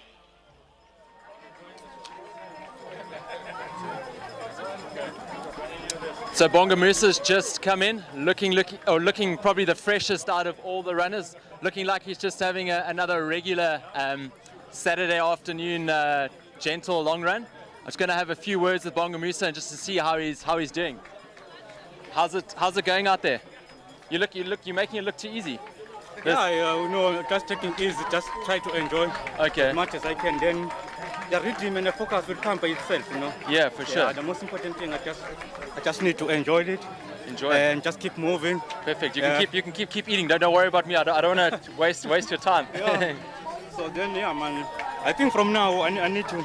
It's about 25 or 24 k's to go. 24 k's. Yeah. So I just need to just defend, For sure. Because man, just to keep pushing is gonna make myself back it up, For sure, but anything can happen. The guys in front are looking tired. Yeah, it's still a long way, So I'm trying to do some strategies along the way now. So, for sure, the guys didn't want it. None of the other guys wanted to talk to me. You're the only guy that wants to talk to me. So I think you're looking the freshest. Yeah, no, man. I think for me, I need to enjoy this, and I can see the guys are very serious, but you can't. I mean, this is a race, Yeah, and this is an international event, You can't just take it out easy, And for me, I think it's a nice and good experience, From now going forward, I think I'll learn a lot. Yeah.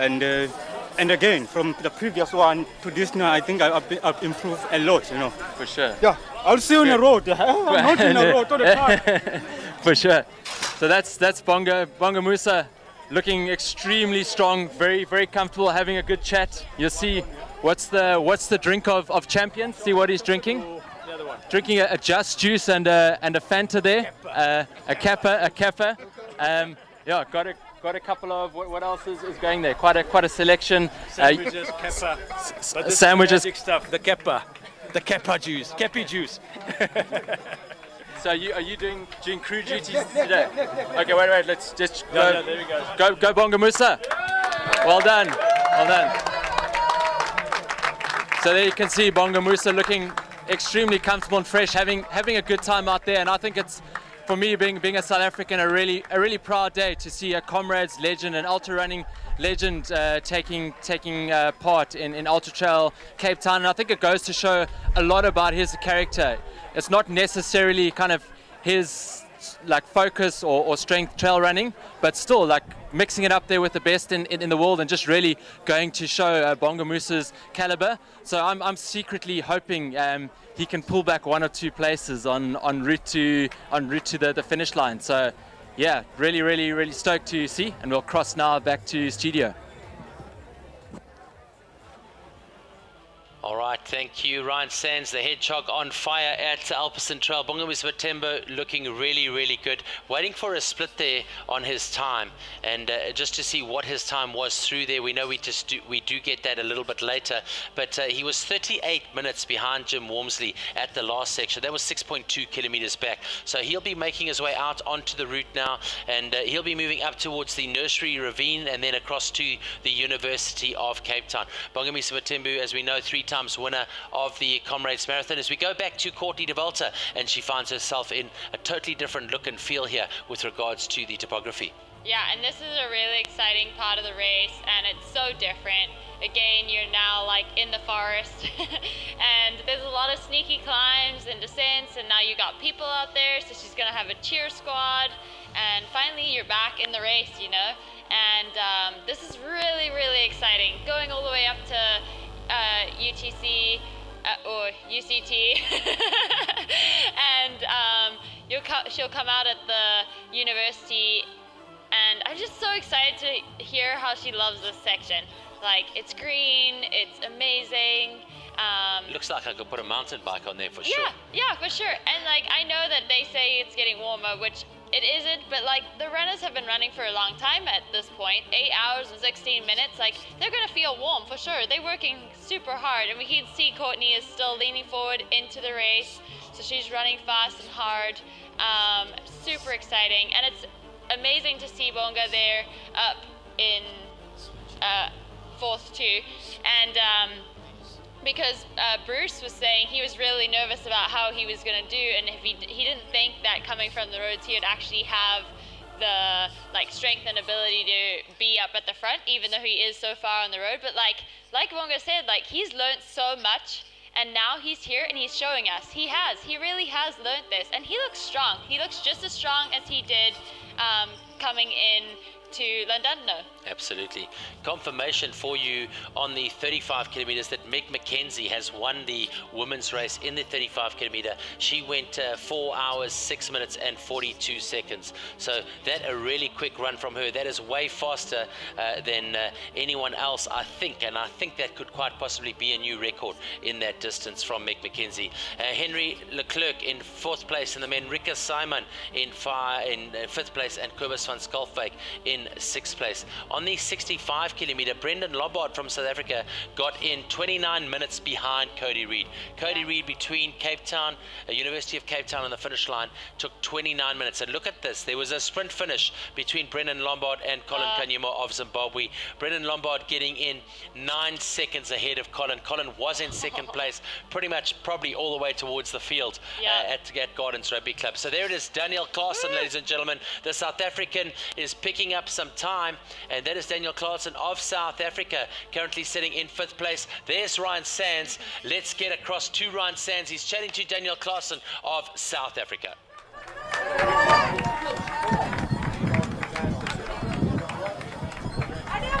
Cool, so here with Daniel Claassen, you can see he's cooling himself down. It's getting really hot now. How's it going out there? You're starting to warm up a bit? Yeah, it's getting warmer now, but it's still feeling strong. Looking strong. 20 odd K, so don't worry about me. Keep eating. 24 Ks to go. Some final push.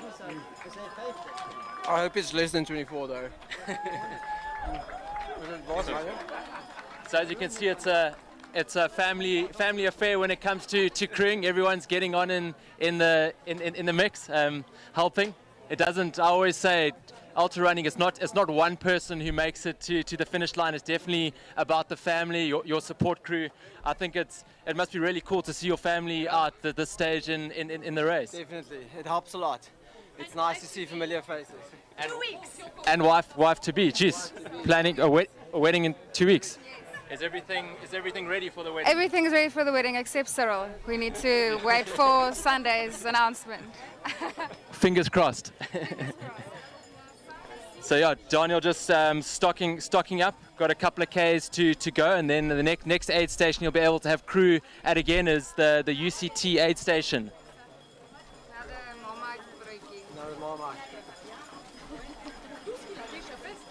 Other guys vineyard. Yeah, so Mathieu's just come in now. Mathieu's just come in now. The other guys, Bongamusa's just passed out. He's looking good, but the guys in front are really starting to look tired. Okay, cool. Let's go. Nice one. Yeah. Looking.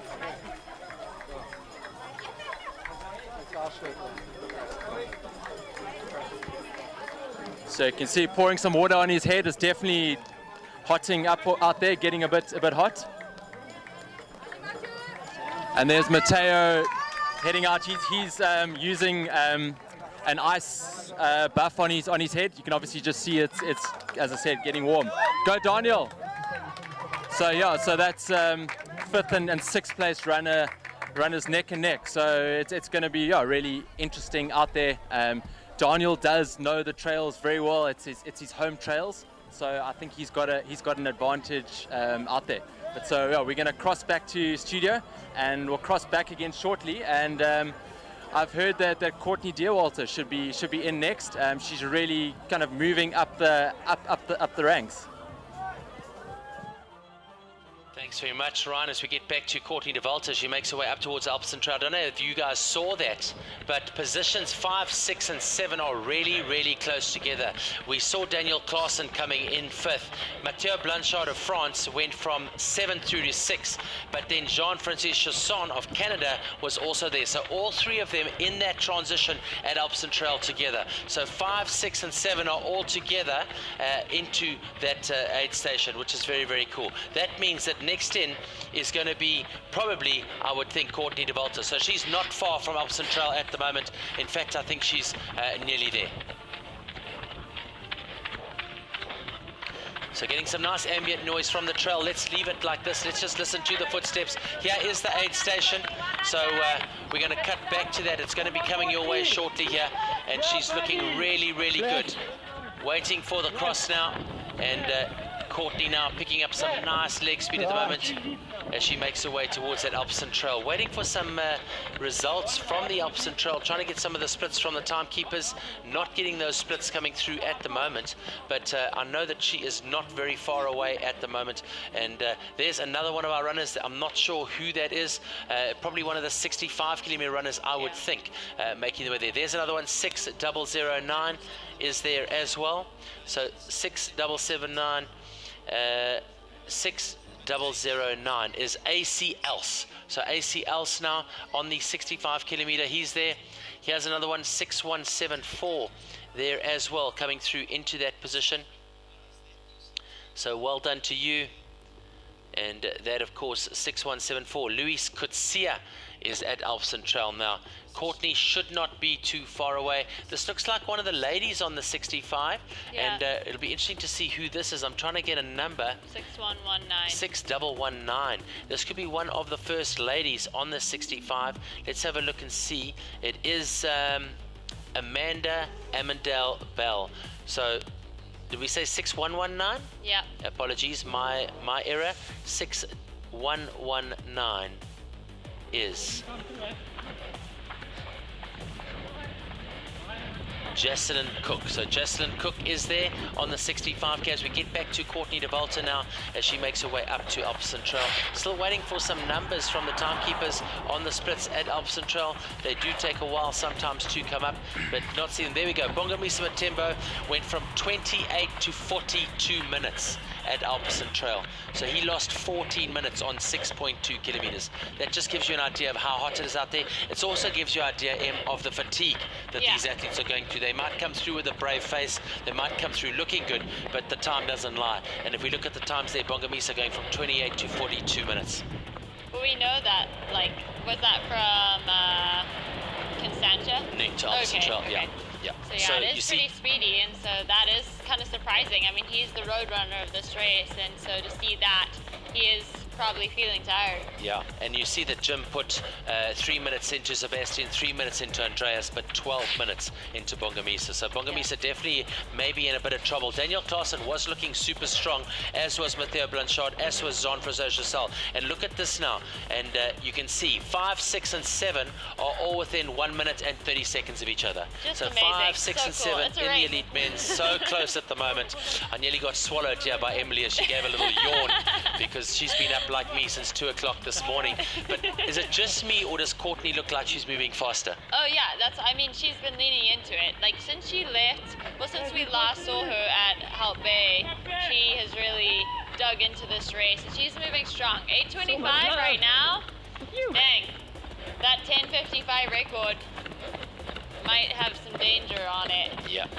Be interesting to see what time she's done between this section now, the 6.2k section, because it'll be interesting to compare to that 5, 6, and 7th position, Daniel, Jean-François, and Mathieu. Be interesting to see how she's done, because to me, she's looking to be moving quite quickly, and we know she's a very strong finisher. Yeah, she is, and this is where she shines. Is she can dig deep at the end when everyone else is getting tired. Court, if she's having an on day, is crushing it. Absolutely. Oh my gosh. So some nice ambient noise. Let's just leave it at that for a moment. You can see the stoke from the live view camera operator following her through now as they make their way to Alpecin Trail.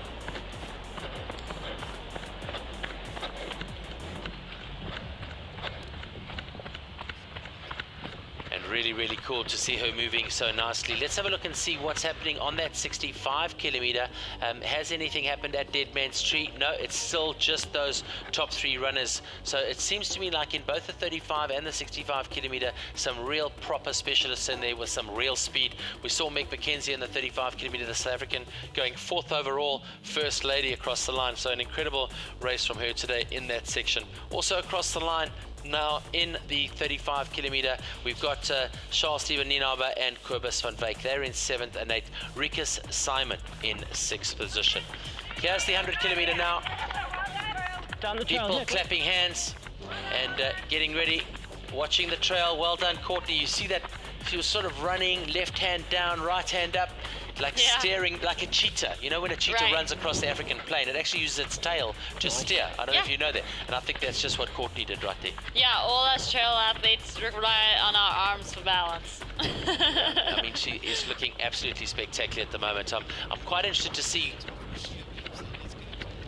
I'm also excited to see that Leanne Grimes has finished the 35K 2 as the second female in 9th position. So we have 2 females so far in the 35K finished. Well done. So the athletes at the moment moving between Constantianek, Alpecin Trail and the Nursery Ravine. Our next split for Jim's Walmsley won't be too far away at the Nursery Ravine. What we're going to do now is go into a quick ad break, and we'll get connected with some of our teams out there on the course. We'll see you back shortly.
So welcome back to all of you watching from around the world. This is Ultra Trail Cape Town TV. A very good afternoon and welcome. It's 12:30 in the afternoon. Very shortly, we're hoping that Dylan Bowman will be joining us again. Yep. I'm sure our crew's going to start waking him up. I hope there's a whole lot of alarm bells and Red Bulls and coffee around him as he wakes up on Thanksgiving weekend in Colorado. A couple of athletes coming across the line here at the finish at Gardens Rugby Club in Cape Town.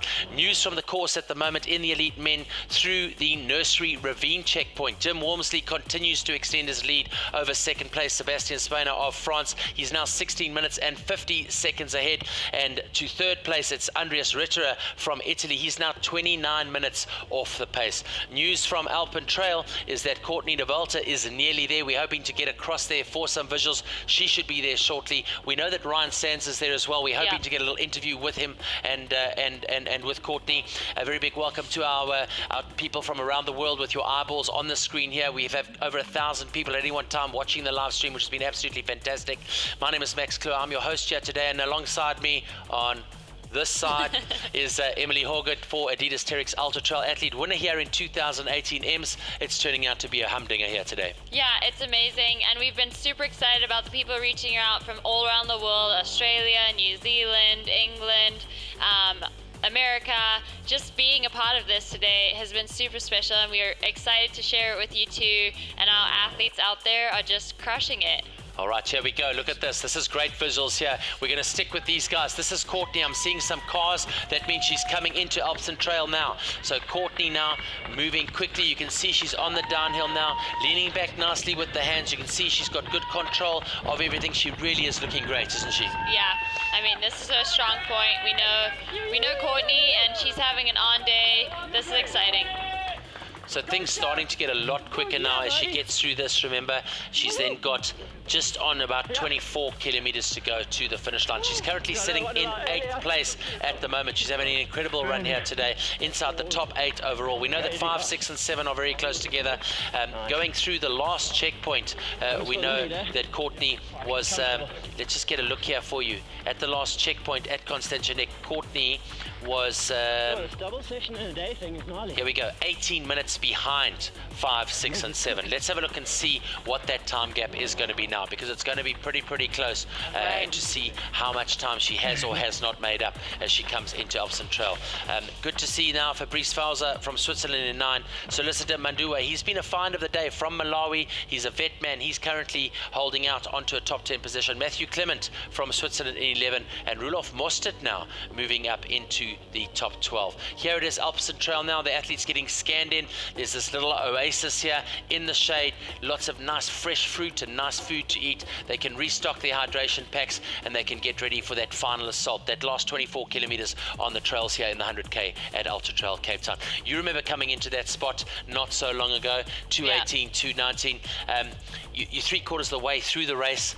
You're ticking boxes all the way, but mentally you've got to stay on top of it. Yeah, you do, and I have a really cool story. I came in one year, and I'd been thinking for so long, because you don't see your crew for a while from Hout Bay until this point, and my mom's like telling me a bunch of stuff, and I just grabbed my mom and I was like, you just have to listen for 1 second about what I need, because I've been thinking about this for so long.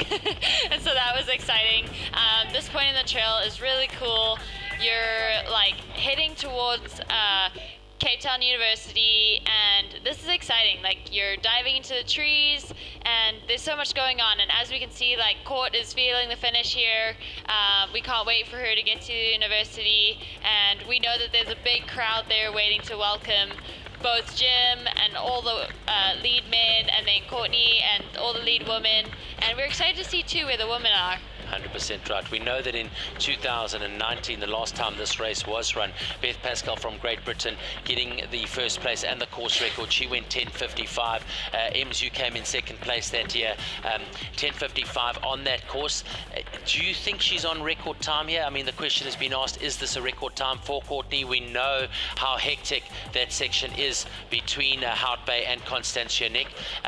This is going to give us some sort of indication of what sort of time she's doing, won't it? Yeah, it will. I mean, I feel like it's still a long way to go, but maybe in the moment when I'm racing, it just feels like a lot longer than it actually is, and time doesn't actually go as slow as I think it was going.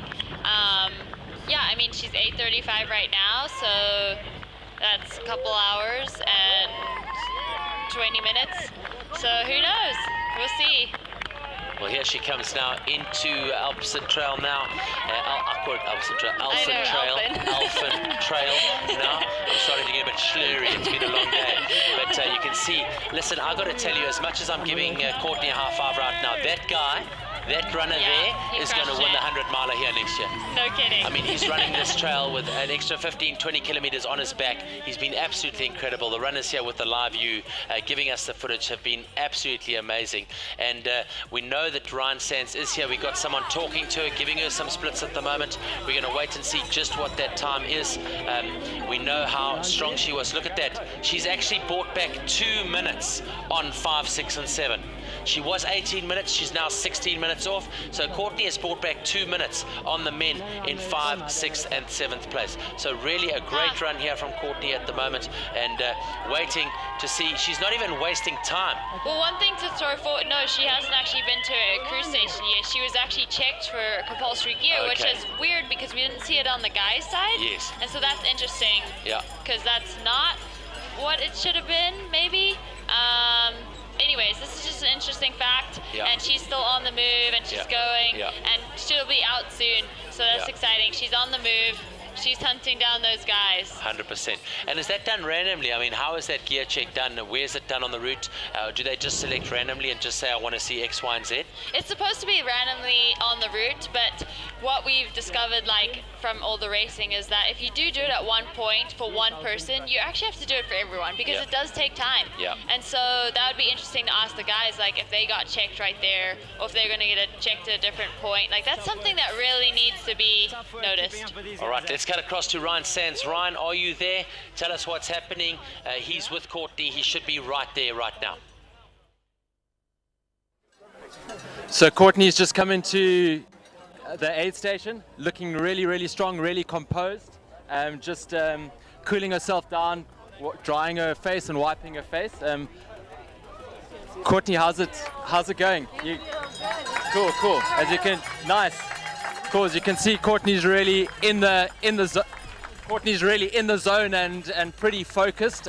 Starting to hunt down some of the front men, getting some splits from Kevin, giving her the splits of the guys in front of her. So she's definitely in the hunt, and looking, as I said, extremely composed, really focused. Typical Courtney style, just kind of absolutely crushing. So yeah, I guess we're gonna wait now for some more runners, the second lady, and we'll cross back to studio.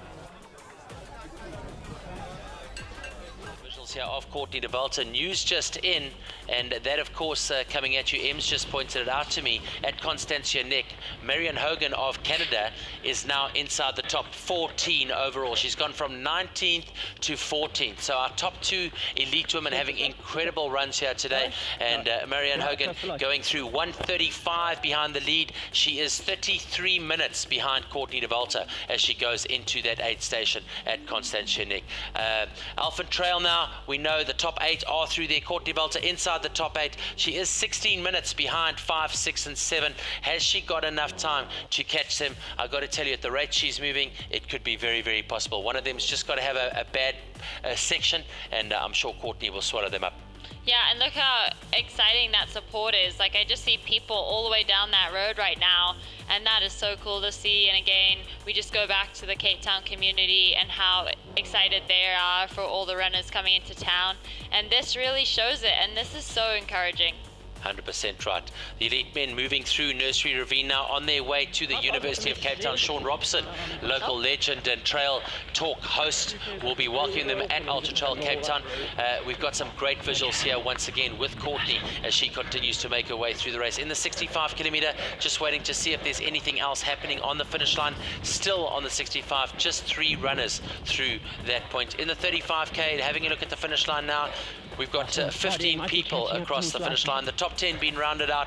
Rikke Simon in 6, Kobus van Skalkwyk 7, Charles Stefaninova in 8, Leonie Grimes, the second lady, in 9, and John April in 10th place. Well done to Meg McKenzie and Marcel Husch of Germany for taking the wins there in the 35k. And the number 11th was third female, which is pretty cool too. Correct. So really looking good. Sine van Heerden. So 3 women inside the top 11 on the 35 kilometer run. Well done. So Courtney literally wasting no time. Apart from that kit check, I've got to tell you, that was probably one of the fastest transitions. We know who's been very fast on his transitions today, and that, of course, is the Frenchman, Sebastien Spehler. He's been very quick indeed. Jim Walmsley, though, is really ripping things apart. He's letting his legs do the talking, and he's just continuing to extend that gap. I'd love to be able to get a camera on him. Hopefully, we'll be able to get him at the University of Cape Town Water Point. For sure, and UTC is always a crowd favorite, so we know there's going to be lots of people as he climbs up those stairs, and yeah, hopefully we can get that camera on him, see how fast he's moving. He has one little climb after the university, and then it's like smooth, fast trails, and then a quick downhill, that 2K down the finish, and we'll hopefully see him back at the Gardens. Absolutely. I think for me, you know, we haven't seen Jim Walmsley for so long. He's been out there for at least the last hour. We haven't been able to pick him up. Maybe what would be quite nice for our viewers is to just talk a little bit about Jim, the phenomenon that he is, racing for the Hoka International team. I mean, he's been absolutely incredible. Out of the United States of America, in Flagstaff, Arizona, 31 years old. Let's just have a look at some of the palmares that he's got here. I mean, Western States winner in 2021, Western States winner in 2019, Western States winner in 2018, 3 times Western States winner, and look at the times, a 14:09, his fastest time in 2019. He went 14:30 in 2018 and 14:46 in 21. And then have a look at the projects. We remember that Hoka 11 project that he did with Carbon X over the 100 kilometers, going 6:09.26. I mean, that's just a phenomenal. And he ran into a fence. He ran into a fence in that, and he said at our Q&A the other day, like, oh, I think that was all I had, but he also caught himself on a fence. I think he might be able to go quicker. Yeah, no, Jim is incredible. I mean, we know that he shares a close tie with Bruce Fordyce, 9 times Comrades Marathon winner. He went on to beat Bruce Fordyce's 50-miler record, which was set in 1983, 38 years ago now. He did a 4:50.21, and Jim Walmsley went and beat that time. So an incredible race from him. He went 4:50.08, so beating Bruce Fordyce's time by 13 seconds. And then again, going a little bit later, 2 years later in 2019, he went on to look at setting the record, of course, for the 100 kilometer, and he missed that by 12 seconds. So just crazy, crazy days. Let's get across to the profile with Jim Walmsley now. Let's catch up with a bit about this incredible human, and he could be your new 2021 Ultra Trail Cape Town Elite Men's winner in the 100 kilometer.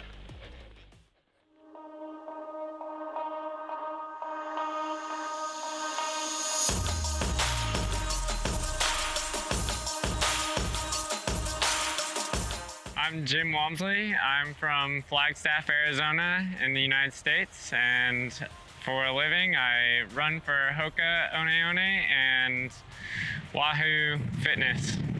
I kind of jokingly say I quit running before I started trail running. I ran track and cross country in high school and university, so then I started working and basically found myself up in Montana where they didn't have much of a road running scene, and I started getting into trail running and trying to explore kind of what a lot of America and the US and specifically Montana had to offer to go see, and it's just a gorgeous area. So I started just exploring with trails, and one thing led to another, and I started just doing longer and longer trail races and realizing that's kind of where the sport goes and leads you to that 100K, 100-mile distance as the cream of the crop and the sweet spot to really explore and race competitively on the trails. So far, my best result probably has to be Western States 100 in the US. It's 100 miles in California, and I've set the course record there and won it 3 times now. For preparation, I typically do a training block. I try to get kind of focus on volume, so logging kilometers, and then I start logging my climbing in meters, and I try to gradually build up a bit of strength and toughen my body, and then the month or a couple weeks before the race, I'll fine-tune it from there. Different races have different things, and usually the faster the race, I'll do more speed work, and then something like this race, I'll kind of just stick to kind of grindy climbing and harder running and not change too much. The race recce is a lot of fun. It's definitely a way to enjoy the course and enjoy it differently than what you would see on race day, especially when a course has late hills and climbs or mountains, I think it's particularly important. Or I've been doing like the furthest point away from where we start. I think it's pretty important here because that's kind of the hot point of the race with a couple of difficult climbs. So I think that's where the race tends to shake out, and just kind of knowing that, you get to visualize before the race.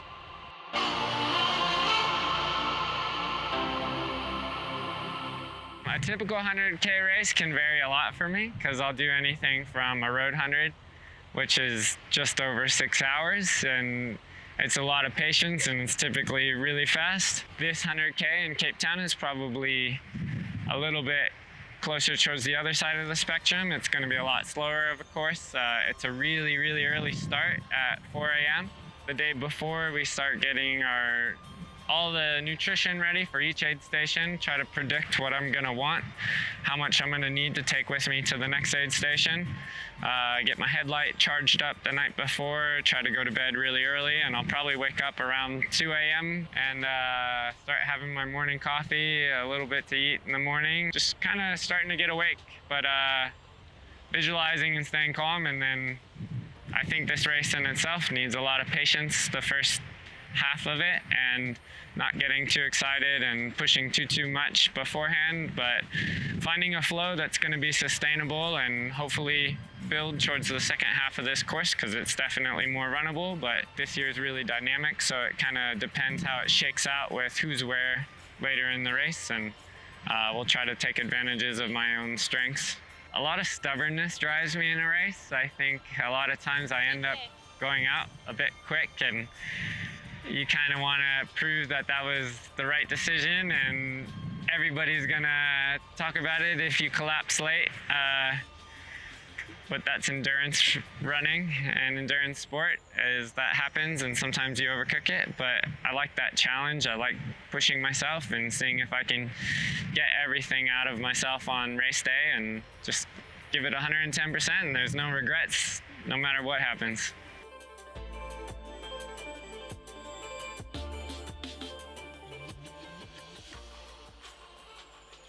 All right, here we are, ladies and gentlemen, at the University of Cape Town. Just 10 kilometers to go, and Jim Walmsley is looking phenomenal. Look at him there. He's got his girlfriend there with him. She's running the 21, I think, tomorrow. Yeah. But he's looking fantastic. 8:47 is the time at the moment. He's got 10 Ks to go. This could be a new course record, taking into account even the changes that took place here for this year's race. He really has started to open it up now. We know he's half an hour ahead of third place. He's close on 20 minutes ahead of second place at the moment. And Jim is now in his element. Look at him. You can see by his bio, we just had a quick look at his profile to find out a little bit more about him. But he looks like he's just on a Sunday afternoon stroll, Ems. I mean, he's looking phenomenal. Right, and I mean, 10K to go, that's nothing, you know? So basically for Jim now, he's got to get into the Dead Man's Tree, which is 7 kilometers away. From Dead Man's Tree, he's got just 3 kilometers away. He's got the live view on him, but look at the speed at which he's running. I think our cameraman is going to have to do relays. You stick both hands. He's full gas here trying to stay with Jim up this path. Right. I mean, this is pretty crazy too, Max. This is not the usual aid station. Yes, no, it's a new aid station. Okay, it has sweet. moved, yeah. So, I mean, that's 100% right. Too, so it is the one change on the aid station. And that's right. So it's moved down a little bit closer to the Rhodes Memorial section here, and it has changed. So that's going to give you an idea. Well picked up there, and I know that a lot of people are not aware of that, but definitely a change there. Getting past some of the graffiti walls now and getting up those stairs now as he makes his way up through UCT and then up towards Dead Man's Tree. So just on 7 kilometers to go to Dead Man's Tree. From there, it's just under 3 kilometers to the finish. And look at the time, 8:50. Remember the winning time here, the record, hold by Prodigal Commando, set in 2017 when he beat Ryan Sands by 5 minutes across the line, and he went 9:51. So there's 1 hour and 1 minute for Jim Walmsley to get 10 kilometers done. This is very, very possible, although we know how tough that last 10 kilometers is. Yeah, and there is a lot of people on it now. So, like, as much as everyone wants to get out of the way and tries to, like, Jim sneaks up on people. So hopefully people can hear him coming and he gives a little cough every once in a while so people have heads up and they can get out the way, you know. And here we are again, your leading male and your leading female, also the #1 ranked ultra distance runners in the world, both from the United States of America. On your left hand side, it is Jim Walmsley. I say it with a Walmsley just for you. And then on the right hand side, Courtney Dauwalter. These two are just such icons of the sport of trail running, which is very quickly finding its way into the hearts of people around the world, and not only the sport but the characters and the people as well. This community is absolutely incredible. How amazing is it to be racing here first weekend of December in the beautiful Cape Town? And this is obviously Table Mountain, one of the 7 wonders of the world. We've got 8 hours and 50 minutes of running, and these two are just lighting it up here. Yeah, and I think the community is just so excited that they're here. I mean, obviously we have heard so much about these two. You get into trail running and the first names you hear are Jim and Courtney, and they are the best examples out there. And today, I mean, they've just showed up, and you can see their grace. Like, even Courtney was passing someone 30 seconds ago, and she stepped to the right, and they both stepped together, and Courtney just like moves her to the left, you know, and just goes right by. And that's super special out on these trails. And for just incredible athletes, they're just so humble and just so incredibly amazing out there and inspirational. All right, so I'm getting some feedback here on the social media. We're going to get those ticket tapes across for you as well. How can you follow it as we get into the last hour and a half of the racing here for the elite men and the elite women? Let's have some ticket tapes here. How can you contact us? Well, you can get hold of myself, Max Kluwer, here on Instagram, or hold of Emily at Emily Horgood on Instagram. Send us messages. We're getting a bit of feedback here at the moment. Let me just, guys are saying, where's Jim? We want to see Jim. Show us Jim. That coming in from Nick Musick. Nick Mahoney coming through as well, saying that he's really enjoying the show. Quinton Horde coming through the new section from Hout Bay to Hikwaho Trail is a hidden gem in Cape Town, one of the best known sections. A Twitter handle for you, Ultra Trail Cape Town. Get your feeds to us there. Chantal Ninova coming through and saying she's really enjoying the racing. She's giving a big shout out to fellow South Africans Kerry and Annalise and Umli for the top 10 in the ladies here today. Paul Grobler coming through as well, saying he's really enjoying the coverage. Absolutely incredible, and obviously very impressed with the coverage here today. Don't forget to follow us on www.ultratrailcapetown.com. That is where the live feed is. That is where all the links are to the timing segments, where you can track and trace and dot watch of all your athletes. Ems, have you got some feedback there for me? How's everything looking? Constantia Nick, we have about our top 3 ladies through. So Marilyn Nakashi just came through in 8 hours and 46 minutes, and behind her Mike Vandermeer, our male. So that's top 18 so far total through Constantia Nick and headed to Elfin Trail. All right, so Nursery Ravine, which is before the University of Cape Town, the top 4 men through there. Jim Walmsley from the United States in 1, 16 minutes 50 ahead of Sebastien Spehler from France. Then it was 29 minutes between first and third, Andreas Retter from Italy, and 53 minutes between Jim Walmsley and Bongamusa Matembu of South Africa. Bongamusa Matembu, the first South African, in 4th place at the moment. Through to the University of Cape Town, and it is only Jim Walmsley who has made it through to that checkpoint. He got through there at 8:44, so he got through there literally 9 minutes ago. Look at the speed at which he is now running past your 65 and 35 kilometer runners. We know how quick he is on the asphalt, and he's really starting to increase the pace here. Our runner with the live view unit is hustling to stay with him. I'd love to hear the sound effects right now. Right, I mean, we need him to start climbing up to the blockhouse, because then it'll slow Jim down and give our runners a chance to keep up. We're trying to see if we've got some ambient noise there. If we have, I'd like to pick it up, because this runner needs to high five in the face, because he's absolutely incredible. So back now, and this now on the section. We spoke about this section earlier, Ems. It's a good section of the race, isn't it? Yeah.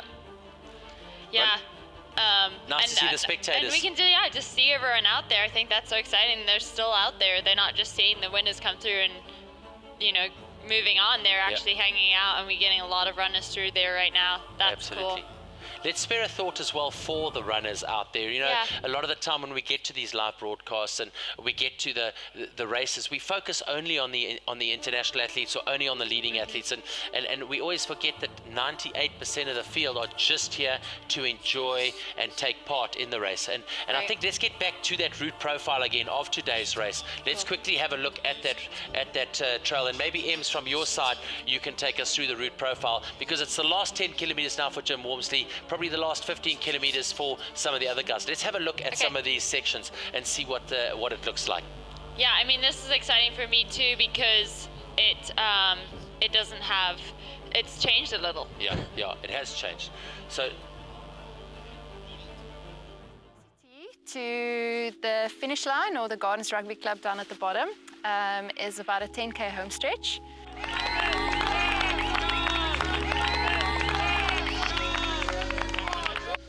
You start out just after the university with a very, very steep climb.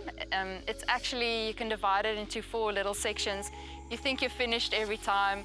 So when you're doing it, don't get disheartened, because it does eventually get to the summit, but it has a few false summits.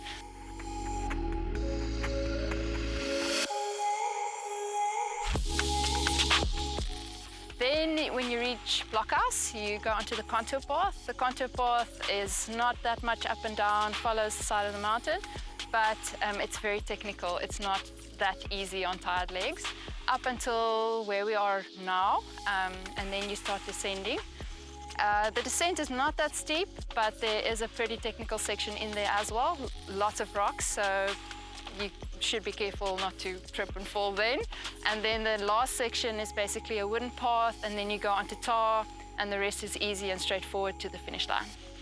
Enjoy every moment and drink a Red Bull at the last aid station. It will help you to the finish line.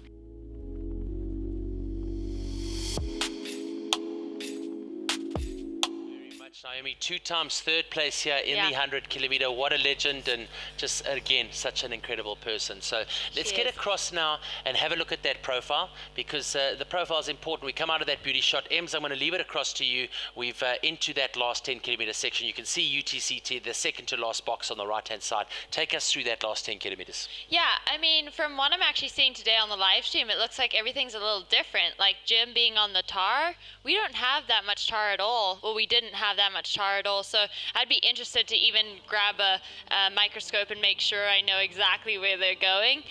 So that looked like he got some speed, which from what I've experienced after UCT, like, it's a full-on grind. You have a steep climb up to the blockhouse, and then you hit the trail that like circumnavigates and goes around Table Mountain, and that's pretty like technical. And now you have 2 races ahead of you on the course, so you're constantly passing people, which is great for everyone out there. But when you've been running that long and you only have 10k to go, passing someone every minute or so can get a lot, but it's super exciting to be out there. And by the time, like, there's other people that have come through, people turn around and be like, oh, we want to jump out the way, and we just want to really support you. And so everyone's so excited to be out there.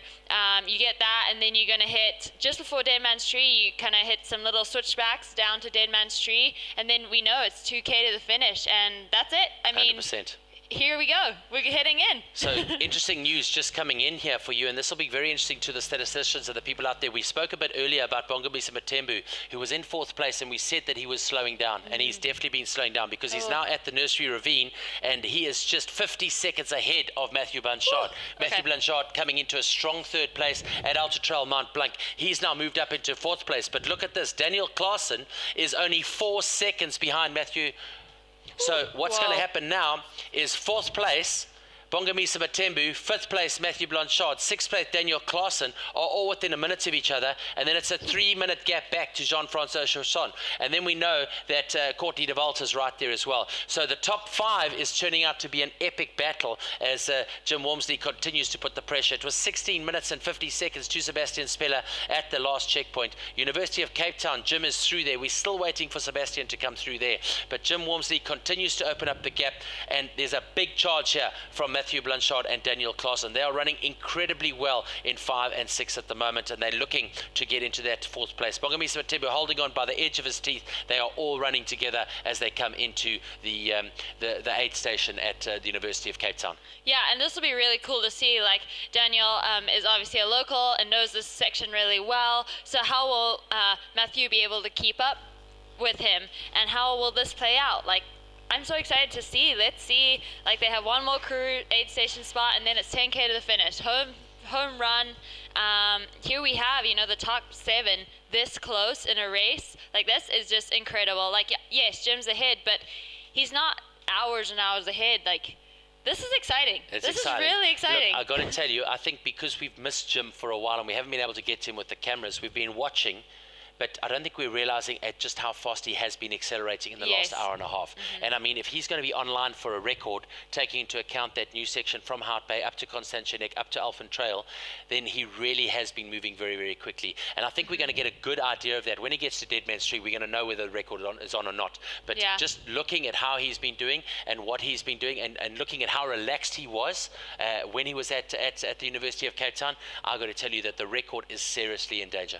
Yeah, I mean, that's super interesting, and I wish we had Prodigal right here to pick his brain, but hopefully he's having an epic race out there. We obviously want to give him a big shout out. He is in the history books in this race, and super, super great to have him back. And I know he's had a tough time training, but he's out there. He's in it, and he's still running, and he has his athletes up at the front here too. All right, so things definitely heating up at the finish line at Gardens Rugby Club in Cape Town. We've got nearly 30 runners home on the 35k. We've got a top 5 on the 65k.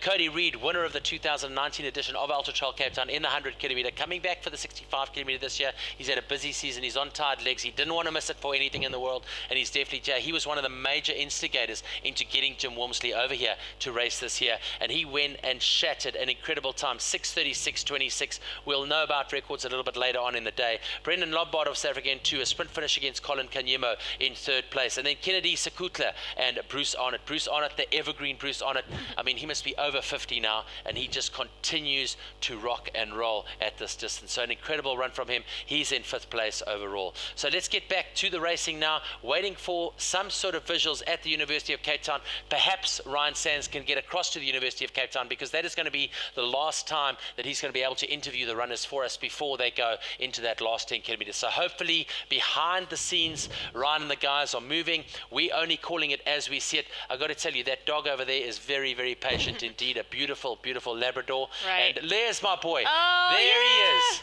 The New beard dad. of truth, Sean Robson. Ladies and gentlemen, the voice of trail running here in Cape Town, an incredible human being, a new father as well, a school teacher. What an absolute legend, and who better to bring you in to the University of Cape Town Waterpoint than Sean Robson. He's going to be there. I think the cutoff there today is 1:30 this evening.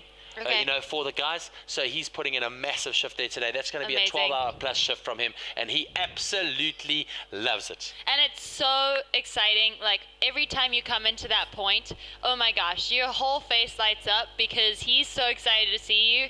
And again, he's a local here. He's a part of the community, and like you saying, Max, you know him. You know he's a new dad.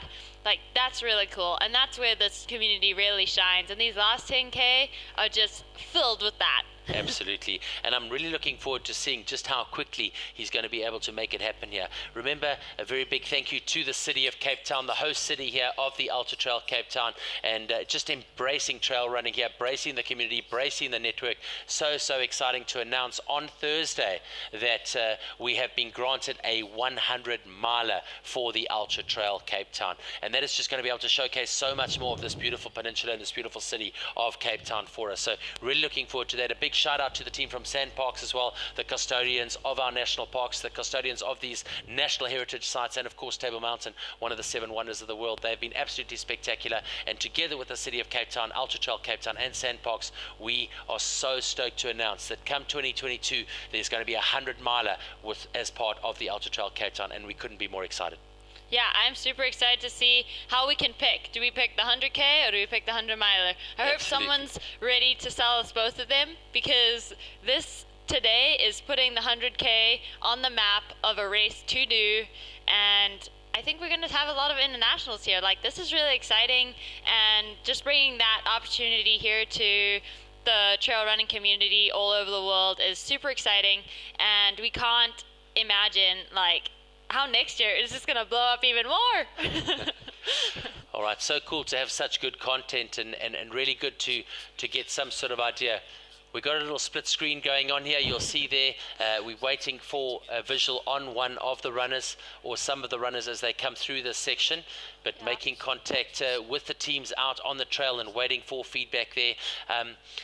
We've looked at so many different things here today. What we can maybe do is have a look at the at the 100 miler for next year. Let's have a look at the graphic on the 100 miler for next year, and then what we'll do is we'll have a look at the profile as well, just to get people's appetites teasing. Maybe even play the teaser. Let's maybe play the teaser. This was launched on Thursday. It's a little teaser video. I think it's like 40 seconds or 50 seconds, but there's a nice little teaser video. And let's cut across to that and have a look at and see what all the fuss was about. 2 o'clock on Thursday, this dropped and the world lit up on social media. The 100 miler is coming to Ultra Trail Cape Town.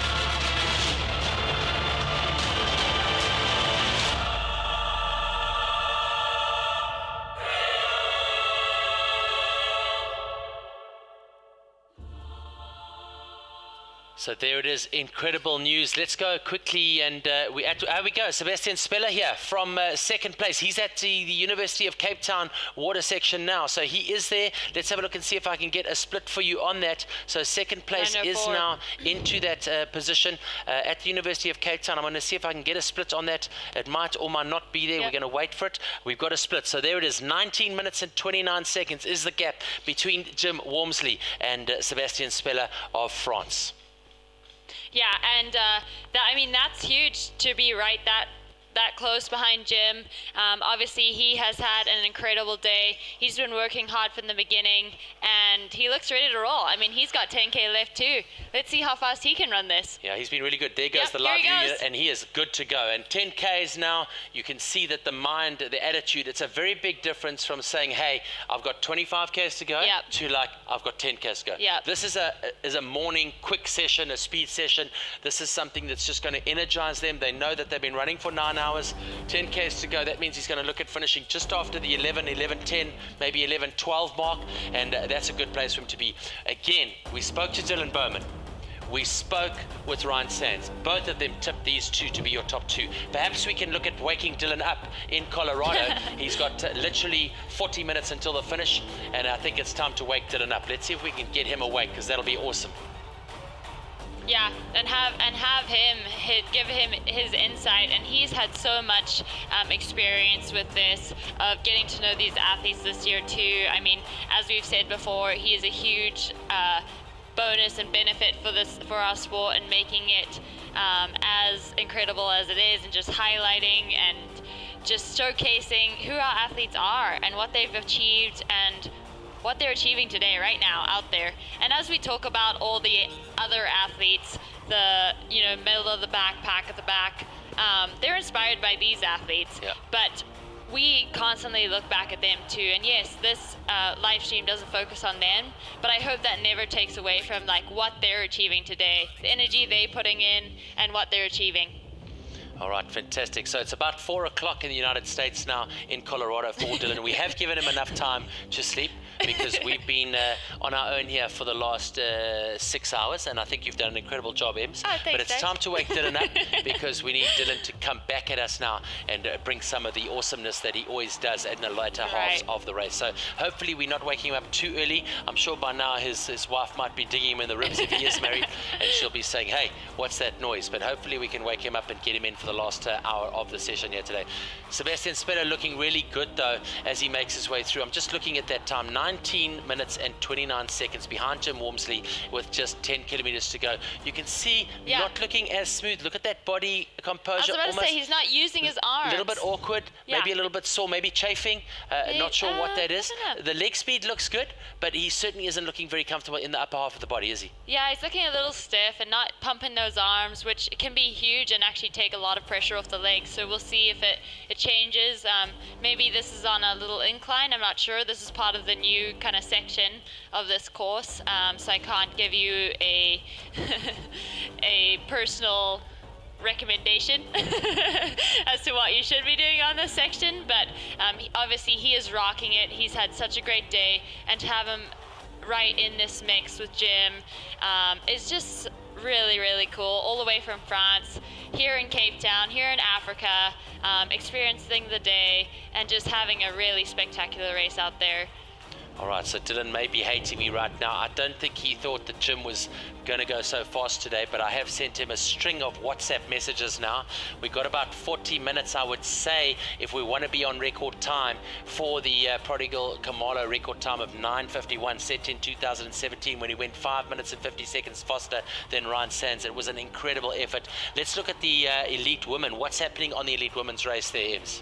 Yeah, so we had Courtney come through, obviously in 8th, that Constantia Neck. This was a while ago, of course, like she is having an epic day. In 2nd, we have Marianne Hogan at 8:34, and then Marilyn Nakachi behind her, about 12 minutes behind her in 8:46 from France. And then we have Anna Ashworth, a local runner right here, and she's doing great, 8:52, super close. She's 6 minutes behind. That's super exciting. And don't miss this race too of these females. Like, as we get the males through and to the finish, the females are coming in strong too, and this is going to be an exciting race to watch. All right, I've got to tell you this. Here we go. So getting to the weather, you can see how the weather is changing now. Look at that sort of cloud cover coming in. You can see things slowing down. This some of the back markers. Whereabout is this? Have you got any idea where this is on the route, Ems? Yeah, this is climbing up to the blockhouse. This is the last climb on this course, and this is the most beautiful climb. You'd never think it's beautiful because it's hard and it's steep, but as we see this runner going up there too, it's obviously very overgrown and windy, and maybe actually the wind will be helping right now because it can be hot and exposed. And it's really good to see this. As you said though, there is a lot of traffic. I think this was the camera following Jim Walmsley. Yeah. And this will give you an idea of just the amount of traffic on this section with the 35s and 65s coming through. The guys hands on knees, really bent over. And this is going to be where we lose Jim, unfortunately, because he will not be able to keep up with Jim in these conditions. You can see he's helping the guy. Please keep moving. But it's so difficult. Here we go. We've got Sebastien Spehler there on the left-hand side. So these are the two lead men, but unfortunately our live unit has said, Jim Walmsley, we don't expect you to wait. And Jim is just gone. He's like a scalded cat. And when Jim gets his, I think he's got a sniff of the finish line. Maybe a little bit of Jack Black beer at the finish line. Maybe he's sniffed it by now, and he's just good to go. Well, so he has some bit with Cody, so I mean, he's got to get there. You're 100% right. He does. So Sebastien Spehler, not sure who he's talking to or what he's pointing at on the left-hand side of the screen. Here's our second place elite male in the 100 kilometer at the moment. Those of you joining us from around the world, good afternoon and welcome to the 2021 edition of Ultra Trail Cape Town. And this an incredible, groundbreaking, historic broadcast of trail running. And we really have been very blessed to have such an incredible team working behind the scenes to bring you, the viewers, the fans, the trail running community around the world, some of the images of these incredible athletes racing here in the city of Cape Town, here in the Cape province of Southern Africa. And it is really good to see. It's the second weekend here of November. It's the last weekend of November. It's not the second weekend of December. We're getting so far ahead of ourselves, but we get into December next week. And let me tell you, Ultra Trail Cape Town in its 7th year, granted the status for the 100 miler come 2022. We're so excited about that. Sebastien Spehler really moving quickly now in 2nd place. We're waiting for some more information to come to us from the Nursery Ravine, but it is still Courtney Dauwalter in 8th place. Jean-Francois Chasson of Canada in 7th. Daniel Claassen in 6th. Mathieu Blanchard in 5. Bogomisa Matembu in 4. Let's just reiterate that 4, 5 and 6 are within 50 seconds of each other. Then it's your top 3. Andrea Schutterer from Italy, Sebastien Spehler in 2nd from France, and your leader Jim Walmsley from the United States of America. Jim Walmsley will be at around 6 millimeters to go. The next split for Jim will be at the Dead Man's Tree, and that is just on 3 kilometers from the finish. Right, and I mean, he's got legs. He's gonna sprint down that mountain, and we're excited to see him at the finish line for sure. I'm so excited for number 3, 4, 5, 6, and 7 to get to Cape Town. Can they get here, please? I keep pressing refresh. These guys are just having an epic day, and seeing all of them, from the locals to the internationals, just going out there and giving it all they've got. I mean, today, I'm not gonna lie, like, this isn't amazing day of weather they've had out there, and so we're seeing some top performances because they haven't had to deal with heat, they haven't had to deal with a bunch of wind. We can see it windy up there right now, but it actually might be helping them at this point in the race. Absolutely. We've been blessed with the weather today. We know when we got to the Gardens Rugby Club this morning for the start, absolutely no wind at all. It was calm. We could see the moon. We could see the stars. A little bit of cloud cover, but nothing spectacular. But again, looking at Sebastien Spehler now, you can see he's definitely not comfortable. He knows he's got under 10 kilometers to go, but he's got to make his way up to the blockhouse now, right? Right. Yep. Yeah, he's going to get off this dirt road. I haven't been on this dirt road. This wasn't a part of the course before. And then it's a climb up to the block house. It's the last big climb, big push. As you saw earlier, there's a lot of traffic on it right now with the 2 different races. We can see our cameraman sprinting, trying to catch up to Jim once they get up past the blockhouse, and this is an exciting time, obviously under 10K, and these guys are both pushing really hard, and it's super exciting to watch and see how much they're digging, and see the other races too. These are the back of the packers, and they're still moving, and that's really cool. Out on a day like this, so amazing. Yeah, I've got a message here from Quinton Horn. He's been good to us today, sending us messages as well. And he's asking, is this not a new course record? Because we talk about a record, but is it a new course record with the change to route? And, we chat to guys about it. Jim Walmsley said, I want to play it as it lies. This is Ultra Trail Cape Town. If there's a change in the course, there's a change in the course. There is a course record. I want to try and beat that course record. So it all depends on what you want. Obviously, the race organisers have the discretion to do what they want in that regard. And to Quinton, thanks so much for your feedback. We really do appreciate that. The question is, if Jim Walmsley can go sub 9:51, knowing that there was a tougher section between Hout Bay, Constantianek, Alpes and Trail, then it is going to be a truly spectacular run from him today. And I think that's the point we're trying to get across here, ladies and gentlemen. This trail run is super spectacular. There's been some amazing changes, and this is one of those big changes which has been well received by the trail running community, but also by all of the runners, especially the elite runners, as you come out of Hout Bay. So let's have a look and see how it lies and where it lies here today, as we get ready to get into that last sort of half hour to 40 minutes for Jim Walmsley. He should be about 7Ks, I would think, from the finish line now. Second place, Sebastien Spehler, looking good at the moment from France. It looks like he's got enough of a buffer to hold on to that, barring any major tragedies out there.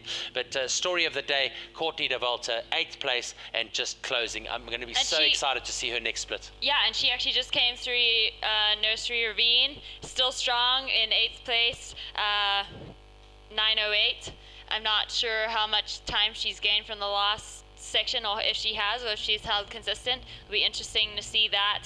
And obviously we're just waiting. We're super excited about the girls coming into Elfin. We just had Marianne Hogan through second place in 9:14 at Elfin Trail, and now she's heading to the Nursery Ravine and up to the University of Cape Town. And here we go. She has had an amazing day. She's come out of the total blue, and we're super excited to have her back racing. And if she's at the start line for Western States 2 this year, that is going to be one race to watch. Well, it already is. Absolutely. Look, I've got to tell you, University of Cape Town is just such a big point on this route here today, especially with the minor placings of the men's. That podium, looks like it's under control, taking the caliber of the runners like Jim, Sebastien, Andreas. It looks like that could be a strong podium, but we know that 4, 5 and 6 are going to be super, super close, and we know that Courtney is closing. So I think University of Cape Town is going to be very interesting. Like we said, it'll be super cool if we could get guys across to there to get some sort of idea of what is going on with the lead. But it really is going to be very exciting to see how that unfolds. Those positions, Bongomisa Matembu, Mathieu Blanchard, Daniel Claassen, John Francis Chasson, they are all really, really close together. And Courtney is really starting to close that gap now. She's brought it down to 13 minutes. It was 18 minutes, then it went to 16 minutes, and now she's brought it down to 13 minutes. So Courtney is running very quickly. Yeah, and I think to that question earlier of whether this will be a new course record, I think yes. Seeing how much the course has changed, I'm sure Stu won't keep them the same, but it is amazing to have those times from previous years to kind of just give us some ground to talk off of how they're running compared to other years, and obviously taking into account the weather and all those things. It's super exciting to see how the times vary from place to place and year to year, and it's just giving us ground to talk off of. while you're talking about that, I think that's very, very cool and something to take into account. I mean, we look at the race 2014, the first event won by Erica Gabani, a great run from him. He went 10 hours 41. In 2016, the elite men was won by Prodigal Kamala, and he went 11:07. Remember, in 2017, he then went and did a 9:51. That was the course record in 2017. In the men's race in 2018, it was Janos Kowalczyk, and he went 10:22, the German runner, a great run from him. And then in 2019, Cody Reed went 10:04:58. So those times, very impressive, all within 15 to 20 to 30 minutes of each other. Let's cut across to a quick ad break and then come back for the action of the elite men's and the elite ladies race here at Ultra Trail Cape Town.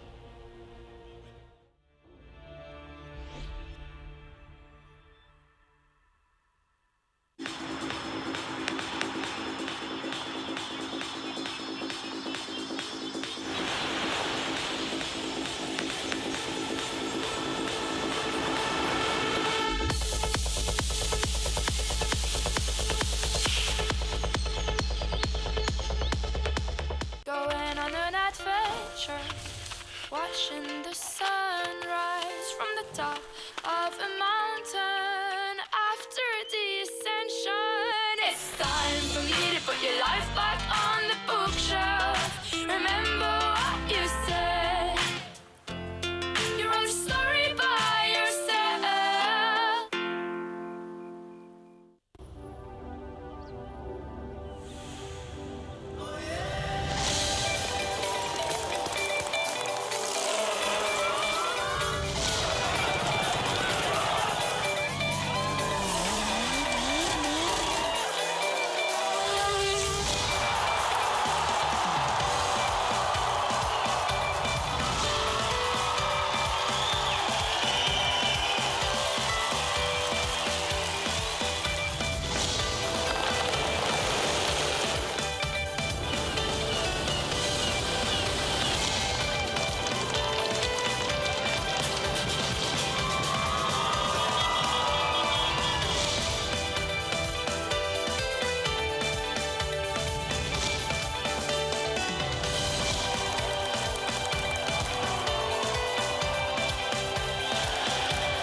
How are we at this point in the race? We've only been talking for 9 hours and 22 minutes, right? Feels like 9 minutes and 22 seconds. You know what I say to people? I say to people, you know that the throat is also a muscle. Right. You know what I mean? And we are actually athletes of the voice. And this is something that people don't understand. But anyway, 9 hours 22 in, ladies and gentlemen. This is the Ultra Trail Cape Town .tv show. A very good afternoon and welcome to those of you from around the world. With me, Emily Hogan, of course, the winner of the 2018 Elite Women's Race here at Ultra Trail Cape Town. Second in 2019, racing for the Adidas Terex team internationally out of California in the United States of America. Born in Zimbabwe. Really cool to have her as a co-host. I don't know if we've had any more luck with Dylan Bowman at all. We're trying to get hold of napping. Dylan. I think Dylan is napping. I think so. I think I'm going to speak to my producers and tell them to try and phone Dylan again and see if we can bring Dylan into the show. But Dylan, we miss you. If we do miss you, it's okay. But we just want you to know that we are thinking about you. And really, this is the 7th year of the Ultra Trail Cape Town. It's so exciting to be here. It's the end of November. What a great way to celebrate a year of trail running. It's the weather conditions here in Cape Town at this time of year are absolutely incredible. And it's so cool to see a star-studded cast of international athletes here. Just a flavor of different national flags from around the world, and from our side at Ultra Trail Cape Town, it's so good to be able to host you here. Thank you so much for joining us. Those of you tuning in from around the world, why are you not here? And let me tell you, 2022 is your reason to come to Cape Town for the Ultra Trail Cape Town, because on Thursday it was announced that there is now a 100-miler which has been awarded to Ultra Trail Cape Town. That coming your way in 2022 for the first time. The route is going to be absolutely phenomenal. We're going to showcase some more of the province. Here we are going up Deadman. The blockhouse. The blockhouse. and the wind now coming through. This is our second place, Sebastien Spehler of France, and you can see the athletes in front of him. These are some of the 35 and 65k runners. He's even holding onto his hat. The wind is blowing so hard. There's no helicopter there. No. This is natural, al natural, right here in the city of Cape Town. We've even got beautiful purple flowers on the side of the road as well as the runners make their way up to the top of the blockhouse. Ems, this is a tough section.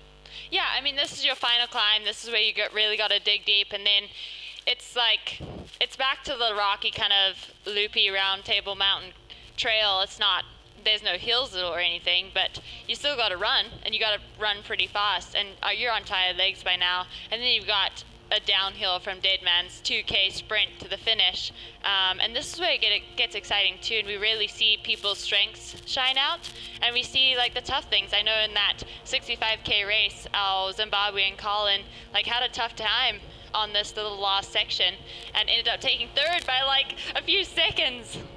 Coming into Cape Town, here we are at the University of Cape Town. So Andreas Ritter now coming into Cape Town. We'll get some sort of idea of the split as he comes through. At Nursery Ravine, he was 29.23 minutes off Jim Walmsley in third place. So we're going to get that split shortly, but he's looking quite good. And I've got to tell you, he was moving with speed as he came through the gate there.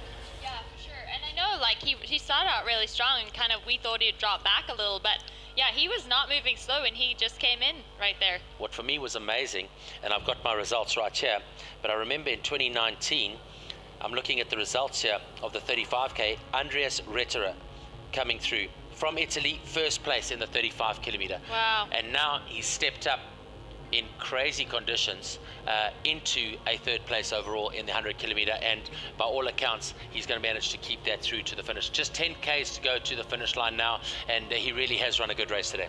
Yeah, and this is a full-on international podium here, American, France, and Italian, right? Yeah, Italian? absolutely. Yeah. Yeah, Like, wait, did my flags? Could I get that right? You got them right. You got them right.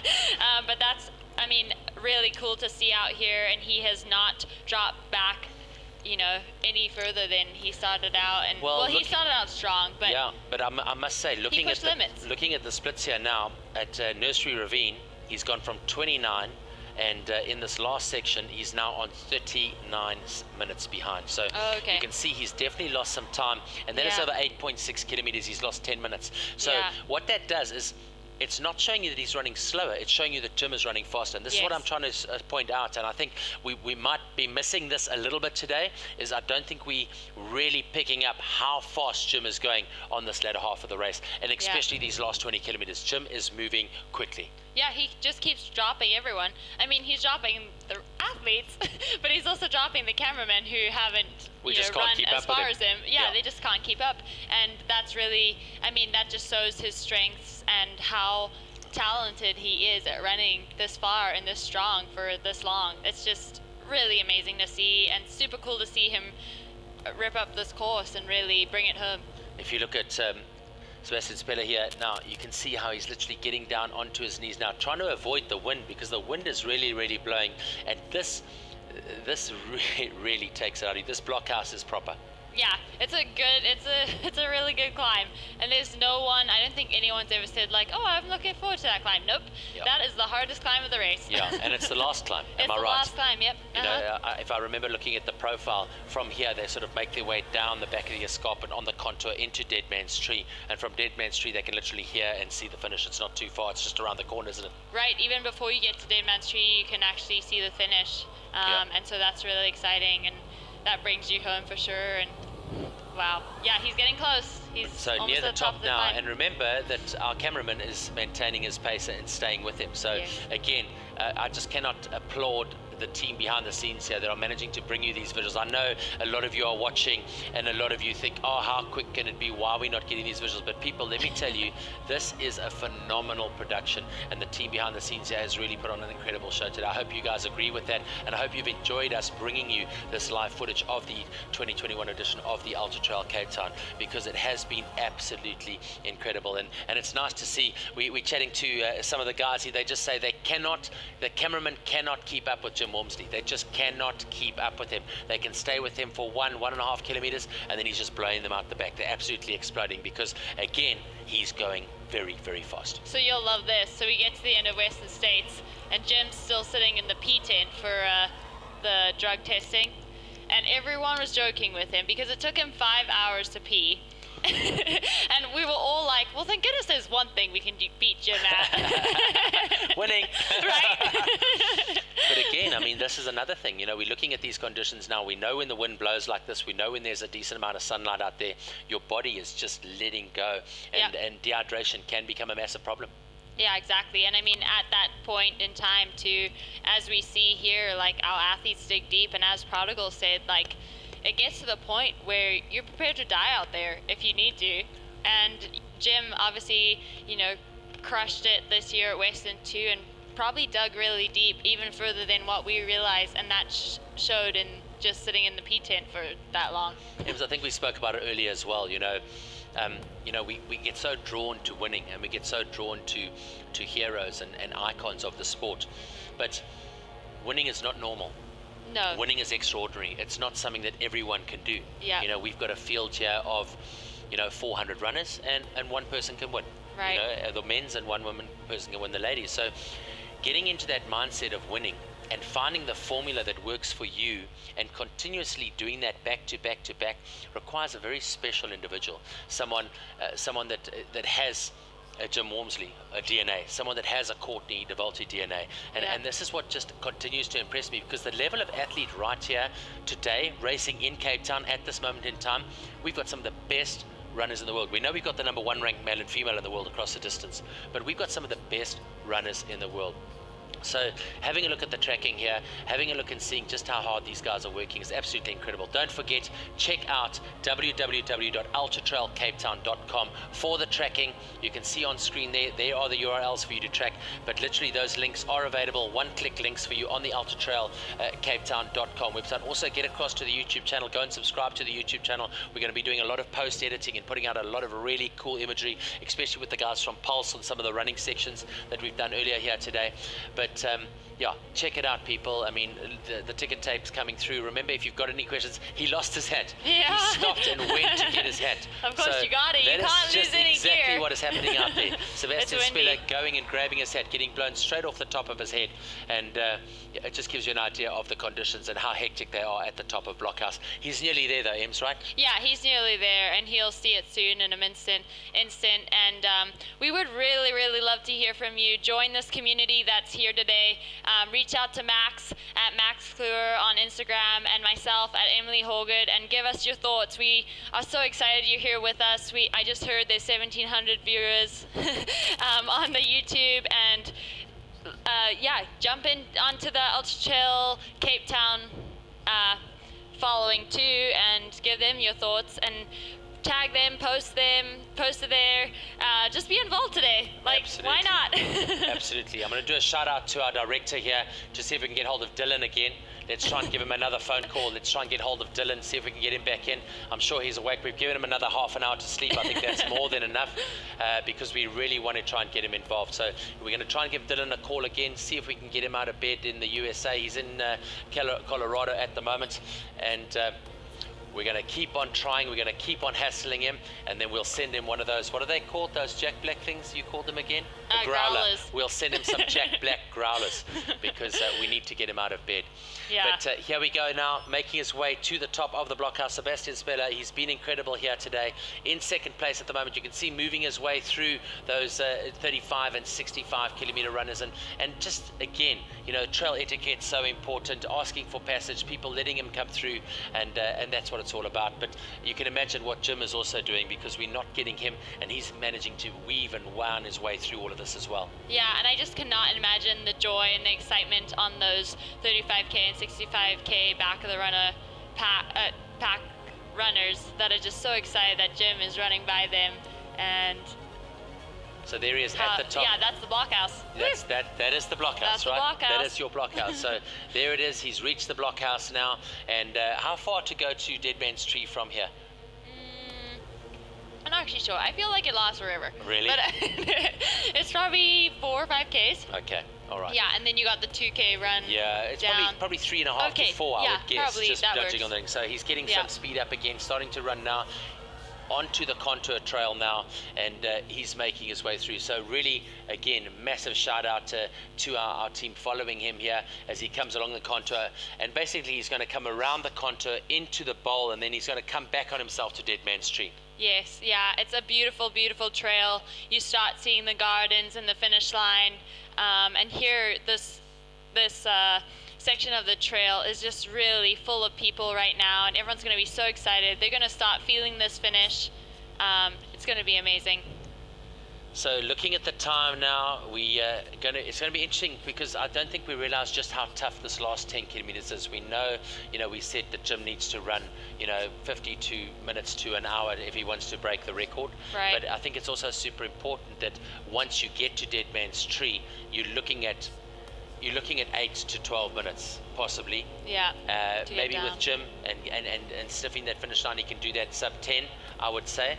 But we're looking at the time now, it's a 9:35. That gives him 16 minutes to get through to the finish line. So Dead Man's Tree, he's got to come through here in the next 5 to 6 minutes if he wants to be on track for the said record. Right. Although the route is a bit different. But again, we spoke about it. He's targeting beating Cody's 10:04:56 because there's beers on it, and that's very important. And obviously Pride is at place. Yeah. But Jim is just such a spectacular athlete. It'll be interesting to see how he's taken on this last 10 kilometers. And if he has become frustrated with having to weave in and out of some of those back markers, that is just the animal that you deal with on a race like this. Yeah, for sure. And that's not something you can get by, and it's not actually something you want to get by. Yeah. It just comes in at this point when you run this far and you're like, oh my gosh, I gotta use energy. 100% right. And seeing those runners still coming in, like all of them from all the distances, just coming into Cape Town University right now, oh, that just fills me with so much excitement. Oh, incredible. I think what we need to do now is just talking about the beautiful Cape, and obviously wanting to attract guys and girls here for the 100 miler next year. Maybe we can go and have a look at the map of that 100 miler, which will be really, really cool. I think we're trying to get hold of Dylan one more time, and if we can, we're going to try and bring him into the live feed as well. So trying to get that to happen. I'm going to check with my team. Maybe they can bring up the graphic of the map for the 100 miler for next year, that blue graphic for me, and we can have a look at that and then have a look at the profile. Those of you just tuning in, let's not go to the promo. I know we've done the promo already. Let's go straight to the graphic of the 100 miler for next year. So it's been really exciting. We have a lot of people reaching out from all over the world, and they're excited to see this too, but also to hear our live stream. And so this 100 miles that's coming in, this is 8,500 meters of vert. Like, that's a lot. That's no joke. That's nearly Mount Everest. That's nearly Mount Everest. Right. and the difference here is a look there. From Hout Bay, Chapman's Peak will now become new. Noordhoek to Kommetjie. Then they go to Misty Cliffs, Simonstown, Fishhook, Kalk Bay, Constantiaberg, Constantia Neck, and then Alphen Trail. So that new section rests between Hout Bay and the Alphen Constantia Neck, and that is just going to be so exciting. What it is going to do, if we look at the map and the actual graphic of the entire route, there it is right there. You'll see the top half of that figure of 8 is basically what the 100 kilometers at the moment. And there again, we've just got these iconic places in Cape Town: Constantia Neck, Alphen Trail, University of Cape Town, Table Mountain, Kloof Neck, Llandudno, Hout Bay. But now to be able to include Noordhoek, Kommetjie, Simonstown, Fishhook, Kalk Bay, the big mountain like Constantiaberg, which is just so massive, it really is going to be able to showcase this beautiful peninsula in all its glory. And I think next year that is going to be very, very exciting. So congratulations to the team from Ultra Trail Cape Town for getting it together. Thank you to the city of Cape Town and of course the Sandparks for opening up their minds to the idea of doing something super special for the world of trail running. This is going to become one of the biggest events in ultra trail running in the world for sure. And I know, like, Daniel Klaassen also said, like, his fiance was just going to walk from home and come and support him, and that's really exciting that he's going to be here. But here we go, Jim Walmsley at Dead Man's Tree in 9:36. All right, so Jim's Walmsley is through Dead Man's Tree. He's less than 3 kilometers from the finish, ladies and gentlemen. If he can run sub 4 minute Ks to the finish, he's going to possibly look at breaking the record here today. So Jim Walmsley possibly between 10 and 15 minutes from the finish line, and that is just in now. So Jim is moving. He is absolutely moving very, very quickly indeed. Unbelievable. Here we go. We got graphics on Jim Walmsley. Shut the front door. Drop the mic. You guys rock. I'm going to high five these guys in the face when I see them. This cameraman needs to be, he needs a bath of beer. Right. I mean, he ran super hard to catch up to Jim, and now we have Jim running down to the finish. That's amazing. And Jim is moving like a king. Listen, this is sub 4 kilometer pace, and if Jim is going to keep this pace up, there's a really good chance that he can get in and really attack that record of 9:51 from Prodigal Kamalo. So here we go. He's going to dig super, super deep. I know Jim, and like, someone's he's not going to give it up. the stars are aligning, and Jim, look how comfortable he looks. Right. He's literally floating over the ground right now. Yeah. So I don't know whether the cameraman maybe had a little sneak, and maybe he knew a little sneak off the back. So. I don't know the routes here that well, but I can tell you that is Signal Hill in the background, which means the amphitheater is around the left-hand side. The commentators on the finish line will be starting to get ready. They would have been notified now that Jim has gone through Dead Man's Tree. And Jim is absolutely moving. So let's hope our cameraman can stay with him as long as possible, and we can pick him up from there. But it looks like there's two of them. This is Armand. So Armand's right here as well. Armand is here, and of course he's with the Pulse sector, which we'll definitely be able to see this a little bit later. Those of you wanting to catch this action, you can catch it on that Pulse app a little bit later today. But Armand is running hard. Our live view camera is running hard. This is Jim Walmsley, ladies and gentlemen, a 3 times winner of the iconic Western States Ultra Trail Marathon, and he is literally flying here today, an international athlete for Hoka, and he really is starting to put down the hurt. Yeah, and I think the honor has been on both sides for him being here. Like, Jim's been super excited to be here, and obviously having the inspiration from Cody and other people that reached out and really have wanted him to be a part of today. That's been really special for Jim, and I'm sure Jess too, and I'm excited that she gets to race tomorrow as well. But seeing Jim finish so strong, it's nice to have a day that comes together. And then obviously on the Cape Town side, like, we've just seen everyone has been so excited to meet him. Obviously, like, he's a legend in the sport, so bringing him out to Africa, bringing him out to Cape Town, this is such a cool time and experience. And watching this camera, it's really, really jumpy, but we know that Jim is just flying smoothly through everything. Yeah, we can see how rocky it is right here. It shows us. So it's not just a smooth descent, and he's moving. He has 10 minutes to get that 9:51, but he is giving it everything he's got. You know, it's crazy because, you know, you sit here and you're trying to stabilize the imagery, but I mean, what's so cool about it is it's just so real. Right. You know, this is the jarring. I mean, look at Armand keeping up with him on the right-hand side here. This is what he's feeling. Look at the technicality under his feet there. He's literally picking his way through there like an absolute ninja assassin at the moment. And he knows that record is in danger. So Jim Walmsley now is literally flying towards the finish line. And I know that somewhere someone is talking in his ear, because 9:51 is the time to beat from Prodigal Kamalo. That is 9 minutes away, and we are absolutely blind as to where he is in that last 3 kilometers right now. Right, because he's going to hit the boardwalks in a minute, and I still don't even know exactly how far that is. It seems close, you know. I mean, he's close. He is close. We know he's close. He's been running for 9 hours and 42 minutes, and he is running this strong. Just shows you the caliber of athlete he is. Super excited for him to get to the finish so we can hear what he has to say about UTCT. Absolutely. Well, Dylan, I'm sorry you couldn't join us for this. I know you'll come in and join us hopefully for the finish of the women's race here today, but I can tell you right now, Dylan is smiling.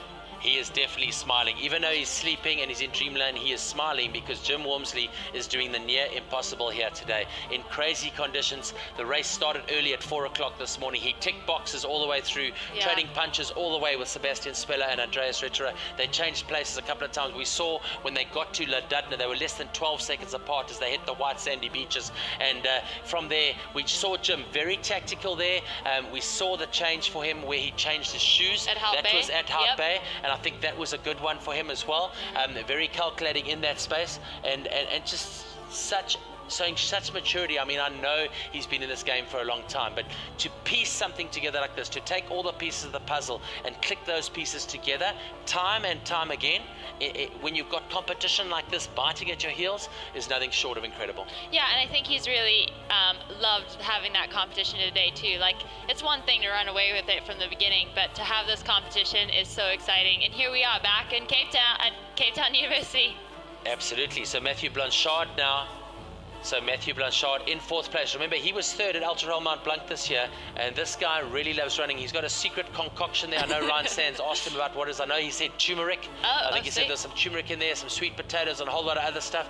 But he's got 10 Ks to go right now, and he really has moved nicely. We spoke about the positions between 4, 5, and 6.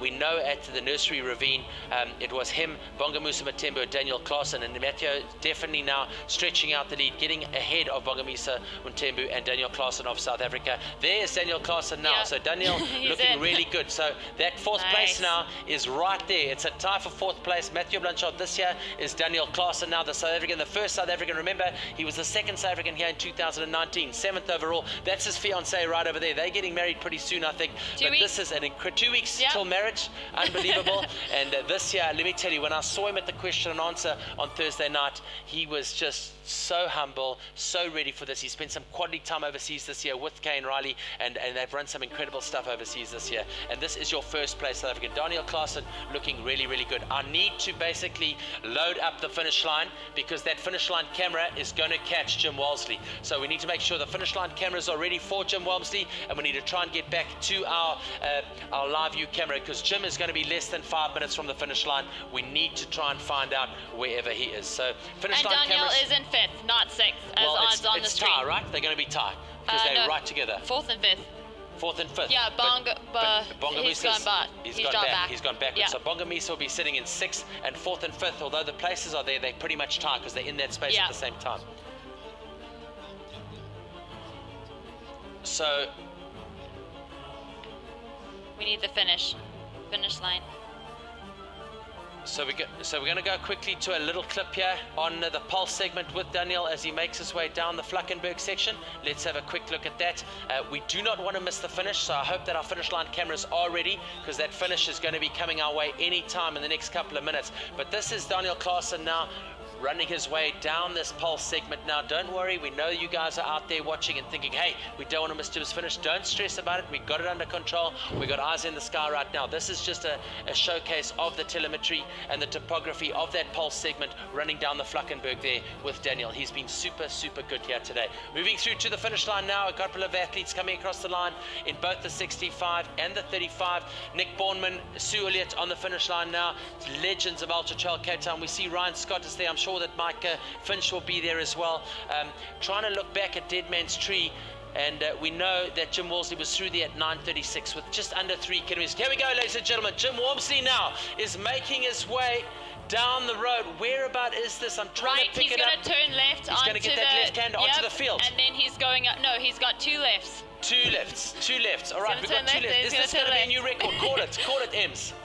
Yeah. 4 minutes. Let's Ems go, is calling a new record here, everybody. Come on the edge of your seats. If you've got a seatbelt, put it on, everybody. Things are starting to light up here at Ultra Trail Cape Town 2021. Cameramen are getting ready. Our cameraman here on the live view unit is going to get across the line and absolutely faint and explode. But 2 more lefts. Excuse the little cough coming through there. Yep, This is here's so the first left. exciting. Here's the first left. We're going in. Let's go. 1 left down. Let's go, Jim. All right, 9:47.31. He's got 3.5 minutes to break the record. Jim Walmsley, remember, a few changes to the route. The big changes happening between Hart Bay and Kerry is onto the field. Let's get ready to bring him home now, ladies and gentlemen.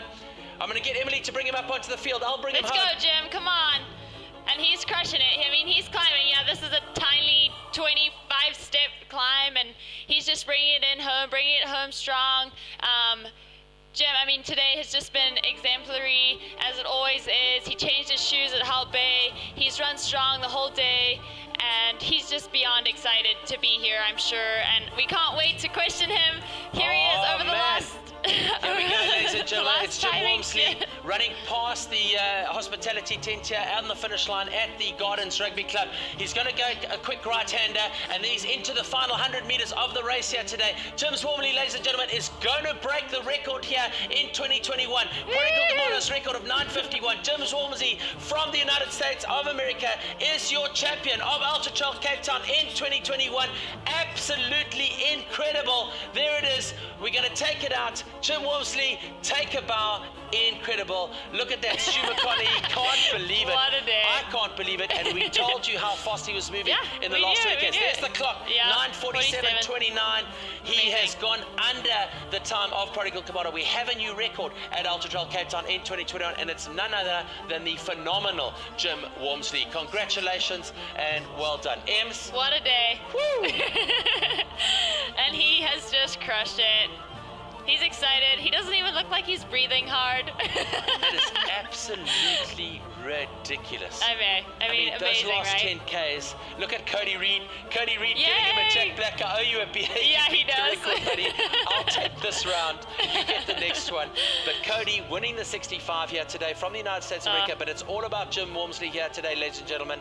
Out of the United States of America, living up to his reputation, living up to every single expectation, handling the pressure. There he is with his girlfriend now. Yeah, with Jess. Super excited that she could share in this with him. Obviously, she has the experience of helping him get to the finish, but just amazing to see them here in Africa. And here we are back on the coast because, we're not done yet. But all right, so excited for Jim. So hoping to get back to that finish line as soon as possible. We want to get back to that finish line as quickly as we can. And there it is, we're back here. So there is Ryan Scott. Let's have a look and see if we can pick up the ambient and see what he's got to say.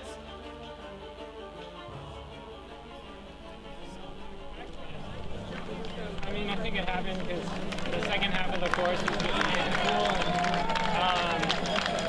I mean, all the runners I was passing, huge support. Like, they would like feel a little peeved that someone was like saying behind you, and then they look back and they're like, "Oh yeah, there we go!" And it really fueled me to the finish line and just kind of built momentum late. Truly recognizable on the course, so everyone knew we were coming through.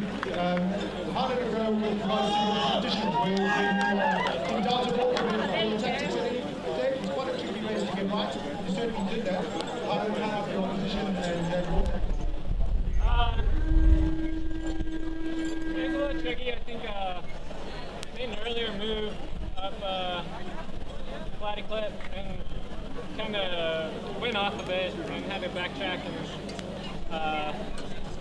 catch back up, and that took a while and a lot of energy, but kind of telling of I was able to do it smoothly, and then Dad was just making me work on every flat section and just taking off, and I feel like I got lucky. There was an extra climb this year and was able to pull away a little bit there.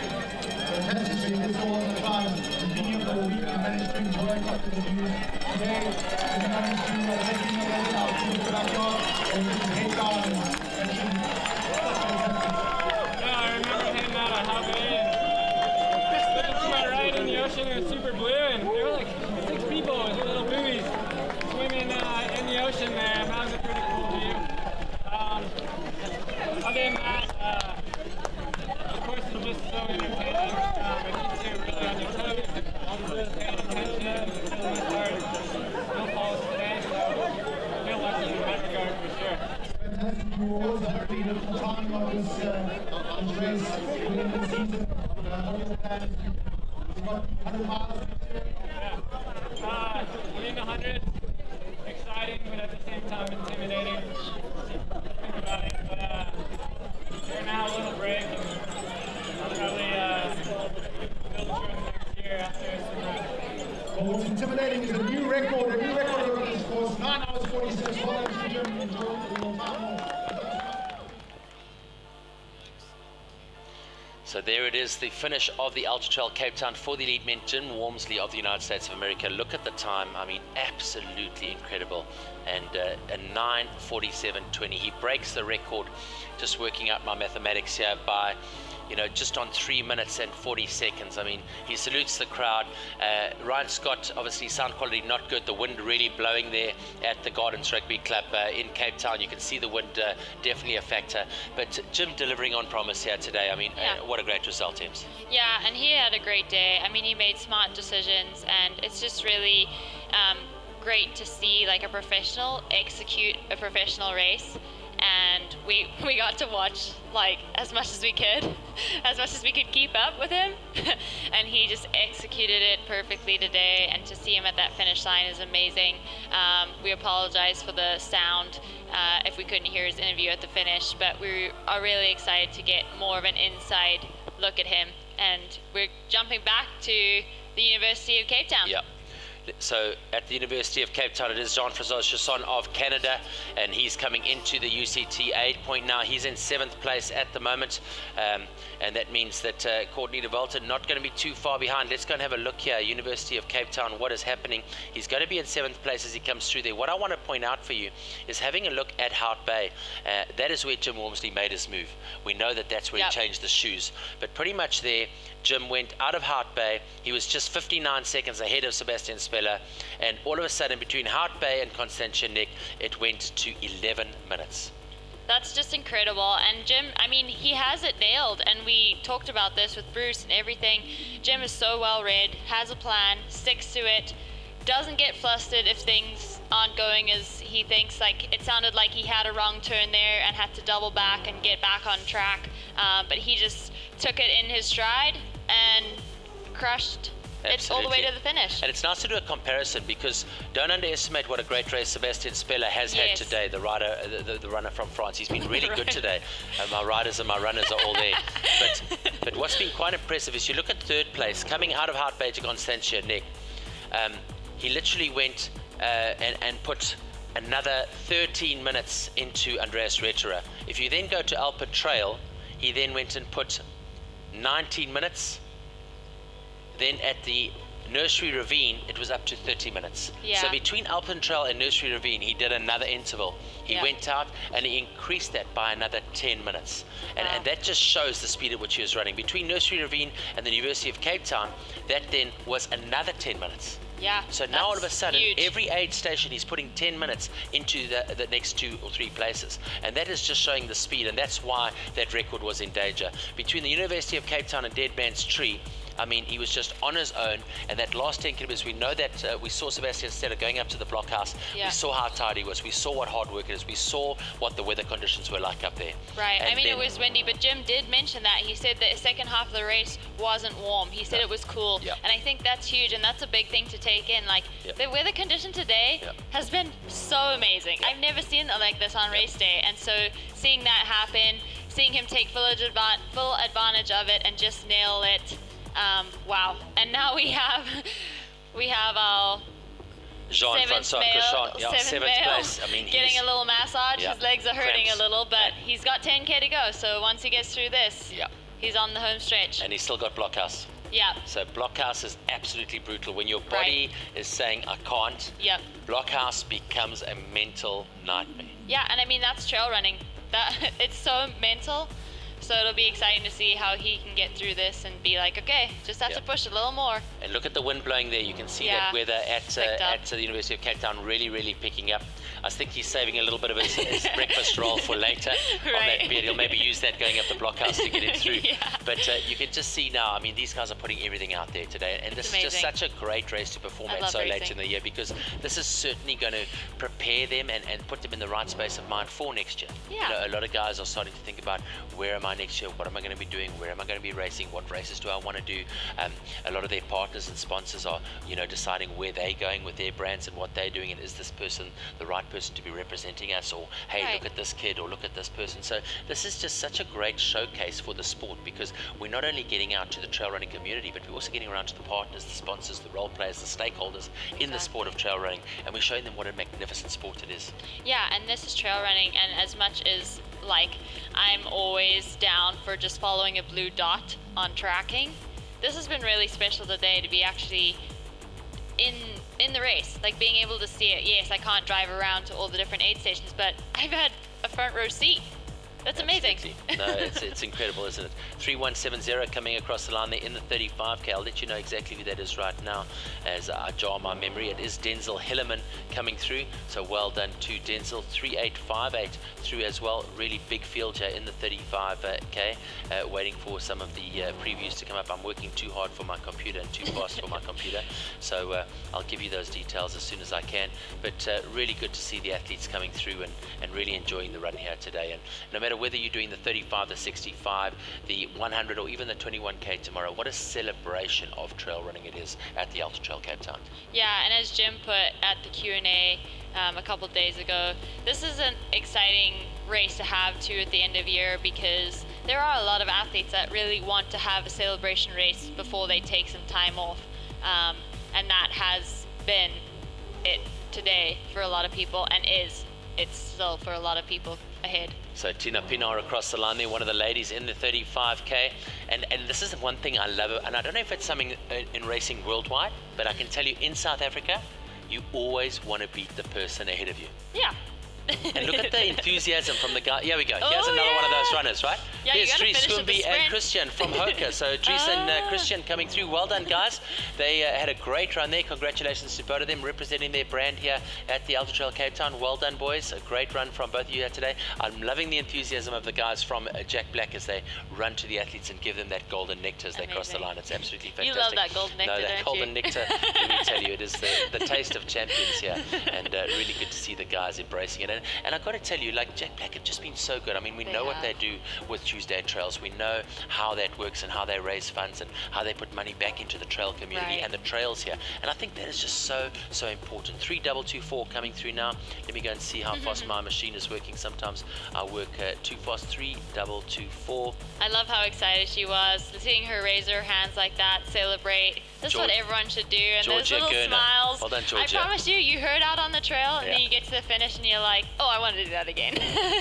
So congratulations, look at that, brothers in arms across the line. Here's another super stoked individual. Congratulations, 3578. Let me see if I can get them, but she is so happy right now as she comes into the Cape Town. 3578, going to give that to you right now, and Stephanie Minnie, I think it was, coming through there. So congratulations and well done. The medal's going over the necks. You'll see the green medal for the 35, the blue medal comes for the 65, and then of course that purple medal for the 100 kilometer here today. So great job on the finish line. I know that both Mike Finch and Ryan Scott will be bringing home each and every athlete here today. Remember, and let's just think about this carefully, because we've got another 6 hours until 4 o'clock how long have we got until 4 o'clock this afternoon? Sorry. We've got another 2 hours until 4 o'clock this afternoon. We've got another 14 hours until cutoff. Right. 14 hours. The winners have gone under the 10-hour barrier. There's still another 14 hours until cutoff. So spare a thought for the athletes out there, and then just, you know, how much longer they're going to be out there today in these conditions. For sure, yeah. I mean, I think it's just, and that's huge too, like we talked about finish lines, and I've been at Ironman finish lines, ultra finish lines, in those final, what we call golden hours. And like at Western States, like they have a huge golden hour time. UTMB is right at the prize giving, and everyone's out there, and everyone's so inspired by these people that have been out there forever, like sometimes 2 nights. That's huge. You know how hard it is to get through the first night, and then there's people who are going into their second. It's amazing. Absolutely. I'm hoping that our camera crew is going to be able to be at the University of Cape Town. Courtney Dauwalter should be coming in there shortly. Be really nice to catch Courtney as she gets into UCT, so she should be coming in shortly, and if we can get her, that'll give us a really good indication of how far she is from the finish line. So Courtney should be coming into the University of Cape Town shortly, and we hope that our camera crews will be able to pick up that moment for us. Right now though, on the finish line, congratulations and welcome home. Another one of the athletes, one of the 65 kilometer athletes here, one of the ladies coming home. Congratulations, 6005. Let me have a look. It's Ashley Graham. So a great run there from Ashley Graham. Well done, Ashley. Congratulations on completing your 65 kilometer here at the Ultra Trail Cape Town. Well done. So good to see the supporters out there, so good to see the families and friends out there, and really good to have the trail running back in Cape Town. You know, we really missed the event in 2020 for the various obvious reasons. Yeah. But it's just so good to be celebrating running on the trails, and just look how happy and look how stoked all the runners are as they come across the line. I got to tell you, I'd probably be quite stoked if I came across the line and got a cold beer like that as well. Right. And I think like that's a special thing to bring up too. We're still in that time period of like uncertainty and things going on, but like getting the opportunity to be at a race right now is a huge privilege, and it just brings out the extra kindness and goodness of the trail running community we have here. And I promise you, those like first few miles when everyone's running together, they're just alive right now. Yeah. Like since everything happened, everyone is so excited to get the opportunity, and it's wow, it's amazing. 100%. 100%. And I keep saying amazing and epic and special. Absolutely. Oh, right, look at the celebration. So we're going to have a look quickly at some of the visuals from the route now, and this is where our live view camera and Armand from Pulse managed to catch Jim Walmsley. We're going to play this again for you. I don't know if we've got any sound here. Is there any ambient noise at all? Just in now, so Jim is moving. He is absolutely moving through. So just want to give you an idea of the speed and the pace at which these guys are running, tracing down Jim Walmsley. I mean, it's just, this is groundbreaking. This is historic. This is a world first right here. This cameraman would have come, managed to catch Jim, and then really get at it in this last 2.5 to 3 kilometers. And that is Jared Dunn. He is the cameraman, and Armand, obviously absolutely incredible. We know what a great runner he is as well, and I'm really excited about the ingenuity behind this Pulse product, because I really believe this app can really be good. The commitment of this team is nothing short of spectacular, and I can tell you now, when there are going to be some drinks, and I know they're going to come on Sunday, I'm sitting with the guys from the live view units, because each one of them needs a beer for sure, and I want to hear those stories. Let's get back to live. We're going to try and see what's happening with the second placed man. We're hoping to pick him up. We're not sure where that is. We're just hearing in our ears that we have got something coming our way. Not sure if it's Dead Man's Tree. So he is through Dead Man's Tree. And he went through at 10:03, so he's on 3 Ks to go. It is Sebastien Spehler from France. He's gone through Dead Man's Tree, which means here he is now, and again our cameras are with him, and he is running down towards the finish line. Under 3 kilometers to go, less than 12 minutes to go, and it looks like he's got a good pace going on there. Yeah, for sure. He looks relaxed and solid and strong into the finish. I saw him looking to the left, so he's looking for that finish line. He's obviously wishing it was close by, and I hope he knows that like our messages are just blowing up right now. There are so many people that are just so excited about this live feed, about all the effort that the cameramen are putting in, and just blown away by Jim and by every single athlete out there just digging really deep, and they're supporting so hard from home. It's so exciting to see. Yeah, I got to tell you, I mean, just again, look at that blanket, that tabletop, which we refer to here in Cape Town, sitting on top of the mountain. That's why it's called Table Mountain, because of the tabletop. Obviously, part of Sand Parks, part of this, one of the 7 wonders of the world. But just have a look and see how good this footage is again. And just take into account that he's been running for 10 hours and 6 minutes. Courtney Dauwalter into Cape Town. You see Tony McCann just behind her there, biggest smile in the book always. Tony's getting some really good footage for us. Thanks, Tony, you're absolutely amazing. Courtney now in to UCT, and this is 10 kilometers from the finish. 10:06 is the time. There's her husband, and look at that, 90 kilometers into the race, 4,093 meters of climbing she's done already. She's got another 400 or so, I think 320 or 340 meters of climbing to go as she makes her way through the finish. We know that Blockhouse is there, but you can see she is looking very good. Is she on record pace? No, she's not on record pace. 10:55 from Beth Pascal out of Great Britain was a really good run. Again, there's the variant between what was happening last year and the changes to the course for this year, but this is an incredible run nonetheless, and it'll be interesting to see what those splits are like, especially from now through to the finish line. That'll give us a really good idea of comparison between Beth Pascal last year and Courtney this year, because although a record probably not on the cards, she's got to go 10:55 or less. That's going to give her 48 minutes to do 10 Ks. Going to be quite difficult in these conditions. It's going to be a push, and actually if you see her husband's shirt, they have these new shirts made called the Pain Cave, and you'll see him I'm sure they'll highlight them, or they have, and if you can get back on the live stream and really see those shirts, it's pretty cool. And I'm sure she's gonna dive into that pain cave, and she celebrates that moment of like digging really deep. And so this will be exciting to see her push to the finish. She's obviously had an amazing day too. Beth Pascal had the most epic day of her life, and Courtney's still crushing it, pushing it out there. It's, yeah, they're getting warm. I mean, if they're getting ice on them, that's amazing. But they're like a machine. You can see they've done this time and time and time again. She knows what she needs. She knows when she needs it. Smiles. Look at the smile. She's like, hey guys, I love you. I'll see you in 10Ks. I'm getting in and out there. I've got to go and do something called the blockhouse right now. So if you guys will just back off, I've got some work to do. Here's one of the markers getting in behind her. Here's the live view camera on the left-hand side. He's got so much energy. He's doing hurdles. Jumping. He's doing hurdles right now. He took a sneaky little left cheeky peek there, which is quite exciting. So let's get back to the visuals here, and here we go. So Sebastien Spehler now, Cape Town in all its glory. Look at the beautiful purple flowers here. Look at the colors coming out here. And let me tell you, that is technical. Look at that there. It's so rocky. Man. You have no idea, and your legs are like, I've run 60 miles, 61 miles. Incredible. And now I've got to run on all this rock.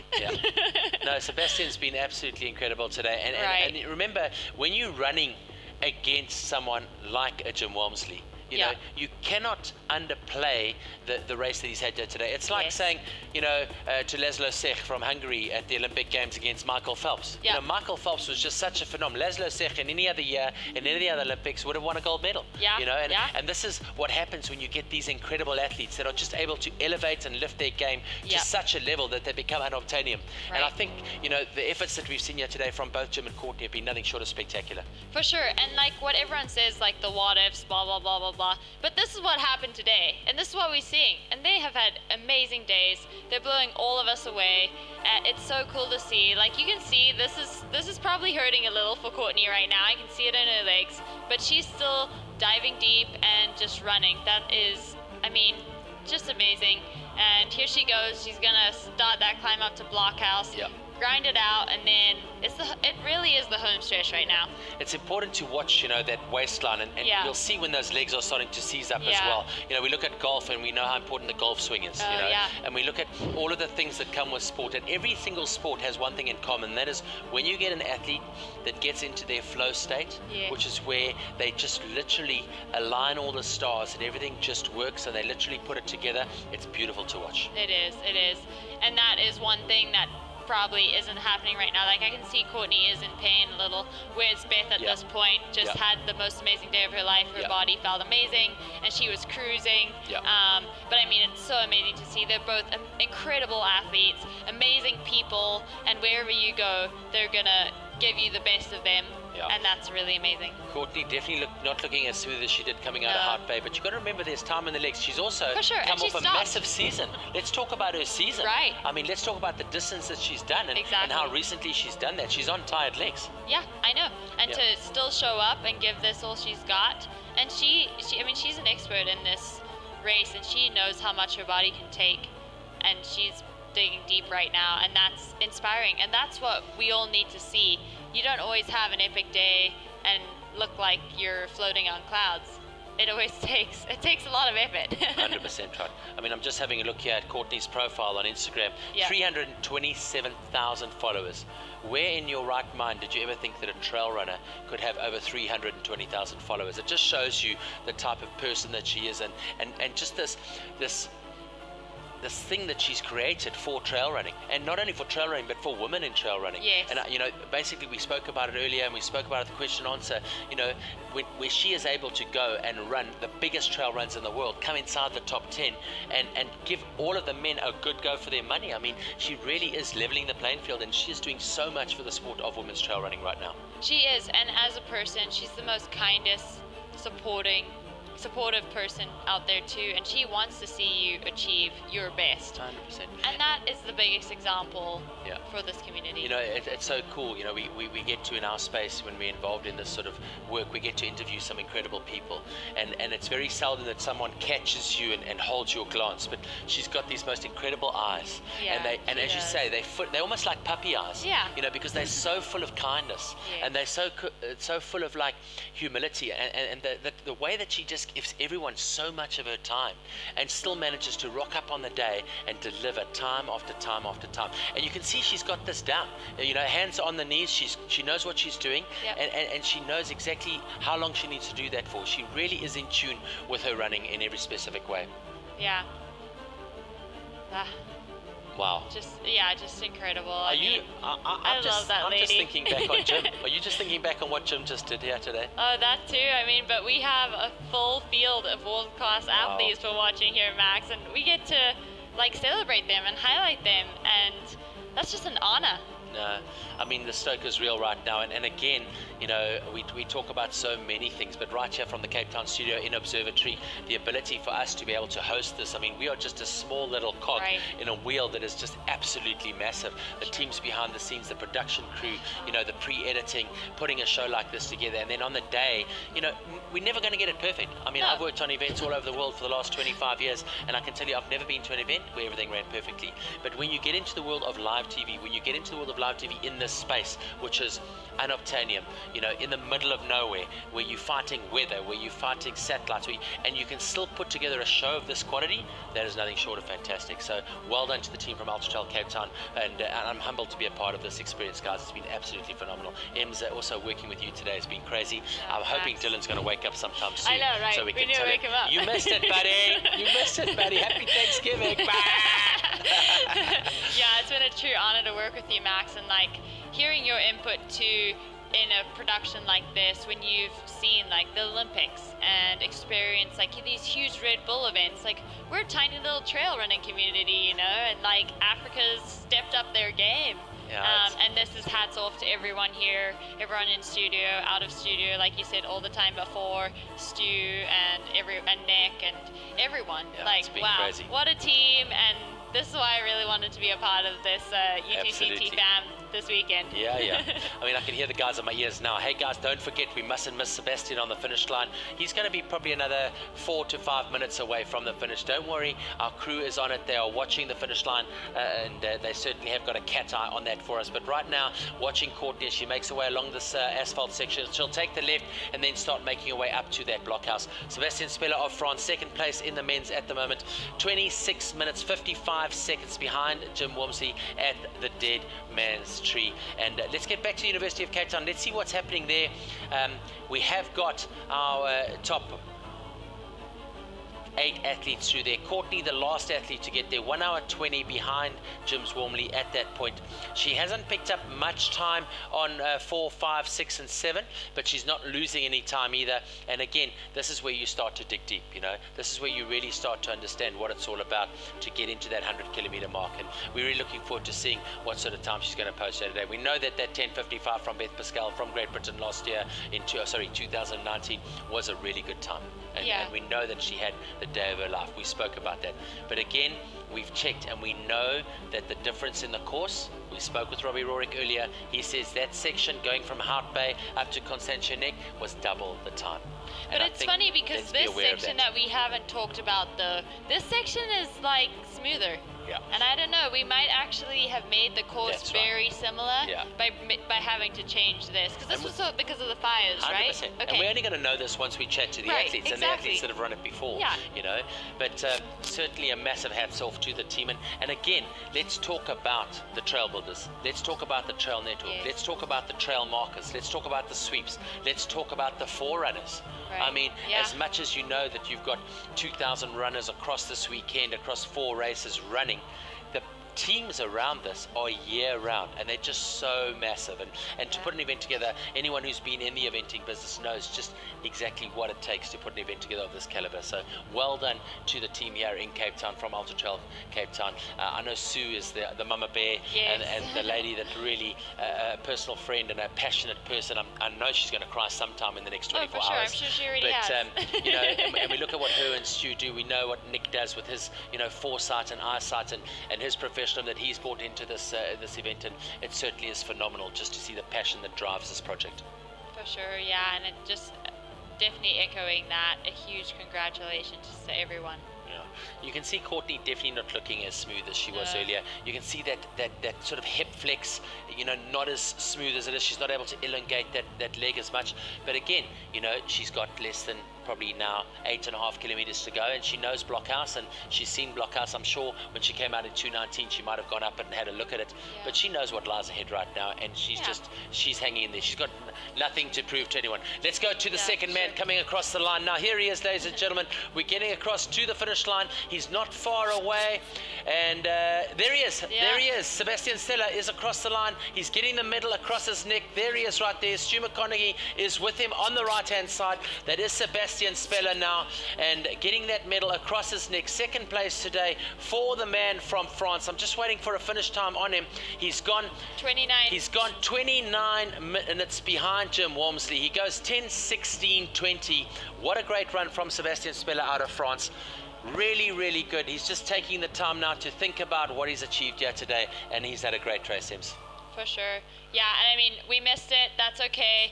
I mean, the team is running around trying to get everything all at once, but we're really excited to see him at the finish line right now, see him stand by that UTCT sign, Red Bull, and just be excited about a good day. No, absolutely. And I mean, just what an incredible day for him. He really has been spectacular today, and he can be really proud of his result here today for sure. Yeah, we know that everyone is, and I think that's on it for like everyone out there, even the people here that Courtney are passing right now. We're so proud of them.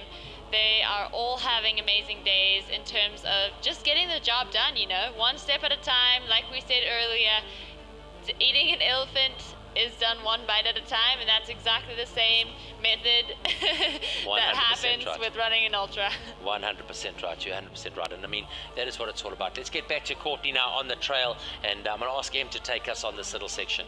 Yeah, so this is, again, as I said earlier, the new section that we've changed a little bit. They had a big fire here earlier this year, and so I think that's why they've had to change things around.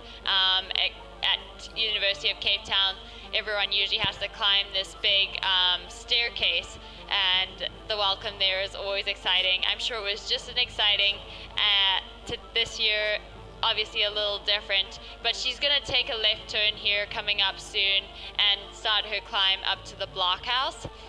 So this will be the little dig deep section where she has to climb up, and it'll test her a little bit, but she's running and strong, and we know Courtney, she's going to give it everything she's got, and then she's going to hit the rim trail. What did you call it? The blockhouse? No, after that. Oh, she comes down to Dead Man's Tree? Well, before, on the trail she takes to get to Dead Man's Tree. She has that contour. And contour trail, that's it. Path, that's right, contour path, and she's going to come down to Dead Man's, and then have that 2K sprint in with the rockiness, but just I hope she's really enjoying this time out there today. I'm excited to hear what she has to say at the finish, and really hear what she has to say about this course, because this is not her first rodeo. She has run a lot of races in a lot of places around the world. I know this community is just super excited that she is here, and this is exciting to be able to keep running with her to the finish. I mean, just an amazing example, and she's had such a good day today. All right, I think we just need to talk a bit about Sebastien Spehler, because he has had an incredible race today, and just looking at some of the results that he's had here, and really his palmares is just littered with first places. But Festival des Templiers, the Grand Trail des Templiers, second place there this year in 2021 across the 80 kilometers. He was first as well at Le Trail de Paris-Savelche. He was first at the 2020 Grand Trail du Lanc. He was first at the Munster Trail over 70 kilometers as well. Really good times. The North Face Lavorado, a really good result there for him early on in his career, where he took a first place over the 85 kilometers. So again, a very, very talented athlete, someone who's of world-class caliber, and really good to see him having such a good day today. But obviously partnered with Salomon, with Sunto Petzel as well, and really good to see those partners continue to support these incredible athletes. So well done to him, a phenomenal second place. He'll be more than excited about that. University of Cape Town, still after Courtney Dauwalter, the man from Malawi in 9th position. Remember, he's a vet. Yep. He is having an incredible race. Solicitor Mandua is currently in 9th place, and he has now gone through Ultra Trail Cape Town. Well done, an incredible result from him as he goes through there. In the top 9, we have 6 different countries. Amazing. Wow. Amazing. 2 of those from South Africa, by Yes. the way, just saying. Woohoo. And I'm just waiting for the Zimbabwean flag to scroll up there. It should be I know, coming shortly, I know, right? come on. Yeah. So here's Courtney now, and again, you know, beautiful flowers here. It really looks pretty. This is so Cape Town, and it really is a great time of year to be on the trails here in Cape Town. You can see the lines there. You can see as the water drains down this trail during the rainy season. Rainy season here in the Cape is actually in the winter season, so it's not rainy season here. What we do get at this time of year is we do get a bit of wind, and that wind certainly, you can see the athletes here absolutely broken in the 35 and the 65, making their way up to the blockhouse now. Courtney taking the inside line. You can see the athletes just trying to stay out of her way as our cameraman keeps up with her as she makes her way up to the top. And really, it is so beautiful here with this trail. You can see the trees there. There was some big fires on the mountain. You know that we get the big fires here on the mountain in Cape Town. That was a drop of sweat dropping down our trailing cameraman's lens. That was He's not working rain. so hard. These are drops The of sweat. heart Just watch, just watch. just huge. You're going to see another drop of sweat here. It's going to drop down. He's Oh, taking a he's taking photograph a of picture. Courtney. He's so stoked Hopefully right he's now. taking a And selfie everyone too. else is taking a selfie of Courtney as she makes her way. Good. And you can see Courtney. She's not stressed. She's like, hey guys, hey, I'm coming through. And they're like, what? It's an American. It's like, whoa, it's Courtney. Make way for the queen of trail.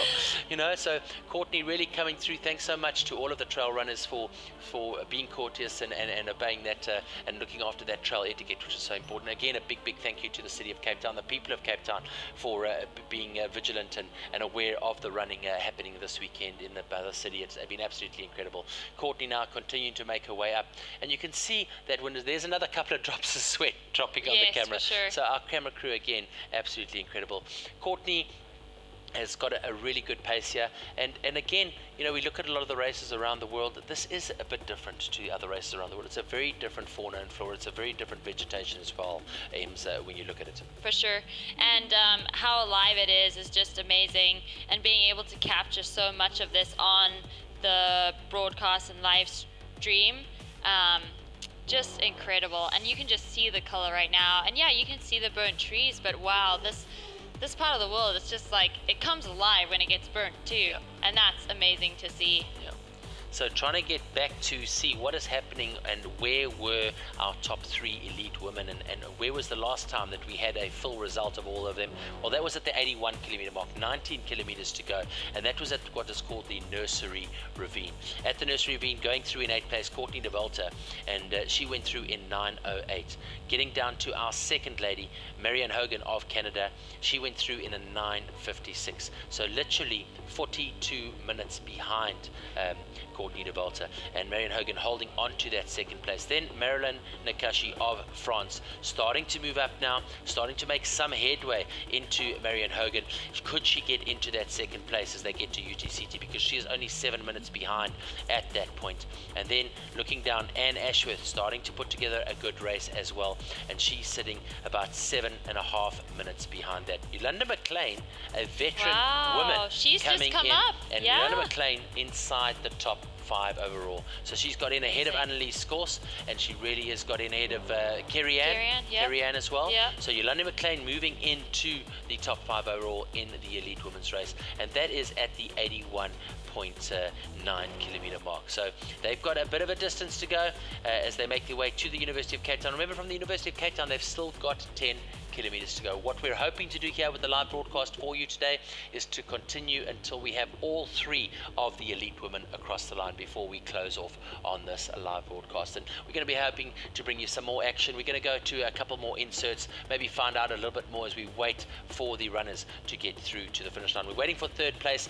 He's going to be across the line probably in the next 15 minutes or so. We're going to see if we've got any inserts that we can bring in, and I think a good insert to bring in right now might be that insert on Courtney. We did play it a little bit earlier today, but there's a lot of eyes, there's a lot of people watching right now. There's a really good profile section on Courtney, and let's check with our team if we can bring that in and play that VT on Courtney. Have a look at her profile, have a look at her bio. We got an interview with her a little bit earlier this week, and it might be quite nice to watch. Just checking with our team if we've got that. Have we got that profile on Courtney Dauwalter? And let's get ready to play it, and I'm going to introduce that for you in the next couple of seconds. Let's have a look at this humble human being, this icon of the sport of women's trail running around the world. Check this out, Courtney Dauwalter from the United States of America. Let's find out a little bit more about her. My name is Courtney Dauwalter, and I'm here to run the 100K at Ultra Trail Cape Town.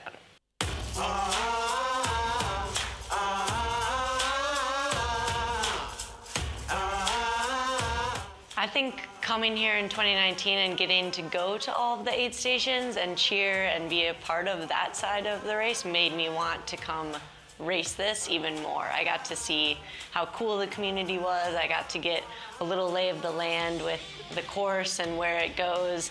And I got to watch all of the finishers come through, which made it just like pull me in to sign up and do it myself. I love ultra running for a lot of reasons, but one of them is for sure that it's a shared adventure with your crew and with the other runners out there. So I'm very fortunate that my husband is here crewing and that he likes crewing. So we'll have a blast together on Saturday, both being part of the finish line in our own ways. And if you're out crewing for the first time or experiencing an ultra for the first time, try to be flexible and organized, and don't let your runner stay in an aid station too long. If they sit down in a chair, get them out of it soon. I think they just say, all right, see ya, and then start packing up the things. I'm thrilled to be here with the women's field and get to meet all of these people who I've never competed with and shared the trails with. So it'll be very special out there on Saturday, and we'll see how it goes. I am very thankful that travel is opening back up and that we can see friends from all over the world again and come together to celebrate life and outdoors and trail running. But we went for a trail run, and thankfully we were climbing uphill, so it wasn't super fast, but a snake was crossing the trail, and when it saw me, it lifted up on its shoulders and like flared out its whole neck area, which I promptly turned around, screamed, and started sprinting back towards my husband. I later found out that it was based on the description I was giving people and the Google searches I did, that it was a Cape Cobra, which is not a snake that you want to encounter on the trails. But don't tell my mom and dad that. After injury, I think you have to really listen to your body and the people who know what they're talking about. So coming back takes a lot of patience and a lot of diligence with whatever your PT assigns or whatever the doctor's orders are. So for me, it was like a slow build back in, and learning to incorporate more strength work and actual stretching. I just find a lot of joy in food and eating what I crave, so I don't want to restrict any of it, and if I'm craving something, I want to eat a lot of it. So I have been investigating the candies here in Cape Town and have found a lot of delights. The speckled eggs being pretty high on the list right now. Also some of the snowballs, right? They're like honeycomb covered, yeah. Yeah, I'm excited to keep going to the markets and buying more. I have no expectations of time or place. I'm gonna try and leave everything I have out there on the day and just see where that lands me. All right, so there it is. What a likable character, and what a giant in the sport. Here, coming across the line now, Thomas van Tonde. We did a little profile of him a little bit earlier, running the 65 kilometer today, his first 65 kilometer today, Red Bull athlete. Really cool to see him coming across the line and finishing his first Ultra Trail Cape Town in the 65 kilometer. Courtney Dauwalter is on her way home, ladies and gentlemen. Our first lady is going to be inside the top 10 here today. Interesting now, through Dead Man's Tree, Andreas Retterer of Italy, and he went through there not so long ago. So he went through there about 3 minutes ago, which means we're probably going to find our camera crew finding him, and they'll probably be able to start tracking him. Our third place man is through Dead Man's Tree, and he's about 2 kilometers from the finish line. So be really good to try and get him. Might even be able to pick him up with the live view cameras as well as he runs down towards the finish. He's had an incredible run today. He led a bit as they made their way down out of Ladade. They had a really bad place towards Sutter Peak, if I remember correctly. We actually spoke to him. I think Ryan actually had an interview with him where he just said he had a really bad session there before he got into Hout Bay. Wasn't able to climb back from there, but he's consolidated that third place, and I think he's going to make that his own today. And a third place in this field is pretty stellar. Yeah, I think that this whole group of guys has just blown us away today. I mean, it was exciting, and I was excited after the Q&A, but seeing what's played out today, that's pretty unique. So we're guessing that Andreas Ritter is probably about 9 minutes from the finish line right now. Expect him to come home just before about 10:40 on the clock there. So around 10 hours and 40 he will be doing here today. A time check here in South Africa. Good afternoon and welcome if you're tuning in for the first time. My name is Max Clue. I'm your host here today with Emily Horgan, and we are bringing you the UTCT TV here of the Ultra Trail Cape Town 2021, the 7th edition of this incredible event right here in the amphitheater in the bowl of the amazing city of Cape Town. Table Mountain, one of the 7 iconic wonders of the world, and what a blessing it is to be able to run in these conditions, Ems. Yeah, and what a thing to be at this finish line with Table Mountain in the background. Wow, I mean, they could just sit right here the whole day, and I mean, it gets pretty special. It's amazing that it's not as sunny as it usually is, but this weather has been just perfect for our athletes today. Yeah.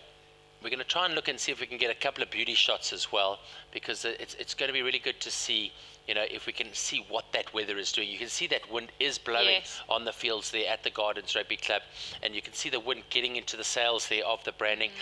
The marshals doing an incredible job of managing the traffic there at the finish line, that beautiful backdrop of UTCT. You can see the lighting on the bottom of that, and that's because these guys are going to be racing into the early hours of the morning. Remember, the cut-off tomorrow morning for the 100 kilometer is at 4 o'clock. We're then going to have a break between 4 and 7 o'clock, and at 7 o'clock we go into the start of the 21K. The 21K tomorrow, 7 o'clock start, out and back, prize giving at around 12 o'clock in the afternoon, and then celebrations for the community here as we finish off what is going to be an incredible weekend of racing here at Ultra Trail Cape Town. Look at this joy just at this finish line. I mean, all these runners, they're incredible. Just it's just so cool to see everyone finish and see their crews like excited they're there. Wow. Just I can feel the excitement from here. All right, another one of our athletes coming through, 3585, another one of our ladies, and so good to see how many women taking part in trail running. 3585, I'm going to try and see if I can find her, and that is Solette, I think it is. A great run from her. Congratulations and well done. And I think, Ems, maybe let's reiterate on that. Let's get onto that, because I think trail running is one of the only sports where the mixture of men and women is almost 50-50. You know, I look at some of the races, I look at some of the start lists, I look at some of the statistics. Sometimes there's more women taking part than men in some of these races, which is very cool to see. Especially on the shorter distances, we see a lot of ladies taking part in that 21K distance, don't we? Okay, yeah, I mean, I haven't seen that yet, so I'm excited to hear that it is going that way. I mean, we have seen numbers increase, and we've even seen big races like taking this new step of trying to get more females out there and into the racing field. Because I mean, the guys they love running, and they've always been the foundation of the sport, which is also a good thing, and it is to be like highlighted. And but it is exciting to see the women that are stepping up into the sport, that they're actually making a name for themselves too, and like highlighting it and making it possible for other women, especially like in this area like Africa and everything. When you see a woman out there, it gives them a lot more courage to like get involved in trail running, because obviously as women, like, there are things to overcome, and just to see like to run out there with a friend, make sure you're protected. And here we are back at Cape Town. Yeah, so here we are back to Cape Town University, that 10K to go, water point, and more of the runners coming through. This is Mathieu Clement now, and he's done really well. Mathieu, I see him moving his way up nicely. I think now he is into 10th place overall, if I'm correct. 11th. I think he's moved up. He's actually in 11th, but he's 10th in the men, because remember, we have a lady in the top 10. So he's top 10 in the men. There's that guy doing hurdles again. All right, he got a spring in his step. But here we go now, and this is Mathieu Clement now. He is 10th overall in the elite men for that 100K. I'm just having a look at what time we can expect our third place man across the line. Andreas Ritter getting through at around, around 10:27, coming through that section. And I'm guessing that he's going to be across the line in the next 3 or 4 minutes. So we don't want our cameras to miss that. We want to make sure that we're on him. It is going to be Andreas Ritter of Italy. He should be down through that that single track, down into the streets of Cape Town now towards Gardens Rugby Club. So he's not going to be very far away from the finish line at all. We know he's wearing yellow. He's got that yellow bandana as well, the black pants. We're not going to miss him. But Courtney Dauwalter now, this is that contour path that we spoke about. Yes. She has gone through. She's done the damage. She's got past Blockhouse. Right now, she's going to start enjoying that run again. You can see she's feeling better. You can see that leg speed is picking up nicely again now. She's got the sniff of home, hasn't she? She has, and she just rounds this corner and the finish line actually starts to make some noise and she'll hear it. And I mean, there's just something about a finish line at an ultra that a runner just smells it, feels it, kind of forgets about the pain they've been in or the tough spot they've been in, and really like gets that finish line energy. You can have nothing left, you hear the finish line, and you have a lot left. You know, it's interesting, you know, you speak to a lot of the athletes and, you know, in things like adventure racing or the big ultras, you run through the night, and it's that sort of sleep monster time. They call it the sleep monster, between sort of 3 and 4 in the morning, where you know daylight's coming, but you're not sure when it's coming, and you start really getting tired and your senses start shutting down. As soon as you see that little bit of light, you get that hope, and as that sunlight comes onto your back, yes, you're good to go again. And it's just a matter of managing that sleep monster and getting on top of it. Yeah, that's amazing that you call it the sleep monster. We call it the witching hour. Oh, you do? Yeah. All right, so another one of our runners coming through, and again, you know, trail running has revolutionized the sport of running. If we look at road running traditionally, no one would ever dare of carrying a hydration pack on them, would they? No, and we look at the smartwatches, we look at the shoes, we look at, you know, there's some really amazing tech available in this space now, isn't there? Yeah, it's just changed so much over the years.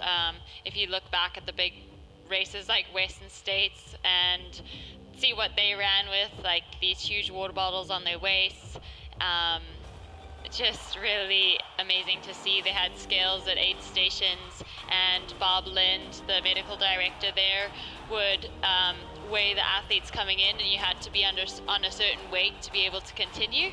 And this is where our sport is now, like just seeing how much it's grown and how much we've progressed from where it was. That's amazing to see and witness. And yeah, the quality of the gear out there is just blown away. Like, and every brand you see has something new. Yeah.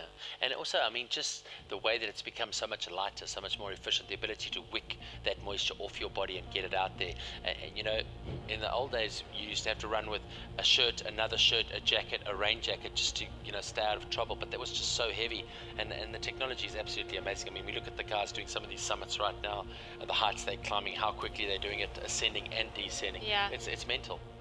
It is mental, and like seeing these new records or old records, I mean, that's what is amazing too, is how much of the old records and things still stand or still in the top 5 times. Because like with our new equipment, you would think that we would be able to like blow everything out of the park, but no, it's not actually possible. We have some legends of the sport that ran a long time ago, and they still own the rights to these times and these courses run. It's pretty amazing to see. Incredible.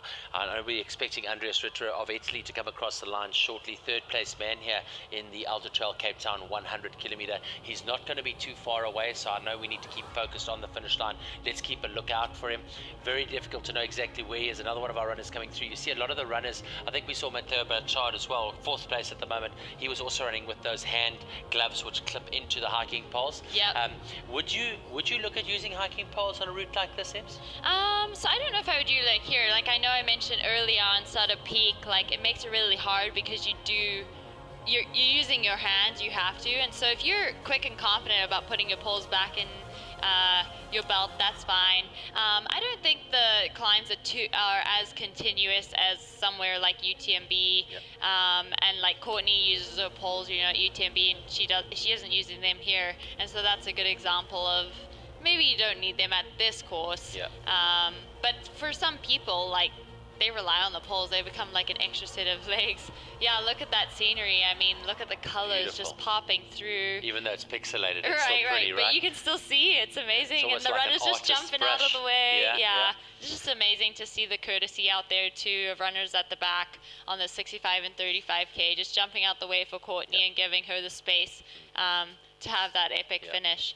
I remember speaking to the hedgehog last weekend. I think he ran with hiking poles for the first time. Oh, well. Yeah, he'd never yeah, run he with did. hiking poles before. Yeah, he did. And he spent a lot of time getting used. Here he is, ladies and gentlemen. Third place in your elite men's category from Italy, Andreas Ritter. 2019 in the 35K, he won, and now he's stepped up to the 100 kilometer. He's got a third place. That is a world-class performance from the Italian. He's going to be absolutely stoked with that. Stu McConaughey there, and Stu McConaughey, one of the directors here at Ultra Trail Cape Town, the heart and soul of this incredible event, year-round, working on it, making it happen, and right here at the finish line. And again, this is what's so special about this race. These guys are on the finish line. They're not going anywhere. They're going to bring every single runner and every single athlete across the line in the next hours. So congratulations, guys. Getting some nice visuals here from the crew. A well-deserved Jack Black beer there for Andreas Ritter. He's going to go and take a little sit down now, and he's just going to sit down, probably lie down, almost collapse, because he is very, very tired, and you can see that. I mean, it's a massive effort. Let's have a look and see what that end time was, because it's going to be interesting to see what that looks like. Having a look here now, that's 54 minutes behind the winner here today, Jim Walmsley. 54 minutes. I mean, it's a lot of time, but if you take into account the racing that happened here today and the performances that we've seen, at 10:54 on this track, under 11 hours, that is totally respectable, and that's a great result. And he dug really deep in the beginning. Like, we saw him racing with Jim or ahead of Jim, and to see him still be able to hold it together all the way to the finish and not break himself at the beginning, kind of know his limits, but maybe test him a little. Yeah. That's a big performance today. Yeah, and we're going to see now, and this is interesting because he's just getting quicker and quicker. Mathieu Blanchard has now gone through Dead Man's Tree. Oh, sweet.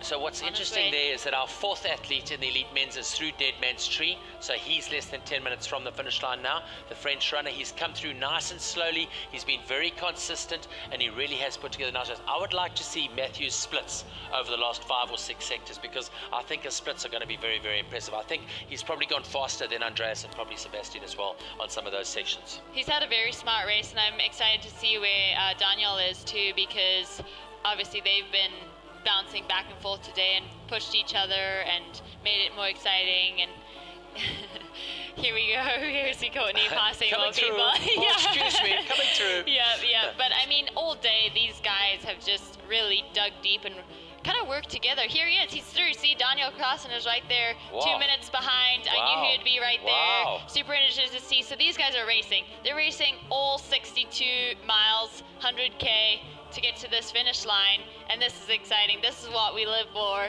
The race is only over when it's over. All right, so interesting there for our crew. We've got 4 and 5 both through Dead Man's Tree. They're less than a minute and a half apart. That's about 90 seconds. Expect them across the finish line before the 11-hour mark, which will be before 3 o'clock this afternoon. So they are right close together, and Daniel Clausen has put in a stellar performance. Today, it looks like he's going to come across the line as the first elite male South African, and that is one step better than 2019, where he was second. So very, very cool to see Daniel putting together an incredible race today. And I've got to tell you, in front of the home fans, this guy is going to be so stoked with this result. And again, such a humble person who's going to cross the finish line. And yeah, in his home crowd, that's going to be huge. And let's see if he can dig and get up to that 4th spot. Who knows? Well, you never know. And as you say, looking at it now, just over 2 minutes in it, it's not a lot of time, getting into that last 3 kilometers. And I'm just looking at the weather here. Do you think it's getting a little bit worse? I mean, I'm not sure. I mean, I think that what you told, the tablecloth has definitely settled down a little. Yeah. But, I mean, we saw Courtney put ice on her neck at the last aid station, so maybe they actually need it. Yeah, yeah.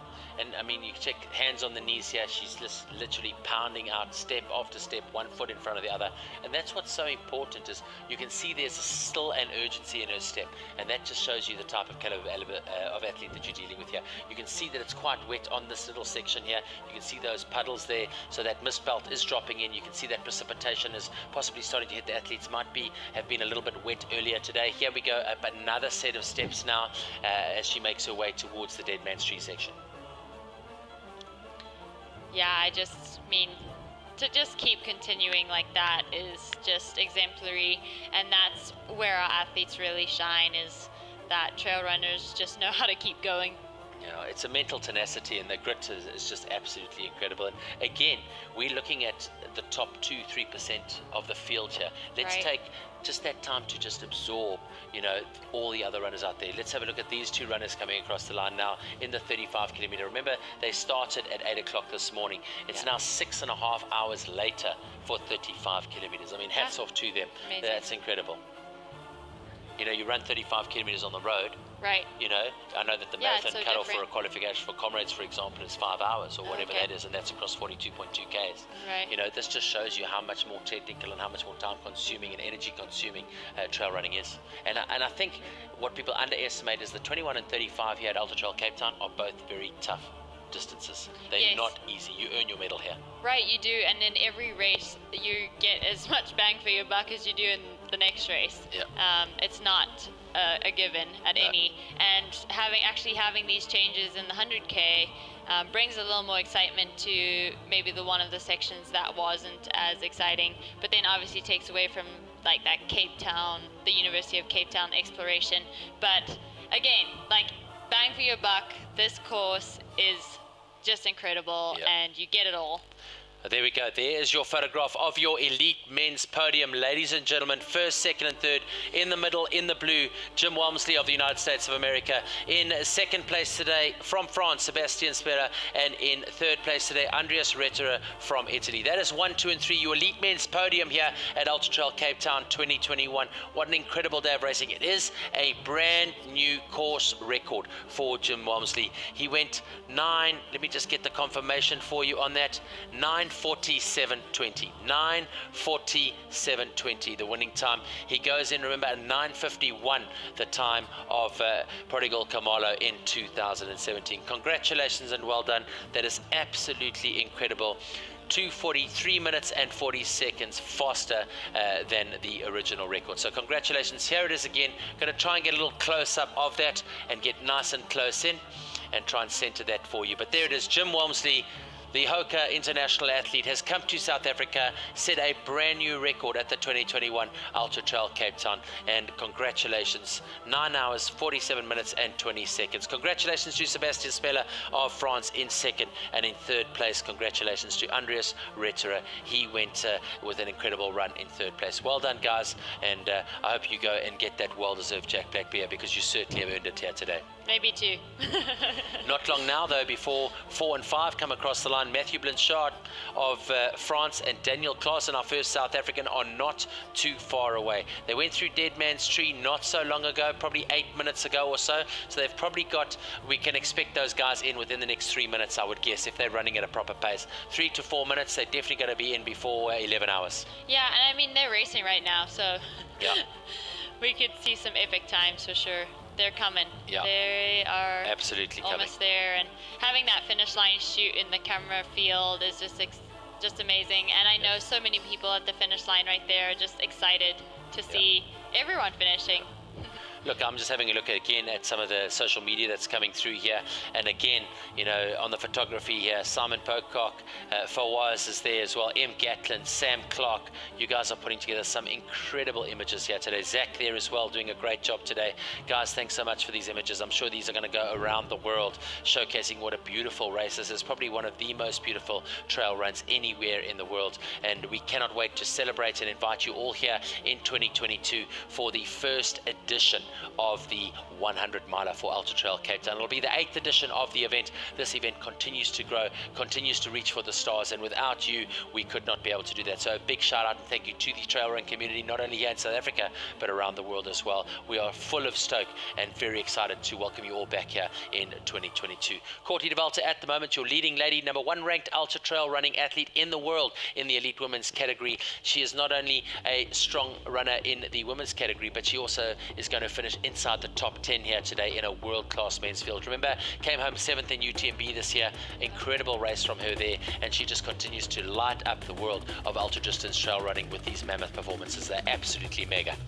Yeah, she's untouchable, and it's been really exciting to see her achieve what she has. I mean, Sabrina Stanley had an amazing run at Hard Rock, and Courtney had a tough time with her stomach, so Sabrina got that win.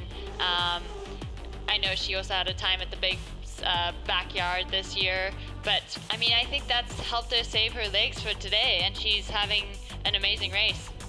Yeah, mentally, I mean, you look at that backyard run, I mean, 4.167 miles around a field. I think she did 180 miles in whatever time it was. Mentally, it's just such good conditioning to just, be gritty, not give up, and just keep moving forward. I mean, it's such an important trait for a successful run, isn't it? Yeah, that's funny, when I was watching that, I was like, I wonder if that's a good thing to do. Like, should I push my brain like that? I don't know, because that for me sounds like it's a really tough thing to have a break every 4 miles and then keep going, That's a huge thing, but maybe it does build that edge of head strength. What do you think about giving Dylan a ring? Maybe we should speak to our team. Hey guys, what about giving Dylan Bowman another ring? Let's try and get him online for the finish of Courtney's race, perhaps. Let's see if he'll wake up. It's an hour and a bit later now. Maybe it's time to wake up for Thanksgiving, and maybe we can sneak Dylan in again and try and get him on. I'm going to ask Ems to send him a WhatsApp as well. Perfect. If you can, Ems, just send him a quick WhatsApp on the group. Let's see if we can get Dylan out of bed to help us bring home our ladies winner here today. And we don't want to miss 4 or 5 coming across the finish line, because I think it's going to be a close race, and that's going to happen any minute. I'm guessing that they're there now, and I'm guessing that they're not far at all.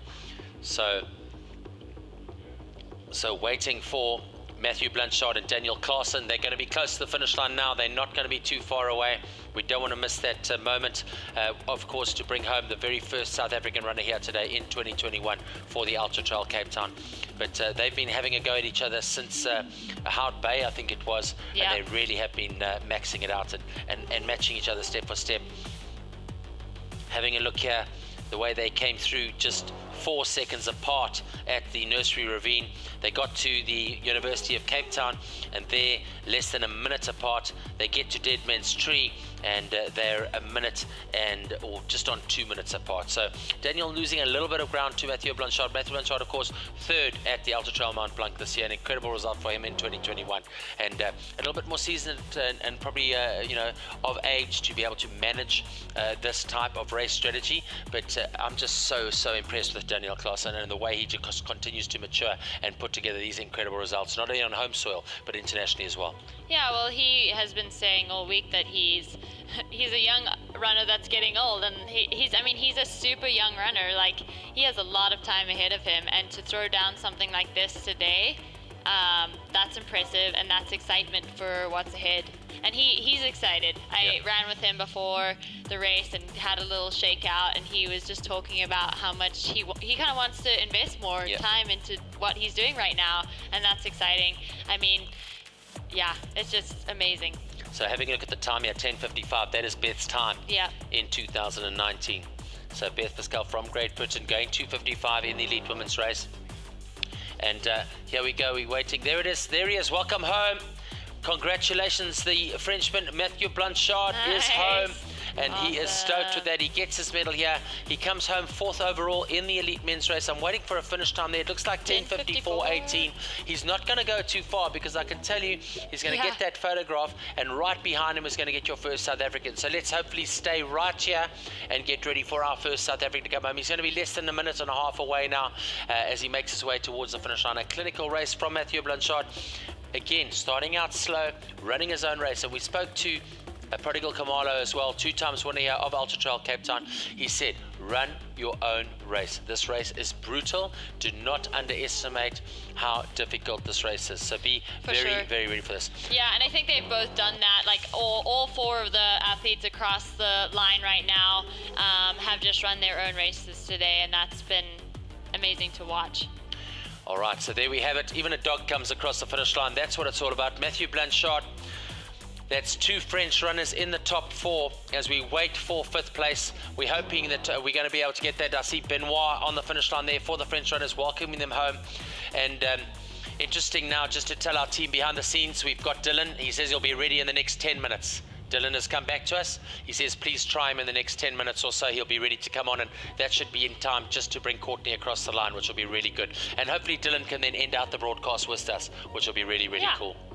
So we've got a star dog that looks like Boomer. I don't know if any of you ever watched Boomer on TV, but that looks like Boomer. So another one of the trail dogs on the trails here as they come through to the finish line at the Gardens Rugby Club in Cape Town. And all these runners coming across the line. Remember, the blue numbers, the 65k, the green numbers, the 35k, and then the red numbers are, of course, those of the runners in the 100k. And here he is, ladies and gentlemen, Daniel Claassen of South Africa, the first South African across the line. He goes 10:56.26. That is an incredible result. What I want to do is check that against his time in 2019. Let me quickly go across and have a look at that. And 2019, Daniel Claassen went 10:48.57. He's 10 minutes slower on what we know is definitely a technical course and a little bit tougher. So I think that's an incredible result. Under 11 hours, he's done very well. That's his fiancée. They're getting married in 2 weeks' time. That's why there's the kissing and everything going on there on the finish line. So congratulations, guys. We hope you have an incredible wedding. Daniel, fantasties for jou. 100%. Ons is baie trots op jou. And we really do appreciate you and what you put into the trail community here in South Africa. Congratulations and well done. We also heard Daniel had taught Cody some Afrikaans, so hopefully Cody made use of that today. That is 100% right. He did exactly that. Was that Johart van Heerden? I think I saw Johart there. Oh, Johart, nice. winner of, Awesome. the Otter Trail Run. Okay. And I think Johart was there welcoming him home. So not running here at UTCT this year, but really good to have him here. It's just so good to see how the community all gathers together. Whether you're racing or not, the support is just next level. So congratulations. Sure. Moving towards that 11-hour mark now for the elite men. Our top 5 men are across the line. What is happening with the 6 and 7? Jean-François Croissant of Canada has moved into 6. Bongabisa Matembu is in 7th as they make their way through. They are both through Dead Man's Tree as well. So and we also have our second female through Cape Town University. Absolutely right. Marianne Hogan in 10 hours and 57 minutes. She's on her final stretch. Let's get her home. And it's going to be interesting to see what is happening here with Marilyn as well. Nakashi, because the French lady was not far behind. So I think let's keep an eye on that, because I'm guessing in the next 2 or 3 minutes we're going to see another result come in, and that could be our 3rd place lady. Both of them at the moment inside the top 15th overall, which is an absolutely incredible result. Yes, definitely. So looking at the finish times right now, the winning time today, a new course record here at the Ultra Trail Cape Town in 2021 by none other than Jim Walmsley. He went 9:47.20. Second place to Sebastien Spehler of France in a 10:16.20. Andreas Rettinger of Italy went 10:41.21 in 3rd place. Mathieu Blanchard of France takes 4th place in 10:54, and 5th place to the South African, the first South African across the line, Daniel Claassen, goes 10:56.16. Well done. Right now, back to the visuals. Courtney Dauwalter from the United States of America, the #1 ranked trail running ultra runner in the world, is coming our way and making her way towards Dead Man's Tree and the finish line. You've been able to see like the whole last 10K with Court and the video on her, and that's, I mean, just shows you what this course is like. The views have been a little hidden with the clouds, but generally you can see Lion's Head and everything from here, and she'll start to hear the finish line right now, and then she'll take a little right turn and start to descend down to Dead Man's Tree, and then have that final 2K push to the finish. having a look at the conditions, you can definitely see there is a bit of wind on the trail right now, and Courtney now really picking up a nice little speed as she makes her way to that Dead Man's Tree. Getting across to Dead Man's Tree, we do know that Jean-Francois Cousson of Canada and Bongomisa Matembu, the 3 times Comrades Marathon champion, are through there now, which means they've got less than about 12 minutes to go until their finish here today. The markings still up there, you can see those yellow flags coming through. Trail markers doing such a fantastic job out there.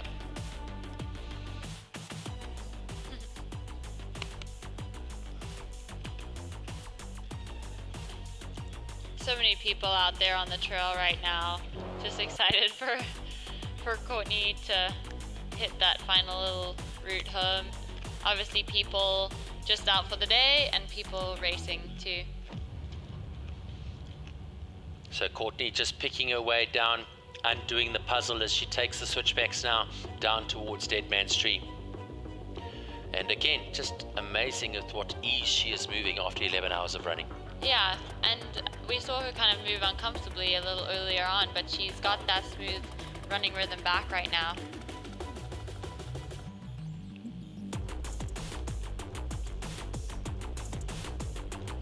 Oh, we just got notification that our broadcast clock is off 20 minutes, so. Yeah, it is. Phew. 20 minutes. 11. No, it's right. It's right. 11:01, 11:02. Okay, so maybe not. Yeah. There's some questions here. Yeah, we know where we are at the moment Yeah. in time. It's 3 o'clock in the afternoon. We started at 4 o'clock this morning. That's 11 hours. I don't know about you, but I've got my maths right and I'm happy with that. Yeah. So good to go. Thanks for the feedback though, guys. Really do appreciate it. A big shout out and thank you to everyone out there sending us messages across the different platforms as well. And don't forget, hoping to bring Dylan in shortly. That broadcast clock is absolutely 100% right. Don't worry about that. Yeah, we're good on that. So don't stress. Everything is good in that space. Courtney now making her way down, and just nice to see the other athletes just giving her the courtesy, moving to the left hand side. Broadcast clock is 100% correct. We're absolutely fine right there, and Courtney just picking her way down the path now, and you can see the bowl in the background there. Dead Man's Tree not too far from here, and we're definitely going to be seeing her get there shortly. So I'll start this morning at 4 o'clock. It is now 3 minutes past 3 in the afternoon. That's 11 hours and 3 minutes of racing. We are 100% on time right here in the studio. A big shout out and thank you to this incredible team that's making it all happen. Look at that, Bongomisa Matembu, and it looks like Jean-Francois Cousson are next to come across the line. They are not going to be too far away. I'm guessing they're going to get across that line by at latest a 11:15 or 11 hours and 15 minutes, which will be about 3:15 this afternoon. Waiting for Dead Man's Tree to register Courtney Dauwalter out of the United States of America as we watch her trickle down the stairs here. And again, you can actually, there's a spring in her step. We're getting these amazing visuals from our live view cameras out there. It's so incredible to be able to bring you these visuals live here today. Congratulations to all involved in making that happen. To all of the runners out there today, whether you're doing the 35, the 65, or the 100 kilometer, we salute you.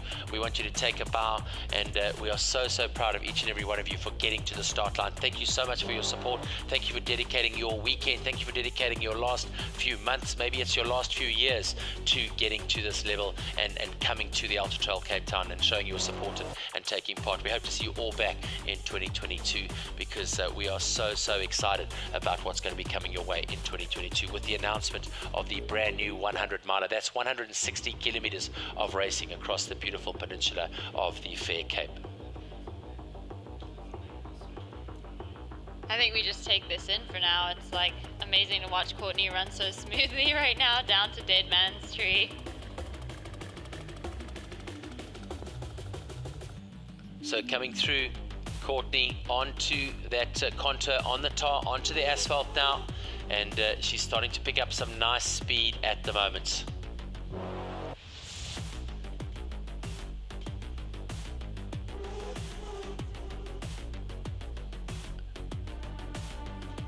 So Courtney now going past some of those runners now, waiting for Dead Man's Tree, which is not far away at the moment.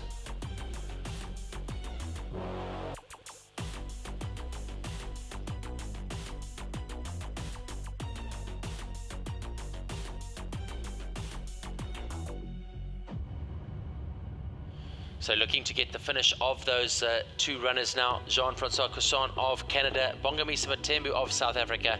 They'll be coming across the line within, I would think, the next 6 to 7 minutes. So they won't be too far away right now. And again, just an idea of the speed at which Courtney is running. She is passing 35 kilometer and 65 kilometer runners, and she makes it look absolutely effortless, but look at the speed at which she and the cameraman are passing the rest of the runners to their left-hand side. So looking really, really good. A big shout out and thank you to the City of Cape Town. You can see some of the city police there in the front with the lights on, and they'll obviously be helping our runners and marshalling the route and keeping everyone safe. So all good. All right, just feedback from our team. Well done, guys. And Emily continues to make her way. Emily, what were you thinking? What were you thinking at this time? Emily's like there, like I was here, I was on the tar, I'm hearing it, 2018, I'm coming in for my first win. What did that feel like emotionally for you? I mean, it was amazing. Like, I didn't have it easy. Carrie-Ann was right behind me and Mimi was right behind her. So we were in a race at this point. And the most magical thing was top 3 ladies in the top 10. We were 7, 9, and 10, and that's pretty unique, pretty special, something we're not going to see today for the females. And just the camaraderie out there was amazing. I haven't experienced something that special so far. And here we have our next finisher. Yes. Is it Mathieu? Jean-Francois Cochon of nice. Canada. So You there got he it. is. That is I think that's number 6 across the line. He's got in ahead of Bongamisa Matembu, I think. We're just waiting for confirmation on that. Let's have a look and see. Yes, it is. Jean-Francois Cochon of Canada is across the line in 6th place. He's gone 11:06:24, which means Bongamisa Matembu is not going to be too far away. And he will come through as our 2nd South African. Well done to the Canadian. An incredible run from him today. He's pretty much been under the radar. We got him on the elite sheets. We saw that he was here. We've seen his pedigree, and he really has delivered on a really good result here today. 6th overall in a star-studded course. 1 hour 19 minutes behind Jim Walmsley. Amazing, and at that same time, just seeing Courtney hit Dead Man's Tree, so she's on her final 2K sprint to the finish. But Jean-Francois, yes, just an amazing day. He put his head in it and really ground his whole way to the finish.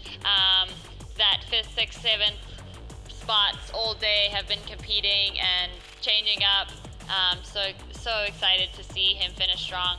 All right, here we go, back to the finish line now. Let's get to that finishing straight. We're going to stay here because we want to see Bongamisa Matembu. This will be your 2nd South African man across the line. This will be 7th overall here at UTCT, and this will be his first 100-kilometer finish at the Ultra Trail Cape Town. Remember, a 3-time Comrades Marathon gold medal winner, and inside the Comrades Marathon over the last 8 years, he's always been inside the top 10. So an incredible athlete. He really has run well today. Remember, in 2019 was here, he underestimated this race completely. He came in, overcooked it too early on, burned too many candles, and was totally humbled by the speed at which the runners were going. He's come back a totally different runner here. He's going to come home with a solid performance here, is Bongamisa Matembu. He's going to get a top 7 at one of the most impressive races in ultra trail running ever witnessed in South Africa or on the African continent. He's not going to be too far away right now.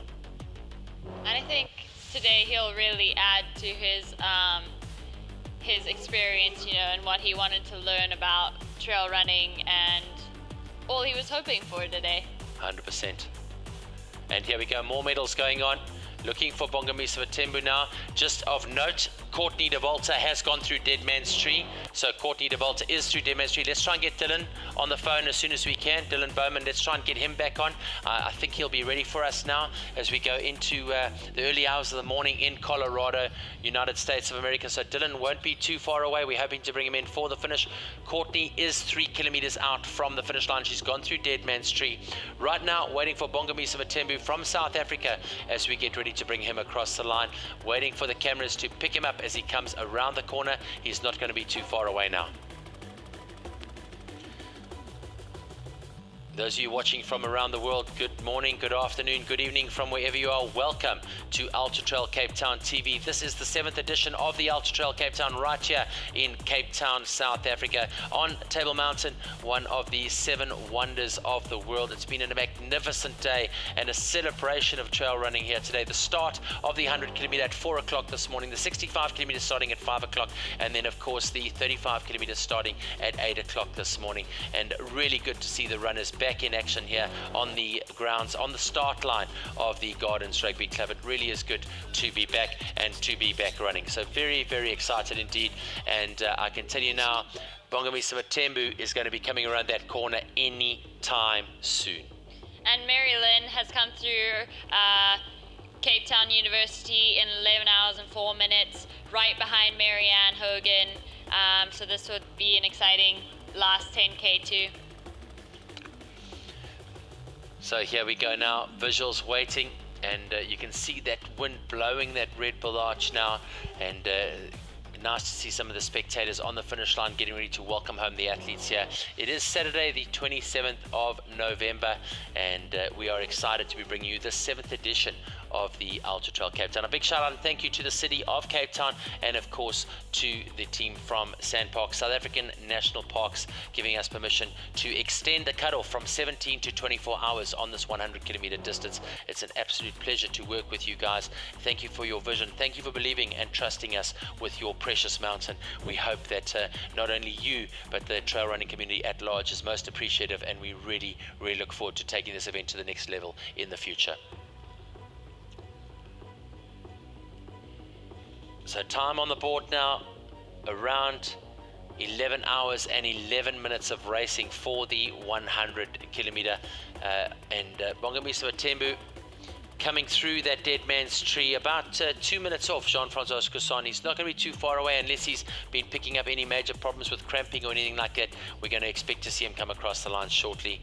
News is that Courtney Dauwalter has gone through dead man's tree, and she is on her way towards the finish line. Expect her on the finish before 25 minutes past 3 o'clock this afternoon.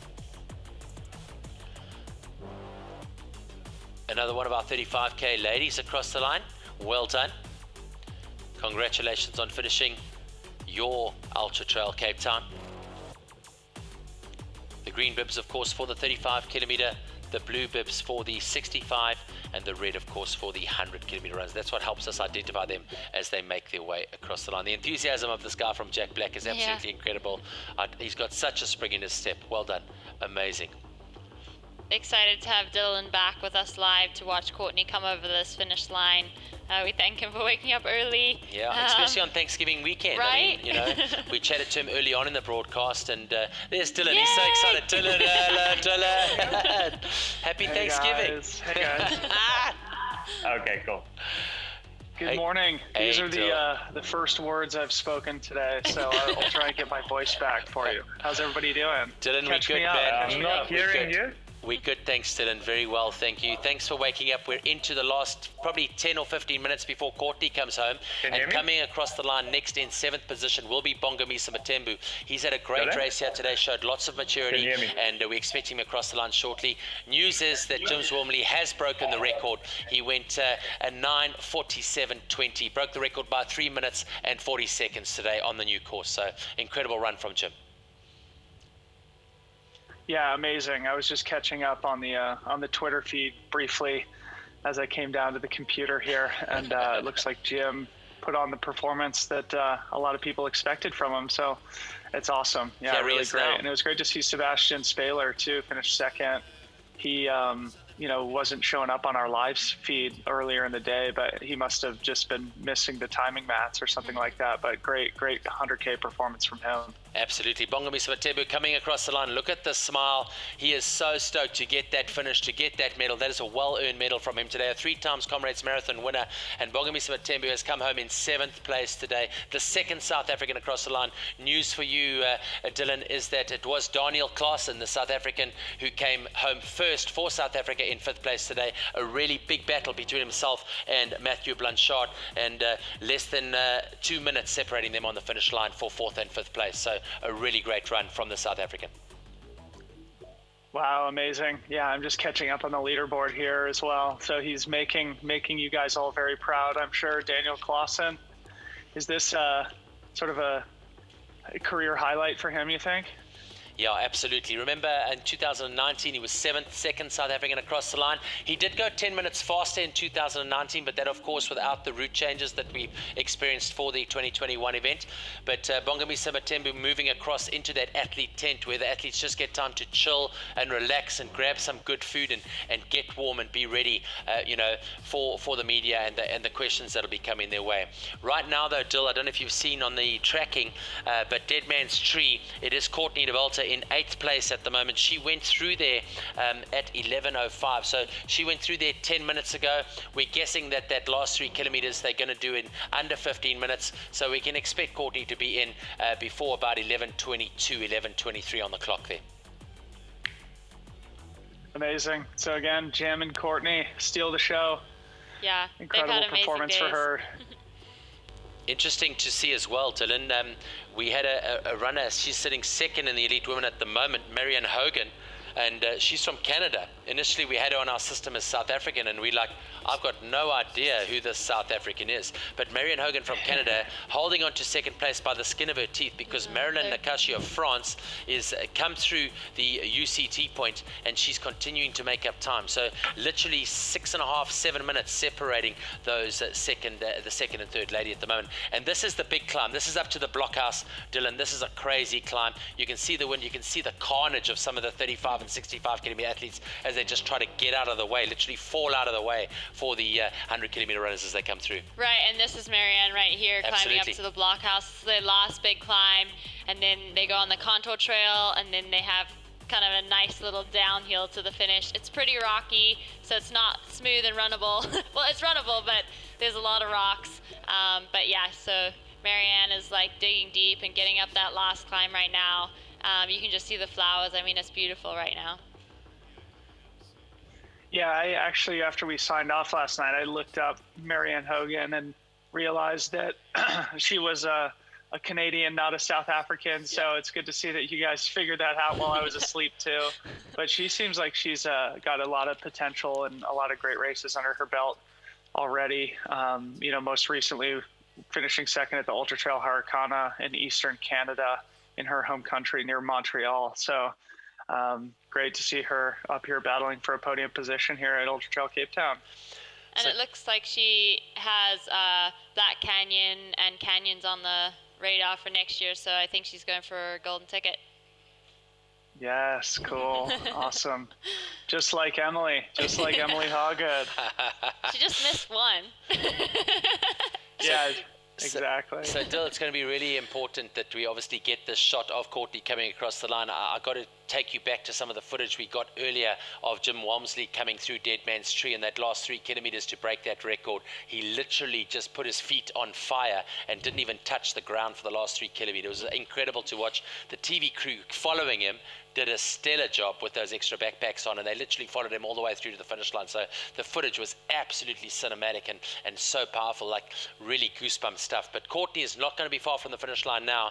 We're not sure if the cameras will pick up. I know I've got the crew behind the scenes on the live view cameras seeing if they can pick Courtney up as she comes down from Dead Man's Tree. But I think the next visual we're going to get is that of Courtney coming into the finish line. So it's going to be really exciting. And I've got to tell you, Dill, what I think we should do is we should let Emily bring her home. What do you think to that? Yes, absolutely. Yeah, I caught some of the footage that was posted on social media of Jim.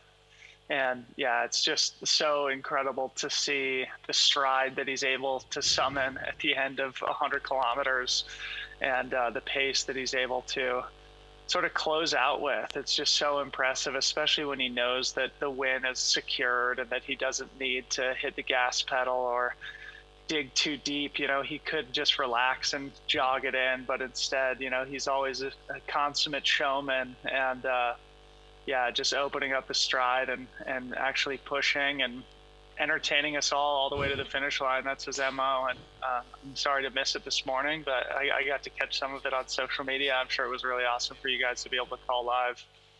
Yeah, absolutely. So looking at this finish section between Deadman's Tree and the finish, I mean, the guys are looking at anything from, you know, Jim went under 10 minutes there. We expect Courtney to probably go, I would guess, 12 to 13 minutes as she makes her way back from there. I mean, you can see that she's had a big season. You can see that she is tired. She's on tired legs, but she's put together such an incredible run here today. And it looks like she's going to be coming in now. So waiting for camera one. Here we go. Sweet, we've got the banner up, and here comes Courtney. Can't wait for her to cross that finish line. The crowd is just going to be so excited. They followed her all day. I've had messages all day from everywhere around the world, super celebrating Courtney and the person she is. Here she is with her smile and clapping for her support. I mean, she's such a humble champion. We're so proud of her. She had the day of her life. That's awesome to see her at the finish line. Congrats, Courtney. And your crew. Wow. Wow, Dylan, come on, talk. What are you feeling right now, man? Yeah, well, I mean, just incredible. Another top 10 overall performance for Courtney Dauwalter. She's handed a beer at the finish line, and anybody who knows Courtney knows that she likes to have a few beers every once in a while. She's so fun. She's so down to earth, so humble. That was her husband, Kevin, who is her consummate crew chief, supporter, advocate, and it's so great for them to be able to travel as a team and for him to continue to help her at all these races around the world. They definitely, are better together, and Kevin adds so much wisdom and calm energy, I think, to Courtney's competitive spirit, and together the two of them, they just execute so well. And here's Courtney Dauwalter, the great champion from the United States of America, who's really changed the sport over the last 5 or 6 years. And yeah, an awesome way for her to finish her season, cheersing beers with the local South African fans here, and bringing home another amazing victory. Yeah, man, it's incredible. I mean, how does she just keep smiling like that? It's, it's super emotional. We've been following this journey now for over nearly 11 and a half hours. And, you just cannot believe the grit and tenacity and just the way in which she has carried herself over this journey of 100 kilometers. So it's amazing to see. And a big shout out to the Americans. I know, Dylan, you guys are such great ambassadors for trail running around the world, but specifically Jim and Courtney. I don't know if you are aware, but Cody Reed won their 65 kilometer. It looks like it could be a record time for that. He had an incredible run in the 65 today, but a really great amount of racing for the Americans today. Well done. We're trying to get some of the ambient noise here from Ryan Scott, the commentator. Let's have a look and see what he's got to say. I'm so excited that we can make it happen to join you on this event. It's fantastic. The people, of course, beer. We are very lucky to be here, so thank you all.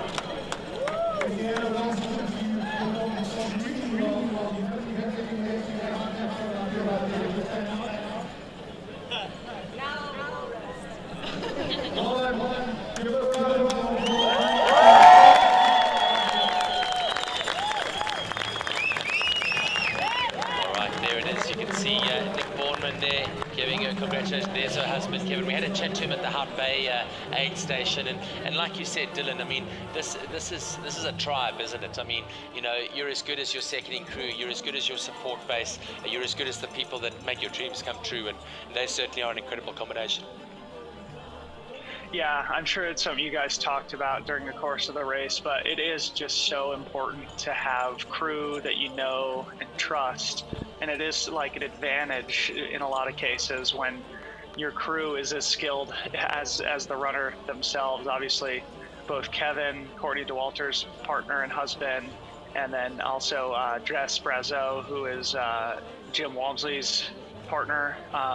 They both traveled all the way down to Cape Town, not only to enjoy a vacation, a little holiday, obviously. I'm sure they're going to definitely be doing some celebrating and enjoying it, but also, it's a business trip, and they do travel as a team, and it is a situation where if you have somebody like that, somebody who has experience about you and knowledge about what you like, knows what your personality is like, how your emotions work, all those things are really helpful to have in a support crew.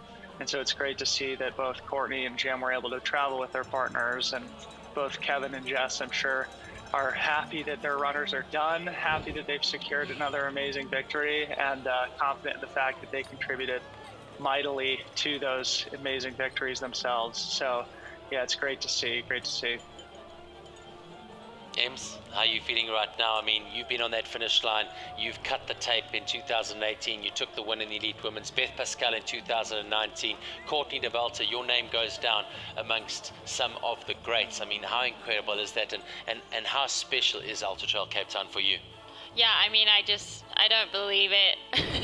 I always have to pinch myself. Like, they're amazing people, amazing athletes. I look up to them. I still feel like a newbie compared to them. And to, like, share that finish line with them is an honor. To be here commentating about them is just amazing. They are just incredible people. They've both had amazing races out here. I'm so glad they got to experience Africa.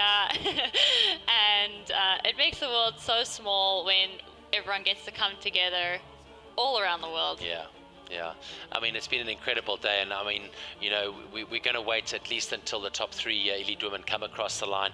We know that Marianne Hogan of Canada and Marilyn Nakashi from France have gone through the point at the University of Cape Town. They're 10 kilometers from the finish. There's just about 7 minutes separating the two of them, and we can expect them home, I would guess, by about 4:30 our time this afternoon, so probably by about 12:30 on the clock that you see in front of you.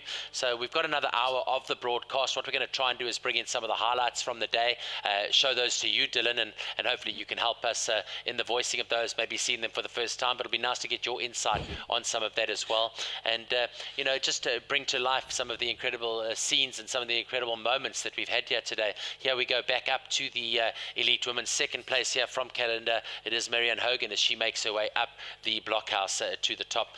But we're going to go full screen now, have a look at some of the racing, and get ready to show you some of the highlights. Dylan. So there it is, the start this morning, yeah. 4 o'clock, here's Jim Walmsley. You were with us up until this point, and we saw Jim moving so nicely and so freely in the early stages of the race. Again, just blown away by the technology here and the visuals that we're able to bring to our public, and for them to be able to consume this from anywhere in the world and to showcase the beautiful mountain of Cape Town. We spoke a bit earlier about the conditions. We saw a bit of water on the trail, but here are some of those race highlights, and I got to tell you, Jim was running at exactly the same speed with exactly the same ease after 100 kilometers today. Unreal, unreal. Yeah, this I was with you guys at this part. This was early in the race as he was making his way over to Plataclip.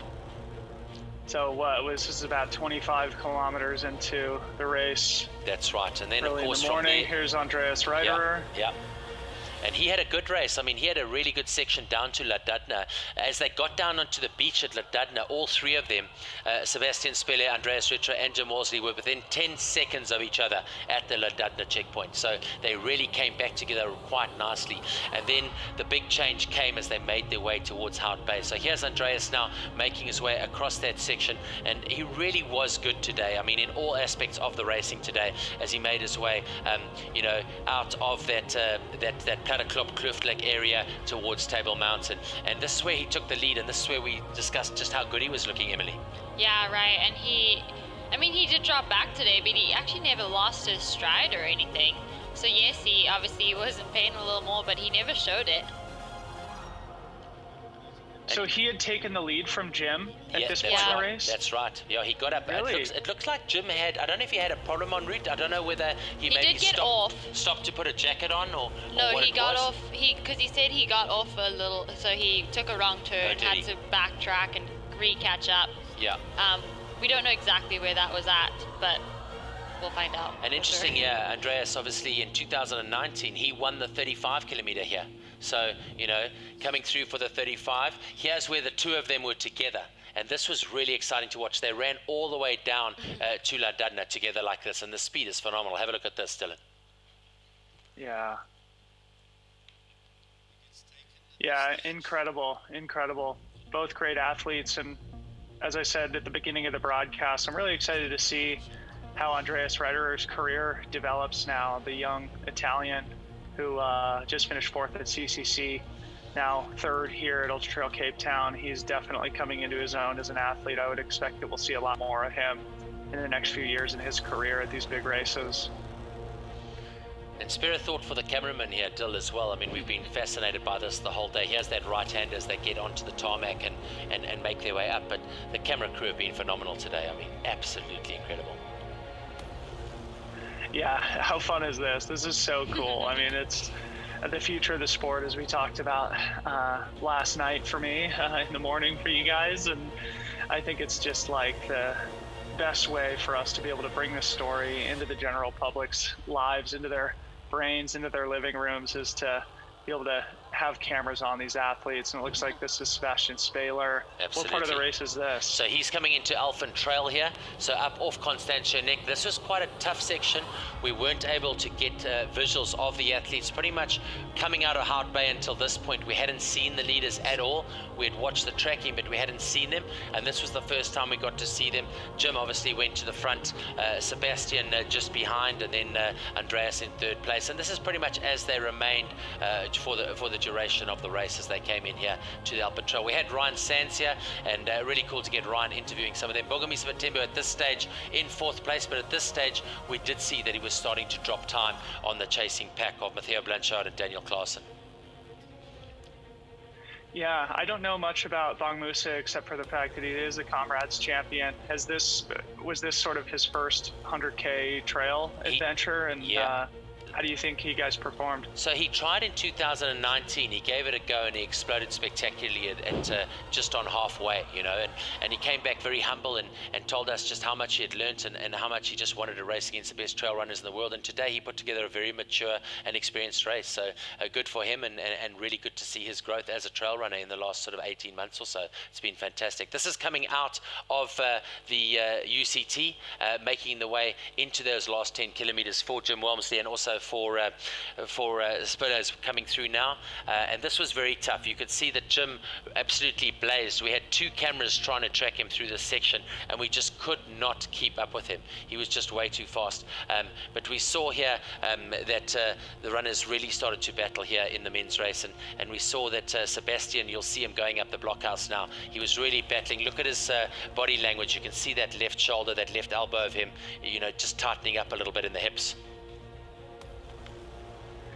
Yeah, but man, Sebastien, I'm so impressed with him. He has been so strong and so consistent over the last 3 or 4 years, and now running his first 100K today at Ultra Trail Cape Town and finishing a very strong second place behind the world's best runner in Jim Walmsley. That's a huge performance for him. I'm sure a confidence boost for him. He was supposed to run the Western States 100 as his first 100-mile race this past summer, and I think he deferred because of the coronavirus that was still sort of impacting international travel. So I think we might see Sebastien Spehler on the start line of the Western States 100 here in North America in 2022. But yeah, early in the race, his live tracker probably wasn't picking up appropriately or accurately, because I remember he wasn't in the top 15 coming through Plataclip. Yes. But you know, it's great to see him. You know, I was worried that he had dropped out or rolled an ankle or something like that, and so it was awesome to wake up this morning and see that actually he was in the race. Have a look at the speed here of Jim Walmsley in the last 3 kilometers. He's through Dead Man's Tree now. This is where we've got Armand and our cameraman following him here. Jared Dunn following him, and obviously they were the packs. But look at the speed at which he's running here in this last 3 kilometers. He's aware that he's within record pace, and now you can just see, I mean, look at these visuals. I mean, it's incredible. Yeah, it really is. And for those of us who have seen this stuff live, it's even more impressive. I remember back in 2016, I think was Jim's first running at the Western States 100. That was the year that he got off course, as we talked about last night as well.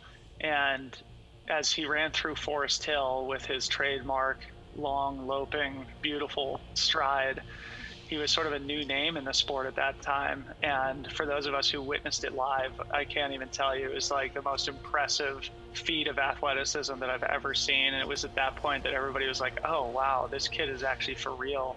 Because up to that point, we were like, oh, he's going out too fast. Nobody had really heard of him. He hadn't put together a career's worth of highlights that he has now. And man, yeah, look at this stride. After 100 kilometers, this kid is just so impressive. And yeah, when he's on, he is just nearly impossible to beat. And he is a versatile athlete too. You know, he's somebody who could win something like Comrades, I think, in his career. He's of course won Western States 3 times. I think he has the skills to also win mountain races like UTMB and Hard Rock. Of course, in the US, he ran a ridiculously fast time at the Speed Goat 50K a few years ago. So he's a very versatile athlete. You know, he's a really, really fast runner, obviously. But obviously he can navigate the technical trails like here at Ultra Trail Cape Town. He can run sort of the more rolling trails like at Western States. He can run in the mountains like at Speed Goat. And he's, I think, about 31 years old now. He's already accomplished so much, and I think he's going to go down as the greatest ever at some point when he's finished with this sport. So it's going to be great to see what he does next year and follow along on his journey, because he is just always so inspiring. Absolutely, and I mean, just saluting the crowd as he comes across the line, got the new record, and just spectacular to watch. And just, you know, we spoke about it earlier, you know, poetry in motion. You know, you can see when he gets into that state of flow where everything just works so nicely, and it's just so good to see. We're going to take you into the women's racing now, and this is what we're sitting with in second and third place. From Canada, it is Marion Hogan, and she is in second place at the moment. Coming out of the Cape Town, the University of Cape Town, Marilyn Nakashi of France was about 6.5 minutes behind her. They're now making their way toward Dead Man's Tree, and when they get to Dead Man's Tree, we'll have some sort of idea of how far they are from the finish. My guess is that they're going to come across the finish line in probably the next 35 to 40 minutes or so. We're going to go across to some of the women's highlights now, Dylan. I'm going to get Emily to take you through those, and maybe you can contribute there from your side as well.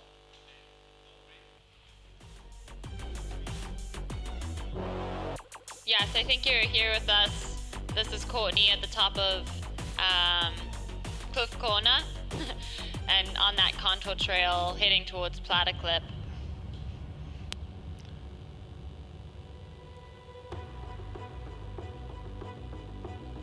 Here we go. Now we're on the top of Table Mountain. Not sure who we're following. We're following the cameraman here, by the way. Trying to catch up to Courtney, probably. Yeah, exactly. Yeah. But just an idea of the conditions early on today. We know when that weather sets in and you get that precipitation on top of the mountain and the wind starts to blow, your core body temperature can really drop quite quickly. Yeah, definitely. We have found, though, that no one's complained about the cold. We have had the athletes come in to the aid stations and get ice. So this was Courtney coming off Table Mountain. I'm not sure if you were still with us at that point. No, I wasn't. Okay. So yeah, in this section, it's like big steps heading down towards Londunda, and she just held on to that smooth pace right now until she hit Halt Bay, and then she really turned up the gears. Yeah, it looks so beautiful on this trail here. So this is dropping off the backside of Table Mountain back down towards Ladunno. That's right. So beautiful. Yeah, and all day we've just been blown away, and like even with the cloud cover you can't see half of it, but the flowers and the scenery right now is just amazing. Dylan, it's interesting for me to just watch her body language and how she's actually leaning into it. You see how she's balancing herself so nicely with her hands, and you can just see how freely those hips are moving. I mean, her ability and the speed of her on a downhill is quite exciting. Yeah, she looks really great here on this early downhill. You know, not going too hard, but just gracefully, effortlessly, just kind of using her instincts to help guide her footsteps down. It looks like actually a very nice trail. Occasional sort of steps built into it. Looks a little bit steep in places, but not terribly technical. Yeah, Certainly it's not technical. Still mentally engaging. Yeah, those steps down, like if you have questions, ask Keely Henniger about this section. It kind of blew her away a little about how much those steps impacted you, you know, just that constant pounding. Yeah. But Courtney has also had that experience at like Ultra Trail Madeira, where I know there's a lot of steps on that race too. Yep, I just had that experience at the Grand Raid, a race that has a lot of steps. a lot of agonizing steps throughout the course of that 100-mile race. Not far from where you guys sit as the crow flies, a few hundred miles into the Indian Ocean. But yeah, this looks like an amazing section of the course here, and definitely Courtney looked to be in a groove from the earliest moments of this year's race. I didn't pick up what her ultimate finishing time was. How did it compare to, say, Beth Pascal and Emily? I mean, or just relative to, you know, the course record? I know the course was a little different this year, but I'd love to know how Courtney's finishing time measured up. So she went 11:20:04, and Beth went 10:55. We do know that, you know, obviously the changes to the route were definitely significant, especially with that section coming out of Hart Bay up to Constantia Neck and into the Alpha Trail. Jim Walmsley obviously getting through that and just putting together an incredible run here today. So, I mean, and we do also know that in 2:19, Beth had such an incredible run. So both of them significant runs in their own rights, but on a trail like today, I think that Courtney can be very proud of the result here at 11:28 overall. It's fantastic. Yeah, no doubt. Yeah, I remember that Beth Pascal's run here 2 years ago was recognized as completely ridiculous in terms of its impressiveness. I think she was less than an hour behind the men's winner, Cody Reed, and also in the top 10 overall. And I think, yeah, Beth and Courtney have both over the last couple of years just really come into their own and proven that they are, you know, some of the best in the world, best in the sport, and some of the best in the history of the sport, I think. Of course, Beth Pascal won the Western States 100 this year, finishing in the top 10 overall and running one of the fastest times ever on one of the hardest days that I can remember in my 11-year history of going to that race. So yeah, it's great to see Courtney here. This is probably climbing up the last climb up to the blockhouse, is that right? No, so this is actually a new section of trail that they just changed from Hout Bay to get over to Constantia Neck and Elfin Trail. Yeah. But this is brand new. I haven't even seen this section, and it looks amazing. And it's amazing the views you get. We managed to stay on our second lady for pretty much this whole section, and you just look down at Hout Bay and see it the whole way up the climb, which is very different from what it was where you ran through kind of the streets from Hout Bay over to Constantia. So it has changed the course a little. And some of this is new, actually. We haven't seen all of it. So this is the section that makes up the new version of the course that makes it a little bit slower that we see right here. Right. You know, see some of her fellow competitors letting Courtney pass by on this little rock scramble. Good sportsmanship. Yeah. Arms and knees and fingernails and toenails and teeth to get up this climb.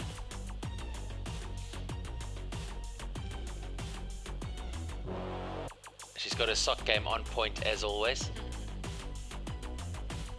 Her trademark sock game. I think that contributes to her greatness. Absolutely.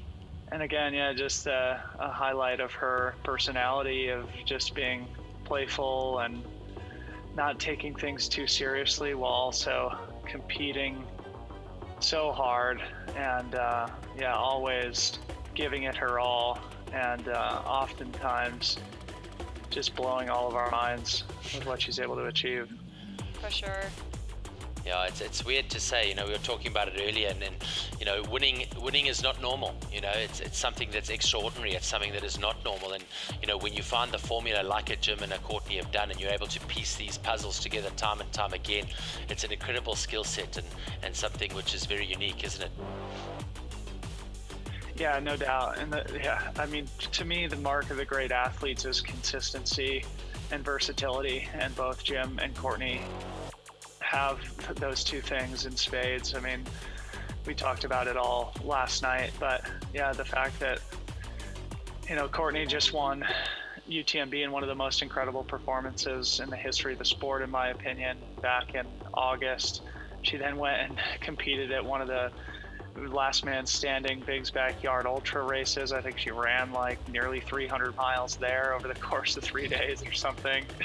And now she's back here on a different continent at another world-class race and bringing home another victory. It's just incredible, just the consistency that she has, the versatility that she has. And yeah, again, the thing that makes her just so special is the personality she has and the fact that she has been able to, achieve so many great things in her career, and she always does it with the trademark grace and humility. And I think that's why she's earned so many thousands and thousands of fans, and she's done such a great job of bringing our sport into the public consciousness and sort of breaking out of the endemic world of just straight trail running media. She's been on the Joe Rogan podcast. She's had lots of media attention from outside of our little niche community. And, when we have a representative like her and like Jim who get that attention and who can tell the story of our sport and do justice to the spirit of it as our great champions, but who carry this humility and the spirit and values of the sport, it does so much, I think, to inspire people and bring people in. And I know Courtney personally. I consider her a good friend, and yeah, it's also really endearing. Like, she refuses to kind of brag about herself, and sometimes it's a little annoying. For example, like, I had her on my podcast and I was just trying to get her to sort of talk about what made her so great, and she's just so humble. She's so, deferential that she just doesn't want to brag. She's just always carrying that spirit of the sport of just like, yeah, I go out and do my best. I have fun, and sometimes it goes great and other times it doesn't. But she's just I can't say enough about her. She does so many great things for our sport, and she's such a great person to have as a representative into this next generation. It's so great to be able to share her story a little bit. 100%. So here she is coming out of Hout Bay now, and this is the new section up to Constantinek into the Alpen Trail.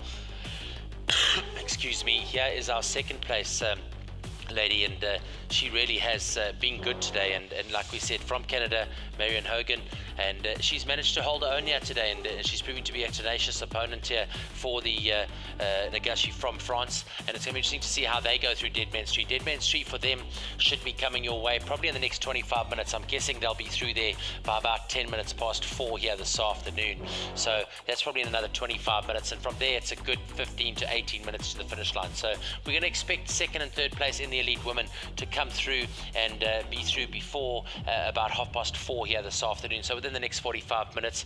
And from there we'll get ready to close off the broadcast of what has been a phenomenal day of racing. So about 45 minutes to go in the broadcast as we continue with the highlights package here of the elite women's race in the 2021 Ultra Trail Cape Town, the 7th edition of this race.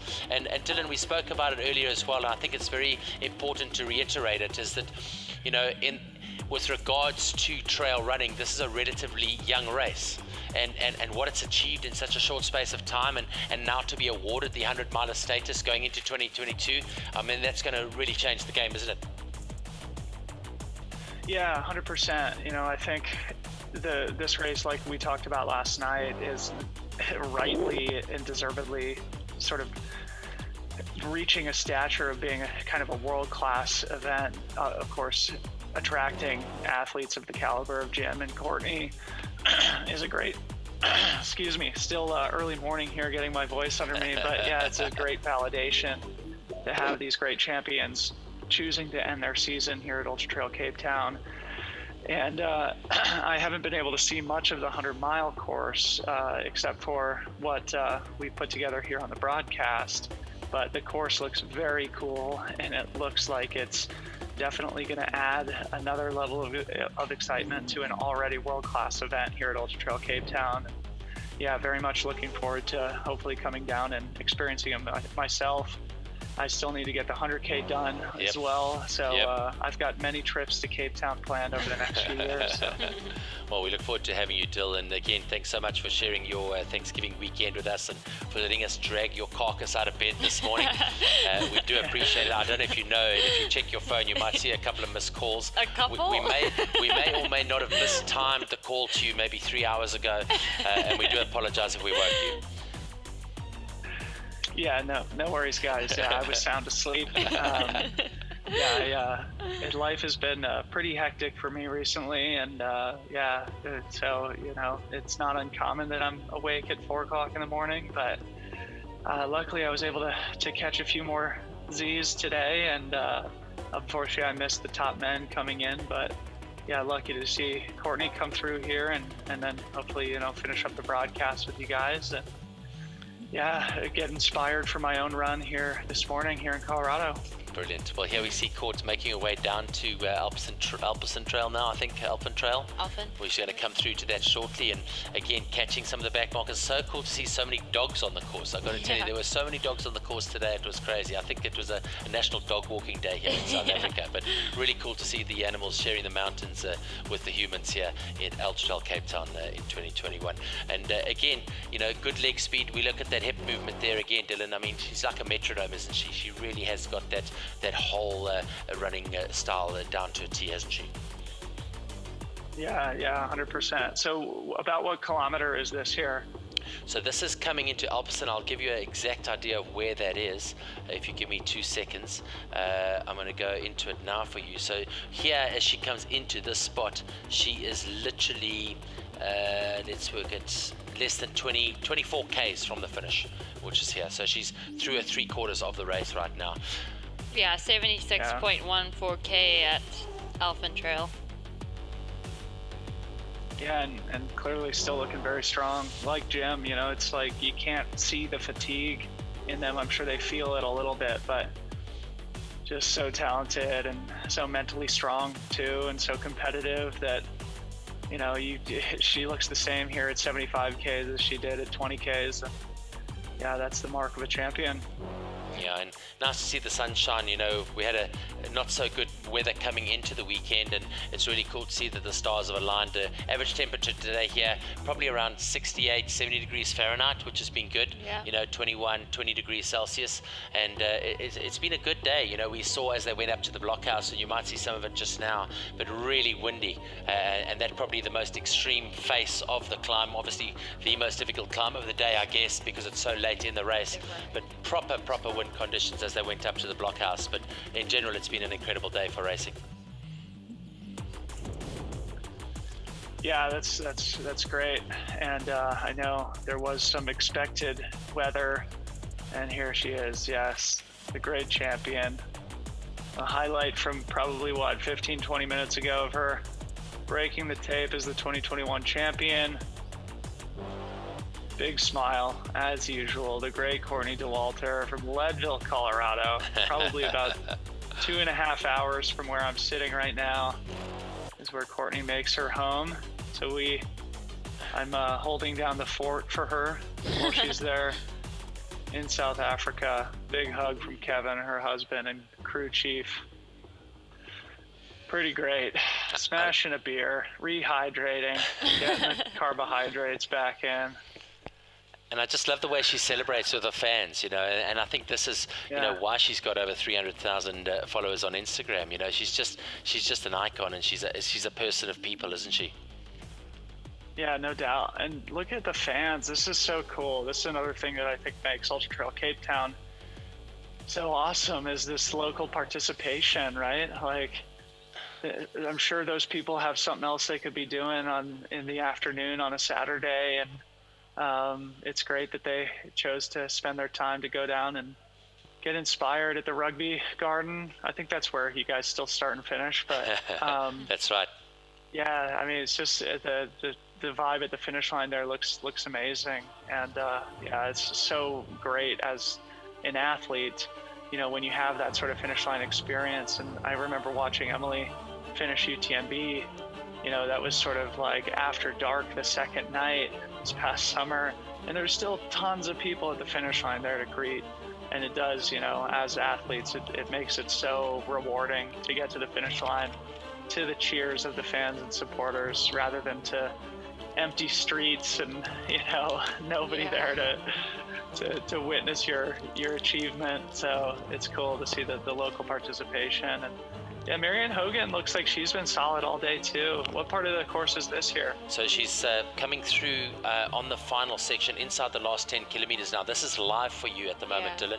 And this is as live. you know, she's very aware of the fact that Marilyn Nakashi of France is tracking her down, probably less than 6 minutes, 5 minutes in it now as they get into these final stretches. Remember, she's trying to get down to Dead Man's Tree. We're expecting her to be at Dead Man's Tree, but probably within the next 15 minutes or so.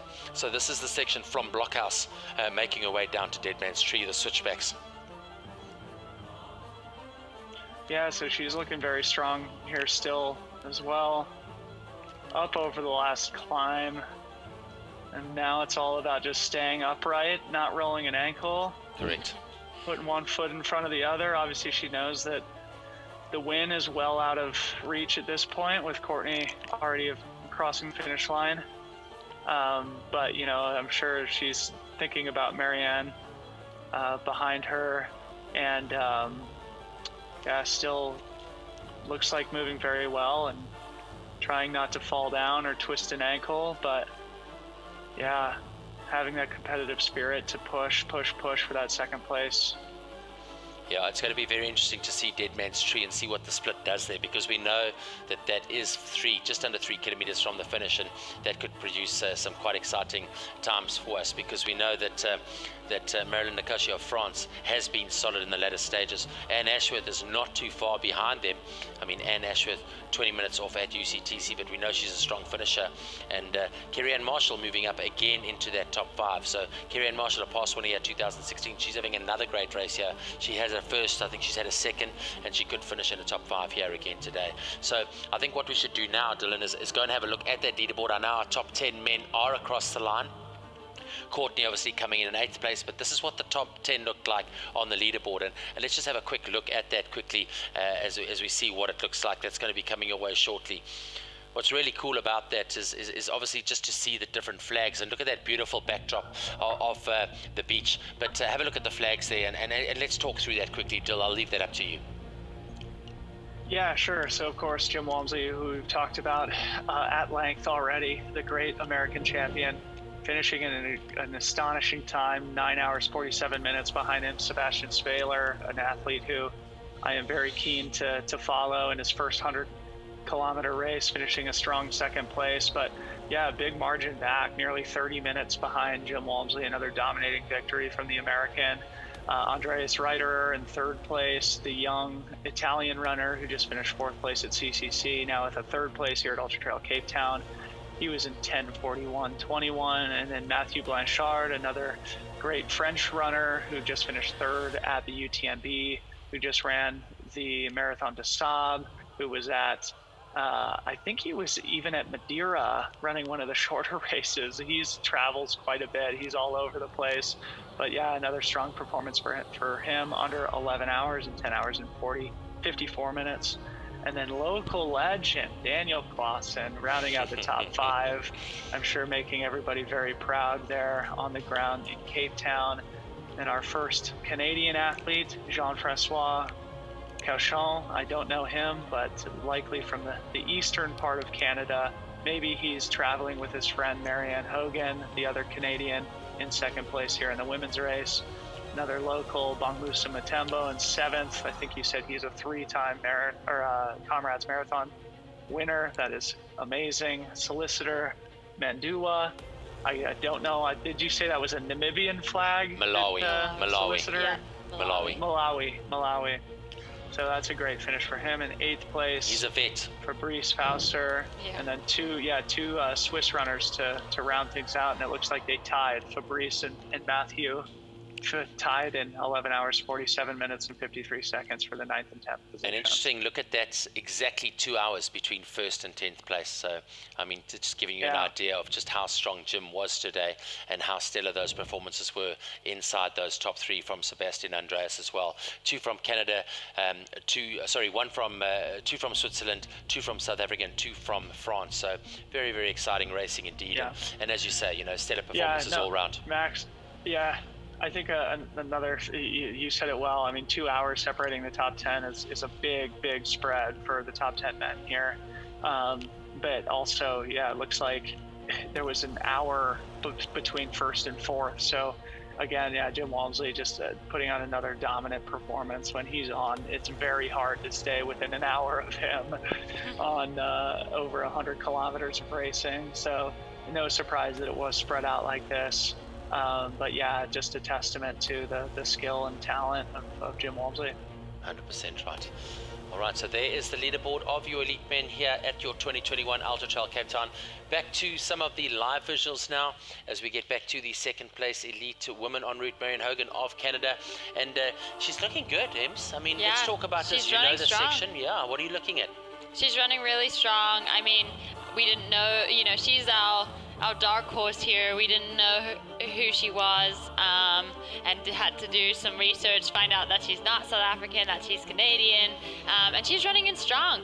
I mean, like we said earlier, like you said, Dylan, she knows that Courtney's crossed the finish line, so 1st is out of reach, but she knows that someone's on her tail, and that's Mary Lynn, and we know that her herself, she's a strong runner. She crossed UTMB, top 10 there, and so I'm sure she's on the chase too.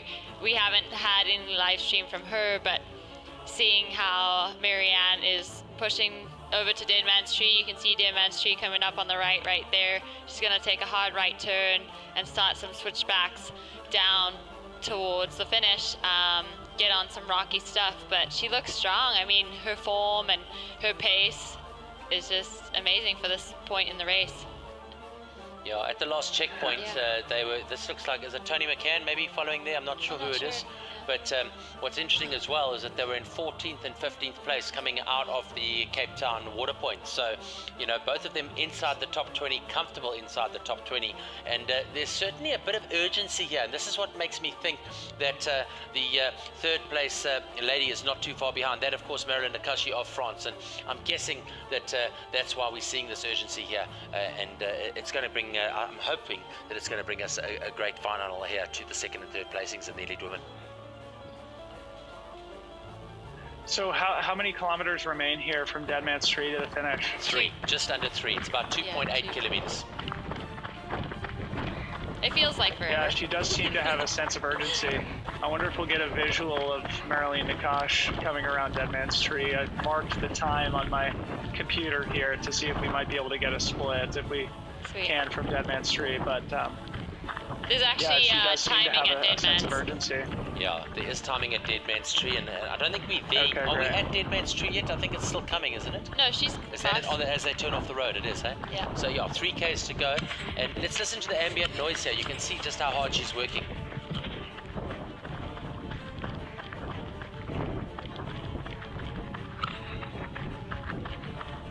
And she's running at a good pace there, Dylan. Yeah, she's looking great. She's looking great. She can smell the finish line at this point. I'm sure she's ready to be done. Yeah. But looking really strong. Certainly not looking to be vulnerable. I mean, it would take a mighty effort to catch somebody moving at this pace from behind at this late stage of the race. But yeah, it'll be interesting to see how close they are. Second. Congratulations. Nice to see the camaraderie en route. Yeah, how cool is that? Congratulations from another competitor out on the Drink, course if anyone's there. listening to this, drinks ready and cold, please. Oh, it's cold? She says it's getting cold. Really cold. Oh, it's getting cold. Yeah. Let's listen to hear what she's got to say.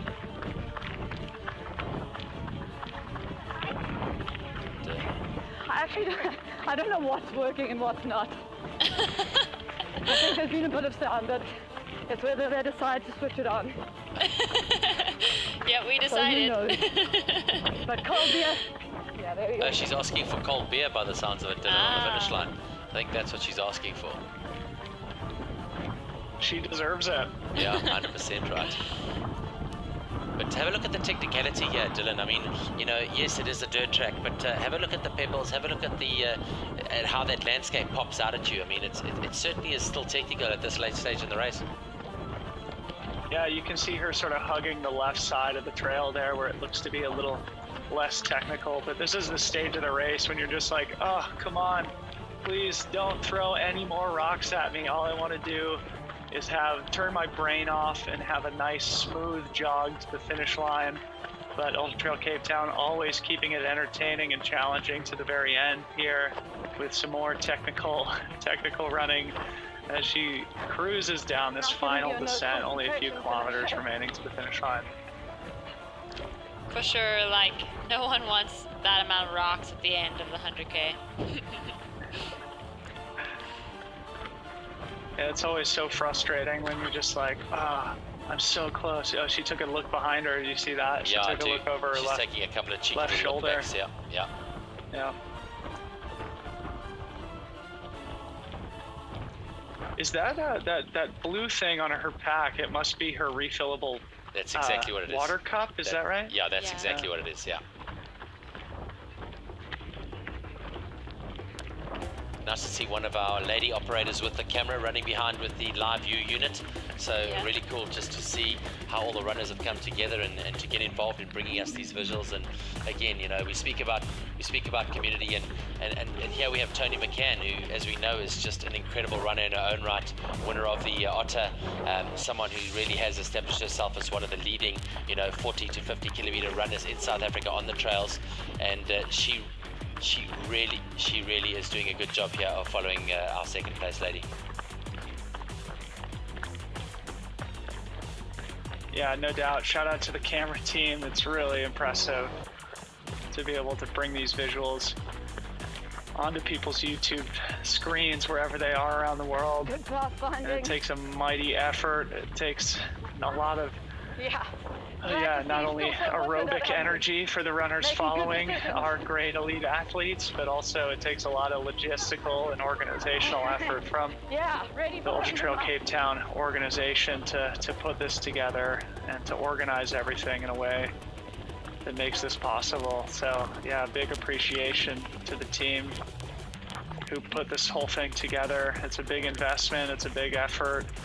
And it's hugely valuable, not only for Ultra Trail Cape Town as a race itself, but for the sport as a whole. So appreciate you guys for all the hard work making it happen.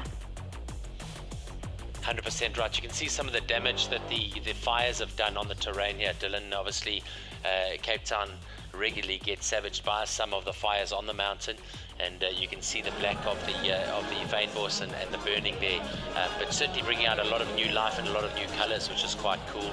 Getting back to the finish line now, you can hear a bit of the fanfare and the energy and the noise as we get ready for the finish line. 12:06 the running time at the moment. The start at 4 o'clock this morning, and we're now at 4 o'clock in the afternoon here in South Africa, as we can see Marion Hogan putting in another big effort. Yeah, and she's getting close. She can smell it. She can probably hear it. So exciting to watch her run that strong. I wonder where Marilyn is too. Sorry. Yeah, I'm refreshing the leaderboard here on the website, and it doesn't appear that there is a timing mat at Dead Man's Tree, so I don't think we're going to be able to get an appreciation of how close they are until the finish line here, because it still hasn't updated Marianne Hogan through Dead Man's Tree, so I think the last split is from the university. Yeah, that's what we're picking up as well. Myself and Ems have just been talking to each other about that exact same thing, and it definitely, you know, the guests, you know, I'm saying to Ems, I don't know if they are at Dead Man's Tree or not, but Ems is 100% sure that they are. So definitely are. It's just the cloud cover and I think the weather and stuff. Yeah. So I mean, she could be closer to the finish than we think right now. Yeah, she'll hit some boardwalks, and that's kind of the last little bit off the mountain. Then she hits the road, takes 2 left turns, and she'll be at the finish. So she's got a little bit. Hold on. But she's running strong, really strong. Yeah, she's looking really good. Yeah, it looks like the trail is smoothed out a little bit for her here. She gets closer to the finish line, but she's looking very, very strong. Yeah, and I wonder if someone has scared her with telling her that someone's right behind her or something, because she does look like she's running strong for that second spot.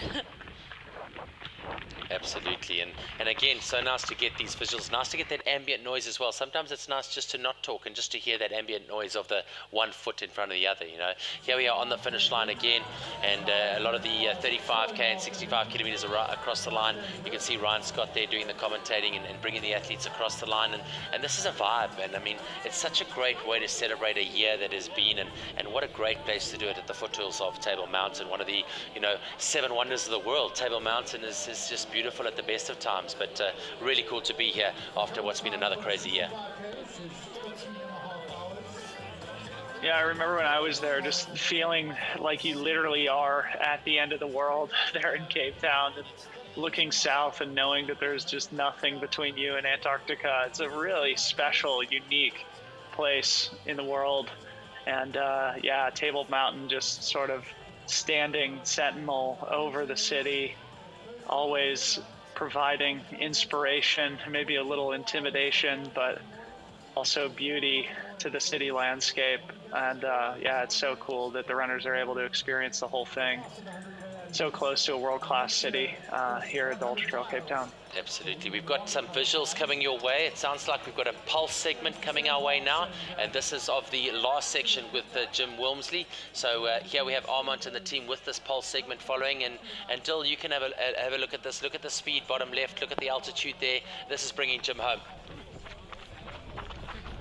Yeah, unbelievable. This is so cool. This sort of animation here in real time, watching this great champion, how he's approaching the terrain, the twists and turns, the rocks, and look at him just using his arms to keep himself upright as he sails down this steep but non-technical dirt road descent towards the finish line. Look at the speed, Dylan, bottom left-hand corner, 18 kilometers an hour. Yeah, it's unbelievable. It's unbelievable. Oh yeah, so it shows the actual speed too. Absolutely. Wow. And then your altitude as well, 341 meters above sea level. So you'll see how he's descending. You'll see how that continues to drop. Yeah, I mean, again, this is just so impressive. It's like, you know, he knows that he's got plenty of time. He does not need to hurry or rush to the finish line in order to secure a victory, but that's not good enough for Jim. He's always wanting to push the limits. He's always wanting to put on a show and test what's possible. And yeah, it's just so impressive to see the speed at which he can cruise to the finish line. And here we have Marianne Hogan traversing the boardwalks that Emily just mentioned. That's right. Looks like she's getting very close. Yeah, and she seems to be enjoying it, Ems. Yeah, she does. It's super exciting to hear her, like, get excited. Well done. And yeah, she's cheering everyone on, and, well, I don't know if that's also Tony, but... Marilyn Nakashi, we haven't heard or seen of her since, you know, the Cape Town water point at the university. So we're obviously blind here at the moment, but really cool to be able to get these visuals of Marianne as she makes her way towards the finish line now, and she can sniff home for sure. Oh yeah, for sure. Right now, there's nothing left. You're running on pure adrenaline right now. Oh yeah, that finish line energy. So she must be getting very close now. Yeah. Yeah, she's gonna pop out now onto the road, take a left at the bottom of this hill, take another left onto the field. Yeah. Tony McCann following her with the camera at the moment. Tony McCann, obviously a Otter Trail Run winner and a very established runner, and certainly someone who continues to blaze trails here in South African trail running.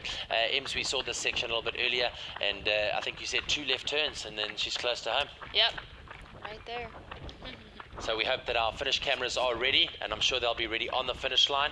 And you can see that she really is picking up some proper pace as she makes her way towards the finish now. So not far behind her will be our third place lady as well. That'll be Marilyn Nakashi. Hopefully going to be able to get a podium photograph of the three of them on the finish line before we go through to the closing of the broadcast here this afternoon.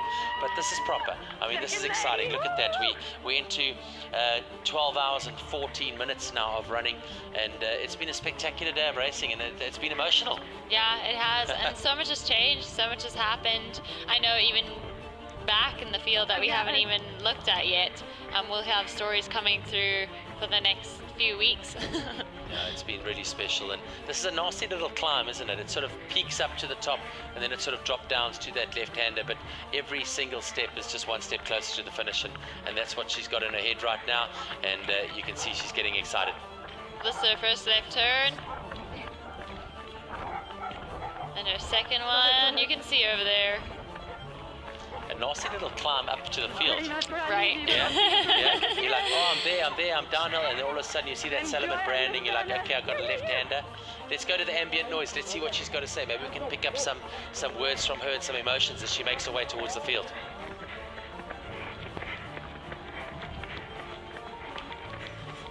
Ems, we're going to leave this to you. Oh, yeah? We hope that you're going to bring her home. We're going to leave this totally to you here. It's all yours.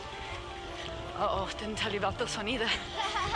We got our Canadian here who's making this huge comeback, it looks like. I mean, had a good time at Ultra Trail Hurricane, but now she's on the finish field. She's running, she's gonna hit the chute right now and finish so strong in second. You know, behind Courtney, ahead of the rest of the field. And she was our dark horse. We had no idea. We had her in the wrong country. And so we're so excited to be at the finish line with her and have watched her day. She's probably had the most screen time, which has been so exciting. We've had cameras on her all day. She's just blown us away, and super exciting to see her finish so strong. Right for that beer. She's excited. Well done, Canada. Well done, Canada. Marianne Hogan is home in second place in your elite women's race, and a time of around 12 hours and 15 minutes as the media swamp her, and we're hopefully going to try and get those images, and there she is, congratulated. Well done, Canada. That's an incredible result. Congratulations. It definitely looks like it is cooler at the finish line. You can see everybody wearing their jackets. Yeah. It seems like the temperature is definitely decreasing. So. Yeah, it looks like the wind is pretty strong right now, and it's cooled down a little to like 66.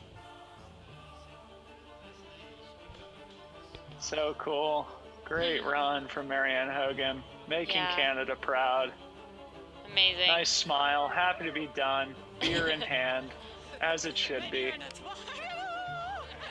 Trading war stories with fellow runners. I think that's Mathieu Blanchard on the left in the white jacket. I think that's Mathieu Blanchard, fellow French Canadian and great athlete in his own right. Finished fourth place here today. Oh look, yeah, that is Mathieu. Picture time. So good. I'm just sending messages to the team on the finish line. There it is, Canada. Well done, guys. All of those inside the top 10. Well done. So great result there. Very cool. Smiles all around as we wait for our third placed elite lady here today. Who is it going to be? We know she's had an incredible run here today, and we're not sure just how far she is behind second place, but we do know that Marilyn Nakashi has had a great race from France. Let's have a look and see where she is and how far she is away. Selfies, the compulsory selfie on the finish line, always important, Dylan. No doubt. For the Instagram, you know, you got to document this stuff.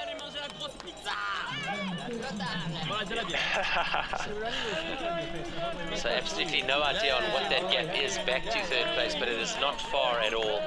We're guessing it could be 5 minutes or so. and we're going to wait for that as well. So not too long now before we'll come to the end of the live broadcast here on UTCT TV as we get to start bringing to a close what has been an incredible day here in 2021. I mean, what a celebration of emotion, of running and of trails and of Stoke. You know, it's been amazing. Right, for sure. Just incredible. So cool. I love trail racing. Best sport in the world. Best sport in the world, man. Right? Amen. And how cool is it to be able to bring this to the rest of the world? You know, I mean, there's just so much emotion right here, and it's something that the rest of the world doesn't see. You know, and with this technology and with these opportunities and with races like Ultra Trail Cape Town, we're able to bring our sport to the rest of the world. How amazing is that? So important, so important. I think this is the forefront of the next generation of our sport, is this race day experience and enhancing the experience of the fans and of the general public around the world.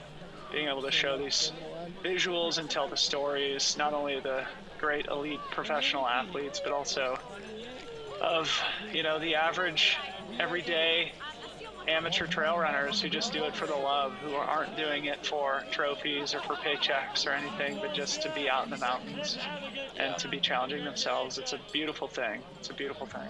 Going to be really good to be able to bring home our third place elite women here today, and you know, the broadcast is a bit longer than we thought it would be today, but we think it's important to make sure that we get all three of those ladies across the line and just show respect to the trail runners, the women trail runners at the event here today, because they have been totally fantastic. So not long now until we get our third place elite woman across the line. She's not too far away. We're guessing she would be under 3 minutes away from the finish line. Marilyn Nakashi of France, and we should see her in the next couple of minutes time. Let's just enjoy some of the visuals on the finish line as some of the 35 and 65 kilometer athletes come across the line. Again, Dylan, and I can't emphasize this enough, we're going to have 3 of our elite women inside the top 15 overall. I mean, that is spectacular. Yeah, and I think this is sort of the story of the year in trail and ultra running. It really is the year of the woman, and you know, thinking about some of the other performances that we've seen this year at Western States in the United States, one of the most important races and most competitive races in the world. We saw 15 of the top 30 finishers were women, including our own Emily Hawgood here today. An absolutely astonishing performance from the women at Western States this year. We saw Courtney Dauwalter, of course, finished 7th overall at UTMB, breaking the course record. We just saw Camille Herron finishing 4th overall at the Javelin 100 here in the U.S. We see Courtney Dauwalter finishing in the top 10 again here today. So yeah, it really is the year of the woman. The state of women's professional ultra trail running has never been better. It's so exciting, and it's something that I think, you know, will contribute to the overall growth of the sport as well. Absolutely, and really good to see the guys and girls just having so much fun on the finish line, and really good to see how they just get caught up in the moment. And like we've always said, and Dylan, I think it's the same anywhere else in the world, no matter where you're on the field, you're always racing the person in front of you.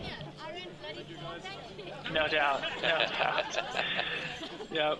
It's the great thing about it, though. I mean, there is competitiveness to it, but there's definitely deep sportsmanship to it. And even though you do want to compete and you do want to sort of finish in front of as many people as you possibly can, we all do understand that without our fellow competitors, we can't get the most out of ourselves. And that's what makes trail running so great, is, you know, we compete so hard against one another, but ultimately the challenge is within ourselves and against the course and against the elements. And again, as I mentioned last night, it's a constant, never-ending process of learning and iterating, and you never get things perfectly. And while that can be frustrating, it's also a beautiful thing, because you're always constantly evolving as an athlete. Yeah, absolutely. We're going to try and get some visuals on Marilyn, and hopefully one of the cameras can pick her up before we get her into the finishing straight. If not, we'll be able to bring her in from there. So we're going to try and stay focused on that. We definitely don't want to miss her. Ems, from your side, I mean, it's been an emotional day. I told you, 12 and a half hours, no brainer. It's felt like it's been a whirlwind of emotion. Right. What have you taken from today's experience? Your first time here, it's been incredible working with you. What have you taken from today's experience of watching this event? Yeah, I mean, I think just that opportunity to celebrate and really highlight what people have achieved before coming here, and then stepping up to the start line and just putting together this amazing day, which is a classic trail race of people doing amazing, people having tough days, and just being able to experience that from this side and actually seeing the movements the whole way. Because we know when we're out there, Dylan, like so much happens and we don't get to see half of it. And so getting to see it on this side is like, wow, okay. There's a lot that goes into it, right? Yeah, right. And Dill, from your side, I mean, you know, you're an athlete who's come into this space. It's a space which you enjoy. It's a space which you thrive in. I can see you love the numbers. I can see you like the data. I can see you like the comparisons. Are you enjoying this side of what you're up to? And I mean, is this a benchmark? Is this going to be the standard going forward after people have watched this? I'm sure we're going to get a lot of criticism. I'm sure we're going to get a lot of compliments. But at the same time, the winner here is trail running, isn't it? No doubt, no doubt. And I think, yeah, we're all learning with this technological media side of things, with the development and evolution of our sport as well. We understand that it's never going to be perfect, just like executing a 100-kilometer race. There's always something to learn, but we appreciate the audience for being understanding as we do learn. But I think you're right, Max, like this evolution of the sport, this ability to share the visuals and share the story of the sport in a way that is more akin to real sports. You know, it's more like the Tour de France or even, you know, other professional sports from other disciplines. The fact that it is coming into trail running, I think, is so good for the sport overall. And again, I think it's a great investment for Ultra Trail Cape Town to make. And that's an enormous value for fans of trail running around the world. Yeah, absolutely. I mean, I think for me, you know, it's been a crazy year, and I've done a lot of traveling this year. But for me, there's something about Ultra Trail Cape Town that always brings out those emotions. You know, it's for me, it's a goosebump moment. And I think every year when we get onto that start line at 4 o'clock and that flare gets lit at 1 minute to the gun and that red light goes up and that music plays, it's a goosebump moment. And, you know, you've got to appreciate those events because you never know when you're going to get your next one. And I think that brings me to my next point as well, is, you know, do you think Courtney and Jim, do you think they relish each and every win and treat it as a special one? You know, it's quite interesting because, you know, when you're getting to that space where each one is significant and each one is as good as, if not better than the next one, how do you isolate which is your best one? You know, and how do you rationalize that? It's a very good question, and it's I think a great problem to have for these great champions is, like, how do you actually appreciate all of the trophies on your shelf when you have so many of them? I think all of us are envious of the accomplishments that Jim and Courtney have been able to achieve over the course of their careers. I've won a few races in my day as well, and each one of them is incredibly special for me, but they don't come around nearly as often as they do for Jim and Courtney. And I think this is something that we see across all sports, that the true greats, they have to find ways to continue to keep themselves motivated, to continue to push themselves, because once you have done so much, once it does feel like you're unstoppable or that it's starting to get easy, you start to lose that motivation, and then, you know, ultimately you don't perform or train to the same degree. So, you know, it's a true testament again to both Jim and Courtney. I've said it a couple of times now, but the mark of great champions, I think, is consistency over time, and they've both displayed that with a lot of skill over the course of the last several years. Absolutely. And Dill, I mean, what sort of, I mean, I know you were part of that first sort of 2 hours and now again a part of this hour at the finish, but what are you personally going to take away from what you've seen today and what you've seen not only with the Ultra Trail Cape Town and what it's achieved in such a short space of time, but also with, you know, what is possible? Oh, Here we go. Here we go. Emily, go. Coming in from France, had an amazing year, 7th at UTMB, finishing strong all day. She looks excited to be at the finish line for sure. Having a peak race at the end of her season, drinking some beer. Here comes Tony. So Tony's been handling the camera all day, and Tony's been running behind the athletes. Oh no, that's not. But there it is, Marion Nakashi from France, 3rd place today. She's had a good race, a bit of a ding-dong battle between herself and Anne Ashworth, the first South African, and Anne won't be too far away, although she's probably going to be another half hour or so. But Marilyn can be very proud of that first 100-kilometer attempt here at Ultra Trail Cape Town. She's run a good race. Yeah, it's awesome. What a day. So well done to the French. Great French have well done well. I mean, 2 in the top 4 for the men, right. and 3rd place in the ladies. Canada's done well as well today. 2 in the top 10. So it's been really good. Dill, I think what we're going to do is start wrapping things up a little bit here, and obviously just thank the greater community. I thank also to you, Dylan, for your time and for sacrificing your Thanksgiving weekend and spending it with us. We really do appreciate it. But maybe just a shout out to the community and to the peeps that have been watching on the broadcast, and thanks to this incredible community that is trail running.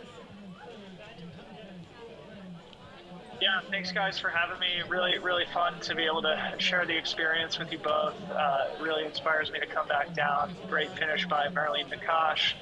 Rounding out the women's podium. She's also been on a tear recently, and I think French trail and ultra running is just at its apex right now. I feel like the depth of talent out of France is unmatched at the moment, with Marlene Nakash rounding out the podium here. 2 of the top 4 in the men's race, as you said, Max. The French did show up here at Ultra Trail Cape Town to perform well, but very proud of my American counterparts in Jim and Courtney, rounding out another amazing seasons for both of them.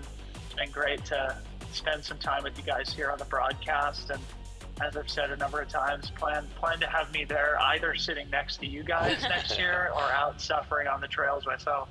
Brilliant, Dill. And Dill, thanks so much for your time, and thanks so very much for spending that time with us. We really value you, and we value your contribution to what's been an incredible broadcast. So thank you very, very much. I'm hoping to get a photograph here of the top 3 in the elite women's category.